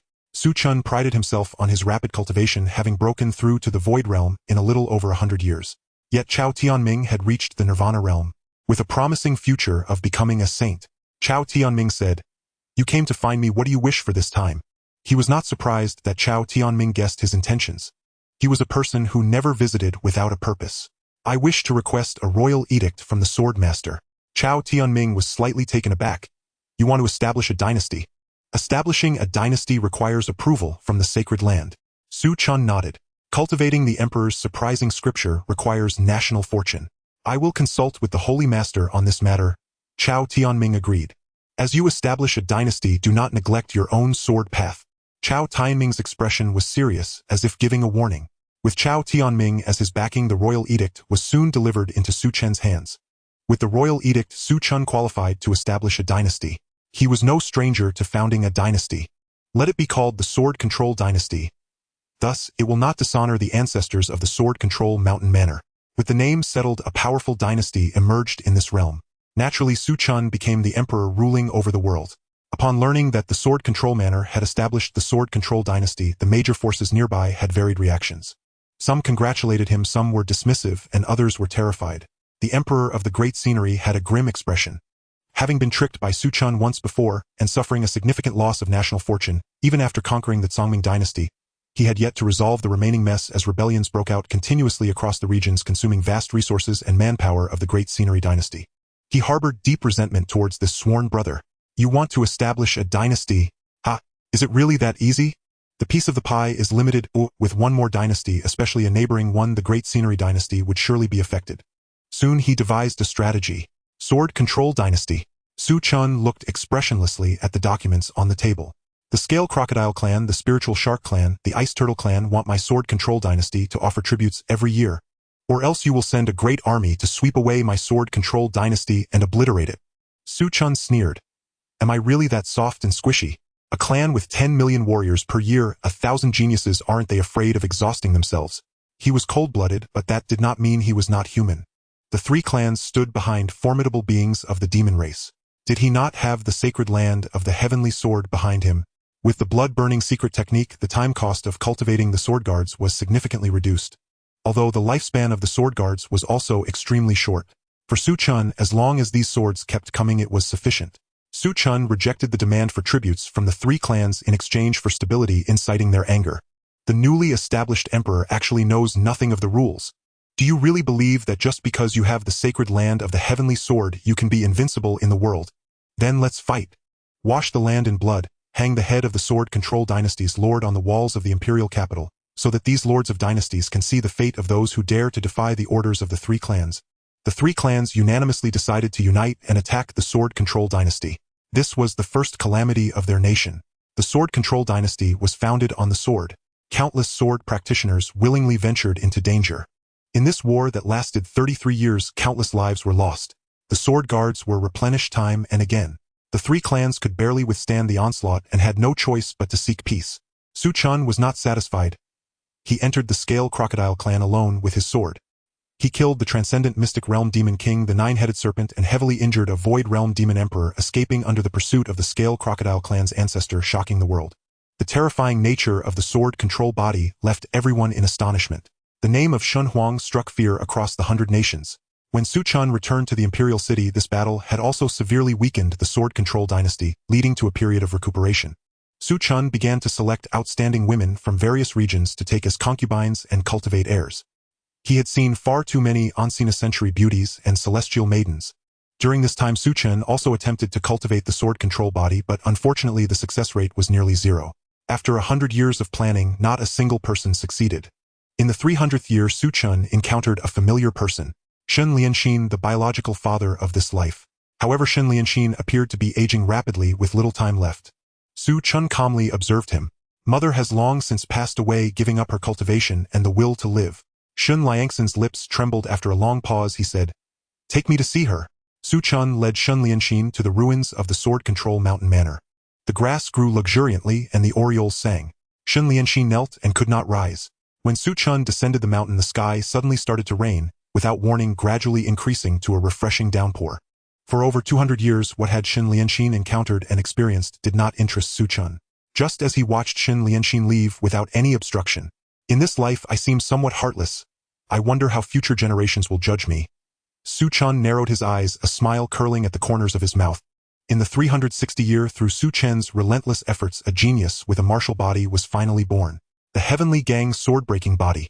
Su Chen named him Shen Yanjian. Shen Yanjian lived up to Su Chen's expectations. With a demeanor reminiscent of Su Chen's earlier years, he cultivated to the transcendent mystic realm at a young age and killed 3 demon race geniuses in one battle. Yet this also drew the jealousy of other factions, leading to a joint ambush by several powerful beings from various races. In the Yu Jian dynasty, Su Chen was in seclusion when suddenly the token at his waist emitted a red glow. Not good, Jenner is in danger. Su Chen summoned the Gui Chan sword and the space before him shattered like a mirror. Within the imperial palace, a vast aura swept across the land.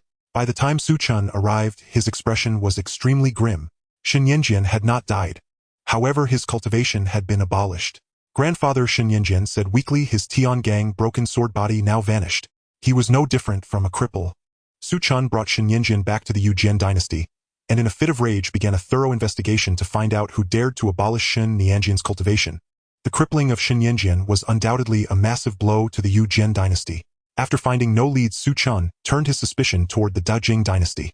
Initially, he had used a knife to pit Da Jing against itself, and the emperor of Jing harbored resentment. Da Jing dynasty, the emperor of Jing shouted, "Shen Chan, you madman." It was ludicrous to accuse him of sending someone to cripple the crown prince of the Yu Jian dynasty. Ever since Su Chen emerged from the Lin Crocodile clan, he had been avoiding this calamity, so how could he initiate trouble? The Emperor of Jing wanted to clarify the situation and arranged to meet Su Chen. The two sworn brothers had not seen each other for 300 years. "Brother, I assure you I had no part in this." The Emperor of Jing sought to explain the matter. Su Chen sneered, "Brother, do you still recognize me as your brother? The Lin Crocodile clan, the Spirit Shark clan, and the Ice Turtle clan conspired under your instigation, resulting in the deaths of countless citizens of the Yu Jian dynasty." The Emperor of Jing's heart sank. He never expected Su Chen to have uncovered this matter. "Today we are no longer sworn brothers, our bond is severed." With a wave of his hand, Su Chen unleashed his power. The Emperor of Jing felt an overwhelming fear surge within him, and as he turned to flee, he was swiftly slain by Su Chen's sword, his blood spilling into the air. All the guards of the Dejing dynasty were also killed by the sword guards. Seizing the internal chaos of the Dejing dynasty, Su Chen dispatched troops to invade. Soon a figure riding a celestial crane appeared in the palace of the Yu Jian dynasty. The forces behind the Dejing dynasty had mobilized. "Shen Emperor, your actions have gone too far." Su Chen slashed forward with his sword. "I act as I please, what need have I for your guidance?" Su Chen's actions were indeed excessively domineering. However, with the support of Chao Tianming, most forces merely turned a blind eye to his tyranny. In the end, Su Chen obtained half of the national fortune of the Dejing dynasty before retreating his troops. With Shen Yanjian unable to cultivate, Su Chen could only find a way to train a new heir. Yet for 400 years, the Yu Jian dynasty had not produced a new innate martial body. In a rural area, a frail old farmer pushed open a wooden door. He saw his grandson being cradled by a middle-aged man. "And long time no see." Shin Pingon looked at the face that was much like his memories. If there were any differences, it was that he appeared more dignified and unfathomable. "I didn't expect this. You could still find me." Shin Pingon forced a smile. Su Chen smiled and said to the little one in his arms, "Great-granduncle will take you to enjoy wealth and glory, how about that?" Shin Pingan's expression suddenly turned grave. "Brother, he is just a child, he is still small." Su Chen's smile faded. "The innate Yu Jian body, you should know what that represents." Shen Pingon stood in front of Su Chen. "No matter what, I will not let you take this child away." Su Chen's expression remained impassive, and with a single slap, he suppressed Shen Pingon to the ground, rendering him immobile. This matter could not be decided by Shen Pingon. Shen Pingon coughed twice, fragments of his internal organs mingling with blood. He recalled the first time he met Su Chen. He remembered the words spoken by that youth from afar. "From now on, anyone who dares to bully you, brother, will use the sword in hand to slay them. But until now, only you have bullied him. Only you." Shen Pingon burned his meager lifespan trying to break free from Su Chen's suppression, but it was in vain. Su Chen left with the child, naming him Shen Daoyuan. He had already given Shen Pingon hundreds of years of stability. 10 years later, a new genius of the sword path emerged in the world. Shen Daoyuan entered the heavenly sword sacred land. It was also in that year that a significant event occurred. Beings from the western region directly went to war with the southern region. To prepare for the great era to come, the western region aimed to crush the southern region and seize fortune. After all, one should pick the soft fruit to squeeze. An ancient existence from the western region seeks to break through to the great saint, but the vital energy and fortune of the western region are insufficient to sustain the emergence of a great saint. This battle was both a gamble and a contest. However, what Su Chen did not anticipate was that, in this battle, Chao Tianming was actually slain by an ancient freak from the western region. Su Chen witnessed that battle where two beings close to sanctity clashed, causing the heavens to collapse and the earth to shatter. Chao Tianming burned through his sword path, yet still could not prevail. A powerful figure from the heavenly sword sacred land intervened, but was blocked by a mighty being from the western region. So even someone like him, a divine body, can die. Su Chen's years of composure suddenly surged with sorrow. This world was not lacking in geniuses. Timing and fate were both factors. In this battle, although Su Chen miraculously survived, he was also severely injured. The western region did not fare well either. The breakthrough of that existence to great saint was forcefully interrupted. Su Chen was now 1,000 years old at the 6th level of the Dongshu stage. After the battle with the western region, the southern region, which was already withering, became even more desolate. It was as if they had entered an era of magic's end with saints not manifesting. Even the proud talents had ceased to emerge, with no one left to carry the banner. With saints not emerging, it was a rare era of nirvana. Su Chen inexplicably became a major figure. The Yu Jian dynasty had transformed into one of the few great powers. Su Chen's sadness was swept away. The era of magic's end was indeed preferable. The first thing Su Chen did was to annex the Dejing dynasty, and then over the course of 200 years he consecutively swallowed 3 dynasties. His cultivation skyrocketed to the 9th level of Dongshu. Su Chen entered seclusion to break through to the nirvana realm. His lifespan had only 300 years left. He had to stake everything.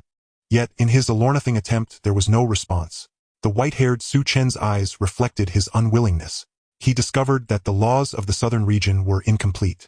It would take another 200 to 300 years to restore, and he could not break through to the Nirvana realm. I hate this. Damn it, after finally reaching the threshold of the Nirvana realm, just as I was about to become a revered figure, you tell me the heavens have closed their doors and won't allow a breakthrough. Su Chen met Shen Daoyuan. Suddenly an idea surged in his heart. If he were to kill all the Shen bloodline, would there be a chance for him to break through to the Nirvana realm?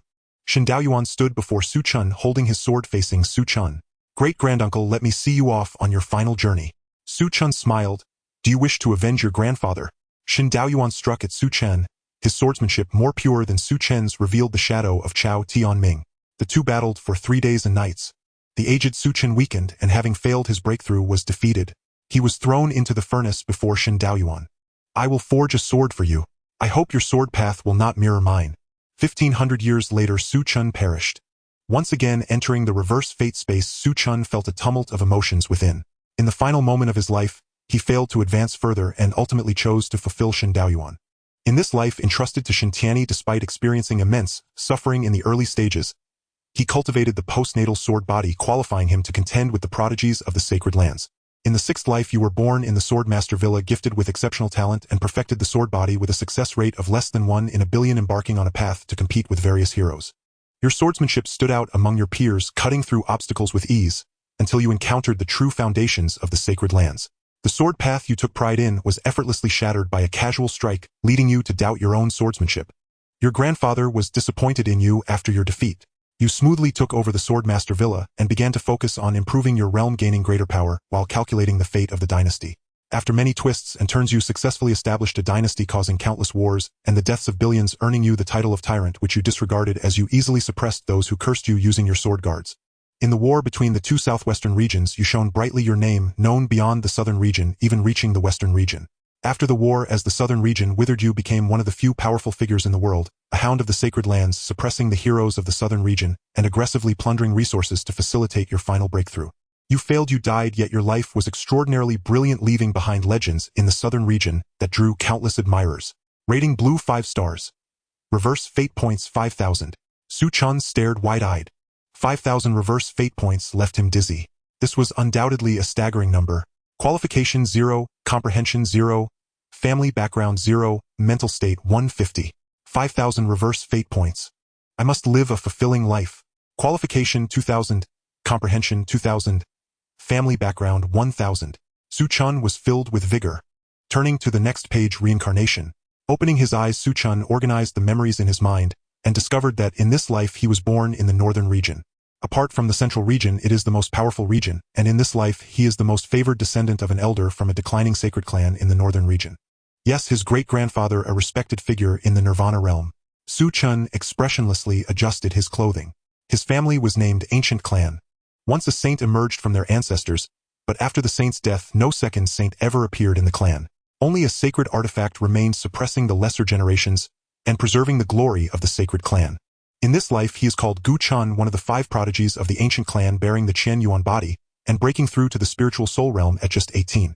Just as Su Chen was about to go out, a woman burst into his residence and knelt before him. Lin Yuer greets Lord Gu Chen. The woman was stunningly beautiful, her delicate figure exuding a pitiful charm, easily stirring a man's protective instincts. Such a gem, even in Su Chen's past life surrounded by thousands of beauties, few could compare. Did you come to see me for any urgent matter? The woman was indeed beautiful, but Su Chen's composure from several lives kept him from losing his demeanor. He could only sigh internally how nice it was to have a high starting point. Lin Yuer respectfully said, My lord Lin Zhan has left the Qing Xian martial mansion. Should we send someone to hunt him down? Su Chen was taken aback. It sounded somewhat familiar.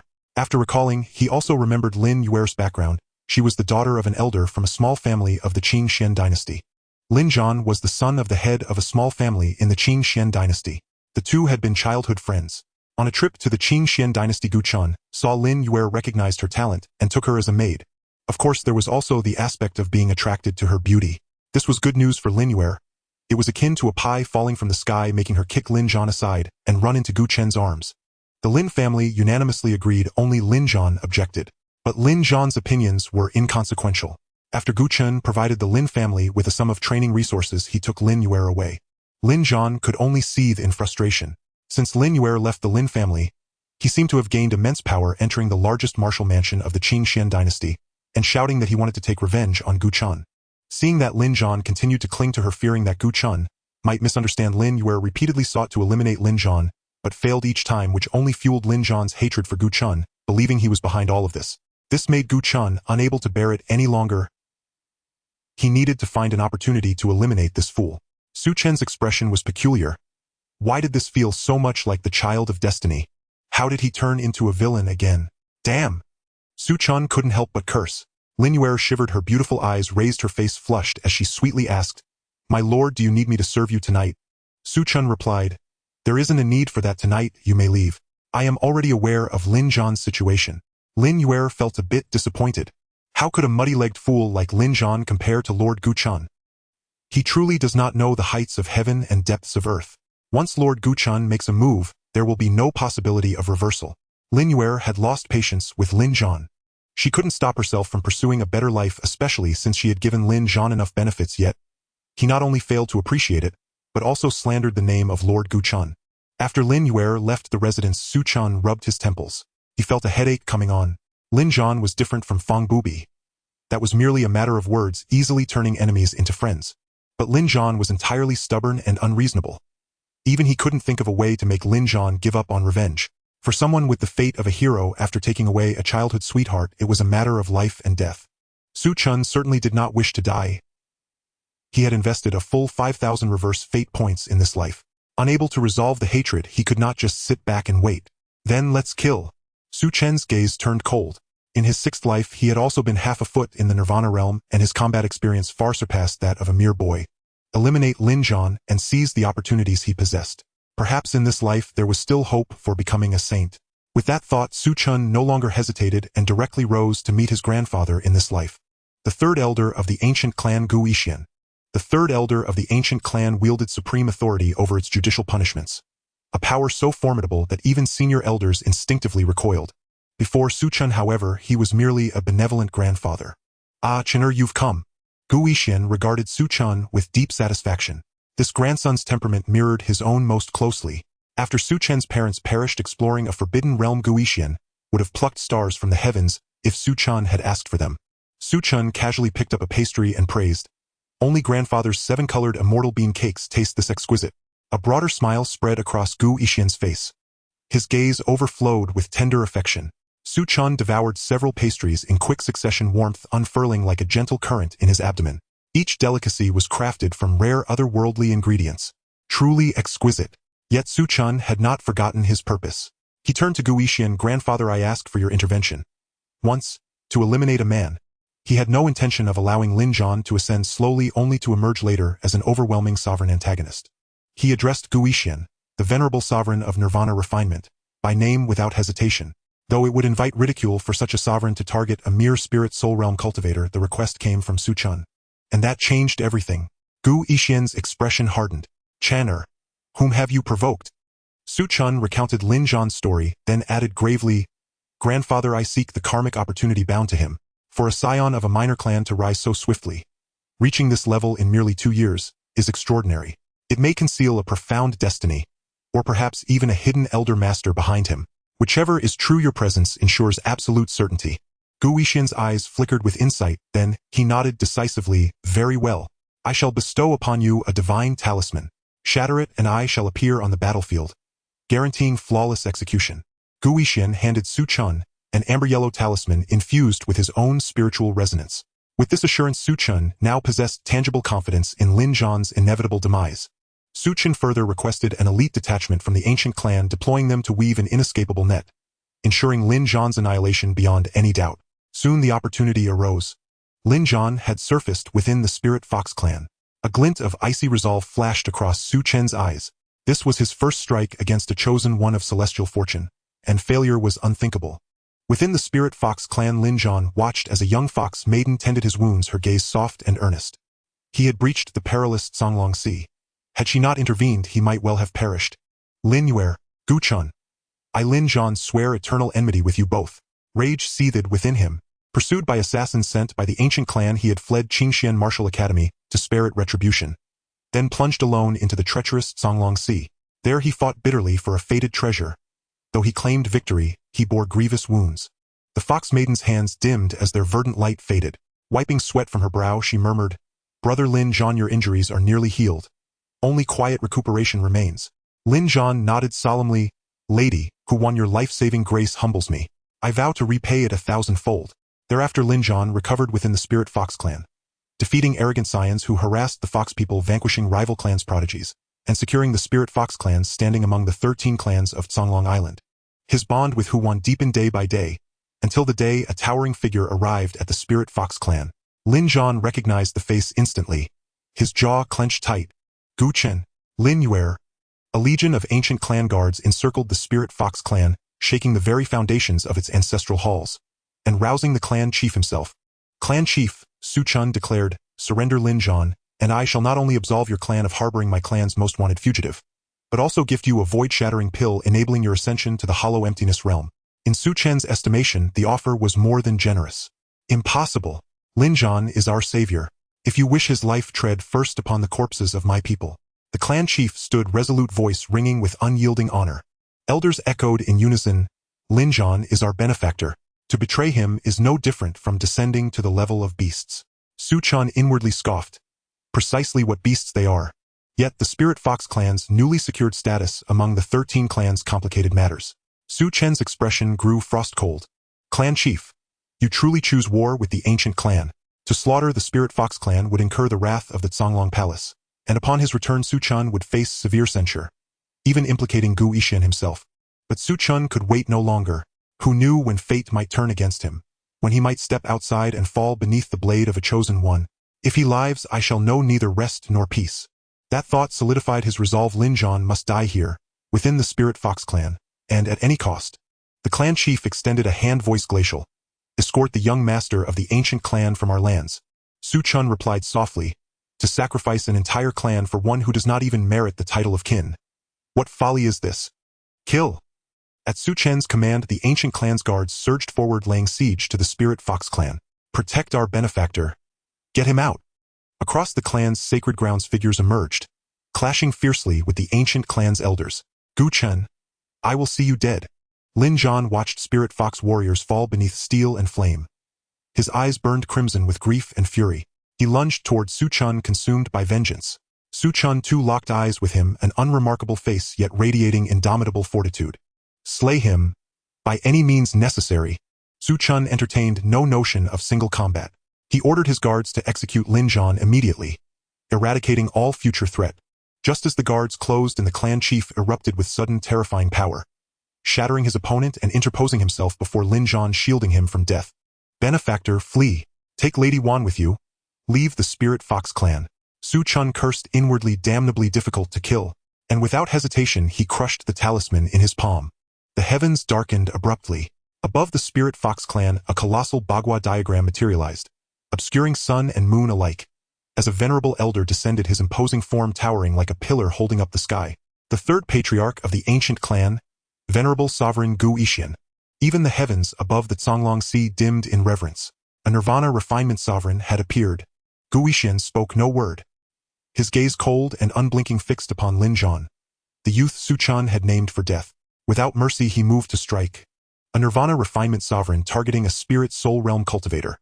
Yet just as annihilation loomed, a colossal hand emerged from swirling clouds, arresting Gu Yishan's assault. 9 jet-black serpents coiled majestically behind an ancient master, their forms dancing amid the sovereign aura of nirvana refinement. With a sweep of his sleeve he proclaimed, "Gu Yishan, this youth is under the protection of the Songlong Palace. To slay him, your spiritual avatar is insufficient. Send your true body." Su Chen, witnessing the palace master's arrival, could only marvel inwardly at the sheer magnitude of the chosen one's celestial fortune. Yet, across 1,000 miles a voice resonated deep and unassailable. Since when has the Songlong Palace dared interfere in the affairs of the ancient clan? In the distance, a pair of large hands tore through the fabric of space. Amidst the profound void, 2 figures emerged. One was an old man with white hair carrying a sword on his back, emanating an aura of authority without uttering a word. The other was a middle-aged man with his hands folded within his sleeves, squinting his eyes, revealing a chilling glint that sent shivers down one's spine. Upon seeing the 2 figures appear, the smile on Songlong Zun's face instantly froze. "Elder Gu Yishan, Elder Gu Ho." The two Nirvana realm Zuns appeared together. Su Chen's expression brightened with joy. He never anticipated that his grandfather in this life would be so powerful, even bringing another Nirvana realm Zun with him. Guho, the elder of the Gu clan, was also Gu Yixian's confidant, whom he had promoted personally. Songlong Palace really has some audacity to dare obstruct the Gu clan's affairs. Anyone whom my Gu clan wishes to kill cannot be protected by you, Songlong Palace. Gu Yixian coldly snorted. A layer of white frost spread rapidly across the surface of the sea. Guho squinted his eyes, fixating intently on Songlong Zun, resembling a venomous snake waiting for the right moment to strike. The surrounding Nirvana phenomena erupted, and at Gu Yixian's command, they would not hesitate to surround and kill Songlong Zun. Songlong Zun felt a heavy weight in his heart as he faced the two Nirvana realm beings, yet he did not retreat an inch. I have said that I will protect my young friend Lin Zhan. The Spirit Fox clan cannot be eliminated by your Gu clan, and Lin Zhan cannot be killed by your Gu clan unless you step over my dead body. At that moment, the void shattered like a mirror. A terrifying force swept through the Songhai region, turning everything upside down. To help his grandson clear the obstacles, Gu Yixian was willing to eliminate all life in the Songlong Sea. Su Chen could not understand why Lin Zhan possessed such immense charm, allowing one powerful figure after another to willingly march to their doom for him. However, this did not hinder Su Chen's determination to kill him. Lin Zhan's crimson gaze locked onto Su Chen, witnessing one protector after another fall before him, and seeing the woman who had saved him lying lifeless on the ground drove him to madness. He howled, "Gu Chen Linyuer, as long as I Lin Zhan live, I will make you pay 1,000-fold, 10,000-fold. Su Chen's killing intent was palpable. Lin Zhan, all of this is caused by your own actions. I have given you chance after chance, and had you not insisted on opposing me, they would not have died." These words, akin to a heart-piercing blow, ignited Lin Zhan's fury, causing him to cough up a mouthful of blood. The leader of the Spirit Fox clan roared in anger, burning everything as he charged at Su Chen. Countless attacks intercepted him, leaving him bloodied and battered, yet he continued to push towards Su Chen. This death-dealing strike was intercepted by a large hand belonging to Gu Ho. Gu Yixian blocked Songlong Zun, allowing Gu Ho to take action. Uncle Gu, stop the chatter and kill him directly. Su Chen urged Gu Ho, fearing that any delay might lead to unforeseen changes. Gu Ho nodded, raising his hand with a sweep, making the entire Spirit Fox mountain appear minuscule. One by one, the strong members of the Spirit Fox clan were crushed in an instant, and some ancient clan guards who failed to retreat were also affected. It seemed as if the entire Spirit Fox mountain was destined to be obliterated under this single strike. Lin Zhan was directly knocked unconscious from the impact. This scene was undeniably a sure victory. However, just as Lin Zhan was about to vanish along with the entire Spirit Fox mountain, a burst of colorful light suddenly erupted from Lin Zhan's chest, followed by the emergence of a cube-shaped object. The cube shattered in midair, transforming into a beam of light that pierced through the heavens and the earth, carrying Lin Zhan's body away into the void. Gu Ho reached out to obstruct it, but upon touching that beam of light, his hand aged in an instant and began to decay. The putrid aura caused Gu Ho's expression to change, and he swiftly drew a knife to sever his decaying arm, helplessly watching Lin Zhan's body retreat into the outer starry sky, heading toward an unknown direction. Seeing Lin Zhan escape like this, Su Chen nearly broke down. This is ridiculous. Even with cheats, it shouldn't be this unfair. It's too much. He had already summoned his maximum fighting power and was on the verge of killing Lin Zhan. Even Lin Zhan himself might have given up, yet suddenly an invincible cheat erupted from within him, whisking Lin Zhan away. Who could Su Chen turn to for justice? Su Chen's heart bled. Gu Ho's expression was also grim as he spoke in a low voice. This fellow actually has a divine weapon hidden within him that is capable of self-recovery. However, a self-recovering divine weapon with its aura detected is akin to a child carrying gold to a night market. Nephew, do not worry. Leaving the north region for the outer starry sky, perhaps within months, he will be besieged by the powerful clans in the stars, and the divine weapon will be taken from him. Su Chen laughed bitterly. If it were that easy to kill, Lin Zhan wouldn't have escaped. The growth rate of the Chosen One truly inspires despair. After a while, Gu Yixian, holding 3 severed heads, felt a wave of panic in his heart upon realizing that Lin Zhan had escaped. With 2 Nirvana realm Zuns taking action and half of the Gu clan's power deployed, such a terrifying display had allowed a mere spirit realm warrior to escape. Songlong Palace actually dares to oppose my Gu clan and shield our wanted criminal. Then let us first eradicate Songlong Palace, and let the world know that although my Gu clan has fallen, we are not something that an insignificant being can provoke. Gu Yixian's gaze turned icy. In his view, if it weren't for Songlong Palace's obstruction, how could a mere spirit realm warrior have escaped? Under Gu Yixian's leadership, Songlong Palace and the 13 affiliated races were annihilated within a month. After leaving some Gu clan warriors to occupy the Songlong Sea, Gu Yixian returned with the members of the Gu clan. Not killing Lin Zhan left Su Chen feeling very frustrated. After the frustration came a desperate push to cultivate He did not want to encounter Lin Zhan again only to be treated as a pawn. The enmity between them was one of life or death, and they could never coexist. Su Chen had a premonition that Lin Zhan would not die in the outer starry sky, and would one day return to the north region. A few days later Su Chen received news once more. His grandfather Gu Yixin had been impeached by the Elder Council. Mobilizing most of the Gu clan's guards in one breath had made the clan leader wary all for personal gain. Had Su Chen killed Lin Zhan, the rewards would surely compensate for the losses. However, since Su Chen had failed to eliminate Lin Zhan and allowed him to escape, the matter became problematic. People did not care whether Lin Zhan possessed a fully revived divine weapon. They only knew that the Gu clan had gone to great lengths yet still allowed a spirit realm warrior to escape, making them the laughingstock. I'm afraid the 10,000 Beasts Holy Hall will also start to pressure the clan. After all, the Zonglongxi ostensibly belonged to the 10,000 Beasts Holy Hall. Su Chen adjusted his attire and flew directly in the direction of the Elder Hall. In the Elder Council of the Ancient Clan, there are 12 seats held by powerful elders, each of whom is a venerable figure in the Nirvana realm. The existence of the Ancient Clan relies on them perpetuating the glory of the Holy Clan. Gu Yixin closed his eyes while the other 10 elders, and the current clan leader Guzong, gazed at Gu Yixin. Some eyes were filled with anger, others were calm, and some displayed schadenfreude. Gu Yixin had held the authority of punishment for hundreds of years, always cautious, and never revealing a flaw. Now, however, he had committed such an act. Gu Yixin, do you know your crime? You have brought such a great enemy upon our ancient clan. Gu Yixin did not even bat an eye, remaining deaf to their words, which incited great anger among some of the elders present. At that moment a voice suddenly came from outside the door. Gu Yixin's grandson Gu Chen requests an audience. The many elders began to murmur among themselves. Gu Chen, the grandson of the third elder, a somewhat renowned genius within the clan, what does he want? Humph, all this is because of Gu Chen. If it weren't for him, how would our ancient clan offend a genius possessing a holy artifact? Let him in. Gu Chen pushed open the large door, and under Gu House guidance entered the Elder Council. Looking at the gathered elders, he couldn't help but mutter to himself, indeed, even a withered camel is larger than a horse. The ancient clan may have declined, but there were still 12 powerful figures in the Nirvana realm present, with a holy artifact within the clan intimidating the small fry. Gu Chen, do you know your crime? This incident arose because of you, leading to heavy casualties among our clan members, and offending many forces, leaving endless troubles ahead. Gu Chen lowered his head and replied, the clansman Gu Chen acknowledges his fault. This incident was entirely instigated by me, and has nothing to do with my grandfather. One person on the stage chuckled lightly, how filial. Gu Chen fell silent, then raised his head and said, however, I discovered something on Lin Zhan's body, and am willing to hand it over to the clan. Gu Yixin opened his eyes, and everyone on the stage turned their gaze toward Gu Chen. After a moment, a tall figure in the center said faintly, what is it? Gu Chen took out an ancient jade slip which was seized by a large hand. The 10 elders surrounded the clan leader, all curious about the information contained within the jade slip. The method of forging the sword body. This actually records the technique for cultivating the post-heaven martial body. One elder's tone was filled with shock. The martial body is divided into innate and acquired. The innate is naturally nurtured, while the acquired can be cultivated later. The innate martial body is rare, while the acquired martial body is even rarer. Techniques that can transform ordinary people into those with special physiques are all top-tier methods. Not to mention the decline of the ancient clan. Even at its peak, such techniques were non-existent. How is this possible? One elder also found it hard to believe. How could a technique of this level end up in the hands of a junior? Guzong said solemnly, how can we verify the authenticity of such a technique? Where did you obtain it?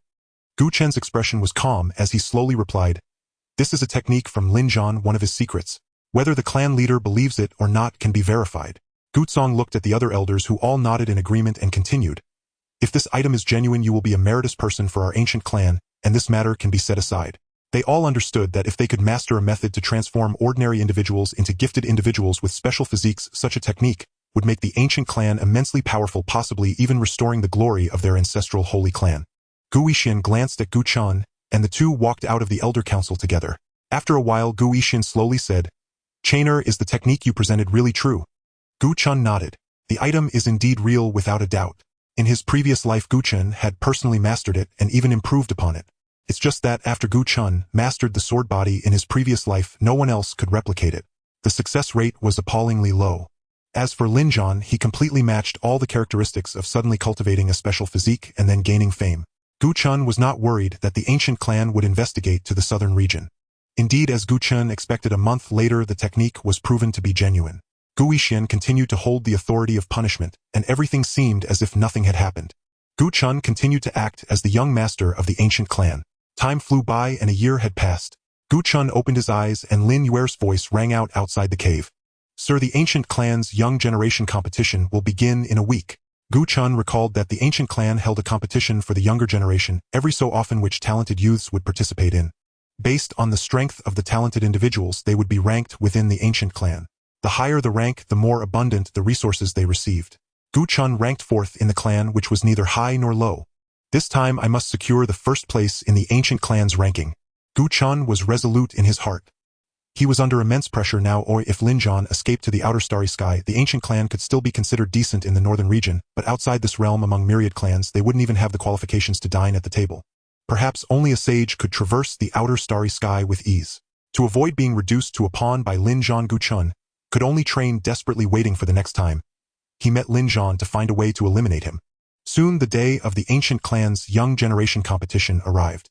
Gu Chun also met other geniuses from the ancient clan. 3 men and 1 woman, all possessing special physiques.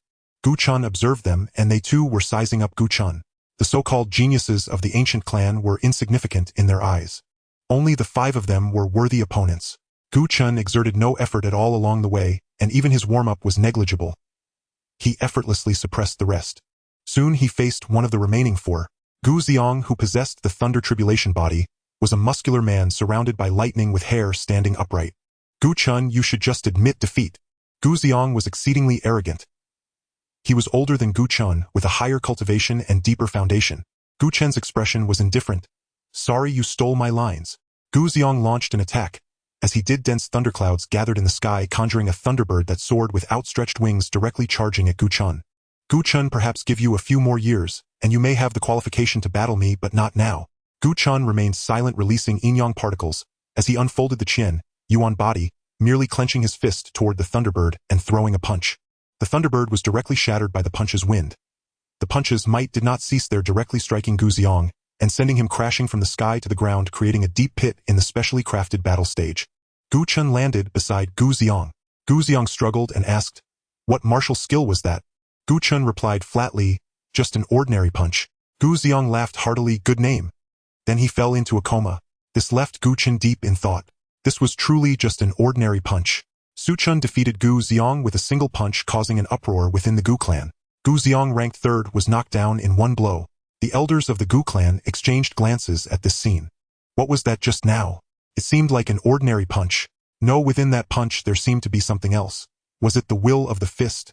Impossible. Even if it was the will of the fist, it shouldn't have easily defeated Gu Xiong. Gu Xiong had undergone tribulation to refine his body. His physical strength was comparable to an ordinary Tongxian realm warrior. The power of heaven and earth.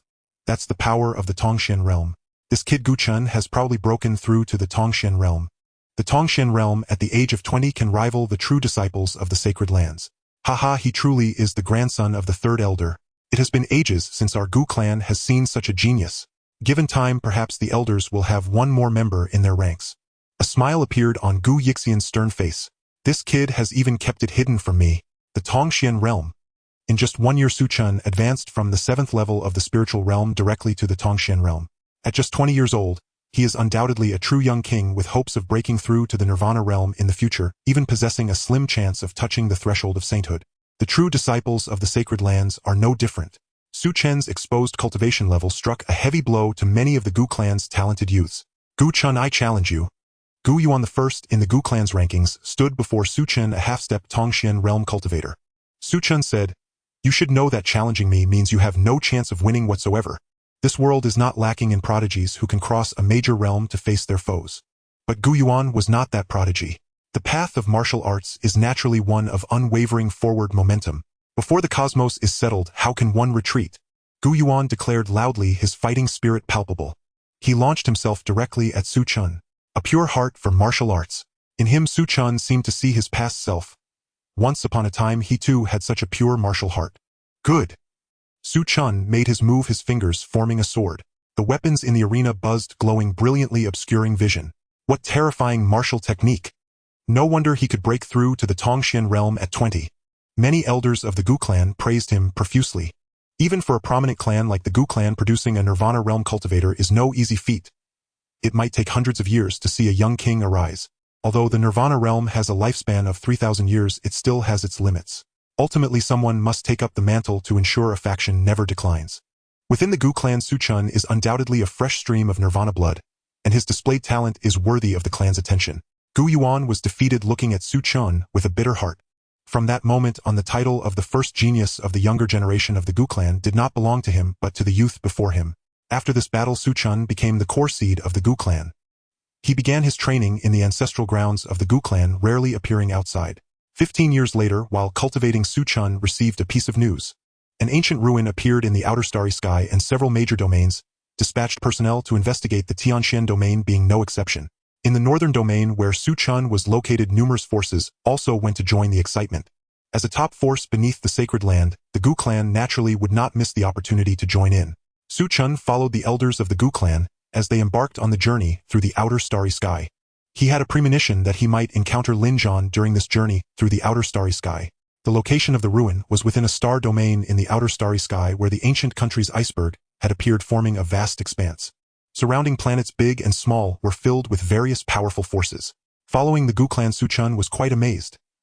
This was his first time stepping out of the Tianxian domain and entering the outer realms. The beings of the outer realms were countless and varied, displaying a myriad of forms. However, every force qualified to enter the outer realms was extremely powerful, each with at least one Nirvana realm master overseeing them. Even those from the sacred lands sent out some ancient figures wielding sacred artifacts, creating curtains of light in the starry sky, displaying their grandeur. Su Chen searched around but could not find Lin Zhan. However, he could understand why. There were so many beings in the outer realms. Looking for one person was like searching for a needle in a haystack, so not finding him was normal. Yet, even if Su Chen could not find Lin Zhan would eventually find him. A battle between the two was inevitable. At the ancient country's ruins, once the space stabilized, a decree appeared in the sky. Only martial artists with cultivation below the Dongshu realm are allowed to enter the ruins. Imperial-level weapons are prohibited within the ruins. Su Chen was puzzled, but with the explanation from the Gu clan elders, he finally understood. The space here was fragile. If all major forces were allowed to enter, it could easily lead to a holy war, causing the space to shatter and retreat into the void, hiding in unknown places. In that case, all major forces would end up in vain. Su Chen murmured, "These ancient families really understand a lot. No wonder no one from the clan's Dongshu realm came. They had long anticipated this." Besides Su Chen, several other geniuses at the 9th level of the Tongxian realm from the Gu clan also came. They were prodigies from hundreds of years ago. Some may not be as good as Su Chen, but their talents were not inferior, even stronger than Gu Yuan. Everyone entered the ancient country's ruins together to explore. Inside the ancient country's ruins, it could be vaguely recognized as a powerful and ancient kingdom, at least a holy dynasty in the starry sky. Unfortunately, it encountered a crisis leading to its disappearance in the river of time. After entering the ancient country, just a few days later, Su Chen encountered the outer realm geniuses who began hunting down the Tianxian domain. They were blue-skinned beings, hairless, covered in scales, and otherwise indistinguishable from human beings. People from the Tianxian domain. Do you recognize the Gu clan from the northern domain of Tianxian? The blue-skinned outer realm genius licked the blood from the tip of his blade, his azure gaze deep and dark like the depths of the ocean, looking at the many geniuses of the Gu clan as if they were prey. Within the Gu clan, a genius at the 9th level of the Tongxian realm frowned. "Gu clan, we are indeed from the northern domain Gu clan. Are you looking for us?" Hearing this, the blue-skinned outer being's expression brightened. "Ha ha ha ha, so you are the people from the northern domain Gu clan. This is too easy. You are the enemies of our master, and a generous reward has already been offered for your capture. I want to take your heads and claim the reward for my master." "Master?" Su Chen furrowed his brows, an ominous premonition stirring within him. The master he speaks of cannot be Lin Zhan, can it? A prodigy from the ancient clan named Gu Lan, witnessing the arrogance of the blue-skinned being, scoffed. "You think you can challenge us? Truly brazen, your skin would make a fine pair of shoes if peeled off." He immediately launched an attack against the blue-skinned being, intent on killing this audacious creature from beyond. In the vastness of the outer starry sky's myriad domains coexist countless races stand tall. The Tianxian domain has produced several emperors and is considered above average among the domains. As beings from the Tianxian domain traverse the outer realms, a subtle arrogance naturally follows. How dare a blue-skinned entity one never heard of treat them as prey? They would make him pay. Gu Lan struck while the other prodigies of the ancient clan calmly observed. They did not believe the blue-skinned being could match Gu Lan, especially since Gu Lan had reached the 7th level of the profound realm, a peak among the tens of thousands of prodigies of the ancient nation. The blue-skinned being was enraged by Gu Lan's words. The scales at the corner of its mouth fluttered, its scales changing color, and it vanished from sight. Gu Lan's attack passed through the spot where it had stood, shattering a mountain behind him. Gone. Su Chen gazed at the suddenly vanished blue-skinned being, recalling the warnings from Gu Yixian before he left. Chainer, there are countless beings from beyond. Each race possesses different innate abilities. Even against weaker foes, do not be careless, or you will pay a heavy price. Now witnessing the methods of the blue-skinned being, Su Chen finally understood why Gu Yixian had cautioned him so earnestly. Such a previously unseen ability was indeed extraordinarily strange. Gu Lan, seeing nothing in the arena, arrogantly declared, "You think you can stand against my ancient clan? If you have the ability, come out. A rat that dares not show its face, I wonder what grand skills you possess." From the sky came a cold laugh. "Rest assured, when I say I will sever your head, I will sever your head." Gu Lan's eyes lit up as he struck towards the voice, yet his attack merely passed through. No one was present. Gu Lan attempted several more times, but to no avail, which left him feeling agitated. Within the ancient clan, the leader Gu Tiangong coldly said, "Gu Lan, end this quickly. Do not linger here too long." Upon hearing this, Gu Lan did not hesitate, biting his finger to drop a drop of blood onto a jade pendant, causing ripples to emerge from beneath his feet as a powerful destructive aura began to spread outwards. At that moment, a dagger struck Gu Lan's chest, transforming into a long blade that pierced through. It was at this moment that Su Chen took action. His sword flew from his waist, its light splitting into shadows, a single strike aimed at the blue-skinned being. Seeing this, the blue-skinned being had no choice but to abandon the dagger in its hand, attempting to employ its previous tactic once more. However, Su Chen would not grant him another chance. He transformed into a full moon, slashing downwards, directly bisecting the blue-skinned being. The prodigies of the ancient clan were taken aback. This was the clan's supreme technique, the moon-eclipsing sword art. Su Chen approached the blue-skinned being and calmly asked, "Who are you and where is Lin Zhan? I have already reported your whereabouts to the master. You cannot escape," the blue-skinned being said with its dying breath. Su Chen's expression remained unchanged as he severed the blue-skinned being's head. Gu Lan looked at Su Chen after the blue-skinned being was slain, expressing his gratitude. "Thank you." He had come close to death. The other prodigies of the ancient clan rushed over, and Gu Tiangang looked at Su Chen with discontent, saying, "Gu Chen, this is Gu Lan's battlefield. Why did you intervene?" Su Chen glanced at him. "Should I just stand by and watch Gu Lan die?" Gu Tiangang replied, "The bloodline of my ancient clan flows with the blood of saints. How noble it is! How could we ambush and attack the unsuspecting, overwhelming them with numbers?" Su Chen found this to be the height of arrogance. "So you intended to use Gu Lan as bait?" He directly ripped off Gu Tiangang's pretense, causing his face to flush. "Enough! The crisis is not yet averted." Another prodigy of the ancient clan intervened, diffusing the tense atmosphere. In the following time, Su Chen encountered various opportunities within the ruins of the ancient nation, rapidly advancing in strength. However, he did not forget to seek information about Lin Zhan. At long last, fortune favored the diligent, and Su Chen learned about Lin Zhan from the mouth of an outer being. Lin Zhan had become a disciple of a renowned quasi-saint from beyond, and even established a powerful force, known as the War God Hall, attracting numerous geniuses from the outer realms. He had become a significant force among the younger generation from beyond. Lin Zhan, accompanied by members of the War God Hall, had also come to the ruins of the ancient nation this time. Fortunately, this esteemed one is not a true master, Su Chen thought. No matter how fortunate a child of destiny may be, it is impossible to break through from the spirit soul realm to the nirvana realm in just over a decade. The leap is far too great. While Su Chen continued to gather opportunities, he also kept probing for news about Lin Zhan. On one particular day, a rainbow-colored light illuminated the sky as boundless Tao rhythms converged into an ocean with a flower blooming within. It is the holy herb. The legendary holy herb has appeared. Many prodigies went wild. The ancient clan where Su Chen was located was no exception. With the holy herb, perhaps we can give birth to a new saint within the clan and restore our ancient clan's glory. Gu Tiangang laughed heartily, his entire being filled with excitement. "We must acquire this holy herb for our ancient clan."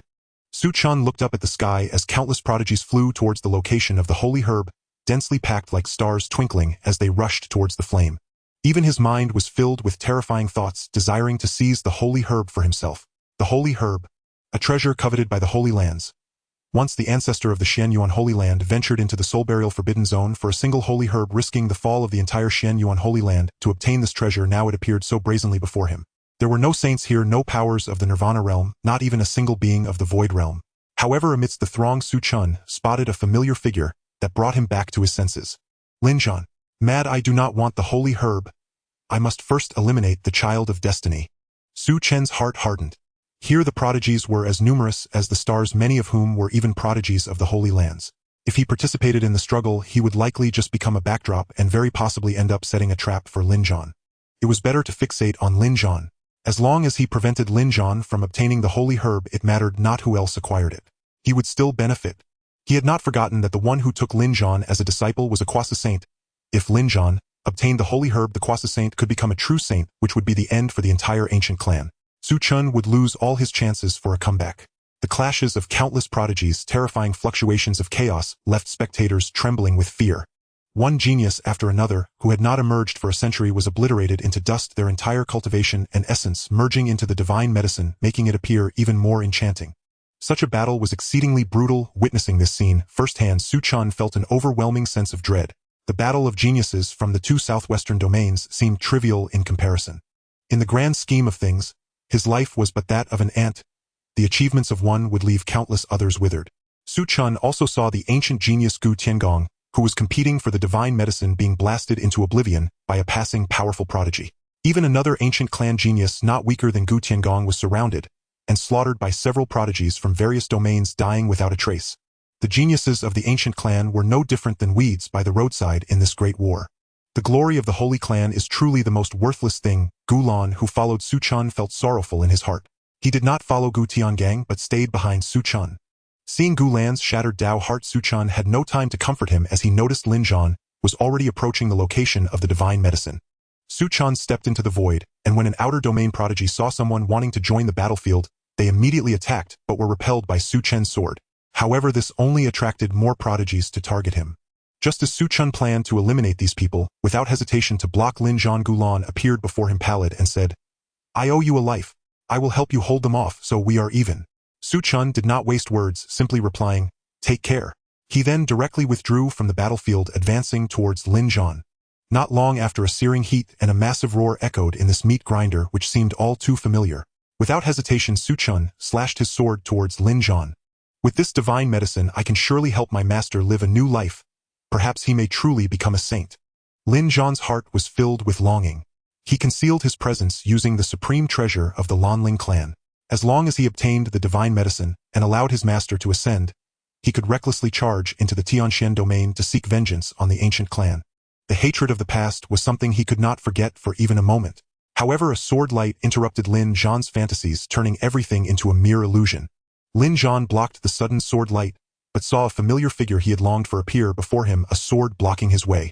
Lin Zhan's eyes turned bloodshot in an instant, gritting his teeth and saying, "Gu Chen, it's you." Su Chen looked at the murderous gaze and calmly replied, "Lin Zhan, you won't get the divine medicine. Then I will kill you and take the divine medicine." Seeing his enemy, Lin Zhan was consumed by anger and madness. Killing Su Chen was more important than obtaining the divine medicine. War God technique. With a fierce shout, Lin Zhan no longer concealed his power. An overwhelming aura erupted from him, gripping a silver war spear resembling a god of war reborn, charging at Su Chen with a cultivation level at the 6th layer of Tongshuan, his combat power nearly reaching the pinnacle. Su Chen swung his sword, the sword light splitting the shadows, and his aura no longer concealed, surging forth. 9th layer of Tongxian. Eclipse Moon Sword Art. A round moon appeared behind Su Chen, shaking the sword path and drawing the attention of numerous prodigies. Who is this? How can their sword path have such profound mastery? So strong. Although not on the level of a divine body prodigy, they are likely the best beneath that tier. Is that the leader of the War God Hall? Damn. He actually sneaked here, trying to seize the divine medicine while we are unprepared.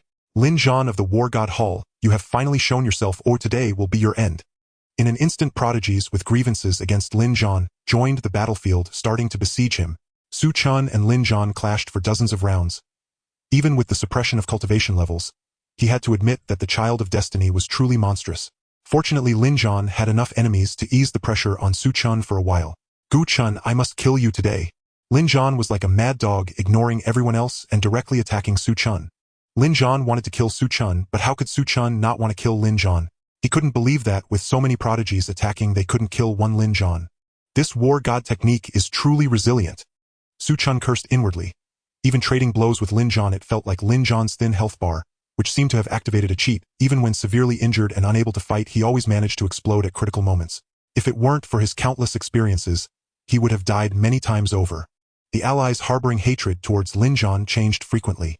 Just as Lin Zhan was about to exhaust himself, geniuses from the War God Hall broke through the encirclement. Lord, we will hold off the enemies, you hurry and escape. Geniuses from various clans stood bravely before Lin Zhan, unafraid of death. Lin Zhan, dragging his broken body, watched as the prodigies he had gathered fell one after another before him, tears of blood streaming from his eyes, as he cried out painfully, Gu Chen, I will make you die. Su Chen, bearing his injuries, faced wave after wave of geniuses from the War God Hall without holding back.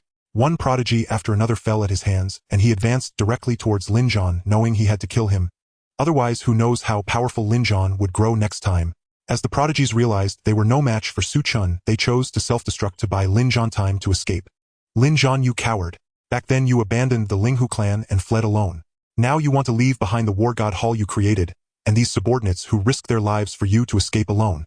Su Chen attempted to provoke Lin Zhan with words, forcing him to his doom. Lin Zhan clenched his fists, tightly grasped by a girl who had appeared beside him. The remaining members of the War God Hall also shouted, Quick, take the Lord away. Don't let our brothers die in vain. The girl chanted incantations, a black crack appearing in the space before them, looking ready to take Lin Zhan away. Su Chen became anxious, using the last of his essence, directly channeling it into his sword. One sword ceased the conflict. Everything around seemed to slow down dozens of times. At the last moment, Su Chen advanced further in his sword path, and this sword was filled with a chilling, killing intent, determined to keep Lin Zhan here. Just as the sword was about to slay Lin Zhan, the girl used her frail body to block Lin Zhan's front, using her last strength to push him into the crack. Brother Lin, you must survive. As the space-healed one could faintly hear Lin Zhan's heart-wrenching roar. Watching Lin Zhan escape once again, Su Chen, consumed by rage, beheaded the girl with one sword, leaving the battlefield without a glance back. Even with his years of composure at this moment, it could only be reduced to one word.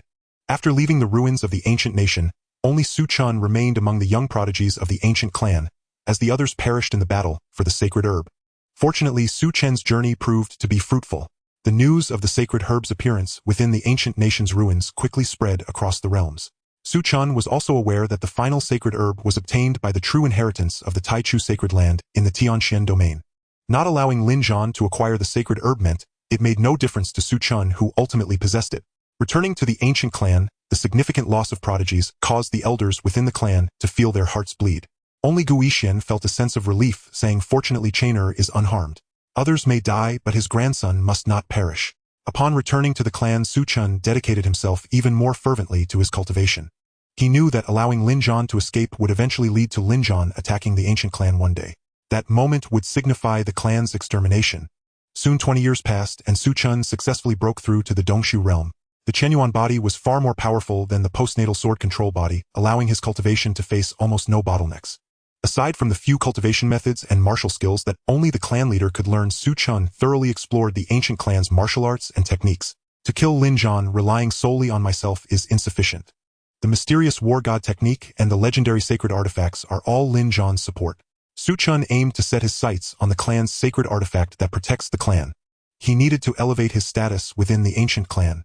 Su Chen began to alter his image, periodically delivering teachings to other talented individuals within the clan, imparting his insights from his cultivation. Even the other elders of the ancient clan often came to listen to Su Chen's teachings, occasionally gaining insights themselves. Outside, Su Chen also began to forge connections with various talented individuals. A century passed, and Su Chen successfully became the deputy clan leader of the ancient clan. Unless unforeseen events occurred, he would undoubtedly be the next clan leader. Su Chen did not give up on searching for Lin Zhan's whereabouts, but the vastness of the outer starry sky made it difficult. A century passed, and he had barely scratched the surface. Even the scouts of the ancient clan had suffered several casualties. One day, a significant figure arrived at the Qingxian Empire. Su Chen directly descended upon the Qingxian Empire. The Lin family, under the resources left by Lin Zhan, had experienced a surge in power aided by the Qingxian martial house, and even produced a warrior at the Lingpa realm. Su Chen sensed a presence sweep by, and then an old man in a black robe appeared before him. I pay my respects to the deputy clan leader. Su Chen nodded. The Lin family and the Qingxian Empire had long been under his surveillance. As soon as Lin Zhan showed himself, he would fall into a web of encirclement. Unfortunately, a century had passed, and there was no sign of Lin Zhan. Estimating that Lin Zhan's cultivation would now match his own, if not surpass it, Su Chen had lost patience. The Lin family, all members prostrating on the ground, looked at the terrifying young man who had suddenly arrived. What is your intent, my lord? Lin Zhan's father Lin Yunping inquired, perplexed. He did not understand where he had offended this formidable figure. Su Chen coldly smiled. If you seek to blame someone, blame your good son.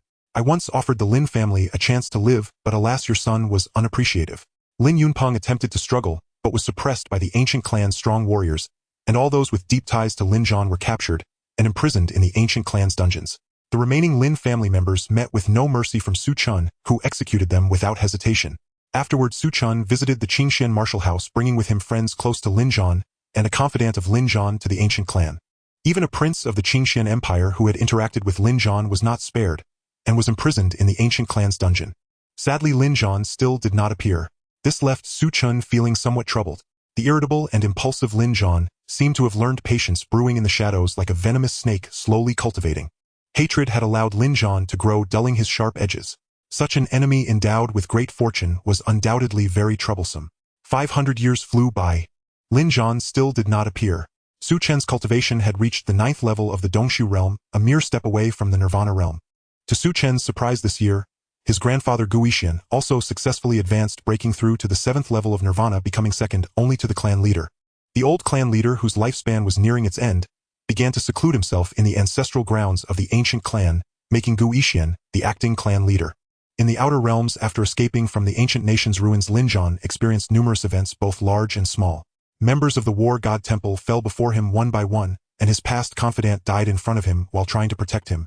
After failing to seize the sacred herb, his master, in declining health, was besieged by formidable enemies and also perished before him. These experiences had allowed Lin Zhan to mature. He began learning to become calm, cold-blooded, and ruthless in seizing opportunities, making himself increasingly powerful.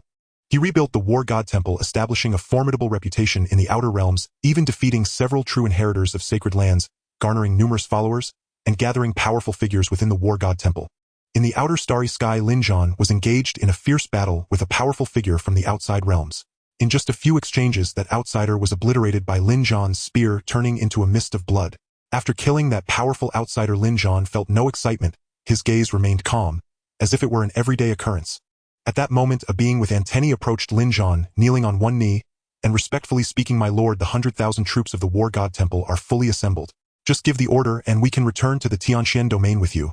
A hint of a smile appeared on Lin Zhan's cold face. This day he had waited far too long to take revenge on the ancient clan. He had endured far too much. Knowing that his father had been captured and that his friends and family in the Tianxian domain were imprisoned by the ancient clan, he remained indifferent, repeatedly telling himself that it was a trap. As long as he went to the Tianxian domain, he would surely fall into a deadly trap. He even considered the ancient clan's sacred artifact that protected the clan. He understood that his opponents would undoubtedly do so.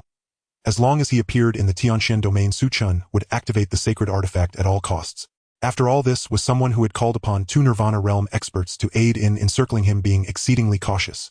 With numerous cautious and ruthless tactics, Lin Zhan had to admit that even when facing those sacred land sons, in some ways they were not as troublesome as Su Chen. "Father, Grandfather Qing'er, I will definitely annihilate the entire ancient clan using Gu Chen's head to honor you." The 100,000 troops of the War God Temple set forth towards the Tianxian domain. In the northern region of Tianchuan, Su Chen opened his eyes, feeling a surging and mighty aura sweeping through him. A hint of joy flickered in his black and white eyes. "I have finally succeeded in breaking through to the Nirvana realm. After 7 lifetimes, he has finally become a master." With Su Chen's breakthrough, the Elder Council trembled. Su Chen assumed the position of clan leader, wielding power over a vast clan, controlling thousands of miles of mountains and rivers. To Su Chen's delight, the method of forging the sword body had been successfully researched by the ancient clan over the past few hundred years, yielding at least 3 postnatal sword bodies. Although this newly developed sword body was far weaker than his previous life sword body, and had numerous shortcomings, it was still more powerful than an ordinary mortal warrior, allowing for faster cultivation and a higher ceiling. It was perfectly suited for battle. Unfortunately, Su Chen did not have much time. Looking at the information sent by a friend from a holy land, Su Chen murmured, "This day has finally come." The intel revealed that Lin Zhan was leading the army of the War God Hall to the northern region of Tianxian. At the same time, it expressed regret that he could not assist Su Chen. There were forces within the Holy Land that prohibited him from getting involved in this matter, and he could only take the risk to warn Su Chen. Su Chen understood that Lin Zhan's growth far exceeded his imagination. He undoubtedly had the capability to annihilate a clan, which was why he returned to the northern region of Tianxian to settle old scores. Behind him lay powers that could even make the Holy Land wary. Upon learning of the impending threat, Su Chen did not sit idly. This was a fated confrontation, and he began to deploy all his strategies. The seeds of the ancient clan were sent beyond the realm, preserving the last ember of hope for the ancient clan. Su Chen had no confidence of victory in this battle. As time passed accompanied by a thunderous roar above the ancient clan's territory, warships emerged from the void with powerful beings standing upon them, gazing towards the ancient clan with bloodthirsty smiles. Is this the enemy of our master? Finally, we can enjoy a good feast. The ancient horn sounded. Su Chen looked up at the center of the warships where a young man stood atop the head of a giant dragon clad in golden battle armor, holding a golden war spear. The young man was indifferent, lowering his head, his gaze also fixed on Su Chen. Set up the formation. As Su Chen shouted in surprise, countless runes appeared in the sky, above the ancient clan like raindrops enveloping the territory. The sacred formation of the ancient clan. Lin Zhan looked at the terrifying formation that was being summoned, a cold smile creeping onto his lips. He had seen too many such formations. Summon the holy weapons. At Lin Zhan's command, the members of the War God Hall manifested ancient runes on their heads, and immense power gathered above the ancient clan. An ancient giant bell appeared, and with the ringing of the bell, the entire world began to spin. The holy weapon, it is indeed a holy weapon. The elders of the ancient clan were astonished upon seeing the ancient giant bell. The might of the holy weapon shattered countless territories of the ancient clan, and even with the protection of the holy war, many lower-level beings of the ancient clan turned into blood mist. Similarly, after summoning the holy weapon, countless members of the War God Hall were drained of their essence, resulting in their immediate deaths. Su Chen smiled, looking at the familiar yet unfamiliar figure calmly, saying, Lin Zhan, you have changed. Lin Zhan faced his former enemy, whom he had long wanted to kill, yet he appeared calm, as if two old friends quietly observed the slaughter of their forces unperturbed. In response to Su Chen's taunt, Lin Zhan merely replied coldly, People always change. Am I someone you fear now? Su Chen shook his head, waving his hand to reveal several figures appearing out of thin air. They were old yet familiar. One of the elderly figures, a wrinkled old man, broke down in tears upon seeing Lin Zhan. Lin Zhan's body trembled. The faces, though aged, were vividly remembered by him. His father, who had always taken care of him in the Qingxian martial house, and his master along with his sister, with whom he had a fleeting romantic connection, now stood alive before him. After countless days and nights, he had dreamt of these people demanding answers from him, questioning why he did not save them, yet now they were all alive. Joy and anger surged within him. Su Chen looked at Lin Zhan's complex expression and smiled. Unfortunately, time has aged them, and in the end only a few of them survived. Lin Zhan, do you know? It took considerable effort to keep them alive until now. Lin Yunpeng shouted in embarrassment and anger. Heir, don't worry about us. Kill the ancient clan and avenge your deceased relatives. The others echoed, Lin Zhan, do not mind us. Kill Guchan. We have died for a worthy cause. Upon hearing this, Lin Zhan trembled with rage, shouting, Guchan, you despicable scoundrel. Release them. As long as you let them go, I can ensure the last ember of the ancient clan survives. Su Chen scoffed, for he was already dead. Why would he care about the floods that followed his death? Heir, you must live well. In front of Lin Zhan, Su Chen unsealed the restraints on the others, and they collectively gathered their energy, choosing to self-destruct. Su Chen did not stop them. Guchan, I will kill you. Seeing Lin Zhan's bloodred gaze, Su Chen smiled. Lin Zhan raised his golden war spear to strike down Su Chen, when a familiar figure appeared before him, glaring viciously at Lin Zhan. Lin Yuer appeared, blocking Lin Zhan's path. Lin Zhan, you have caused the death of everyone. The Lin family of 530 souls perished because of you. Lin Zhan's heart bled as he looked at Lin Yuer, letting out a low growl like a beast. Lin Yuer, get out of the way. Lin Yuer smiled, disdainfully charging toward Lin Zhan like a moth to a flame dying before him. Watching the person he had wanted to kill day and night die before him, Lin Zhan felt no joy. Tears of blood filled his eyes as he charged into the ancestral land of the ancient clan. Within the ancestral land of the ancient clan, figures began to awaken, dragging their broken bodies, without a word, directly rushing to attack Lin Zhan. Some figures were annihilated by Lin Zhan, while others inflicted heavy damage upon him. When all the resources of the ancestral land were exhausted, Su Chen bowed slightly to the front. He looked at Lin Zhan, noticing the blood markings beneath his feet, spreading out like a spider web in all directions. I swear to defend the glory of the holy clan. As fervent voices echoed through the heavens and earth, numerous warriors of the ancient clan self-destructed, channeling energy through the blood markings to Su Chen. At the center of the formation, a blood-red longsword appeared, inscribed with ancient mountain and river runes recording the history of the ancient clan. The ancient clan's sacred artifact, the ancient saint's sword. Su Chen grasped the ancient saint's sword, feeling the power of the ancient saints awakening within him. In that moment, Su Chen felt more powerful than ever before. Is this what it means to be holy? Feeling the terrifying power that reached its peak, Su Chen was entranced, understanding why saints are so revered in this world. In the fierce battle between the Shen Yuan sacred land and the forbidden zones of the southwest, although there were saints involved, the level of combat was beyond Su Chen's qualification to observe. now gathering most of the power of the ancient clan and activating the ancient holy sword. The residual power left by the ancient saints within Su Chen's body awakened, allowing him to sense a fragment of a saint's terrifying might. This force could easily crush any being beneath the level of a saint. Su Chen wasted no time. The duration of this power was limited, and he had to kill Lin Zhan before the ancient power vanished.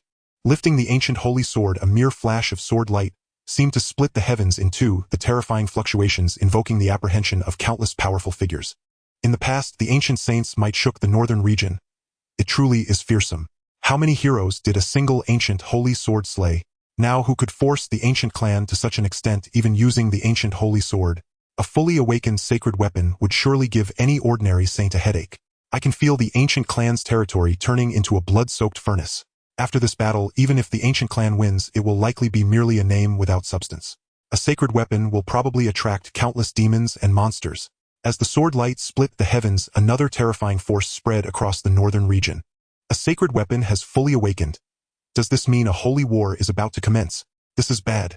An outbreak of holy war will inevitably lead to great suffering in the northern region. Quickly activate the protective clan formation to shield against the saintly might.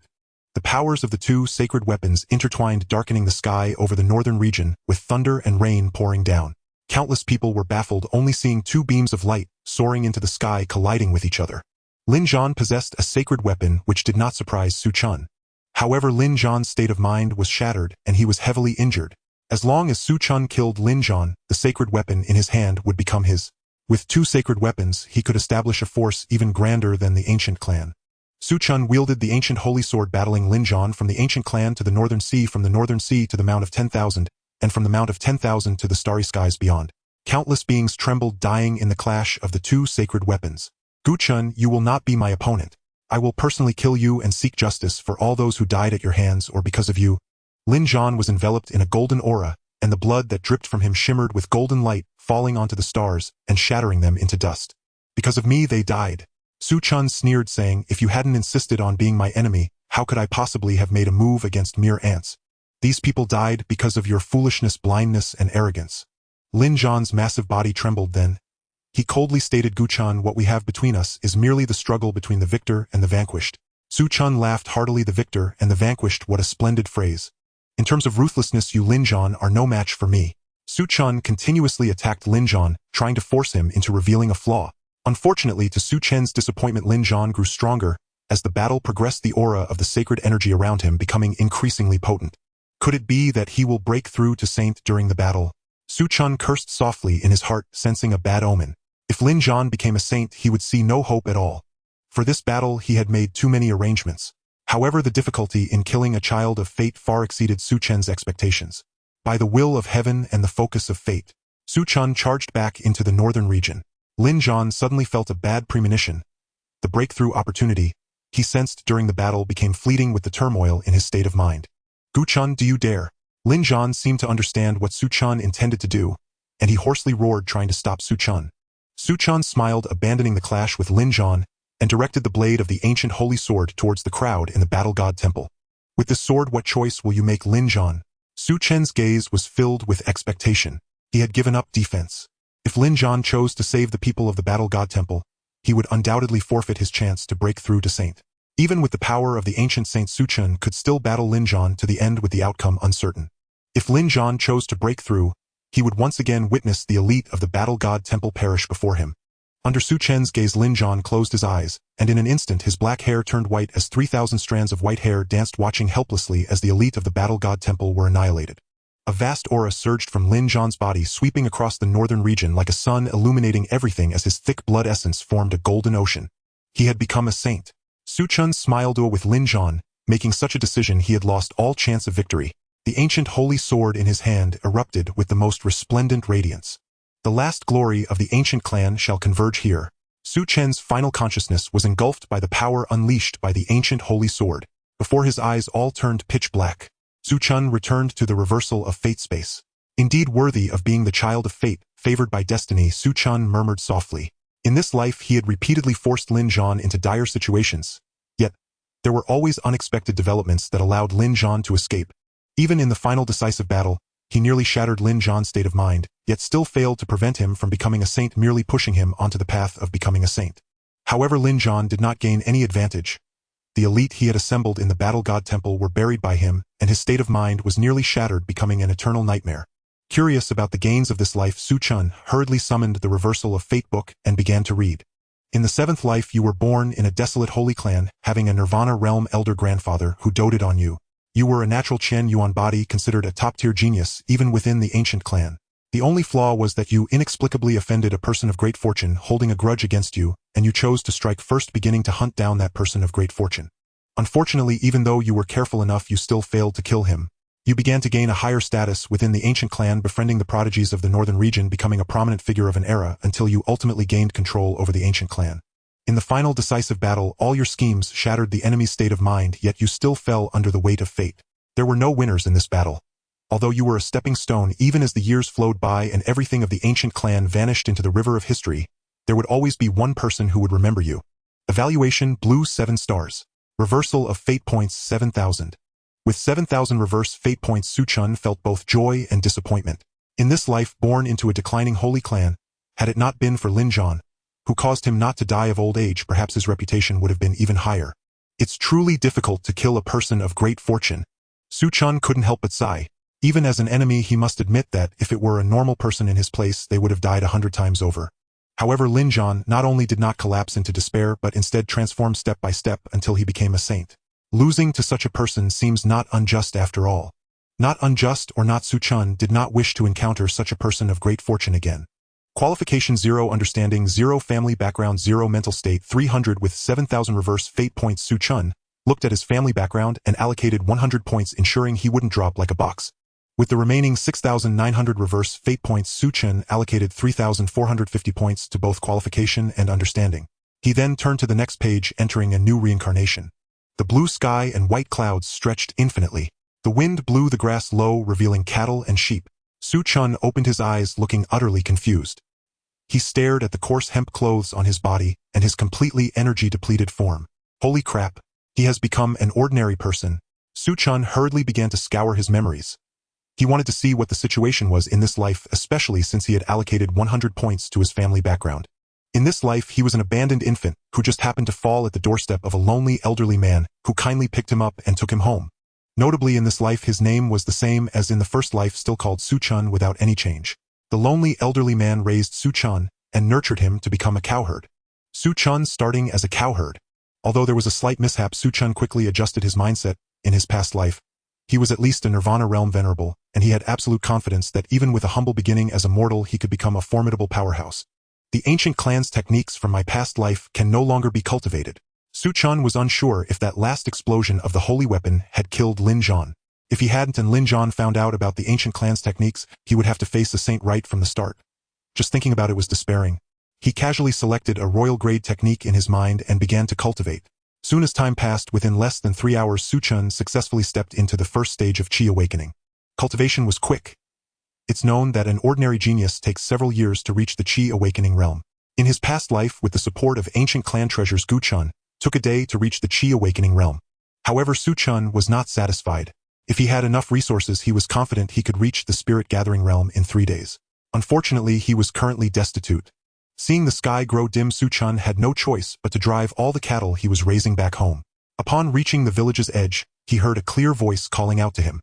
"Chainer, this is the fish soup that mother made. Let me bring it to you." A lively girl named Fong with double ponytails held a bowl of fish soup at the village entrance. Upon seeing Su Chen, she immediately beamed with joy, revealing a simple smile. Su Chen also recalled the girl's name. The girl was named Wang Fong with the nickname A Fong. She was the daughter of Aunt Wang and Uncle Wang next door. The two had grown up together, akin to childhood sweethearts, often receiving care from Aunt Wang and Uncle Wang towards Su Chen and the old man. Su Chen took the fish soup. It had grown a bit cold. He did not gulp it down, but simply thanked Wang Fong. Watching her figure gradually fade away, Fong felt a bit dazed. She sensed that today Chainer not only returned later than before, but also seemed different, as the boy's weakness and inferiority were replaced by a powerful aura. Returning to the small shabby straw hut, the room was messy. Su Chen placed the fish soup on the table and looked up, not finding any trace of the old man. Suddenly, Su Chen's whole body stiffened as a figure silently stood behind him, causing his heart to skip a beat. To sneak up on him and appear behind him silently was undoubtedly a display of the forces of heaven and earth. This was at least an existence of the spirit soul realm. "Is that you, Chainer?" A familiar old voice came from behind and Su Chen finally let out a sigh of relief. He turned around to see an elderly man hunched with a cane, white-haired, wrinkled, and blind in one eye standing at the door. Su Weichong, that was the name of the old man who had picked up Su Chen from the snowy ground and raised him.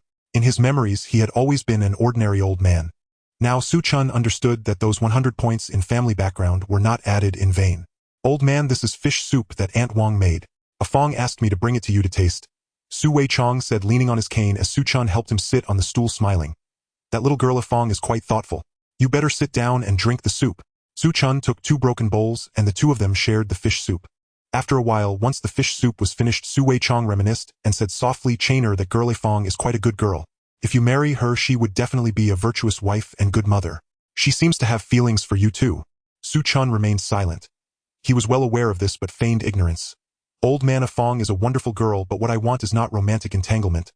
I fear it would hold her back. Su Weichong chuckled. Old man thinks that you two will be together in this life, that you will have a chubby son, perhaps a few daughters as well. You will live a fulfilling life surrounded by children and grandchildren, spending this 100 years of life. You won't step into the world of cultivation, won't experience deception, won't witness the pains of life and death, nor endure the torment of immortality. Su Chen continued to remain silent. After a moment he spoke up. But that's not what I want. He understood why his talents and comprehend. Su Weichang's eyes dimmed. I have long known this day would come. Chainer, your qualifications are the best I have ever seen in my life. It is precisely for this reason that I didn't want you to cultivate. Alas, fate is fate, you will eventually walk this path. Since your mind is set, I will no longer try to persuade you. Su Chen was quite surprised. The old man was surprisingly open-minded. Chainer, do you want to learn alchemy? Alchemy. The old man is actually an alchemist. Su Chen was quite surprised. Alchemists hold a highly esteemed position in this world and are among the richest professions. However, to avoid revealing any flaws, Su Chen pretended to be naive and asked a question. An alchemist is the most revered profession in the world. Once you become an alchemist, power, status, beauty, everything is within reach. Upon mentioning alchemists, Su Weichang's spirits were high. Su Chen was curious. Old man, since you are an alchemist, why are you still in this corner? In response to this question, Su Weichang's expression darkened. If there's an opportunity, you'll naturally find out in the future. Thus Su Chen began learning alchemy under Su Weichang. In this life, Su Chen possessed a physique known as the 7 apertures exquisite body, a type of enlightened physique that allowed him to learn anything with great efficiency. Chainer, alchemy is a very difficult task. Even the most ordinary first-grade alchemist cannot achieve it overnight. When Su Chen broke through to the gathering spirit realm, Su Weichang took him to a mountain peak and retrieved a long-preserved alchemy furnace from underground which was pitch black and rusted. Su Chen curiously asked, Old man, can this black pot really be used for alchemy? Although Su Chen was not an alchemist, he had seen many in his past lives. The alchemy furnace is the lifeblood of an alchemist and of utmost importance. He had never seen an alchemist use such a shabby furnace. Su Weichang smiled and said, As the saying goes, a true strong person never complains about their environment. A real alchemist can use anything as an alchemy furnace. Su Chen nodded. I can't believe you. This old man is so deceitful, spouting nonsense with a serious face. Su Chen thought it was highly likely that the old man had taken the alchemy furnace to drink when he retired, and now it was probably lost, so he had to go along with it.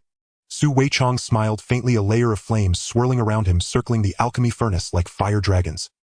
He then sprinkled in some herbs which instantly turned into liquid and formed pills in the furnace, quickly transforming into perfectly round and smooth first-grade pills of excellent quality. Su Chen was astonished.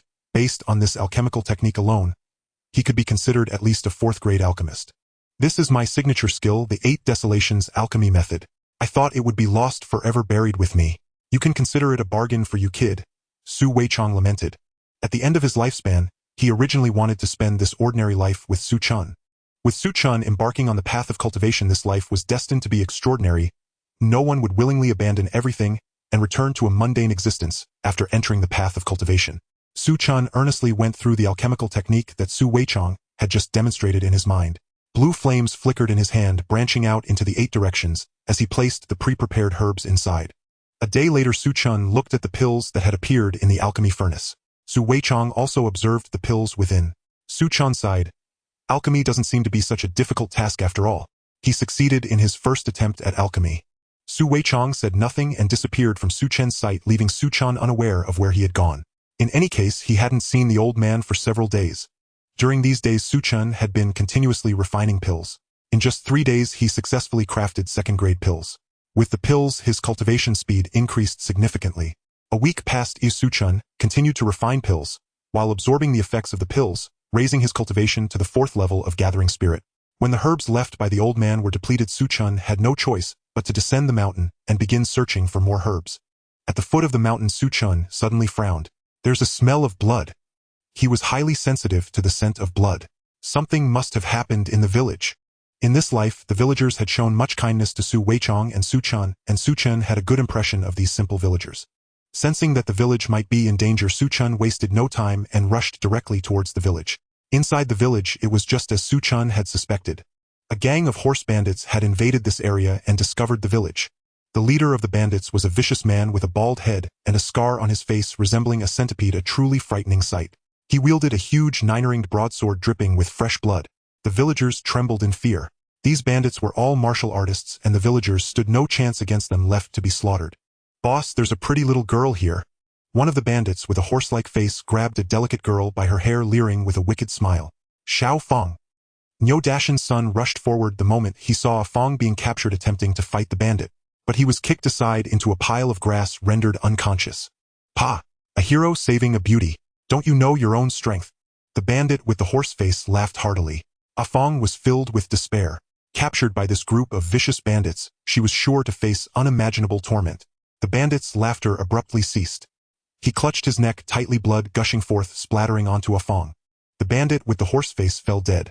The horrifying scene left A Fong in a daze, and the remaining bandits became extremely alert, while the leader looked toward a leaf stained with blood. Is this leaf the one that killed the horse-faced bandit? The others were puzzled. The big man raised the 9-ringed broadsword in his hand, swaying it a few times, and addressed the heir. "Who are you, and why are you helping these villagers to kill my brothers from the Ma-Tu gang?" Without a reply, a youth suddenly leaped down from above, landing on the ground. The villagers looked at the youth with disbelief. A Fong stared wide-eyed at the youth standing before her. "Chainer Gu." Su Chen nodded slightly and said calmly, "It's me." He casually pulled the large knife from the dead horse-faced bandit's hand and looked at the remaining bandits. That gaze sent chills down the spine of the bandit leader, who recalled a time many years ago when he was still in the army, not yet a deserter, and had seen a great figure appear. The gaze of that great figure was eerily similar to that of the youth before him. Indifferent, it was as if they were beings from entirely different dimensions. "I must run." The murderous bandit leader lost his nerve in an instant, mounted his horse, and fled without looking back. Seeing their boss flee, the other bandits also attempted to escape. However, they were far too weak before Su Chen, who swiftly eliminated them like apparitions. Su Chen effortlessly mounted a horse and followed closely behind the fleeing bandit leader to eradicate the roots. Ma-Tu village. Its chieftain was a master of the spirit-embossed realm, who had dominated Ma-Tu Mountain for over half a century. His ferocity was legendary. "It's the 7th chief, he's returned." Every time the 7th chief returns, he comes laden with spoils. As the gate sentries of Ma-Tu village spotted the bald burly man riding up on horseback, they cried out in astonishment. The gates swung open. The bald man rushed inside. His face twisted in terror, and shouted frantically, "Shut the gates! Hurry! Shut them now!" The two sentries exchanged puzzled glances. "7th chief, shouldn't we wait for the others to return?" They saw only the 7th chief, alone. "They're dead. All of them are dead. Shut the gates quickly." His mind seemed shattered. He muttered hoarsely over and over like a broken incantation. Though baffled, the sentries dared not hesitate. Yet as they reached for the gates, they suddenly noticed a youth clad in coarse hemp robes standing silently before them. At the sight, the bald chief recoiled as if beholding a specter, his legs buckling beneath him, hurling him from his mount. He dragged himself backward across the ground, clawing desperately away from the robed youth. "Who are you? What business brings you to Ma-Tu village?" Sensing grave danger, one sentry stepped forward to block Su Chen, while the other struck the alarm bell, its deep toll echoing across the entire village. "Intruder attack." Su Chen made no move to stop them. Only after they completed their actions did he vanish, then reappear in a blur. Two heads soared into the air, severed cleanly from their bodies. Even in death, their eyes remained wide with disbelief and bewilderment. Watching Ma-Tu village erupt into chaos, Su Chen's lips curved into a faint detached smile. "Good. Let us settle this all at once rather than hunting them down one by one." Spotting the chieftain emerge, the bald man lunged toward him like a drowning man grasping for salvation, mouth opening to scream for help. In the next instant, his skull exploded. "7th brother!" Enraged, the remaining chiefs roared in unison, "Whoever you are, you've slain a chief of Ma-Tu village, and you shall pay with your life." If they failed to kill this youth, how could Ma-Tu village retain its standing among the underworld? Each chief was formidable. none ranked below the spirit aggregation realm, while their chieftain stood supreme, a master of the spirit-embossed realm. Facing the encircling mob, Su Chen stood motionless, merely lifting a hand to rest upon the hilt of his great saber, then drawing a slow, deliberate stroke along its blade. Time itself seemed to thicken, stretching every movement into languid, suspended eternity. 5 swift strikes felled 5 chiefs. Only the eldest chief remained, and though he parried the 6th blow with lightning reflexes, he opened his mouth to speak, only to find the youth gazing directly into his eyes. No! A premonition of doom flashed through the eldest chief's mind, but it was too late. As a spirit-embossed realm master, he possessed neither time nor chance to react. A single searing arc of cold light cleaved straight toward his skull. Intent realm. Even in his final breath, the eldest chief could not comprehend how they had drawn the wrath of a cultivator who had already mastered the Tao intent. With all the chiefs slain, the rest of Matu village perished beneath Su Chen's blade. Having eradicated the threat, Su Chen began gathering the spoils. Years of accumulated plunder, though crude, amounted to no less than 100,000 gold coins. Among the captives held by Matu village, Su Chen spared them all, releasing each without hesitation. Then he descended into a hidden underground chamber. Su Chen frowned slightly and turned to leave, when a low, gravelly voice called out behind him. Young hero, I am Nan Gong Tao, Lord of South Mountain City, betrayed by my own subordinates and imprisoned here by Matu village. Release me, and I swear you shall receive a reward beyond measure. Su Chen paused, then turned back and freed the middle-aged man bound and scarred by torture. My deepest gratitude, benefactor. May I ask your honored name? Nan Gong Tao said, awestruck. He had long resigned himself to death, never imagining such sudden deliverance. Su Chen, gazing outward at the carnage blanketing Matu village. Even the chieftain who had plagued him for years now lay lifeless. Nan Gong Tao felt profound shock ripple through him. All this devastation had been wrought by this youth named Su Chen, a prodigy of extraordinary caliber. Such a figure must be cultivated as an ally, never alienated. Seeing Su Chen about to depart, Nan Gong Tao hurriedly called out again. Benefactor, this is my official token of authority. Should you ever require anything, present this jade plaque at South Mountain City, and I shall fulfill your request without delay. He rummaged briefly and produced a finely carved jade token. He had guarded this token with utmost secrecy. Even Matu village had never discovered it. Su Chen accepted it calmly, and then departed. Back in the village beneath the setting sun, the villagers exhaled in collective relief upon seeing Su Chen return unharmed. Matu village has been eliminated, Su Chen announced. No more bandits will trouble you. The villagers stood frozen, speechless, before Su Chen. Gratitude warred with quiet dread. None dared broach the past nor even meet his gaze for long. Brother Chen, are you truly a martial cultivator? Afong summoned her courage to ask. Su Chen nodded, and in the girl's heart countless thoughts stirred like ripples upon still water. That night Su Weizhong finally returned. Where he had gone, Su Chen did not inquire. Instead, he continued studying alchemy under his master's guidance. For 3 full years. 3 years later, Su Weizhong said to Su Chen, the 8th Desolation alchemy art is now yours in its entirety. You have surpassed me as the pupil eclipses the teacher. There is nothing more I can impart. Shallow waters cannot contain a true dragon. You will leave the Longshao imperial dynasty and journey into vaster realms. Your talent is unparalleled, unseen in my lifetime. Master, do you harbor any unfulfilled wish? Su Weizhong smiled faintly. When I was young, I burned with ambition, yet never imagined how vast the world truly is, nor how many peerless masters dwell beyond the horizon. A single ill-fated wager cost me everything. If there remains one dream I cling to, it is that you visit Zhongzhou for me and witness the golden age of alchemy. Should the 8th Desolation alchemy art ever grace that golden age, I shall laugh in my grave. My spirit shall split with joy. Su Chen replied solemnly, Master, it shall come to pass. Then Su Weizhong seemed to recall something. Reaching into his robes and withdrawing a longevity lock intricately engraved with coiling dragons and phoenixes, and bearing the character Su. This was found with you long ago, perhaps tied to your origins. It is no ordinary artifact. Su Chen took the lock, and his breath caught. Its material was aurora stone, exceedingly rare, a treasure even ancient clans scarcely possessed. Once his final words were spoken, Su Chen never saw Su Weizhong again. He knew. His time here had ended. It was time to depart and step into the boundless world beyond. At the village entrance, as the morning sun began to rise, Su Chen, carrying his backpack, turned around and saw a beautiful young woman standing at the village gate. Afong. Su Chen was quite surprised. Are you leaving the village, Chainer Go?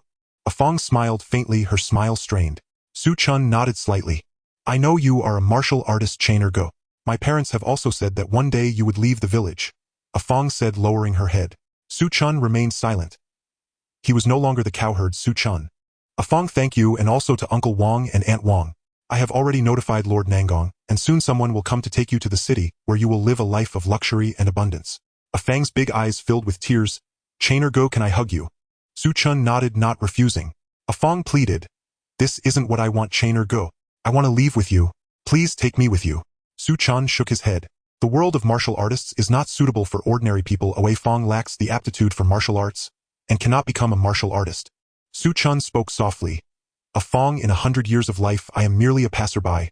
Perhaps in the future you will meet a boy who captivates your heart, and you will marry, and have children leading a happy and fulfilling life. Why hold on so tightly? The girl in his arms held him tightly. But none of them are you, Chainer go. I only like you. Su Chen left.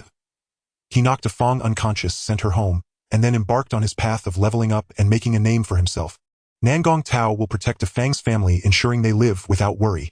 The journey of life is long, and he cannot stop for just one person. In the Longshao dynasty, the imperial capital, Su Chen squinted his eyes. After 3 months of investigation, he finally understood his current situation. After many twists and turns, he returned to the eastern region of Tianxian. Over 2,000 years had passed and many changes had occurred in the eastern region. With the fall of the Xian Yuan sacred land, the eastern wilderness originally had only 11 sacred lands. However, a powerful sacred king from the central region arrived 1,000 years ago, known as the unbeatable sacred king, whose reputation was well-deserved, suppressing many sacred lands in the eastern region to the point they could not lift their heads. That sacred king turned out to be a sworn brother of an elder from a small sect called Zhenyu sect, who after helping the Zhenyu sect resolve a crisis of extermination, voluntarily became a guest elder of the Zhenyu sect. With a sacred king overseeing it, the Zhenyu sect directly filled the vacancy left by the Xian Yuan sacred land. Although the sacred king did not stay at the Zhenyu sect for long, he left behind a foundation, a sacred king weapon that could be revived at will along with several sacred artifacts. The Zhenyu sect transformed into the Zhenyu sacred land. Su Chen smirked. The Zhenyu sect wasn't that the sect he established in his 5th life. Originally, it was just a sect established to pass down the legacy of the Zhenyu emperor after the fall of the sacred land. Unexpectedly, in just over 2,000 years, it had developed into a prestigious sacred land. He had transformed into the founder of a sacred land. That was quite an achievement. Unintentionally, he had fulfilled the wish of the old man with the goat beard, the Zhenyu emperor. Good brother. What a pity to be born at the wrong time. Su Chen thought, pondering whether if he had held on for a few hundred more years in that life, he might have been able to win effortlessly. Unfortunately, not to mention a few hundred years at the end of one's lifespan, even exhausting all the resources of the Zhenyu sect would not last for years. Su Chen felt somewhat regretful. Young master, you have arrived at the imperial capital. Su Chen paid the fare and got off. He had 2 purposes for coming to the imperial capital of the Longshao dynasty. One was to participate in the upcoming alchemy conference of the Longshao dynasty. After 3 months aside from the news about the Zhenyu sacred land, Su Chen also understood the identity of Su Wei. The old man was a 6th-grade alchemist of the Longshao dynasty, known as the 8 Wilderness Alchemist. His reputation was resounding, but unfortunately, he had a stroke of bad luck, being the eternal second, and ultimately suffered serious injuries in a gambling duel, causing his cultivation to drop from the Tongxin realm to the Lingpa realm. He no longer participated in the cultivation world and chose to retreat in disappointment. Old man, you should take a good look at how the first alchemist is made. Helping the old man shed the shame of being the eternal second was Su Chen's first goal. The second purpose was for Su Chen to use the Longshao dynasty as a stepping stone to obtain the qualification to go to the Zhenyu sacred land. After all, he could be considered the founder of the Zhenyu sacred land. Currently, there was another important task. Su Chen arrived at the entrance of the Alchemy Guild. Excuse me, young master, are you here to participate in the alchemist assessment? A beautiful maid approached with a smile. The young man before her clearly appeared to be the son of a wealthy family, and his aura made it impossible for anyone to look down on him. Su Chen nodded. Su Chen assessing for a 1st-grade alchemist. 1st-grade alchemists were not rare in the imperial capital, and soon the maid accompanied Su Chen to complete the assessment procedures. Moments later, Su Chen emerged from the alchemy room, adorned with the emblem of a 1st-grade alchemist. Continue the assessment for a 2nd-grade alchemist, Su Chen said. Within a few hours, 3rd-grade alchemist assessment. In less than half a day, Su Chen walked out again and continued. Assess me for a 4th-grade alchemist. One day, 4 grades. The entire alchemy guild was shaken. This young man was actually going to assess for a 4th-grade alchemist. They could not make the decision, as a 4th-grade alchemist held a respected position in the Longshao dynasty, and they hurriedly called for the vice president. The vice president was accompanied by several talented alchemists from the guild. Are you the one who wants to assess for a 4th-grade alchemist? The vice president was astonished. Su Chen nodded. The vice president said, 4th-grade alchemists are not so easily assessed. Every year many people are injured during the assessment. With the alchemy conference approaching, do you need to consider this carefully? Su Chen did not waver, firmly stating, I would like to give it a try. The vice president did not continue to persuade him, leading Su Chen to the alchemy chamber. A day later, the alchemy guild was in an uproar. When Su Chen emerged again, he wore the badge of a fourth-grade alchemist. Without a doubt, he had succeeded. In less than 2 days, an ordinary person transformed into a prestigious fourth-grade alchemist. Such an event had never occurred in the Longshao dynasty.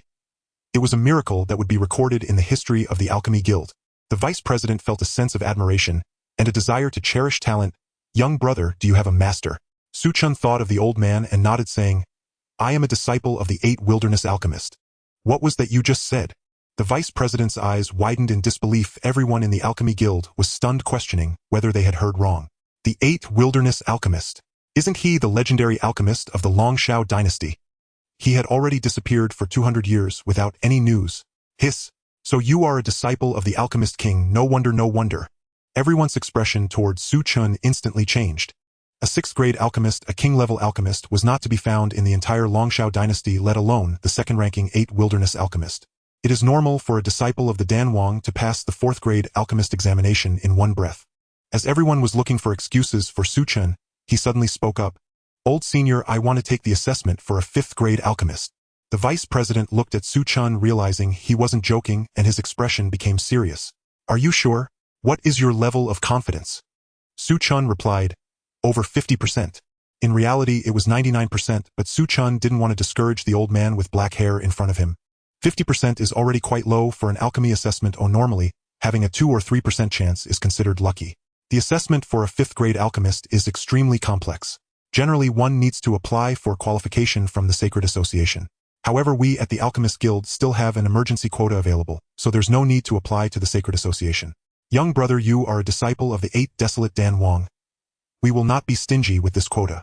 Su Chen understood his meaning and gratefully said, Thank you, senior. He understood the ways of the world. Upon hearing this, the vice president smiled and said, I have informed the president of this matter. He should be back in the imperial capital tomorrow. The 5th-grade alchemist assessment must be personally supervised by the president. Su Chen had to wait for 1 day. A sensational piece of news spread throughout the imperial capital. After being absent for over 200 years, a disciple of the 8 desolate Danwang appeared in the Alchemist Guild. In the entire Longshao dynasty, there are only a handful of alchemists, making him the center of everyone's attention. Within the Longshao dynasty, a silver-haired, middle-aged man saw the news in his hands and smiled. Is this the disciple you mentioned, junior brother? To be assessed as a 5th-grade alchemist before the age of 20 is indeed a prodigy. However, Qinger is also a genius in alchemy. Defeating her will not be so easy. I truly look forward to it. A gentle breeze brushed against his cheek, and the silver-haired, middle-aged man's white robe fluttered. A 6-star alchemist badge shimmered brightly on his chest. The first alchemist of the royal family, the head of the Danwang of the Longshao dynasty. The Ghost Valley Danwang. The next day, Su Chen arrived at the Alchemist Guild to take the 5th-grade alchemist assessment. He met the president of the Alchemist Guild, who was also a 6th-grade Danwang. With squinted eyes and a plump figure, he appeared amiable. This amiable fat man was the Yanjin Danwang. Facing a 6th-grade Danwang, Su Chen remained calm and indifferent. This made Yanjin Danwang regard Su Chen with even higher esteem. Rarely does anyone show such an attitude in front of a Danwang. So it turns out that the disciple of that old ghost from the 8 desolates is young and promising. His eyesight is indeed remarkable. Yanjin Danwang seemed to be very familiar with the old man, smiling appreciatively. In the face of praise, Su Chen still felt little. A 6th-grade alchemist is very esteemed in the Longshao dynasty. However, he had seen 8th-grade alchemists, and there were 2 of them in the ancient clan, albeit few. Seeing a 6th-grade alchemist truly did not stir his emotions. Yanjin Danwang did not think much of it. After all, the young man in front of him was a disciple of a Danwang. The assessment soon began. Although Su Chen was only at the Spirit Sea realm, it was still not a problem to refine a 5th-grade pill. 3 days later, a red pill appeared before Su Chen, swirling with flames and a lustrous red color. Indeed, the waves of the river pushed the waves behind. Yanjin Danwang, filled with emotion, smiled and said, Congratulations, you have successfully passed the 5th-grade alchemist assessment and become the youngest 5th-grade alchemist in the Longshao dynasty. Given time, you will surely surpass us old fellows. Did you come to the imperial capital to participate in the Longshao dynasty alchemy conference? Su Chen nodded. Yanjin Danwang continued, With you joining, those little fellows might have a headache this time. I am even looking forward to the scene of the alchemy conference. Su Chen registered at the Alchemist Guild. There were still half a month left before the alchemy conference began, so he simply stayed in the imperial capital. Su Chen's reputation spread throughout the Long Shao dynasty. A fifth-grade alchemist, not yet 20, with a Dan Wang as backing, quickly attracted the attention of various forces who sent people to try to win him over. However, Su Chen was not interested in these. His ambitions never stopped at the Long Shao dynasty. Strange, does the old man's reputation work so well? Su Chen was quite surprised. He hadn't forgotten that there was a first alchemist in the royal family who caused the old man to lose everything. With such an enemy, there were still so many people willing to risk it all to curry favor. There must be something fishy about it. Unfortunately, Su Chen couldn't find out anything. He could only meet that person face to face. Perhaps he could learn everything.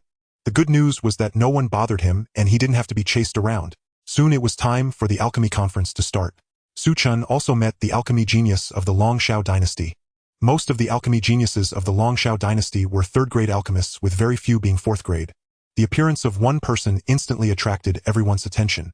The girl wore a moon-white dress, her figure graceful, her features exquisite, her skin as fair as snow, and the 5-star badge on her chest was even more attractive than her enchanting figure. Song Wanqing walked to Su Chen's side using a jade hairpin to secure her flowing hair, lifting her long swan neck. A few strands of hair fell beside her neck, revealing a hint of subtle pride. Su Chen, I have heard of your reputation, the youngest fifth-grade alchemist, a disciple of the 8th desolate Dan Wang.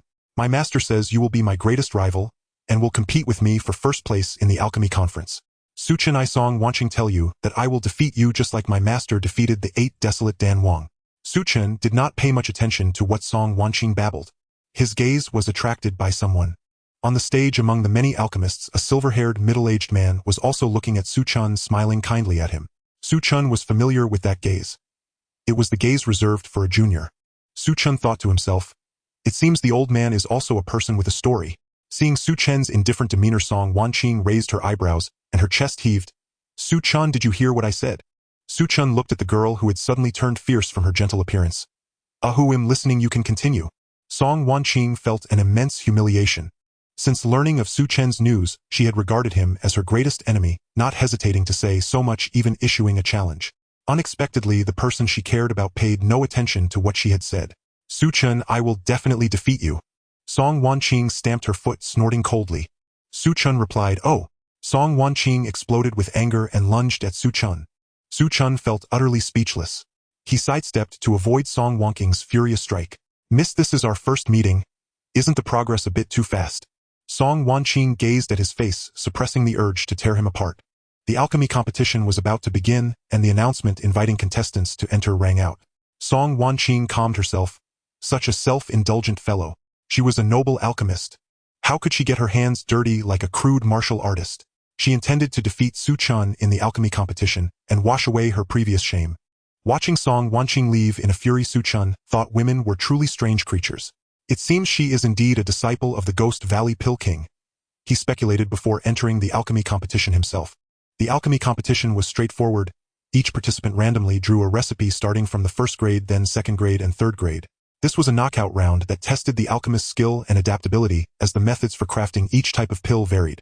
If luck was not on their side, some mediocre alchemists could be eliminated even for failing to produce lower-grade pills. Su Chen believed that such competitions were an opportunity for ordinary alchemists. With good fortune, they could learn new recipes. Indeed, alchemists are all wealthy. The last time such extravagance occurred was during the selection of disciples for the Xian Yuan Sacred Land, where a Xian Yuan ancient monument was presented for participants to comprehend martial arts. The first, second, third, and fourth grade pills posed no challenge for Su Chen. By the time they reached the fifth grade pill, only 9 contestants remained. Su Chen successfully crafted a fifth grade pill, followed by Song Wanqing producing one as well. Most others were eliminated due to explosive failures, yet the presence of powerful figures kept the situation from escalating. I did it, I did it! A disheveled young man exclaimed, holding a purple pill, dancing and laughing. I finally crafted a fifth grade pill. This young man was known to Su Chen. He followed the Flame King of Alchemy, and was likely his disciple. Now, having fortuitously crafted a fifth grade pill, he had one foot in the realm of fifth grade alchemists. The competition was entering its final showdown. The 3 contestants had to use their most proficient alchemy techniques to refine the most familiar pills, with the highest quality pill being selected. Su Chen chose to craft the Tiangang Dominance pill, a pill created by Su Weichong which was exceedingly difficult to refine. A fifth grade pill that had once seen Su Weichong defeated by the Ghost Valley Pill King. If I can win the championship with this pill, it will resolve an old concern for the old man, Su Chen thought to himself. He then focused intently on crafting the Tiangang Dominance Pill. Song Wanqing had the same idea as Su Chen and began refining the Ghost Valley Pill King's famous pill, the Zhou Tian Concentration Pill. Seeing both of them choose to refine 5th-grade pills, the Flame King's disciple gritted his teeth, reluctantly following suit. However, this time luck was not on his side. After a brief moment, a mistake caused the alchemy furnace to explode. Fortunately, a powerful figure intervened just in time, or it could have been a life-or-death situation. Only Su Chen and Song Wanqing remained on stage. The Flame King laughed and said, "These two little ones truly resemble you and your brother." The Ghost Valley Pill King sighed in resignation, yet his gaze was filled with anticipation. Who among them would outshine the other? Soon 3 days passed. Song Wanqing successfully crafted the Zhou Tian Concentration Pill. She breathed a sigh of relief. The difficulty of crafting this pill was exceedingly high, and even she could not guarantee success every time. Fortunately, she succeeded this time, and the pill's quality was quite good. Song Wanqing glanced at Su Chen, only to find him still engrossed in refining his pill. Suddenly, Su Chen's alchemy furnace shot high into the air and exploded with a bang. Did he fail in crafting his pill? Song Wanqing was astonished. A myriad of complex emotions surfacing in her heart. Disappointment and anger surged within her. She had been hailed as the top genius alchemist of the Longshao dynasty for too long, with her talent even surpassing that of her master, the Ghost Valley Pill King. Su Chen's appearance made her think she might have a worthy rival. Yet her opponent made such a blunder as to blow up the furnace, which disappointed Song Wanqing greatly. Cough, cough. A coughing sound emerged from the smoke. Then streaks of golden light shot out from the smoke, enveloping the entire area. Su Chen emerged holding a golden pill which was covered in intricate golden veins, exuding a dominant force, and surrounded by a halo that suspended it in the center of his palm. The alchemists on stage fell into a stunned silence, utterly speechless. Even Song Wanqing, holding her prized pill, stood in shock, not noticing when her own pill slipped from her hands and fell to the ground. He actually refined a pill with pill patterns. Pill patterns were legendary among alchemists, a mark of excellence that could easily multiply a pill's price tenfold. Of course, the price was secondary. This was an honor for an alchemist. The right time, place, and people were all essential. Song Wanqing did not wait for the announcement of the results and walked off the stage without looking back. The outcome was self-evident. Su Chen claimed first place in the alchemy competition, being hailed as the greatest alchemist of the Longshao dynasty. Numerous forces sought to recruit Su Chen, but he declined them all. Finally, Su Chen was approached by someone familiar. The Ghost Valley Pill King sought him out. "If you don't mind, could you call me Sherbua?" The Ghost Valley Pill King spoke with a smile. Su Chen was taken aback. The Ghost Valley Pill King sighed, saying, "Actually, I am a brother disciple with your master, the 8th Desolate Pill King. We both came from the same school. I am the older brother, and he is the younger brother." Su Chen replied, "So it's the Ghost Valley 8 Desolate, huh? I have met Sherbua." Seeing that the Ghost Valley Pill King had no ulterior motive, Su Chen followed up with, "Ghost Valley Sherbua, I want to know what happened back then. Why did my master suffer such a loss of lifespan?" Facing Su Chen's desire to uncover the truth, the Ghost Valley Pill King did not conceal it. Su Chen learned the truth. It turned out that after the old man lost to the Ghost Valley Pill King in the alchemy competition, he became obsessed, determined to defeat him, and became embroiled in the king's rebellion, assisting the king by providing pills. However, he was soon discovered and defeated by the Ghost Valley Pill King. Later, realizing he had been used and facing his defeat, he fell into despair and chose to retreat into seclusion. Su Chen remarked, "So the old man was so bold in his youth, participating in a rebellion and not perishing. It seems his fall from grace is a light punishment." The Ghost Valley Pill King asked, "Is your master doing well now?" Su Chen shook his head. "His time is running out. He may be buried in the mountains or by the sea." The Ghost Valley Pill King's eyes flickered with sorrow as he murmured, "Oh, my younger brother, why do you have to suffer like this?" The Ghost Valley Alchemist asked, "What are your plans next, my disciple?" Su Chen replied, "I want to defeat you first, master, then head to the prison of Soul's sacred ground." The Ghost Valley Alchemist was not angry.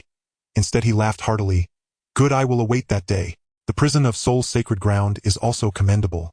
I will try to secure a slot for you at the Alchemist Temple in the central domain. It seems you have your own ideas." Su Chen nodded.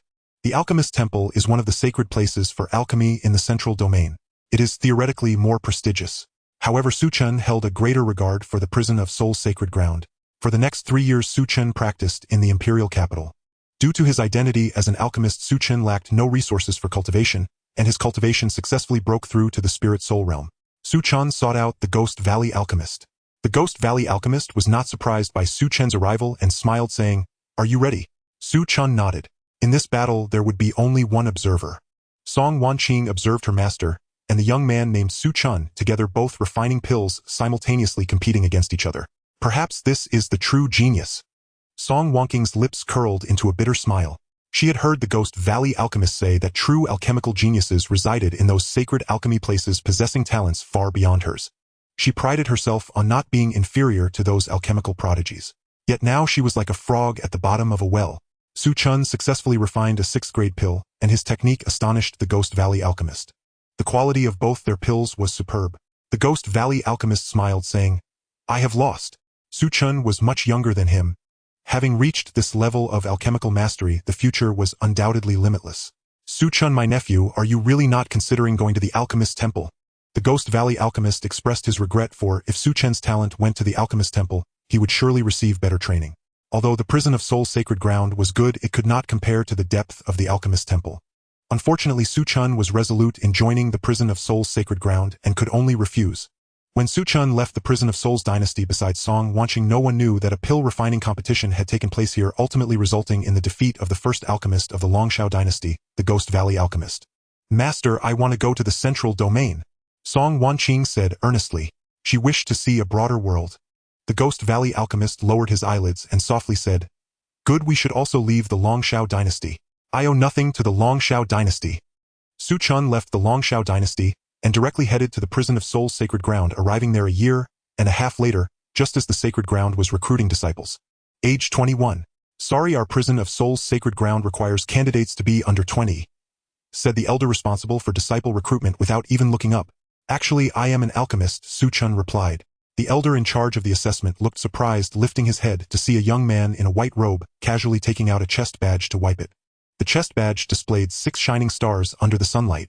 The elder's eyes widened and a smile suddenly appeared on his previously stern face, bright as a chrysanthemum.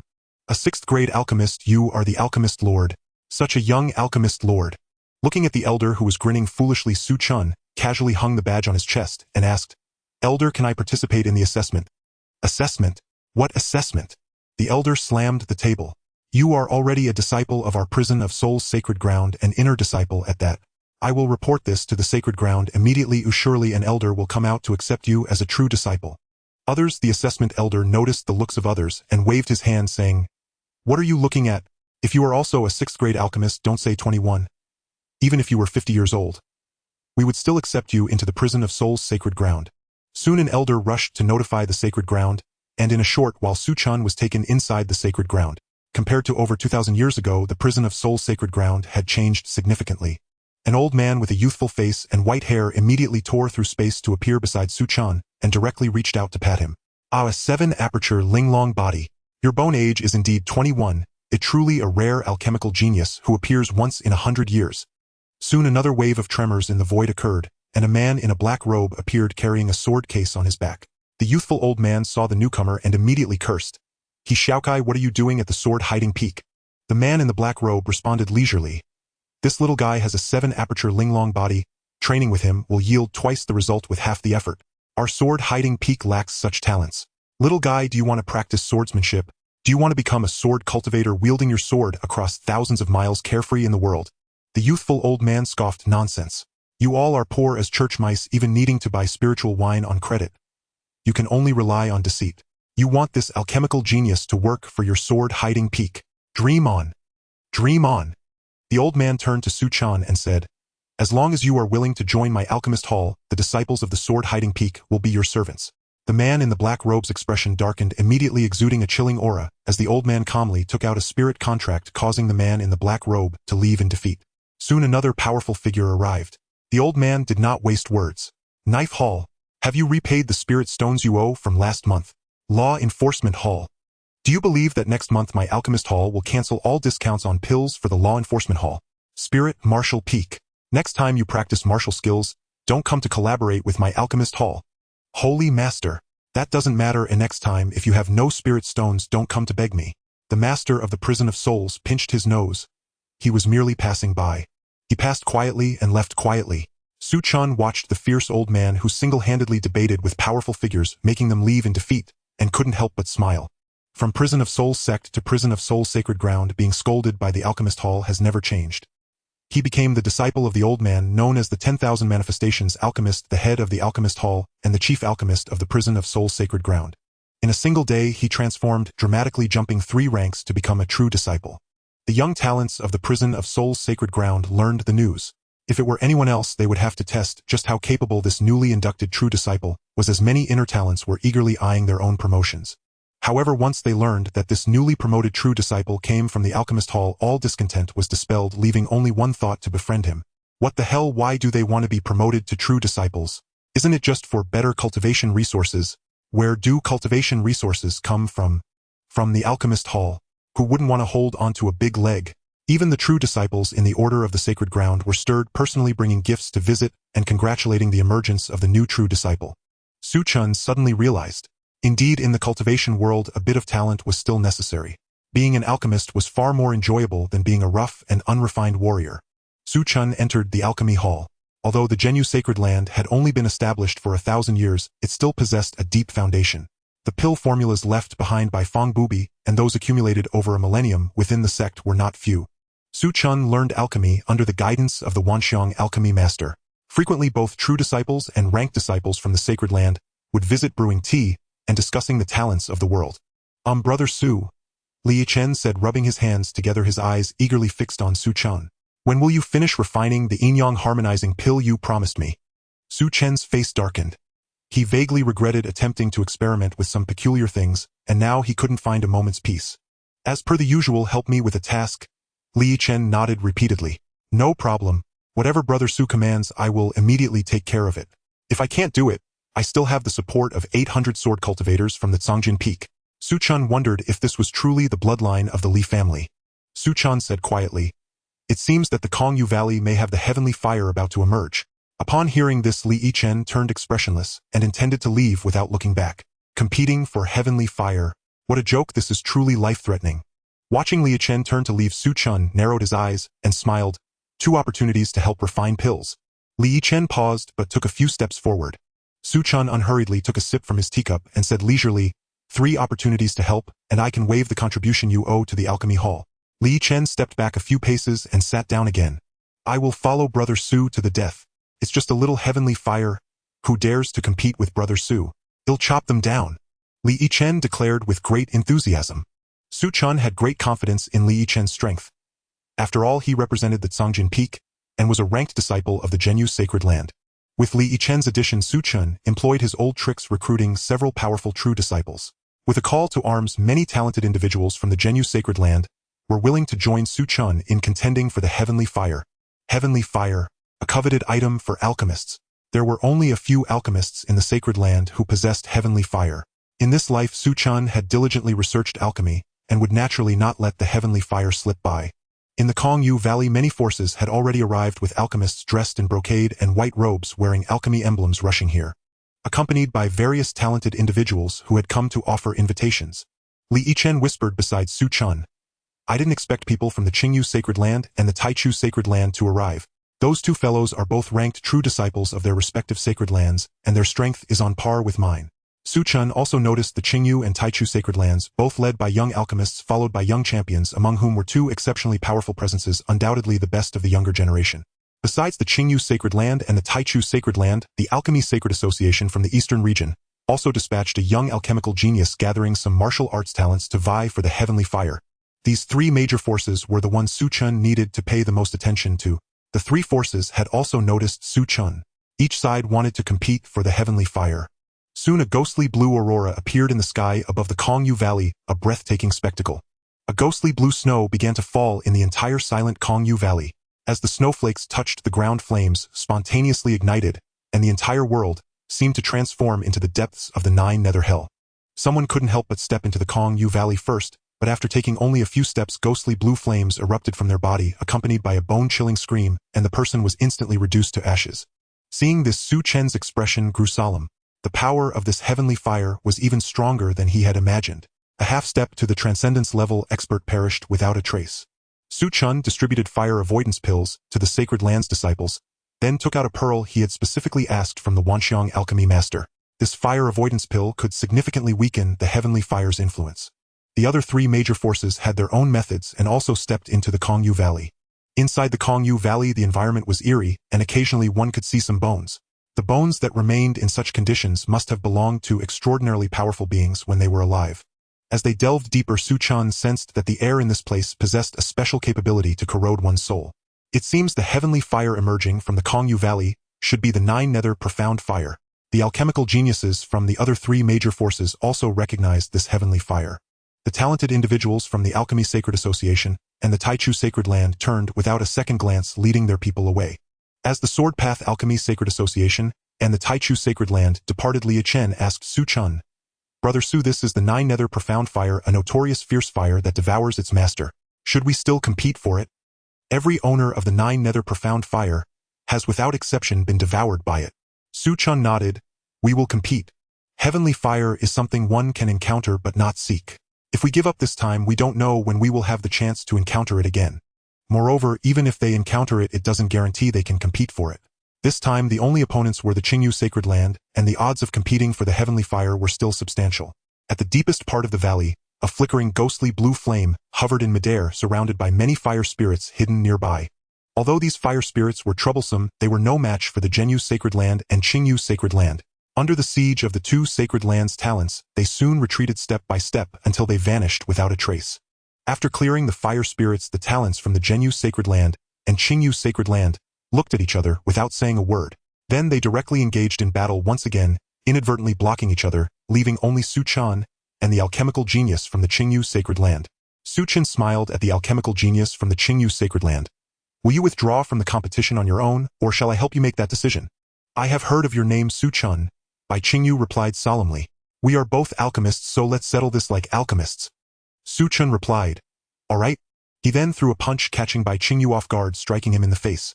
Several teeth shattered, and he covered his face, saying, "You don't uphold the ethics of an alchemist. We are alchemists. How can you be so crude?" Su Chen pondered for a moment and nodded. "What you said is not wrong, but..." Under Bai Qingyu's astonished gaze, Su Chen removed his alchemist robe, grinning.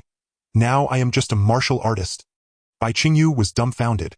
He had never thought an alchemist could be so shameless.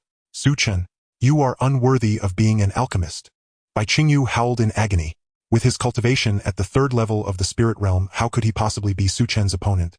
In just a few exchanges, he was beaten black and blue. "Retreat! It's just a devouring fire." Bai Qingyu scrambled to his feet and without looking back led his group away. There was no other choice, this person was simply too rude. As the people from the Qingyu Sacred Land departed, the nine nether profound fire easily fell into Su Chen's hands. Returning to the sacred land of the prison town, Su Chen began to refine the nine nether profound inferno. The nine nether profound inferno is indeed known as the fiery hell of destruction, making the refining process exceedingly perilous. This refinement took 5 long years, and after enduring life-threatening challenges, Su Chen finally succeeded in refining the nine nether profound inferno, with his cultivation soaring to the 4th level of profound enlightenment. Su Chen emerged from his secluded training. The 5 years had not significantly changed the sacred land of the prison town. After exiting, Su Chen fulfilled his promise, refining the ode pills, one by one, to repay his debts. It is time to advance to the status of true inheritance of the sacred land. Now, as a peak grade 6 alchemist and a 4th level profound enlightenment cultivator, his promotion would secure him greater resource allocation. True inheritance status is renewed every 100 years. Currently, the sacred land of the prison town has 8 true inheritors, all without exception young monarchs. After submitting his application, it wasn't long before Elder Wanxiang brought Su Chen to participate in the promotion assessment. Each sacred land has different assessment criteria for true inheritors. The assessment for the sacred land of the prison town involves the unbeaten tower left behind by the unbeaten sacred king. Only with the tower's recognition can one qualify to become a true inheritor. The unbeaten tower has a total of 9 levels. True inheritors must conquer up to the 4th level, and even so those who can pass are exceedingly rare.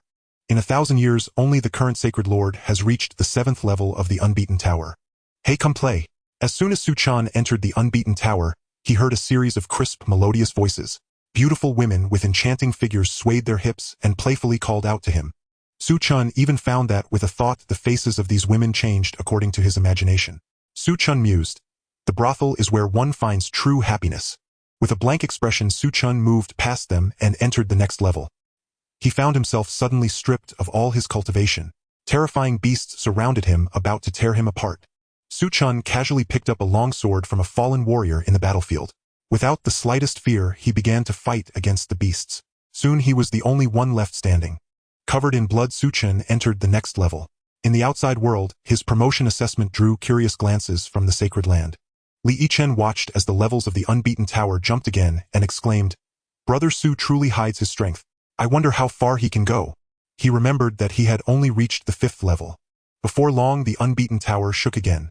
Su Chen arrived at the 4th level, not long after he ascended to the 5th level. The people of the sacred land were astonished. Few could reach the 5th level within the sacred land. After passing the 5th level, Su Chen moved on to the 6th level, which also failed to stop him. Just as everyone was amazed that a second person from the sacred land had reached the 7th level, a familiar figure suddenly appeared. Su Chen, looking disheveled, began to curse. "What the hell is Fang Bubi even human?" Upon entering the 7th level, Su Chen heard a familiar voice calling out to him. Turning his head, he saw old companions and family. Then he was instantly killed by a group attack. Was this the kind of trial one could anticipate? This was utterly unfair. Fortunately, he had made it to the 7th level. "Brother Su, congratulations." Numerous true inheritor disciples came forward to congratulate him, acknowledging Su Chen as a newly promoted true inheritor with qualifications to vie for the sacred sun. Thus, the sacred land of the prison town gained another true inheritor.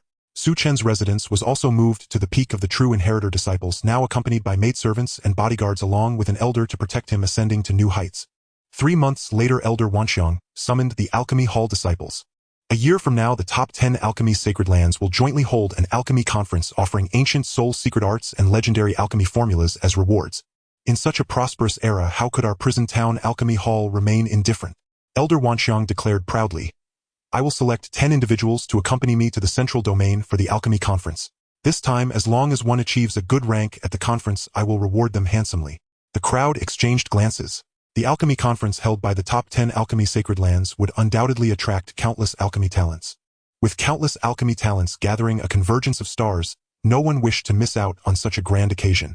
After a series of contests in the alchemy hall, Su Chen ultimately secured one of the spots to accompany Elder Wanxiang to the central domain. The central domain is a place yearned for by countless martial artists. Su Chen felt a faint sense of anticipation within. Among the 5 domains of Tianquan, the central domain was the only one he had yet to visit. What would a true martial arts era look like? Following the sacred land, after spending half a year, they finally arrived at the central domain. One cannot deny that the concentration of spiritual energy in the central domain is far denser than in the 4 domains. Even the second-ranked northern domain pales in comparison to the central domain. No wonder so many geniuses have arisen. There are many powers in the central domain, gathering the legacies of sacred lands. This time, the alchemy conference is hosted at the Dan God Palace, one of the giants in the central domain. With geniuses everywhere, after verifying his identity as an alchemist, Su Chen entered the Dan God Palace with the others from the sacred land. All those who could enter were alchemists. Su Chen even encountered a familiar face. Bai Qingyu from the Qingyu sacred land glared at him fiercely. "Su Chen, how dare you come to participate in the alchemy conference?" As soon as Su Chen entered the Dan God Palace, Bai Qingyu had already noticed him. The scene of being beaten up so badly was still fresh in his memory. Su Chen also noticed Bai Qingyu. Regarding Bai Qingyu's resentment, Su Chen paid it no heed. The naive child raised in a honey pot as an alchemist, how could he understand the disdain of martial artists? "Su Chen, you can't escape this time. At the alchemy conference, I will definitely defeat you with my alchemy skills. Someone like you is not fit to hold the title of an alchemist." Seeing the people from the sacred land approaching subtly, Bai Qingyu understood the wisdom of not provoking a fight. He immediately threw down a harsh remark at Su Chen before leaving in a huff. He was still brooding over the incident when Su Chen had beaten him up as a martial artist. After Bai Qingyu left, Su Chen encountered another familiar face. "Master Gigu, Miss Song." Su Chen was surprised to find old acquaintances here. The king of Gigudan, or rather he should now be called the emperor of Gigudan. The silver-haired, middle-aged man wore a chest emblem adorned with 7 stars. Song Wanqing had also become a grade 6 alchemist. "Su Chen, this time at the alchemy conference, I will definitely wash away the shame and defeat you personally." Upon seeing Su Chen, Song Wanqing issued a challenge. The emperor of Gigudan shook his head helplessly. What a pair of rivals! However, a hint of amusement lay hidden in his eyes. "I see now." After communicating with the Ghost Valley Dan Emperor, Su Chen understood why the two appeared in the central region. Ever since he left the Longshao dynasty, the Ghost Valley Dan Emperor had no more attachment to it, and accepted an invitation from an old friend to join the Dan God Hall. Now he was already an elder of the Dan God Hall. The small Longshao dynasty had limited the growth of the Ghost Valley Dan Emperor. Su Chen speculated in his heart. Perhaps the Ghost Valley Dan Emperor was worried about his junior brother and feared that if he left the Longshao dynasty, the royal family would target Su Wei. After all, an alchemist who could summon many powerful beings with a wave of his hand. And he had a criminal record. It was hard not to arouse suspicion. Old man. Su Chen sighed softly in his heart. The old man might have already forgotten where he was buried. The Ghost Valley also reminded Su Chen of many precautions within the Dan God Hall. Afterward, he took Song Wanqing and left. Before leaving, Song Wanqing once again issued a challenge to Su Chen. The alchemy competition in the central region had not yet begun. During this time in the Dan God Hall, Su Chen saw many geniuses from various regions. There were even alchemy prodigies from beyond the realms who came to participate in this grand event. Among them were several young geniuses who were already 6th-grade alchemists. Su Chen even heard that an alchemy prodigy had emerged coming to participate in this grand alchemy event. The alchemy prodigy must be no less than 7th grade. Su Chen did not see any martial arts geniuses in the central region, but the number of alchemy geniuses was astonishing. Throughout the Tianshan 5 regions, it truly was a prosperous age.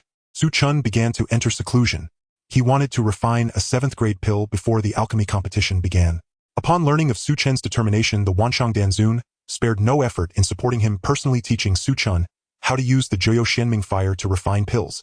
Half a year later, on the eve of the alchemy competition, many alchemists who had been in seclusion emerged one after another. Su Chen also came out of seclusion. The rules for this alchemy competition were also announced by the Dan God Hall. Unlike the alchemy competition of the Longshao dynasty, the competition held jointly by the top 10 alchemy holy places was a significant event for the entire Tianshan region. Several saint-level experts opened a space filled with various rare treasures, medicinal materials, and even ancient secret techniques. Each item had its own restrictions. Alchemists needed to rely on their alchemical skills to obtain items within it, and only after passing could they participate in the final assessment. Su Chen read the last rule during the alchemy competition: all alchemists are prohibited from using any martial force. All items can only be obtained through alchemical skills. Noble alchemists do not need to engage in violence. Alchemists only need to be responsible for refining pills. Warriors have much more to consider. The prohibition against using force left Su Chen with some regret. Soon everyone rushed towards the secret realm of the alchemy assessment as time drew near. 3 terrifying figures whose faces could not be seen appeared, shining like the sun, each wearing a golden badge on their chest. Wanshang Danzun explained. That sun badge is the symbol of a 9th-grade Dan saint containing the power of ancient saints which can be called upon at any time. Each Dan saint is a treasure of the Tianshan region, and we must not lose them. Su Chen was amazed. Such methods and foundations truly are the hallmark of a sacred alchemy place. The value of a Dan saint badge is even more precious than an ancient saint weapon. Under the joint efforts of the 3 Dan saints, the passage to the ancient Dan domain was opened and alchemists rushed in eagerly. Su Chen entered the ancient Dan domain alongside the alchemists from the town prison Holy Land. Ancient Dan domain. The world was vast and boundless, resembling a small world formed naturally with rare medicinal materials rarely seen in the outside world, scattered everywhere like weeds. It was evidently a primitive world that had never been stepped into by outsiders. With no alchemists from the town prison Holy Land around, Su Chen immediately understood that this world was randomly assigned. The urgent task was to collect the medicinal materials needed for the final battle. Su Chen did not linger too long and began to explore the ancient Dan domain. The alchemy competition held by the top 10 holy places was naturally not simple. It not only severely tested the alchemists' knowledge of medicinal materials, but also their adaptability. Not everyone could easily collect the medicinal materials needed to refine pills. After 5 consecutive days of searching, Su Chen finally found a 6th-grade medicinal material called star essence grass, which is the main ingredient for refining the 6th-grade pill star essence pill. Just as Su Chen was about to harvest it, the next moment triggered the assessment restriction. Will contestant Su Chen participate in the assessment for the 6th-grade medicinal material star essence grass? Passing the assessment will yield 1 star essence grass. Su Chen nodded and was then trapped in a space. Inside the space there was an alchemy furnace and the star essence grass. Su Chen needed to refine a pill using the star essence grass. For Su Chen, refining a 6th-grade pill was not difficult. The formula for the star essence pill was also recorded in the town prison Holy Land. In less than 5 days, Su Chen successfully refined a star essence pill. Contestant Su Chen passed the assessment and successfully obtained 1 star essence grass. Su Chen vanished from the mysterious space and the star essence grass was within reach. However, Su Chen felt something was amiss and his expression darkened. The star essence pill he painstakingly refined did not come out with him. Was he being treated like a slave? Indeed, those sacred alchemy places are not so kind. A single alchemy trial making all the heroes of the world work for them is truly a clever tactic. Su Chen admired in his heart. The cunning he had accumulated over several lifetimes might not be as clever as those old fossils in the sacred alchemy places. However, Su Chen looked at the star essence grass before him. There were indeed benefits to be had. After putting away the star essence grass, Su Chen continued to search for other alchemical materials. He wanted to refine a particularly special 7th grade pill, and a single 6th grade material would not be sufficient. Su Chen continued the search for materials. Time flew by and 3 months passed. The ancient Dan domain was vast, and in 3 months Su Chen had only scratched the surface. During this time he also encountered other alchemists competing for medicinal materials, and ultimately Su Chen emerged victorious. Following information he obtained from an alchemist, he arrived at a canyon filled with flames. There were neither too many nor too few alchemists here, and Su Chen even saw a familiar face. Bai Qingyu from the Qingyu Holy Land. Bai Qingyu was currently in a standoff with another alchemist. Eastern region. Just a bunch of barbaric lands. You think you can compete with me for the flame sunflower? I tell you, the medicinal materials in the Fire Valley belong to my Danyang Holy Land. If you know what's good for you, get lost quickly, or my Danyang Holy Land will make sure you don't even qualify to participate in the final assessment. Bai Qingyu's face turned red. The many alchemy geniuses from the eastern region behind Bai Qingyu were very angry. The Danyang Holy Land was one of the titans of alchemy, on par with the Dangod Hall in the central region. The genius of the Danyang Holy Land looked down on the entire eastern region. Su Chen squinted his eyes. He listened attentively to every word spoken by the disciple of the Danyang Sacred Land. In the 5 domains of Tianquan, the central domain is the strongest, while the southern domain is the weakest, followed by the eastern domain. The battle between the southern and western domains had reached an all-time low, with barely a few capable candidates for the alchemy event. The eastern domain, having replaced the previously insignificant southern domain, now stood as the weakest. Bai Qingyu gritted his teeth, wishing he could punch the disciple of the Danyang Sacred Land. He began to understand Su Chen a bit more. Sometimes brute strength is more practical than the way of alchemy. The Danyang Sacred Land is known for its mastery in alchemy, and its heritage in this field cannot be compared to that of a martial arts sacred land. He did not have the confidence to defeat the disciples of the Danyang Sacred Land. Bai Qingyu decided to abandon his search for opportunities elsewhere. Turning his head, he saw a familiar figure appear like a ghost. Su Chen. Bai Qingyu recognized the person. Su Chen ignored Bai Qingyu and focused his gaze on the disciple of the Danyang Sacred Land. It was subtle, yet it sent a chill down the spine of the disciple from the Danyang Sacred Land, causing the leading disciple to unconsciously take a few steps back. Realizing his awkwardness too late, the young alchemist from the Danyang Sacred Land furiously exclaimed, "An Eastern Domain person! Do you dare to compete with me? The loser must withdraw from the alchemy conference." The youth from the Danyang Sacred Land aimed to defeat Su Chen. Bai Qingyu grabbed Su Chen. Su Chen, he is a top-tier alchemy genius at the peak of the 6th rank. You are not his match. Su Chen looked at Bai Qingyu with an expressionless face. Did he really seem like a pushover? Bai Qingyu, step aside. Although our eastern domain is weak, it is not without someone who can fight. Seeing Su Chen's determination, Bai Qingyu felt a surge of admiration. Bai Qingyu prided himself on being a noble alchemy genius, did not have the courage to bring shame to the Qingyu Sacred Land. Yet someone he considered a reckless fool, Su Chen, chose to represent the eastern domain. Bai Qingyu quietly advised, "Su Chen, do not engage. Here using cultivation is forbidden. A victory must solely rely on alchemy. If you defeat your opponent using cultivation, it would violate the rules of the 10 sacred alchemy lands, resulting in severe punishment." Su Chen, uninterested, ignored Bai Qingyu. There was news of 7th rank medicinal herbs appearing in the Fire Valley. This was one of the main herbs he needed for alchemy. A layer of fiery red light emerged around the youth from the Danyang Sacred Land, and a layer of deep blue light appeared around Su Chen as well. It's the heavenly fire. No wonder he has the audacity to be the first to step forward. The youth from the Danyang Sacred Land snorted coldly. A tear in space appeared, pulling the two into it. Amidst the dazzling variety of medicinal herbs, Su Chen did not even lift his eyelids as he grabbed a handful of 6th-rank herbs to begin his refining. 4 days later, in the outer world of the ancient Dan domain, among the crowd of eliminated participants, the youth from the Danyang Sacred Land was utterly bewildered. Had he been eliminated? Su Chen stepped out of the space. The heart of the disciple from the Danyang Sacred Land sank. Brother Yang actually lost to this youth. Brother Yang was considered the top genius beneath the prodigy, and now he had been eliminated just like that. Disciples of the Danyang Sacred Land instinctively took a few steps back, fearing that Su Chen would set his sights on them. If even Brother Yang was not a match, what right did they have to challenge this terrifying youth? Su Chen ignored the crowd from the Danyang Sacred Land and entered the Fire Valley. Seeing Su Chen enter, Bai Qingyu gritted his teeth and followed him in. People from the eastern domain, seeing that no one from the Danyang Sacred Land was stopping them, surged forward and entered the Fire Valley behind Su Chen, leaving the disciples of the Danyang sacred land looking at each other in confusion. They are entering the Fire Valley to seek their own demise. Inside the Fire Valley, flames and red rocks were everywhere. A moment's carelessness could lead to death. In this perilous land, there were naturally many rare treasures. Bright red fruits exuding flames, flowers absorbing fire, and liquids resembling magma flowing on fire, bamboo.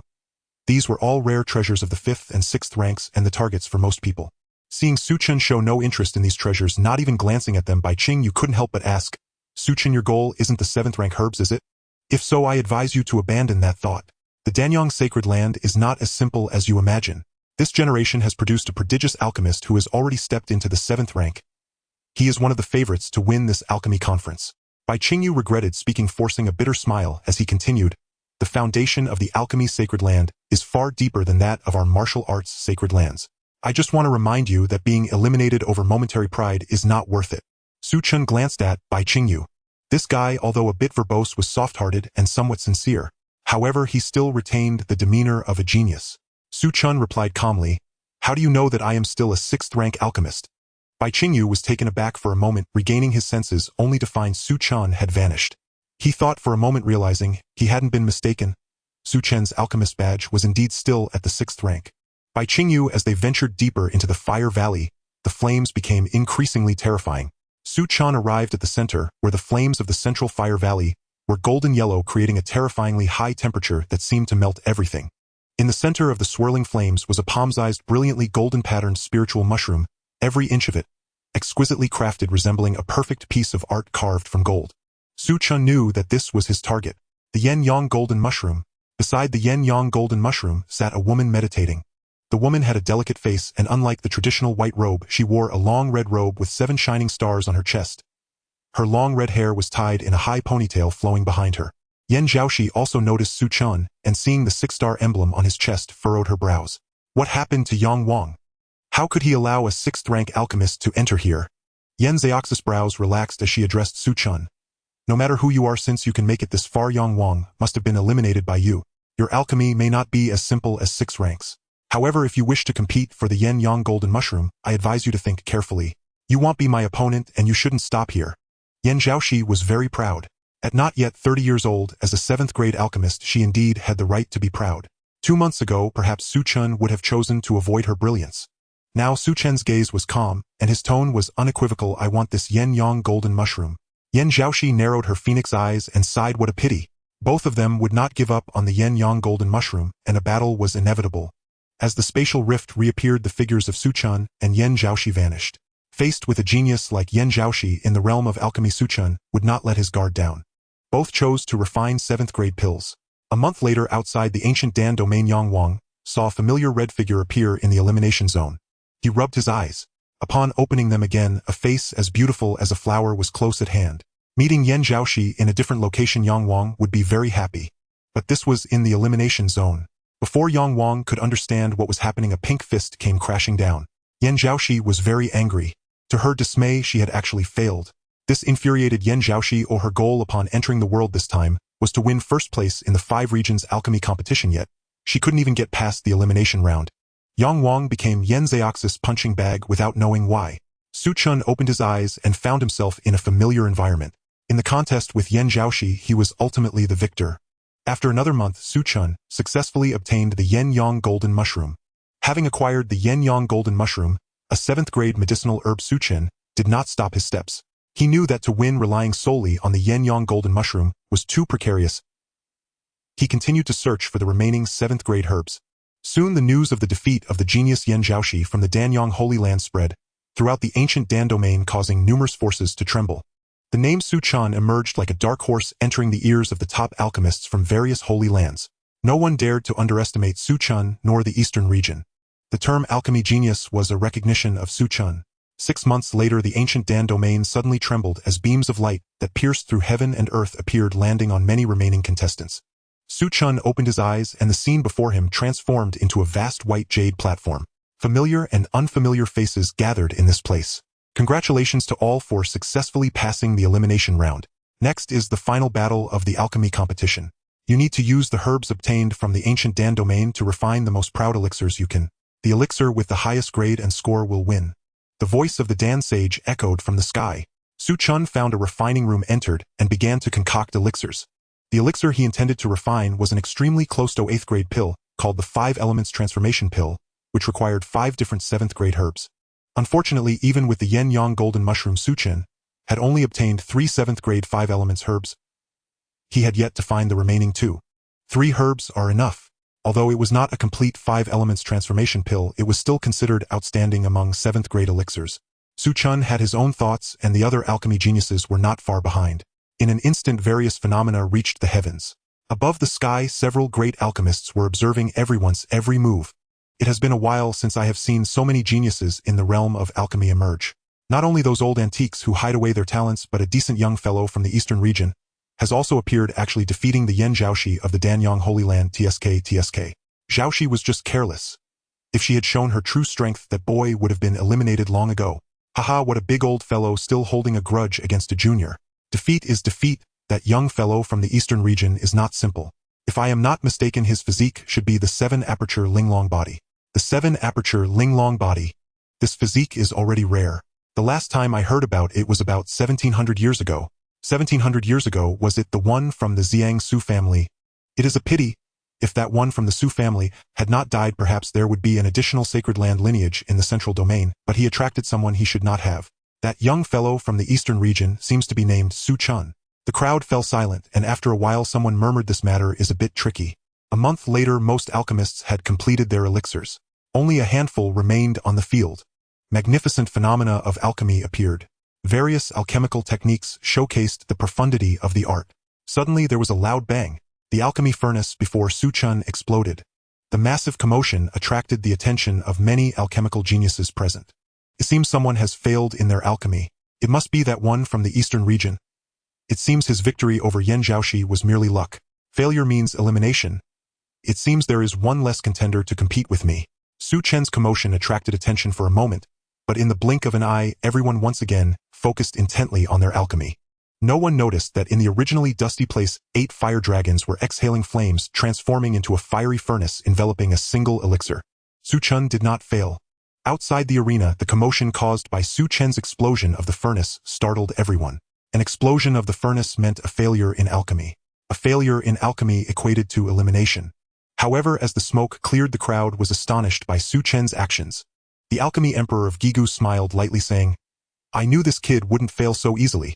It's the 8 Desolations alchemy method. Did you see that, junior brother? Your 8 Desolations alchemy method will make its mark in Zhongzhou today, fulfilling your lifelong wish and that of our master." Song Wonking's beautiful eyes sparkled as she gazed at the remarkable figure, feeling a myriad of emotions. From the direction of the Holy Land of Suppression, waves of excited cheers could be heard. In the Danyang Holy Land, Yen Zhaoxi snorted coldly. "Only the champion of the alchemy conference can defeat me, Yen Zhaoxi. Su Chen, you must not disappoint me." As time passed, days later, astonishing phenomena seemed to pierce through space. Talented alchemists succeeded in refining 7th grade elixirs. Everyone was confident about their achievements. Hey, that guy actually hasn't been eliminated. The crowd saw that Su Chen was still persisting. Pillars of light whipped up a storm in the arena, gathering the tides of spiritual energy. The 5 elements, metal, wood, water, fire, earth, converged into a gigantic halo, vibrant in color. Su Chen opened his eyes, filled with surprise. The 5 elements creation pill was successfully formed. At the same moment, blood flowed from his eyes, nose, and ears as the suppressed injuries erupted. The difficulty of the 5 elements creation pill was already high, especially combined with the 8 Desolations alchemy method. Su Chen's cultivation had already been overdrawn, yet he persisted with a tenacious will. Su Chen fainted. When he awakened again, it was already 7 days later. Upon waking, Su Chen found himself soaking in a medicinal bath, completely drenched. The surroundings were extremely unfamiliar. Su Chen changed into a robe and left the medicinal hall. As he stepped out, he saw a purple-robed 8th grade alchemist at the door. Upon seeing Su Chen, the alchemist smiled, saying, "You're awake. The alchemy saints have been waiting for you for quite some time." Su Chen followed the purple-robed alchemist to a grand hall where numerous proud young figures were present, but upon seeing Su Chen, their arrogance turned to admiration.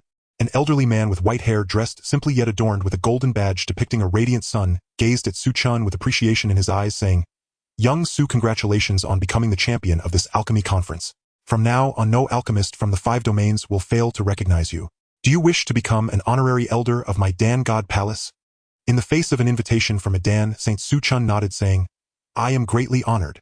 The honorary elder only needed to have a name in the Dan-God Palace with tangible benefits. To Su Chen's surprise, he had actually claimed the title of champion in this alchemy conference.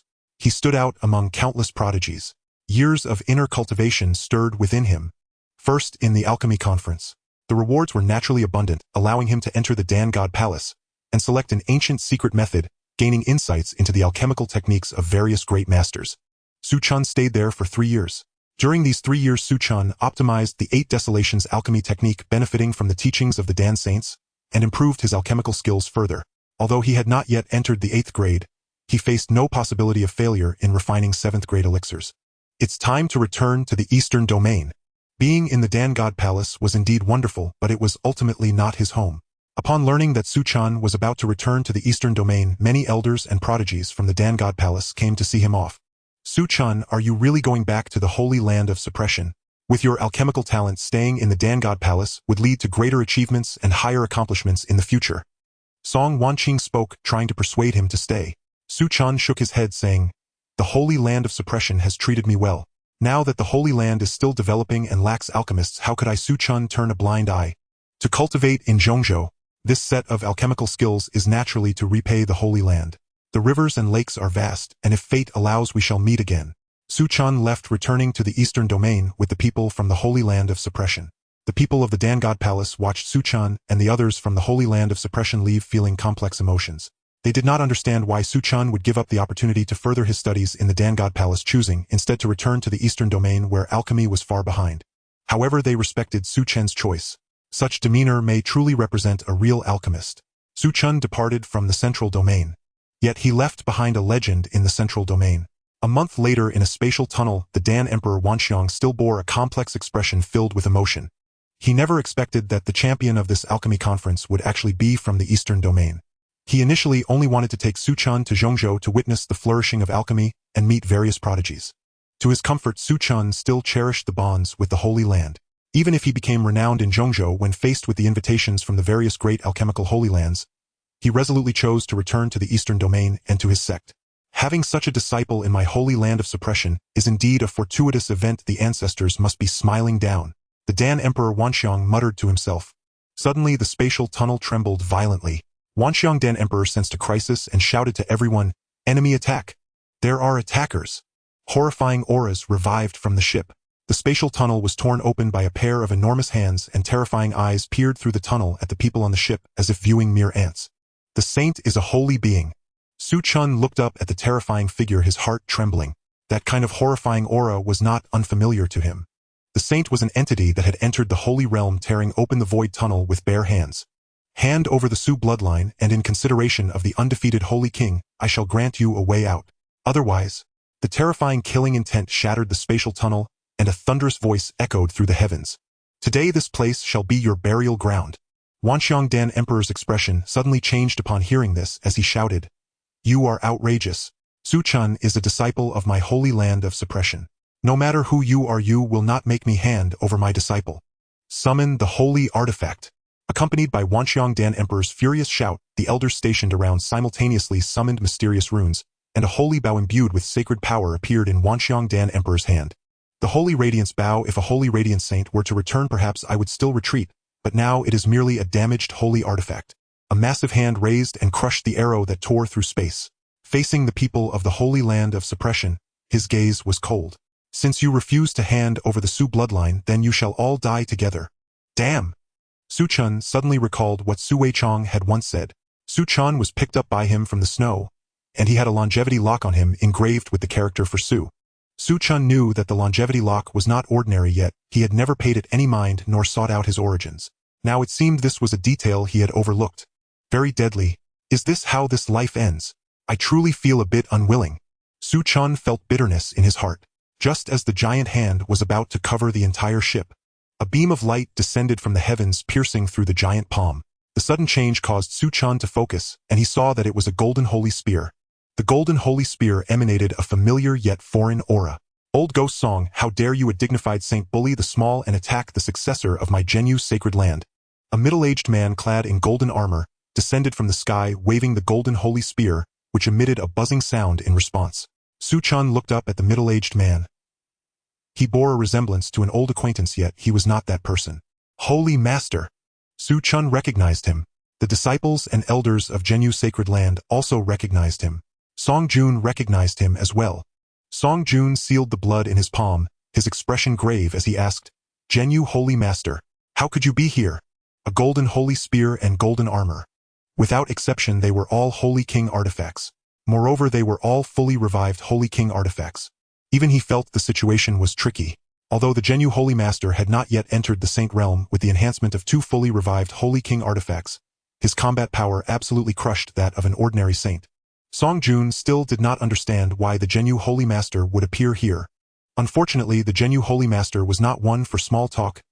Every moment of Holy King power consumed vast resources for the Sacred Land. Without saying a word, he charged at Song Jun, causing the saint-level powerhouse's face to change dramatically as he was pierced through the chest by a spear. "I will remember the grudge of 2 spears from the Genyu Sacred Land, and I will repay it 1,000-fold in the future." Song Jun's figure disappeared from the world. Aware that he was not a match, he chose to retreat. The Genyu Holy Master retracted the golden holy spear and sighed softly. What a pity he still managed to escape. If he had become a saint and wielded the Holy King weapon, how could he let this formidable enemy flee? The Genyu Holy Master stepped onto the ship, and the venerable Dan of 10,000 forms asked in confusion, "Holy Master, how could you be here?" The Genyu Holy Master glanced at Su Chen beside him. "A friend in the central continent entrusted me with news that someone intends to attack the disciples of my sacred land. Though our Genyu Sacred Land lacks saint-level powerhouses, we are not soft persimmons to be squeezed at will. Upon receiving the news, I surmised that the great enemy would certainly intercept us on the road, so I arrived in time. Unfortunately, I failed to keep Old Ghost Song here." Su Chen asked, "May I ask which saint was the one who just attacked?" The Genyu Holy Master replied, "Song Jun, a saint from the Song family of the Central Continent. Rest assured, once I become a saint, I will surely take the Holy King artifact to the Song family for a visit. You do not betray my Genyu Sacred Land, and my Genyu Sacred Land will not betray you." Su Chen thought for a moment, took out the longevity lock, and asked the Genyu Holy Master, "Do you know my origins?" The Genyu Holy Master took the longevity lock, nodded, and said, "I indeed know your origins. Someone from the Central Continent has informed me. However, knowing too much may not be a good thing. Do you truly wish to know?" Su Chen nodded. Whether he learned of his origins or not was not very important.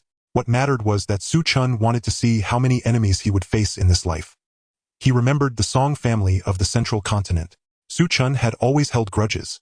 If he had not won first place in the alchemy conference, drawing attention to himself, and someone had not informed the Genyu Holy Master in advance, perhaps he would have died unknowingly in this life, killed by a saint, wasting a large number of reversal points.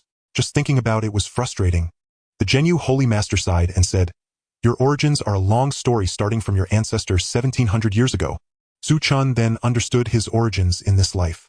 He was born in the Su family of the Central Continent. The ancestor was a legendary figure, a powerhouse who had 1 foot in the Saint Realm. He also possessed the 7 apertures Linglong body. Just as he was about to step into the Saint Realm, he was ambushed by the ancestor of the Song family. The Song family claimed that the Su family captured their genius to refine into blood pills to achieve sainthood. Consequently, the ancestor of the Su family was killed by the ancestor of the Song family, leading to the downfall of the Ziyang Su family, with the remaining scattered clansmen being hunted down by the Song family. Su Chen was the young master of the Su family, with the bloodline of the Su clan flowing within him. Su Chen, the Genyu Holy Master, said, "It is unknown whether the rumors about the Song family are true, but with your 7 apertures Linglong body, the Song family will definitely not give up on trying to get to you." Su Chen nodded. This is truly making him the child of destiny. He was merely at the Xuanguan realm, yet it attracted the attention of a saint. How utterly despicable. Su Chen felt speechless. It seems that talent and comprehension do not come out of thin air. If one's family background is too low, there will surely be troubles. It was truly dangerous. The group returned to the eastern region of Genyu Sacred Land. News of Su Chen winning first place in the Central Continent Alchemy Conference spread. Li Yichen was astonished. "Wow, Brother Su is amazing. He was the first among the young generation of the 5 domains in alchemy." Li Yichen thought of something and cautiously asked, "Brother Su, given our relationship, should I get a friendship price for alchemical concoctions? The first place in alchemy among the young generation of the 5 domains is actually my good buddy Li Yichen." Hee. Su Chen looked at the young man, grinning like a silly deer, and smiled faintly. "Of course, from now on all the alchemical concoctions you Li Yichen need will be at an 80 discount. Li Yichen's expression brightened and he slapped the table, laughing. "Great, Brother Su, I knew I didn't misjudge you. From now on, if you have anything, just look for me, Li Yichen." Su Chen calmly added, "However, from now on the contributions required for me to personally refine pills will be doubled." Li Yichen's smile froze and he looked bitter. Brother Su, you know that my Cangjin Peak has always been very poor. You can't be so heartless. Su Chen chose not to listen.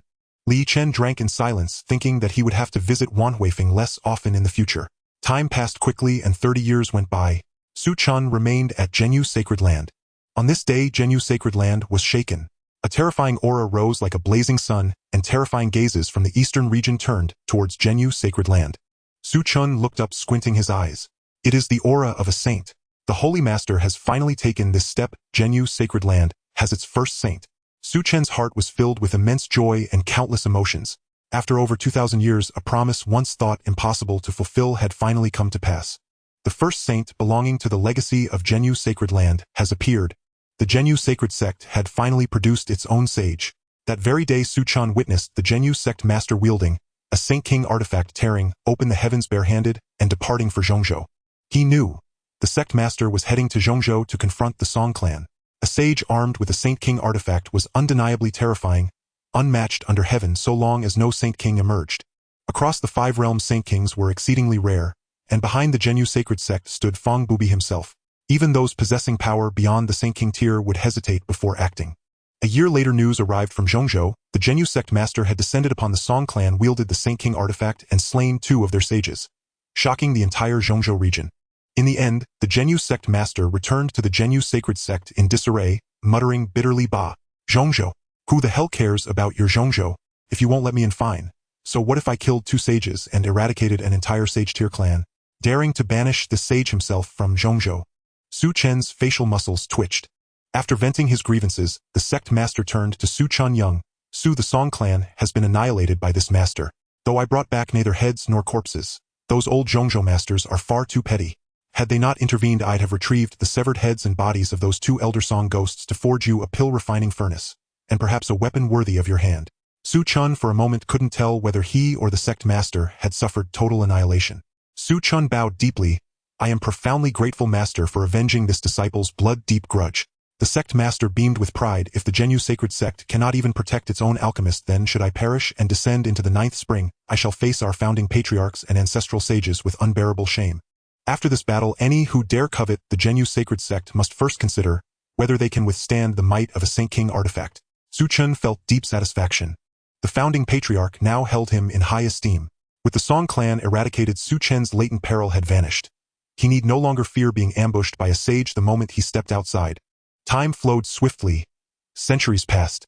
Within the Zhenyu Sacred Sect, dark clouds suddenly gathered above the alchemy hall, coalescing into torrents of terrifying heavenly lightning. The celestial tempest roused numerous elders across the sect. Could someone be undergoing tribulation? Such overwhelming lightning. Surely even a nirvana tribulation pales in comparison. Amidst the clamor, a radiant orb hovered in the sky, exuding an intense, intoxicating fragrance. Upon closer inspection, all gasped. It was a pill shaped like a soaring dragon bathed in searing arcs of divine thunder. An 8th rank pill. It is truly an 8th rank pill. Gasp. Could Elder Wanxiang have succeeded once more in refining an 8th rank pill? No. I can't resist. I must obtain one. It's been decades since I last tasted the essence of an 8th rank pill. This pill, I've never seen Elder Wanxiang refine it before. So fragrant. So utterly new. Oh no. I'm weeping from the corners of my mouth. The crowd surged toward Danfeng Peak. Elder Wanxiang, the pill sovereign, appeared, his face stern. "Do not even dream of this pill. I did not refine it." Confused, the elders exchanged glances. If not Elder Wanxiang, then could it be? Their expressions lit with dawning wonder. Someone whispered, "Could it be? Our Zhenyu Sacred Sect is about to welcome a new 8th rank pill sovereign." Elder Wanxiang nodded proudly, stroking his white beard. "Indeed. The Zhenyu Sacred Sect shall soon acclaim another pill sovereign." Under this elder's meticulous guidance, Su Chen today successfully refined an 8th rank pill. The elders rolled their eyes. Soon the pill emerged unscathed from the lightning tribulation. Its true form revealed a sovereign dragon radiating awe-inspiring draconic majesty, settling gently upon the shoulder of a young man clad in white robes. All offered reverent congratulations. "Congratulations, Elder Su, on refining an 8th rank pill and ascending to the rank of 8th rank pill sovereign." Su Chen smiled lightly. Mere fortune. Below him, dozens of alchemists exchanged silent, wistful glances. Why could they not strike such fortune just once? After 2 millennia of cultivation, the Zhenyu Sacred Sect had at last welcomed its second 8th rank alchemist. To celebrate Su Chen's ascension, the Zhenyu Sect Master emerged from seclusion and hosted a grand feast. After a century of quietude, Su Chen's name resounded across the Eastern realm, and so too did his honored title, the infinite pill sovereign. Countless powerful cultivators flocked to cross the threshold desperate to commission pills from Su Chen. Su Chen formally assumed the post of vice master of the alchemy hall, instructing disciples in the art of pill refinement. Within 3 centuries, his students and disciples spread throughout the sect like roots through fertile soil. One day Su Chen journeyed to Zhongzhou and arrived at the Divine Pill Temple, a preeminent center of alchemical cultivation in Zhongzhou, unchanged for over 4 centuries. There he met Song Wanqing once more, and the venerable silver-haired Gigu Pill Emperor. Song Wanqing had now become a senior elder of the Divine Pill Temple, her grace and aloof serenity undimmed. Su Chen's purpose in visiting the Divine Pill Temple was to suppress the 9 abyss profound in flame sealed within his body, an increasingly volatile force whose deterioration over the past 3 centuries left him no choice but to seek aid at this sacred seat of alchemical mastery. Learning of his intent, the Divine Pill Temple refused to let such a prodigy fall. They promptly granted Su Chen full access to search for methods capable of subduing the 9 abyss profound in flame. It took 10 years before Su Chen uncovered even a faint lead, but the path forward remained arduous beyond measure. Either he required a yang-infused celestial flame to counteract the Yinming energy within him, or a sacred herb whose potency could cleanse his marrow and bones, granting him a second life. A quiet sigh stirred within Su Chen's heart. Neither celestial flame nor sacred herb was easily obtained. Leaving the Divine Pill Temple, he saw Song Wanqing again, but not the Gigu Pill Emperor. When Su Chen asked Song Wanqing's expression dimmed, my master sensed his lifespan nearing its end. He departed the temple for Longshao Imperial Dynasty, to wander among green mountains and clear waters, and to rest beneath them forever. Time spares no one, not even a 7th-rank pill sovereign, helpless before the inexorable march of years. Su Chen sighed inwardly, touched by sorrow yet unsurprised. Mortality, decay, birth and death. He had long grown accustomed to them. Emotions stirred, then settled like ripples vanishing upon still water. Though Song Wanqing earnestly urged him to stay, Su Chen chose to depart the Divine Pill Temple. Paths diverge, and not all roads may be walked together. Returning to the Zhenyu sacred sect 2 centuries later, the master of Zongjin Peak ascended to sagehood. Thus the sect now counted 2 sages among its ranks, and wielded a Saint King artifact, propelling it into the top 5 of the Eastern Wasteland's sacred sects. Each time the sect master visited the ancestral shrine to pay homage, Su Chen felt profound fulfillment. Yet regret lingered. After all these years, there remained no trace of Feng Bubi's sworn younger brother. The extraterrestrial starry void stretches infinitely. Perhaps beyond the stars I may learn of a celestial flame, or a sacred herb. Su Chen sensed that the Yinming aura of the 9 abyss profound in flame had already begun corroding his cultivation foundation. If unresolved, his cultivation would stagnate entirely, perhaps enduring only 4 or 5 more centuries.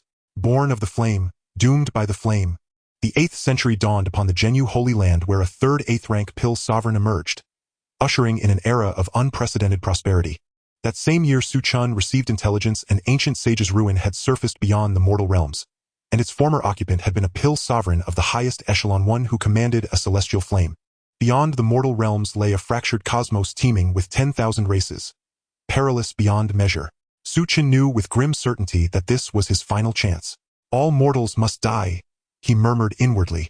He refused to be bound by limitation, to stand still while the threshold of pill sovereignty shimmered just beyond reach. This ancient ruin, therefore, was not merely an opportunity. It was an imperative he could not forsake. Su Chen rallied 13 Nirvana Realm sovereigns and secured the escort of the Sword-Hiding Peaks sect master, a saint who pledged to safeguard him in his quest for the celestial flame. With preparations complete, Su Chen once again stepped into the star-flecked void beyond the mortal realms. Beyond the Tianxian domain, countless domains coexisted. 10,000 races thronged the abyssal expanse. This was not Su Chen's first foray beyond the mortal veil. Yet dread still coiled cold within his chest. The ancient sage's ruin manifested upon a long-dead star, where surging tides of spiritual energy roared with terrifying might. Numerous powers had already descended upon the site, sealing off the surrounding void in a bid to claim dominion over the ruin. Races lacking formidable strength, or the protection of a saint, were torn apart the moment they set foot here. In that instant, the merciless law of the cosmos, might devouring weakness, was laid bare in all its brutal clarity. The Zhenyu Holy Land, shielded by a saint's presence, stood among the most formidable factions. Sensing the overwhelming aura of sanctity, none dared provoke them. Su Chen observed the carnage unfolding before him, calculating the forces vying for the ruin. Without exception, every faction capable of penetrating its inner sanctum was backed by at least one saint. Suddenly, a shriek raw and soul-rending tore through the void. Su Chen fixed his gaze. A winged sovereign power rivaling that of a saint was ripped asunder by a being of unspeakable terror. That is the War God Temple. Su Chen's pupils contracted violently. How could he ever forget its sigil? Lin Zhan had indeed survived, and rebuilt the War God Temple. A saint of such staggering power dwelling within its ranks suggested. He stood on the very cusp of Saint-King cultivation. The War God Temple. I never imagined they would intervene in this affair. Its sovereign Lin Zhan remains a legend. 10 years past he slew the great saint of the Fu Hai Dragon Clan in single combat, a feat bordering on the divine. The War God Temple's disciples are ice-cold in their ruthlessness. Any who impede them face swift retribution. That poor winged tribe saint. He foolishly provoked those madmen and perished here. The sword-hiding peak saint's expression darkened as he turned to Su Chen. Elder Su, that one is peerless. Su Chen's heart tightened. Yet beneath the weight a quiet sigh escaped him. For Lin Zhan himself had not come. After half a year of tense vigil, the entrance to the ancient sage's ruin finally manifested. Su Chen led the Zhenyu Holy Land's contingent into the ruin in search of the celestial flame. Within the ruin, enemies encircled them at every turn. The Zhenyu Holy Land's disciples endured repeated ambushes. Nearly half their Nirvana realm sovereigns fell. Had it not been for the sword-hiding peak saint's unwavering valor, Su Chen's entire party would have perished within the secret realm. Su Chen beheld treasures beyond reckoning. Ancient sage scriptures erupted into contention, igniting fierce battles among saints. Saint-tier automatons awakened, drawing forth waves of saintly assault. A grand sage's medicinal garden emerged, plundered in its entirety by a horde of elites. Su Chen joined the fray, seizing several rare 8th-rank herbs. Yet no grand sage-grade medicine revealed itself. As titans clashed, layer upon layer of ancient restrictions crumbled. At last, the heavens ignited. The 9-yang true yang flame. It is a celestial flame. Su Chen's resolve hardened into unbreakable steel. Its emergence drew the gaze of every sovereign present. The significance of a celestial flame rivaled that of a grand sage-grade medicine. And the 9-yang true yang flame ranked among the most revered on the celestial flame list. The sword-hiding peak saint drew a deep breath. Elder Su, if I fall in the contest for the flame, do not hesitate. Flee the ruin immediately. Su Chen nodded solemnly. The remaining Nirvana realm sovereigns formed a protective ring around him. The sword-hiding peak saint raised his blade and surged forward toward the flame. With his departure, hidden races, long harboring hatred toward humanity, emerged from the shadows and launched a coordinated assault upon Su Chen's party. The human 8th-rank pill refiner must not be allowed to live. Amidst the maelstrom of battle, 2 more of Su Chen's Nirvana realm allies fell. There was no time for grief. The contest for the flame concluded. A blood-soaked figure staggered forth. One arm severed, yet the other clenched a blazing orb resembling a miniature sun. Go! The sword-hiding peak saint uttered no further words, handing the 9-yang true yang flame to Su Chen, then expending every ounce of his strength to carve a path through the collapsing void. Su Chen wasted no breath. He plunged into the channel, clutching the flame. From the distance, a towering figure bore down upon them, palm outstretched in a devastating strike. Tianxian domain cultivators. You presume to seize the flame and flee. Have you asked the War God Temple's permission? Space itself groaned under pressure. The sword-hiding peak saint unleashed a cataclysmic surge, his essence burning away entirely, as he barred the path against that dreadful presence. Simultaneously, multiple hidden saints lunged to intercept Su Chen, only to be met with the sword-hiding peak saint's blade, which shattered their momentum. The shock waves of their clash rent the spatial channel into 1,000 jagged fissures. In the final fleeting moment, Su Chen escaped the ancient sage's ruin. When he awoke from unconsciousness, he found himself stranded upon a desolate, lifeless star. The 9-yang true yang flame was secured, but at the cost of a saint of the Zhenyu Holy Land. Thus does karma unfold, inexorable and absolute. These wounds run deeper than I imagined. A bitter smile flickered across Su Chen's lips. The collapse of the spatial channel had nearly pulverized his physical form with violent spatial force. Only timely ingestion of pills had spared his life. His surviving Nirvana realm companions had vanished, either torn apart by spatial turbulence or cast adrift across unknown realms. His body, ravaged and broken, could no longer traverse the void. This ancient star was barren, its spiritual energy so thin it evoked despair. Recovery seemed a dream deferred across centuries. Returning to the Tianxian domain had become an impossibility. Su Chen began exploring this alien land, only to discover its strongest cultivator barely surpassed the Spirit Sea realm. Not a single treasure, however rare, could mend even a tenth of his injuries. Within him, the Yinming Qi of the 9 heavens nether flame grew increasingly dense. Perhaps within a century it would consume him entirely. With no recourse left, he resolved to risk refining the 9-yang true yang flame. 30 years later, Su Chen stood aged beyond measure. His flesh shadowed, his aura corrupted, as both the 9 heavens nether flame and the 9 yang true yang flame raged unchecked within his meridians. Heaven abandons me. Heaven abandons me. Heaven abandons me. Su Chen.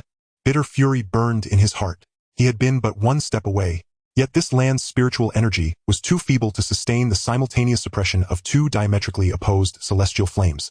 Su Chen sighed thrice, deep, heavy, resigned. He prepared for death. Though ignorant of this star's name or origin, he erected a stone stele inscribed with the chronicle of his life. Should a future cultivator inherit my legacy, I beg only this: return my remains to the Tianxian domain. The Zhenyu Holy Land shall grant immeasurable reward. Benevolent fate, benevolent fate. Su Chen gazed upward at the star-strewn sky, his internal power failing utterly to contain the twin infernos. One black, one golden flames erupted from his skin. The cosmos blazed, radiant, transcendent, breathtakingly beautiful. Centuries hence, perhaps some wanderer will unearth the legacy of Wuji Pil, sovereign and outsider whose name will ignite storms across the continent.